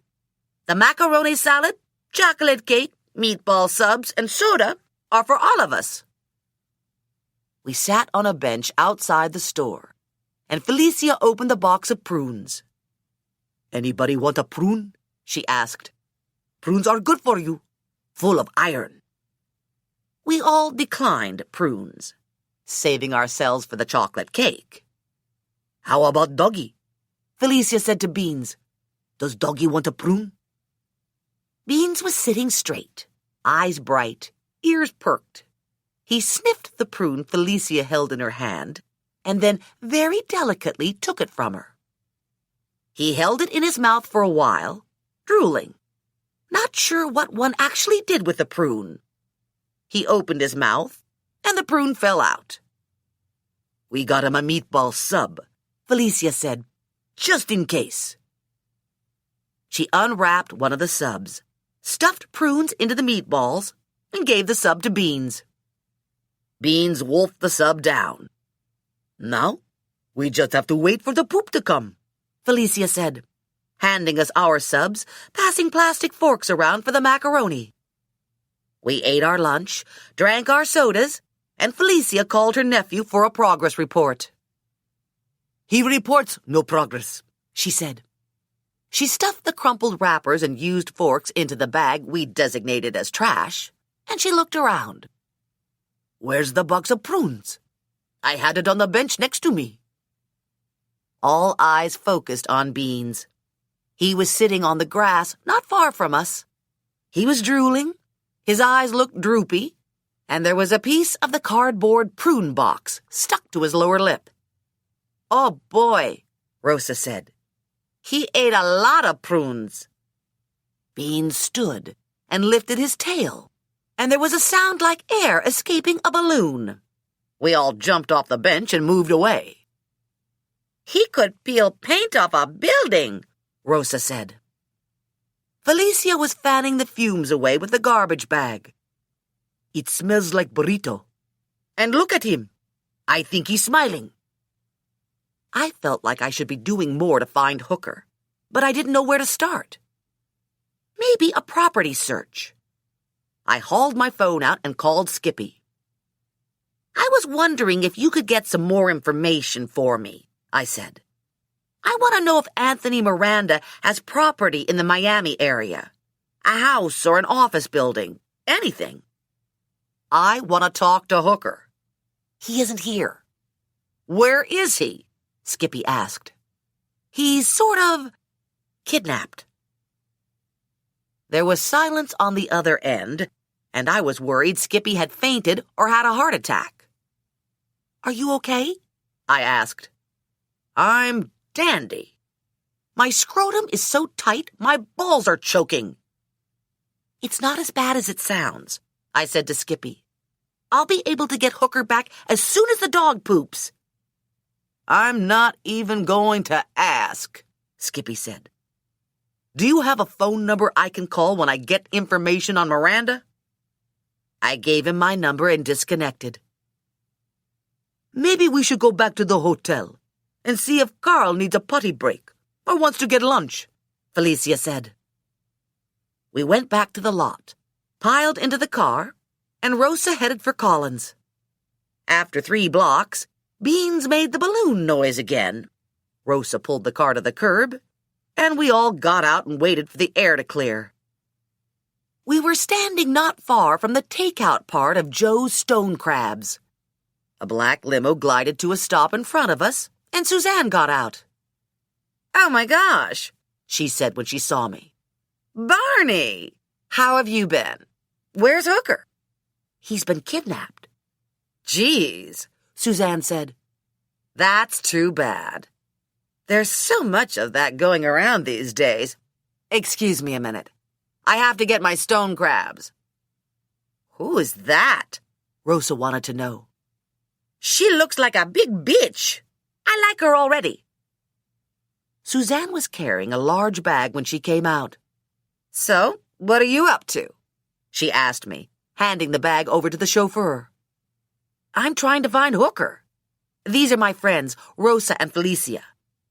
"Have you gone to the police?" Suzanne asked. "No. Hooker and I are sort of wanted for multiple counts of murder. Oscar, Spanky Spotter, Hooker security guy, and They probably added Ray by now.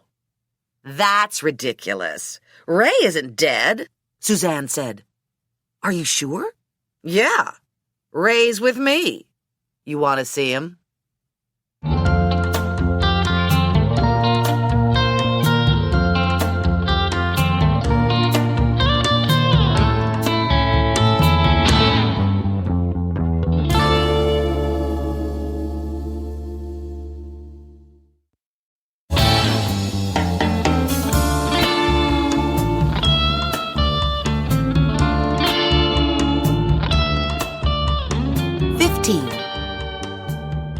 Felicia, Rosa, and I got back into the Camry, rolled the windows down, and followed the black limo to Suzanne's condo.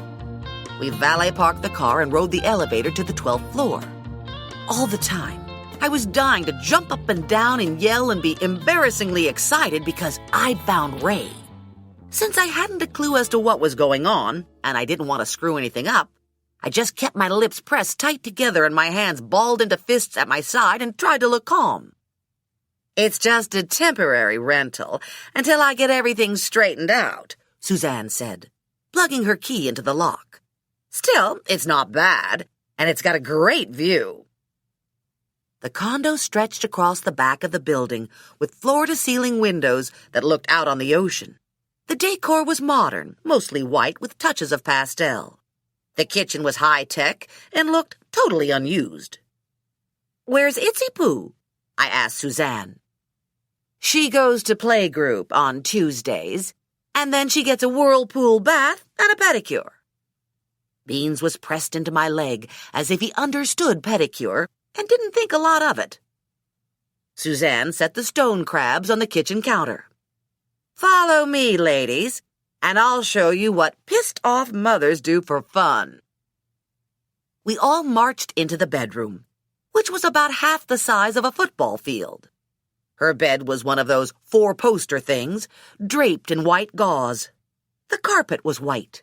The woods were pale. The upholstered pieces were white. The curtains were drawn. And I thought this was probably to keep the sun out so she didn't go snowblind. This unit has his and her bathrooms, Suzanne said.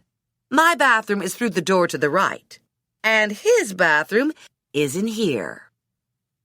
Suzanne took a key off the dresser, unlocked the door to his bathroom, and stepped back. Ray was prisoner in the little room, still dressed in the clothes he'd worn to the beach meeting. He was tethered with an elaborate system of clunky chains that wrapped around the toilet and the pipes under the sink.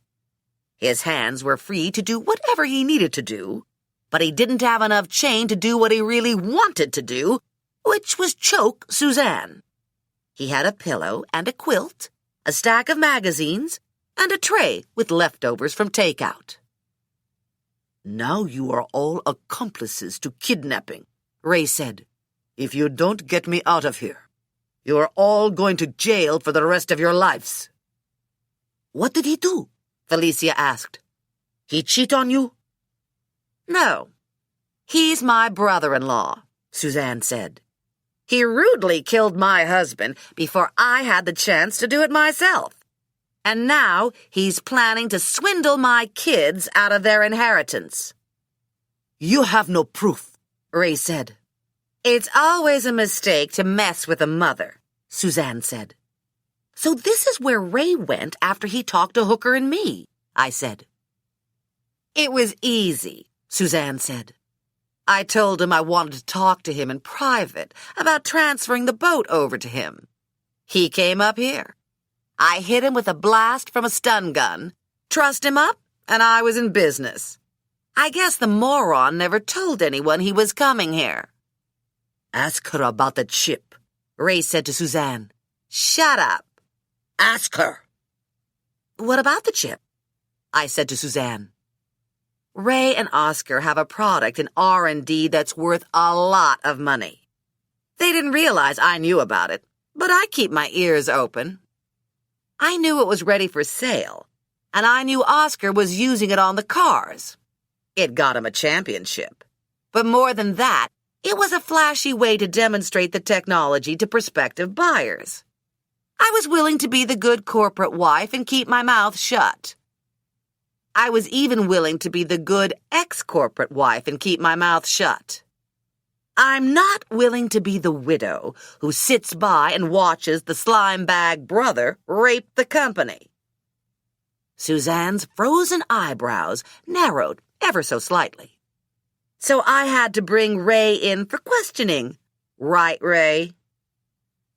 Ray gave her the death glare, and Suzanne ignored it. And now the prototype has disappeared, and Ray doesn't want to tell me where it's wandered off to, Suzanne said. I told you where the chip is, Ray said. Jesus, why don't you just ask her? Suzanne kept her eyes on Ray. Ray has this insultingly ridiculous story he's constructed about the product disappearance. His contention is that you and Hooker have it. And it gets even better. He claims you got this particular product by stealing a car hauler, the same hauler that was supposed to carry Oscar back to Mexico. Are you talking about the gizmo in the gear shift knob? I asked her. Suzanne turned to me, mouth dropped open, eyes as wide as they'd go on Botox. I thought he was lying. The story was insane. I mean, who would believe something like that? Don't tell me it's true. It's true, I said. Suzanne tipped her head back and gave a whoop of laughter. She looked over at Beans. I guess the tooth marks in Oscar make sense to me now. You should give him an extra dog biscuit for that one. He thought Mr. Dead Guy was a big chew toy, Felicia said. He's just a puppy inside. So, where's the circuit board? Suzanne asked. Do you have it? Not exactly, but I know where it is. And it's safe. You can get it for me. Yes. Suzanne gave a sigh of relief. You can't imagine how much time and money went into the making of that thing. It's my son's future. So it wasn't about the boat? Not entirely. The boat was just part of it. By the time Ray's executorship ran out, there wouldn't have been anything left of the company. Ray would have stripped every asset from it. Ray didn't say anything. They'd obviously had this conversation before, and it didn't end well for Ray. There are a couple things I don't understand, I said to Suzanne. I know the value of traction control in a race car, but I get the feeling this is bigger than just rigging a contest. Why is this one little circuit board so important? The technology has the potential for wide use, Suzanne said. Everything on that tiny circuit card is exclusive to Huevo. The concept, the programming, the wireless technology, and the battery composite are all straight out of development and have never before been seen anywhere. If the circuit board fell into the wrong hands, it could eventually be unraveled, and the technology could be stolen. The battery alone is worth hundreds of millions. The wireless technology will revolutionize the aircraft industry. So, you wanted to get it back just so it wouldn't get duplicated? It's more complicated than that, Suzanne said. Idiot Oscar amused himself by producing a microprocessor that could easily be embedded in an engine and regulate engine speed. It was illegal and made use of the new battery and wireless technology. But it was a simple program, and it self-destructed each week when given the signal. At the same time, Oscar had established a partnership with a technology broker. Anthony Miranda? Yes. Miranda has an overseas client who is willing to pay top dollar. Unfortunately, some of that technology could have been used in very bad ways by Miranda's client. I would have stepped in sooner, but I didn't know that part of it until I got to Florida. Anyway, a prototype circuit board had been produced for Miranda. It was programmed to demonstrate the wireless technology that could be used in aircraft. So genius Oscar brought 2 different circuit boards to Florida and somehow managed to put the wrong circuit board in the 69 car. "It was Rodriguez," Ray said. "He picked up the wrong package. I had both packages labeled and locked away in the hotel's safety deposit box. Miranda's man was flying in the day after the race to pick up the prototype for demonstration. I didn't even know about the mix-up until the day after the race when I went to get Miranda's package." "Wait a minute," I said. "Let me get this straight. Rodriguez put the wrong circuit board in the number 69? The chip that actually controls engine function is embedded directly onto the engine.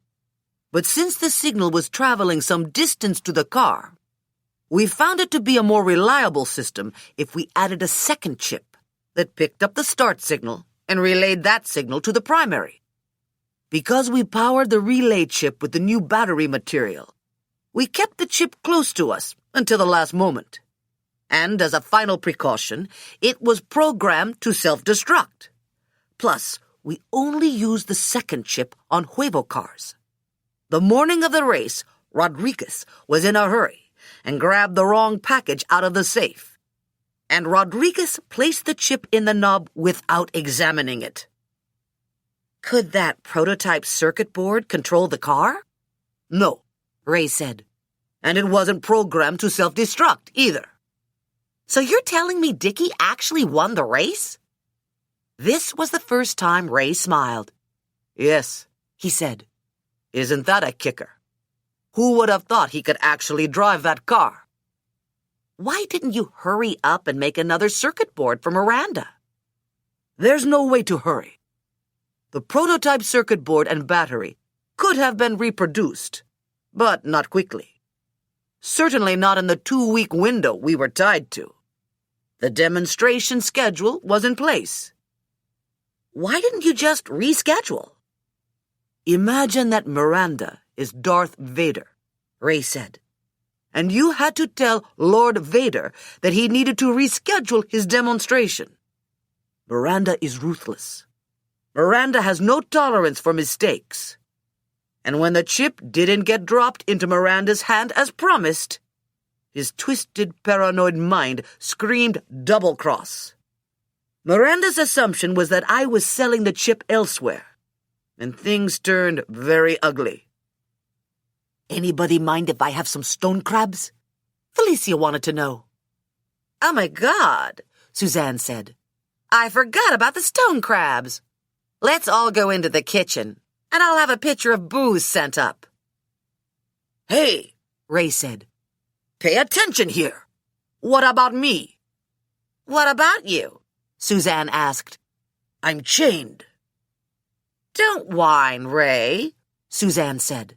"It's unattractive." "I told you everything you wanted to know," Ray said. "You're just keeping me here because you're a sicko. Not my fault that you turned into a dried-up old hag and Oscar dumped you, sweetie pie." Suzanne lunged at Ray, and we all jumped on her and dragged her back from the bathroom. "Not a good idea to wrestle with him," I told her. "I need him to be alive and coherent so he can set Rodriguez and Luca up as murder suspects." I looked at Ray. "You're still going to do that, right?" "Sure," Ray said, sullen but hopeful. "Unfortunately, Rodriguez and Luca have disappeared and might be dead, so you'll have to work that into your plan," I told him. I looked over at Suzanne. "Do you mind keeping him here a while longer? He's probably safer here than out on the street where Darth Vader might run into him." "Sure. We're having a good time together. And I know it seems crass to bring this up, but I want the circuit board. It belongs to Huevo Enterprises." Rosa, Felicia, and I cut our eyes to beans. "He ate it," I said. "I put it down for only 1 minute," Felicia said. "and he did a big lick on the table, and the little thingy was gone. And now We're waiting for him to make poopy. Suzanne went dead still. Are you serious? Yes, we all said. She stood with her hands slack at her sides and her face expressionless. Let me get this straight. We're waiting for that dog to shit out my billion-dollar circuit board. Yes, we all said. This is priceless, Suzanne said. I've been keeping Ray here for 2 days because the true story he was telling me was too insane to be believable. And now, it turns out a St. Bernard ate the circuit board. Is there anything else I should know? Miranda is holding Hooker hostage for the circuit board. And there's another man missing. A friend of mine who is also involved. Jefferson Davis Warner. Those guys got gobbles? Felicia said. I didn't know that. That's terrible. He's such a sweetie. I bet he's scared. Ray knows where he is, I told everybody. Don't you, Ray? We had him on the boat with us. And then we moved him to the car, Ray said. Rodriguez was keeping him close. He had him in the trunk. He's not on the boat, and he's not in the car, I said. Then I don't know where he is, Ray said. You have to ask Rodriguez. My phone buzzed, and I looked at the readout. Skippy. Sorry, Skippy said. I went to a bunch of different sources, but no properties turned up. Has the dog pooped yet? No. I got an actor lined up, and if you don't get too close, he could be Hooker. All he has to do is get in the car and follow the guy in front of him at parade speed. We might be okay as long as he doesn't have to talk. If he opens his mouth, I'm fucked.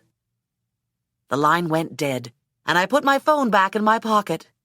I was between a rock and a hard place. I wanted to give the circuit board to Suzanne and her kids. I really did. But more than that, I wanted Hooker safe. I know that circuit board belongs to you, I said to Suzanne. But I can't sacrifice Hooker for it. Ray had been sitting on the toilet lid, taking it all in. If you cut me in, I can help, he said. I can talk to Miranda. I can make a deal so everyone benefits, even Hooker. Eat dirt and die, Suzanne said, and she closed and locked the bathroom door. We followed Suzanne out of the bedroom and into the kitchen. If I let him go, he'll kill me, Suzanne said, just like he killed Oscar. And I know he killed Oscar. I have spies everywhere, listening at doors, reading memos before they get shredded. Ray decided to stage a coup, and Rodriguez was the designated hitman. Rodriguez grabbed the wrong chip because he'd just drilled Oscar and his slut girlfriend, and he was running late. Rodriguez had Oscar packaged up and in the back of his car when he stopped off at the hotel to get the chip. Rodriguez was in a rush and not paying attention. What are you going to do with the guy in the bathroom? Rosa wanted to know. I don't know, Suzanne said. I brought him here because I was told Miranda was coming into town to personally pick up the prototype. I thought I might be able to get the chip ahead of Miranda and use it as leverage to keep Ray in line. After I had Ray here a while, I realized nothing is going to keep Ray in line. Ray is insane. He feels no remorse for anything. Maybe he needs to get fitted with cement shoes and go for a swim, Rosa said. First thing, we need to find a way to get Hooker and not give up the circuit board, I said. Then we'll worry about Ray. We could force them to give us Hooker, Felicia said. Just go in there and shoot 'em up. How many men are with Hooker? Suzanne asked. Miranda. 2 others for sure, I said. Rodriguez and Luca have disappeared. They could be with Miranda, but most likely they're playing poker with Oscar. We could take them, Rosa said. 4 against 3. I'm game, Suzanne said. This was a ridiculous idea that scared the bejesus out of me. It wasn't as if we were Army Rangers or something. We were a former Vegas showgirl, a cigar roller, a grandmother who sold fruit, and a mechanic who wasn't any good with guns. Any other ideas? I asked. Silence. No other ideas. Gee, it sounds like a good plan, I said. But we can't do it because we don't know where they are. Thank God. I've got that covered, Suzanne said. We let Ray lead us to them. 3 of us leave, and 1 stays behind to guard Ray. The one who stays behind opens the door to see if Ray's okay, and then she feels sorry for him. So she opens the handcuffs so we can have some stone crabs. And she lets Ray escape. Then we just follow Ray. I don't know, I said. It sounds dangerous for the one who stays behind. In fact, it sounded nuts. Piece of cake, Felicia said. I could do it. Look at me. I'm a grandma. He'll believe I would let him go. But you have to promise to come get me before you bust in on the bad guys. I don't want to miss anything. Who was this woman? Did she moonlight as the Terminator? Rosa was at the wheel of the Camry. Suzanne was riding shotgun beside her, and I was in the back seat with Beans. We were across the street from the condo building, waiting to get the call from Felicia telling us Ray had escaped. Felicia had now been alone with Ray for almost 20 minutes, and I was mentally cracking my knuckles, worried something had gone wrong. The call came through just as Ray bolted through the front door and hailed a cab. Felicia says it worked perfect, Rosa said, following Ray's cab. She said it took so long because he locked her in the bathroom. And then she thinks he ate some stone crabs. And she said he took her cell phone and he better not be making any calls to Mexico. The cab went south on Collins, and we all knew the destination. Ray was going to the boat. He didn't know about the fire. He didn't know the boat had sailed. He wasn't sure if Rodriguez and Luca were at large. He was probably calling them on Felicia's cell phone from the cab, not happy because they weren't answering. Hell, what do I know? Maybe they were answering. Maybe they were with Hooker. Or maybe they were hiding out in Orlando with Mickey Mouse. The cab pulled into the lot and dropped Ray off. Rosa idled on the street, and I ran through the courtyard attached to Monty's so I could spy on Ray when he stepped onto the marina footpath. I slipped into place, to the side of the building, just as Ray emerged from the lot and stood, staring at the empty space on the dock. He made a hand gesture that shouted, "Where the fuck did the boat go?" And he was back on his phone, angry, punching numbers in, talking to someone. He had his hand on his hip, head down, trying not to go entirely gonzo with the person on the other end. He picked his head up and looked around. Not in my direction. Too pissed off to see anything anyway. He paced up and down the walkway, talking. He disconnected and punched in another number. The conversation was much calmer this time, but I could see the rage simmering below the surface. Not talking to an underling, I thought. Maybe talking to Miranda. At least that was my hope, because now that we were committed to a plan, I wanted to get on with it. It was early afternoon. Not a cloud in the sky. Slight breeze coming in off the ocean, ruffling the water and rustling in the palms. Cool enough to wear jeans, but warm enough to wear a short-sleeved shirt. In other words, the weather was perfect. And Florida would have been paradise, if only I wasn't wanted for questioning in multiple murders. And if only Hooker wasn't being held hostage. And if only Beans didn't have a billion-dollar circuit board working its way through his intestines. Ray looked at his watch and nodded. He looked in the direction of the parking lot. He did another nod, then he put the phone away. Someone was coming to pick him up, I thought. Be interesting to see if it was Rodriguez or Luca. 30 minutes later, I was back in the Camry with Rosa and Suzanne and Beans. Ray was waiting at the lot entrance. The black BMW rolled past us and stopped curbside. Ray got in, and the car pulled off into traffic. Simon was driving.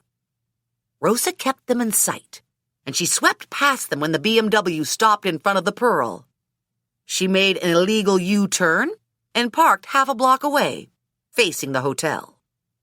The BMW flashers went on, and Simon got out and went into the lobby.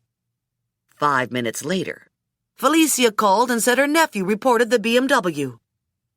10 minutes later, Simon came out with the luggage, got behind the wheel, and took off. They checked out, Rosa said. I guess they didn't think a fancy-ass hotel was a good place to rough up a hostage.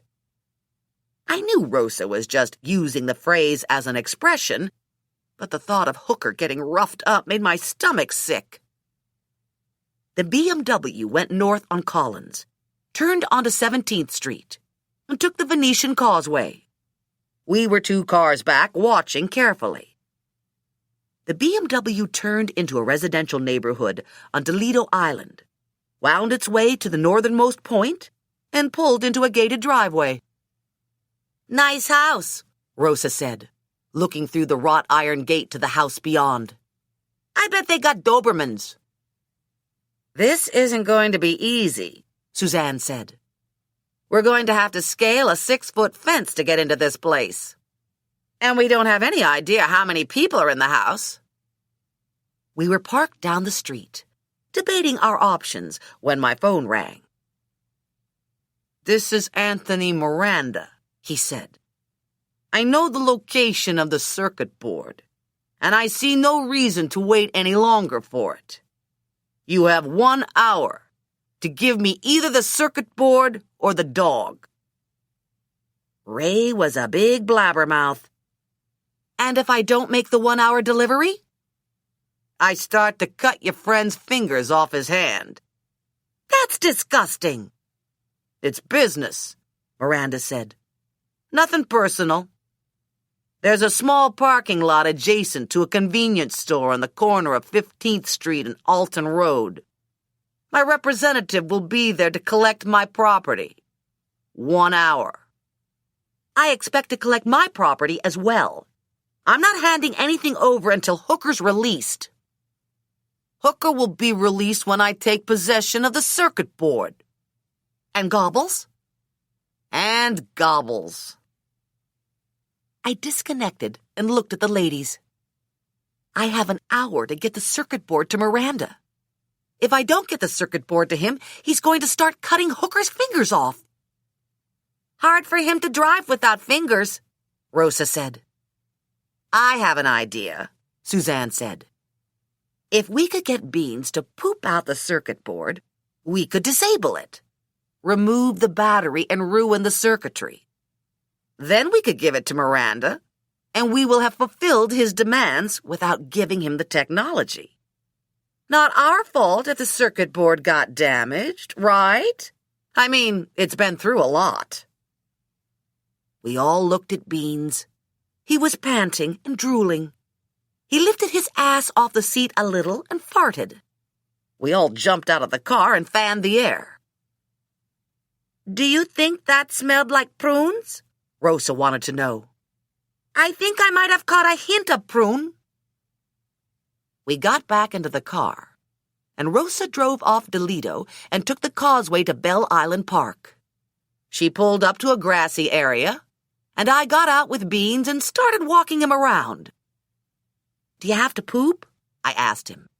Does Beansy have to poopy? He took a 7-minute tinkle, and he did a lot of drooling, but he didn't poop. It's not time yet, I told everyone.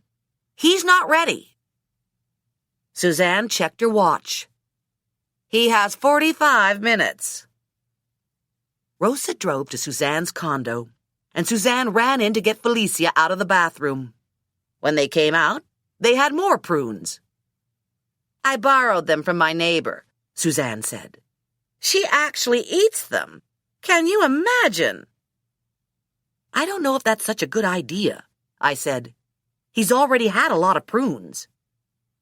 Yes, but look how big he is, Felicia said. He could take a lot of prunes. Maybe not the whole box this time. Maybe only half a box. I fed Beans a couple prunes, and he started to whine and claw at the door. He's ready, Felicia said. Get him out. Get the bags. He needs grass, I told them. He only goes on grass. Ocean Drive, Suzanne shouted. Rosa had the car in gear. I've got it covered. Hang on. We're only a couple blocks away. She rocketed down Collins, hung a left onto Ocean, and slid to a stop at the curb. We all got out and ran with Beans to the grassy stretch of park between the road and beach. Beans reached the grass and abruptly stopped and hunched. I had a plastic bag wrapped around my hand. I was set to catch. Felicia had Beans by the leash. Suzanne and Rosa had spare bags. I knew the prunes would work, Felicia said.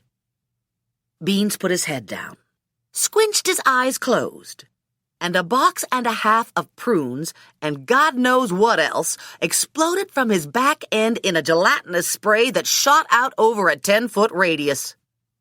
We all jumped back, bug-eyed.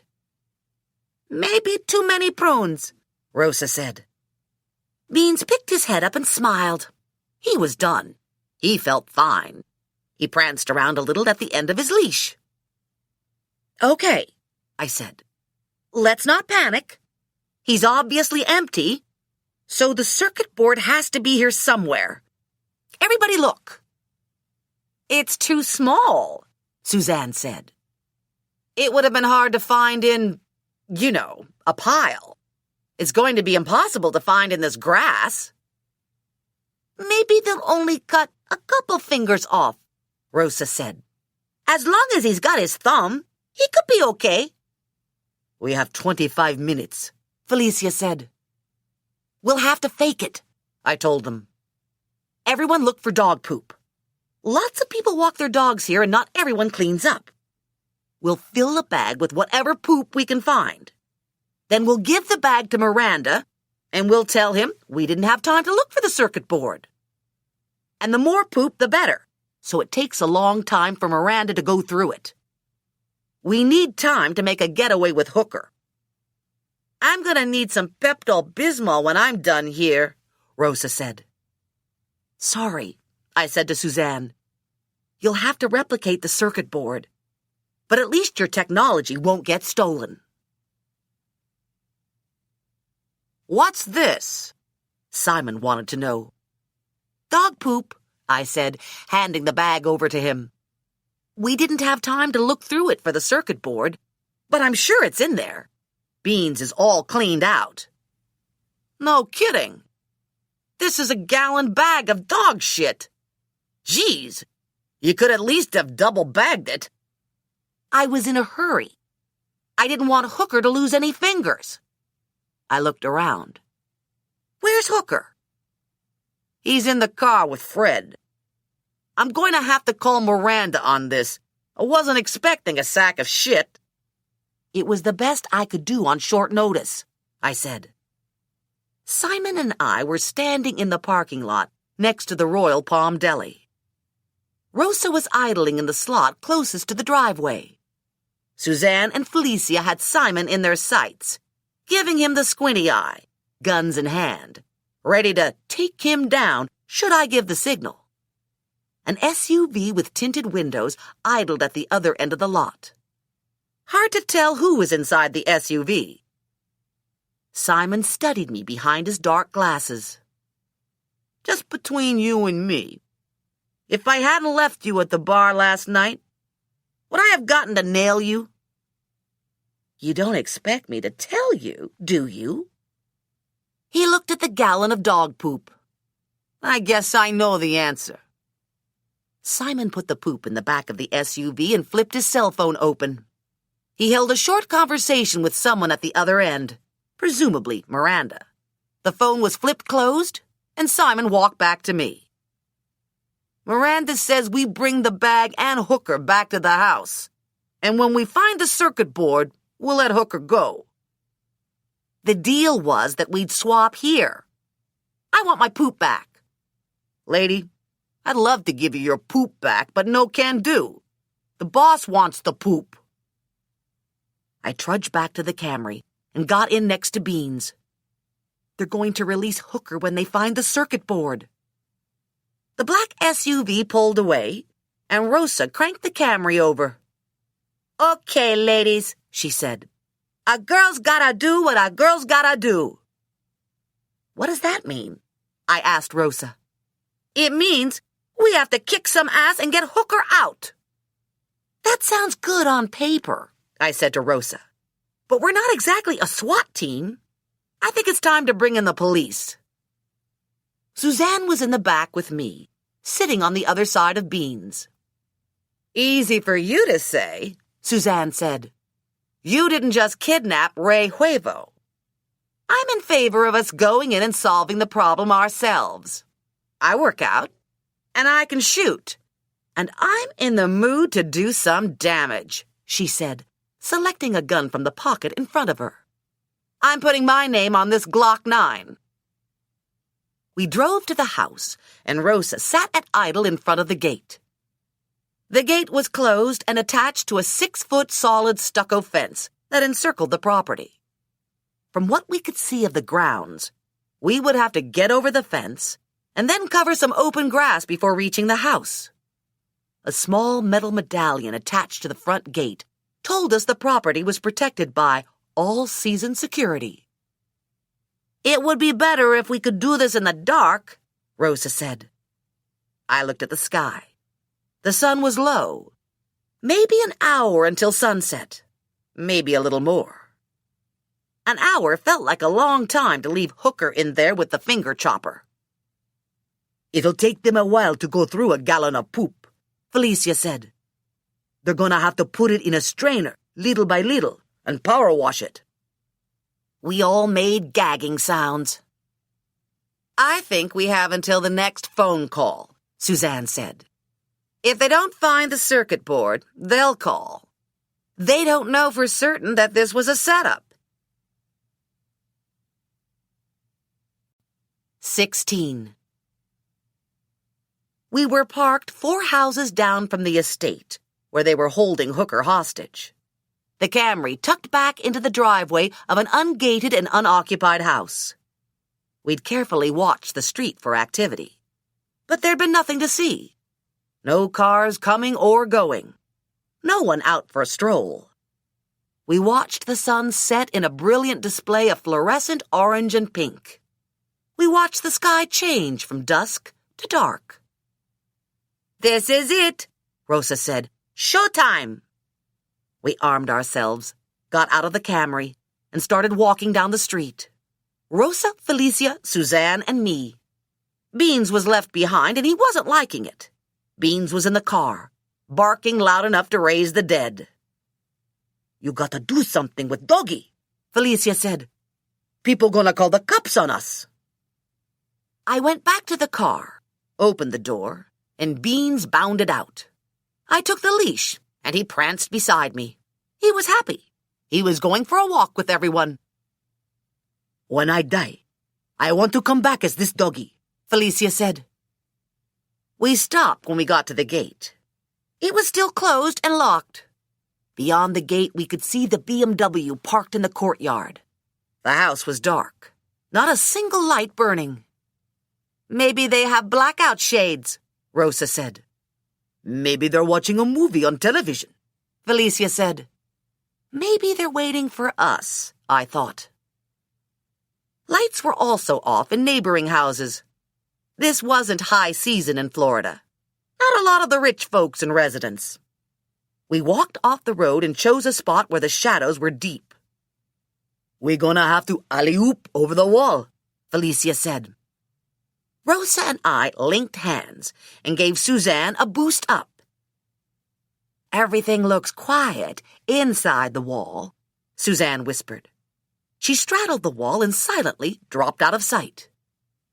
Felicia was next to go. I can't reach, she said, one foot in her hands. I have to climb on your shoulders. Hold still. Felicia managed to get onto Rosa's shoulders.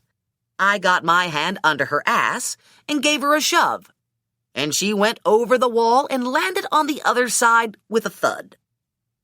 Rosa and I looked at Beans. He was alert, watching us, watching the wall. I swear, he's waiting to go over, Rosa said. We need one of those bucket trucks the phone company uses. If we can get Felicia over the wall, we can get him over the wall, Rosa said. We stood him up on his hind legs, with his two front paws against the wall, and we got our hands under his big dog butt.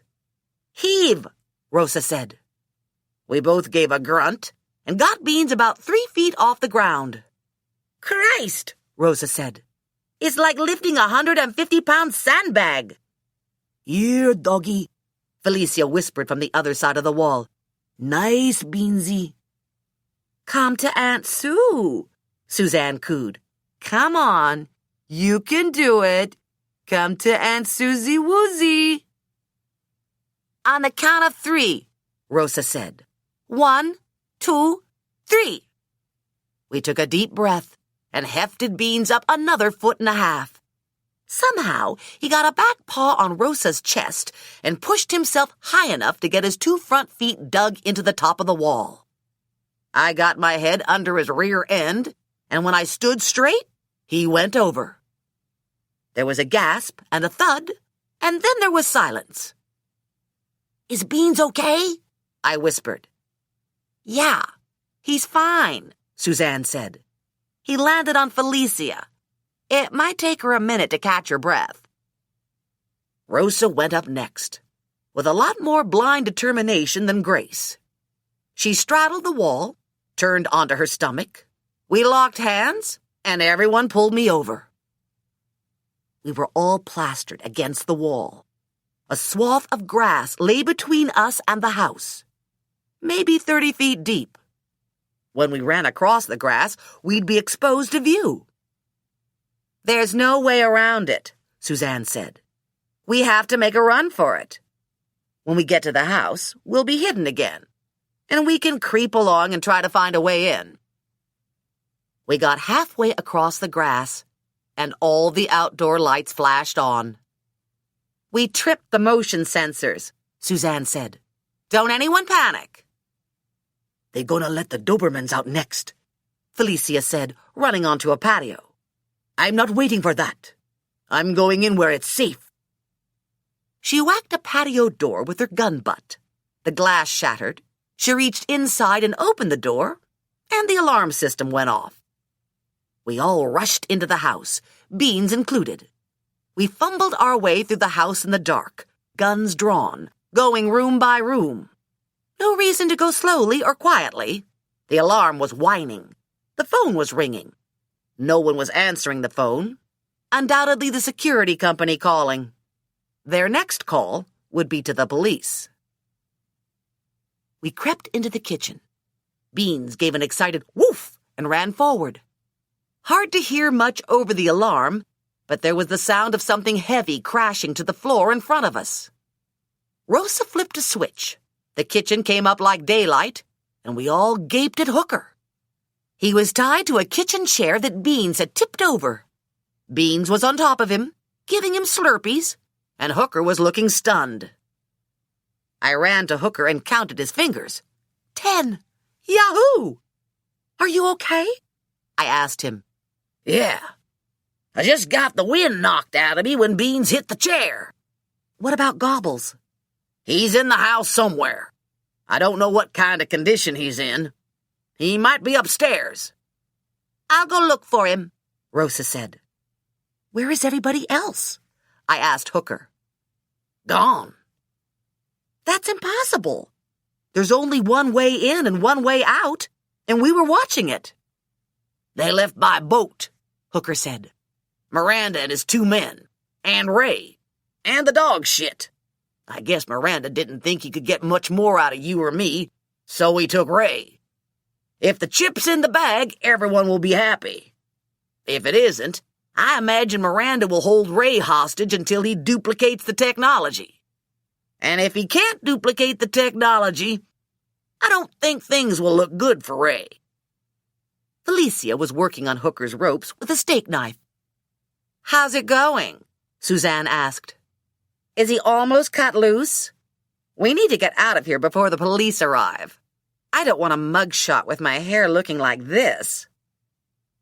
Felicia made a last swipe with the knife, and Hooker wriggled free. He got to his feet and looked around. "Where's Beans?"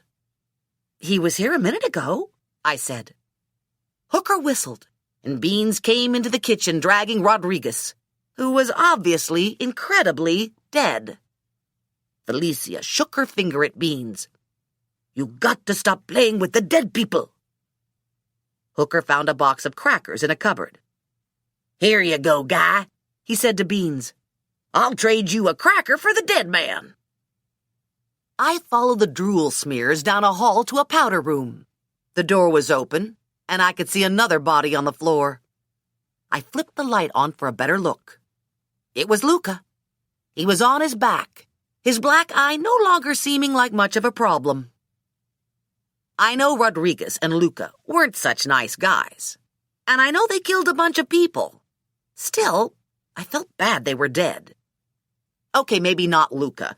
I was a little glad Luca was dead. I closed the door on Luca and returned to the kitchen, where Hooker and Felicia were trying to get Rodriguez to sit at the table. "How is this?" Felicia asked me. "You think this looks natural?" "Yeah, if you don't count that he's been dead for 2 days, and you had to break both legs to get him to sit, plus his head is facing the wrong way. He looks like something out of the Exorcist movie." And then I saw the guns on the table. I'm guessing those guns belong to Rodriguez and Luca? "Simon laid the guns on the table when they brought Rodriguez and Luca in," Hooker said. "And then everyone forgot about them. I'm hoping one of those guns was used to shoot Oscar." Rodriguez started to list to one side, and Felicia propped him up on his elbow. "We put this guy here in case Officer Dummy is the first on the scene and can't figure it out." We all froze at the sound of gunfire. "Upstairs," Hooker said. There was a loud crash, and then Rosa's voice. "It's okay," she yelled down. "I got Gobbles, and he's okay." I went to the foot of the stairs. What was the gunfire about? "I had to shoot the lock off the bathroom door," Rosa said. "I always wanted to do that." Rosa had Gobbles by the back of the shirt, holding him up like he was a baby kitten. "He's a little wobbly, but he don't got any holes in him he's not supposed to have. At least none I can see." "I went outside with the garbage," Gobble said, eyes glazed, semi-babbling. "It had the turkey carcass in it. It was a real good turkey, too. Nice and moist. Everybody said so. I made a real good Thanksgiving. Everybody left, and I was cleaning up, and next thing, I was in the trunk of a car. And then they gave me some kind of shot, and everything was whirly, and I don't know where I was. And then I was back in the trunk. And when I was in the trunk, I saw Jesus, and the Virgin Mary, and Ozzy Osbourne." "Must have been crowded in that trunk," Rosa said. Rosa and I got Gobbles down the stairs and into the kitchen. We walked him to the middle of the room, and he spotted Rodriguez sitting at the table and totally wigged out. "You!" Gobbles yelled at Rodriguez. "I didn't get any leftovers because of you, and leftovers are the best part. Everybody knows that.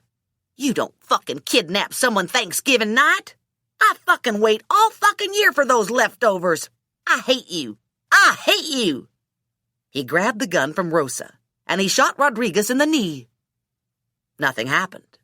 Rodriguez didn't jump, didn't bleed, didn't blink. "You do know he's dead, right?"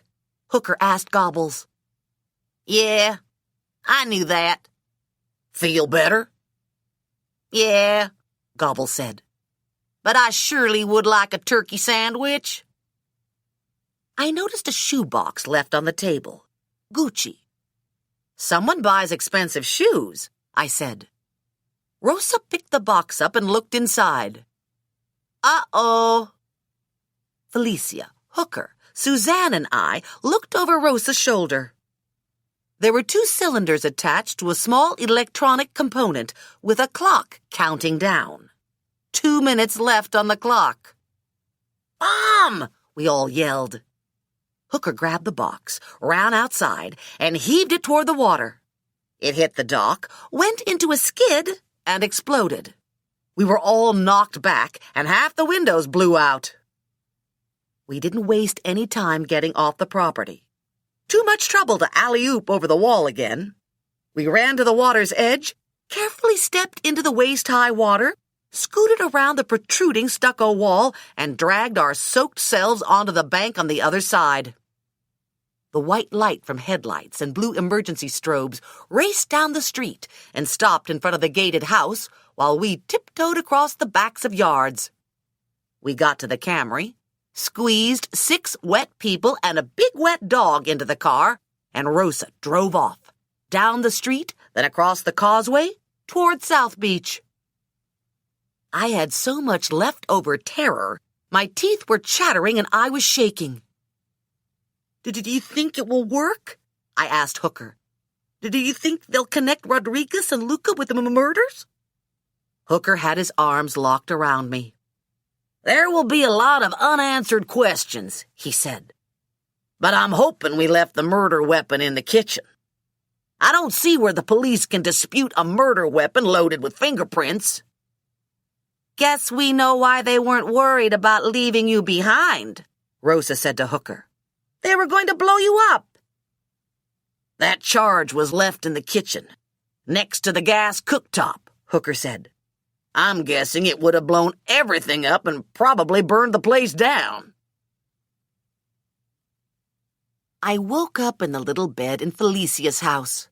Beans was on the floor, still sound asleep. Hooker was on top of me, wide awake, his hand on my breast. "Your hand is on my breast again," I said. "And?" "You might want to move it lower." He slid his hand down a couple inches. "Here?" "Lower." The hand went to just below my hip. "Here?" "Yeah." "Now a little to the right." "Darling." Okay, big surprise. I was going to succumb to his charms. Again. And I'd probably regret it. Again. But I wouldn't regret it short term.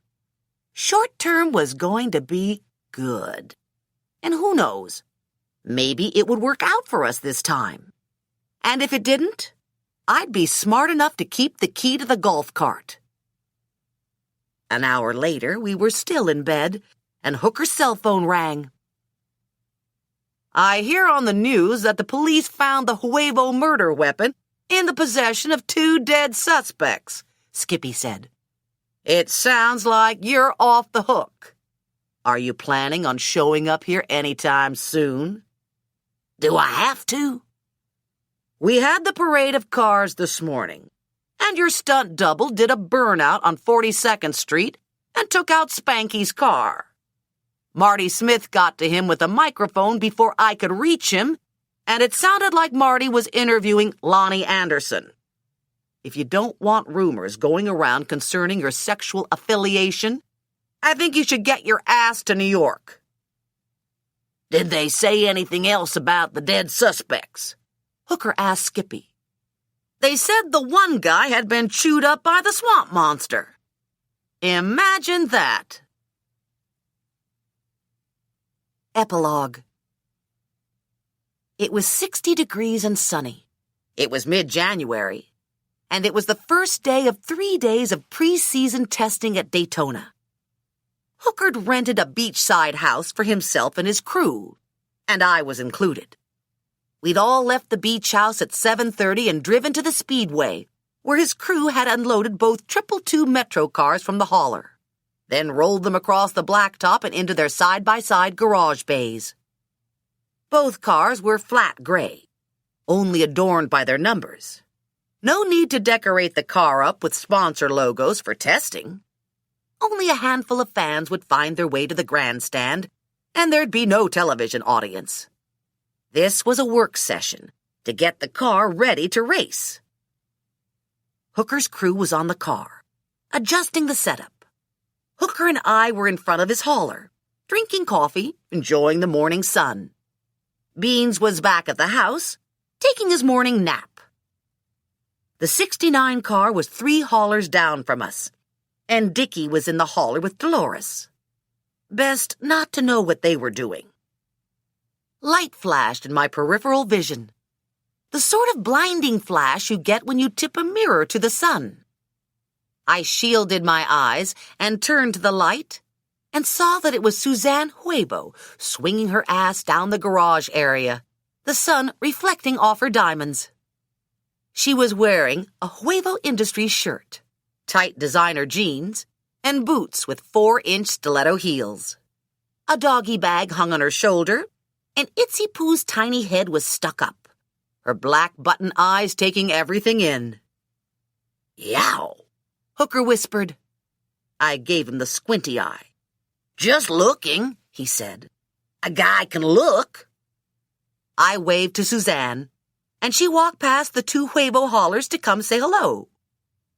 "We heard rumors that you were in charge, but I didn't know if it was true," I said to Suzanne.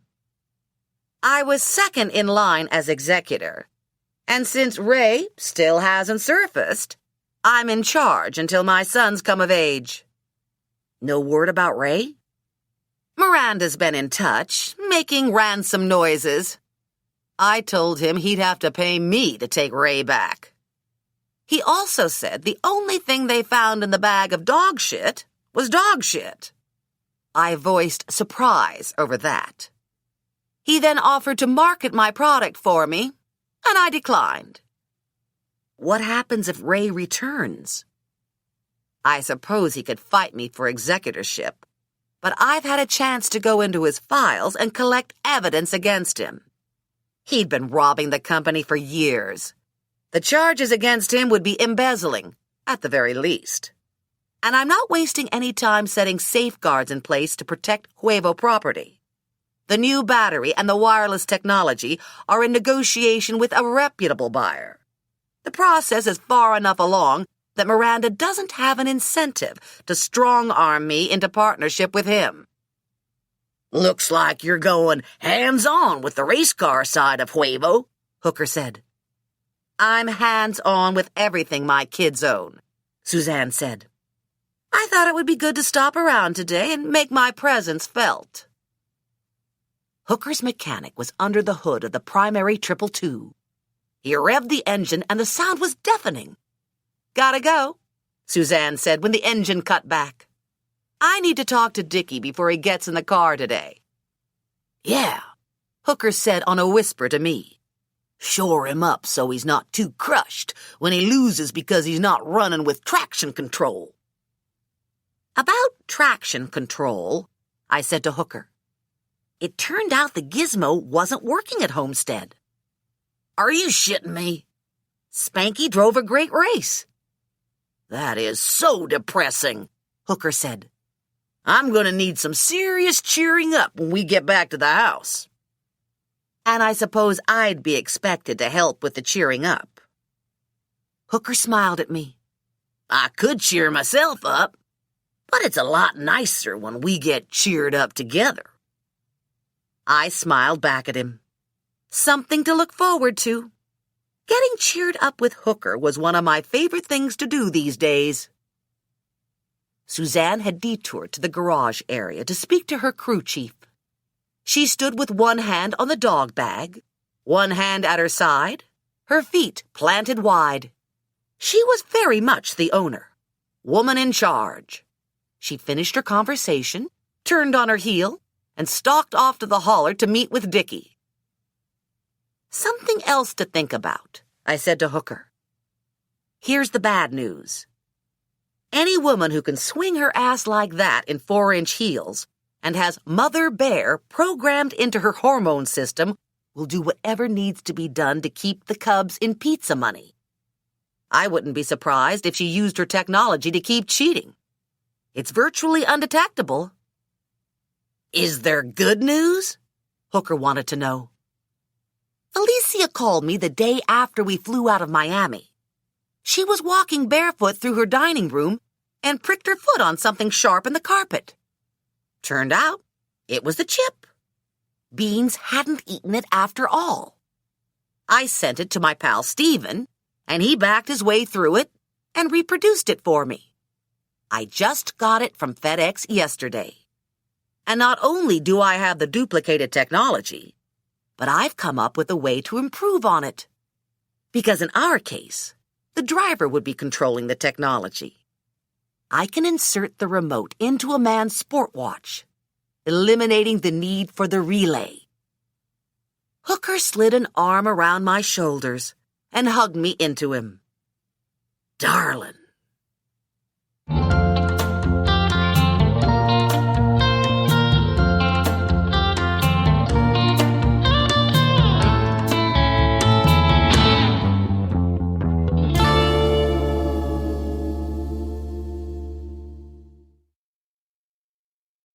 Hello, this is Cherry Jones, Tony Award-winning actress and narrator of the Little House on the Prairie audiobooks. As an audiobook listener, you know the pleasure of being captivated by a well-told story. You may not know that children who listen to audiobooks enjoy academic benefits as well. Hearing stories read aloud helps children reinforce important fundamental elements of reading readiness and reading comprehension, two key elements of overall success in school. When children listen to recorded stories, they hear and learn new vocabulary, and they practice active listening skills. Children can also listen up. Advanced readers can find challenging and complex stories. Delayed readers can listen and enjoy the story as a whole before breaking it down into smaller pieces. For all children, hearing a good book encourages a lifelong love of literature and reading. So, when you consider what to listen to next, why not also think about the pint-sized listeners in your life and select from one of the many available children's audiobooks? This recording was produced and directed by Rick Harris. It was recorded by Angela Paiva at Harper Audio Studios. It was mixed and mastered by Sharon Matlin. This has been a presentation of Simon & Schuster Audio.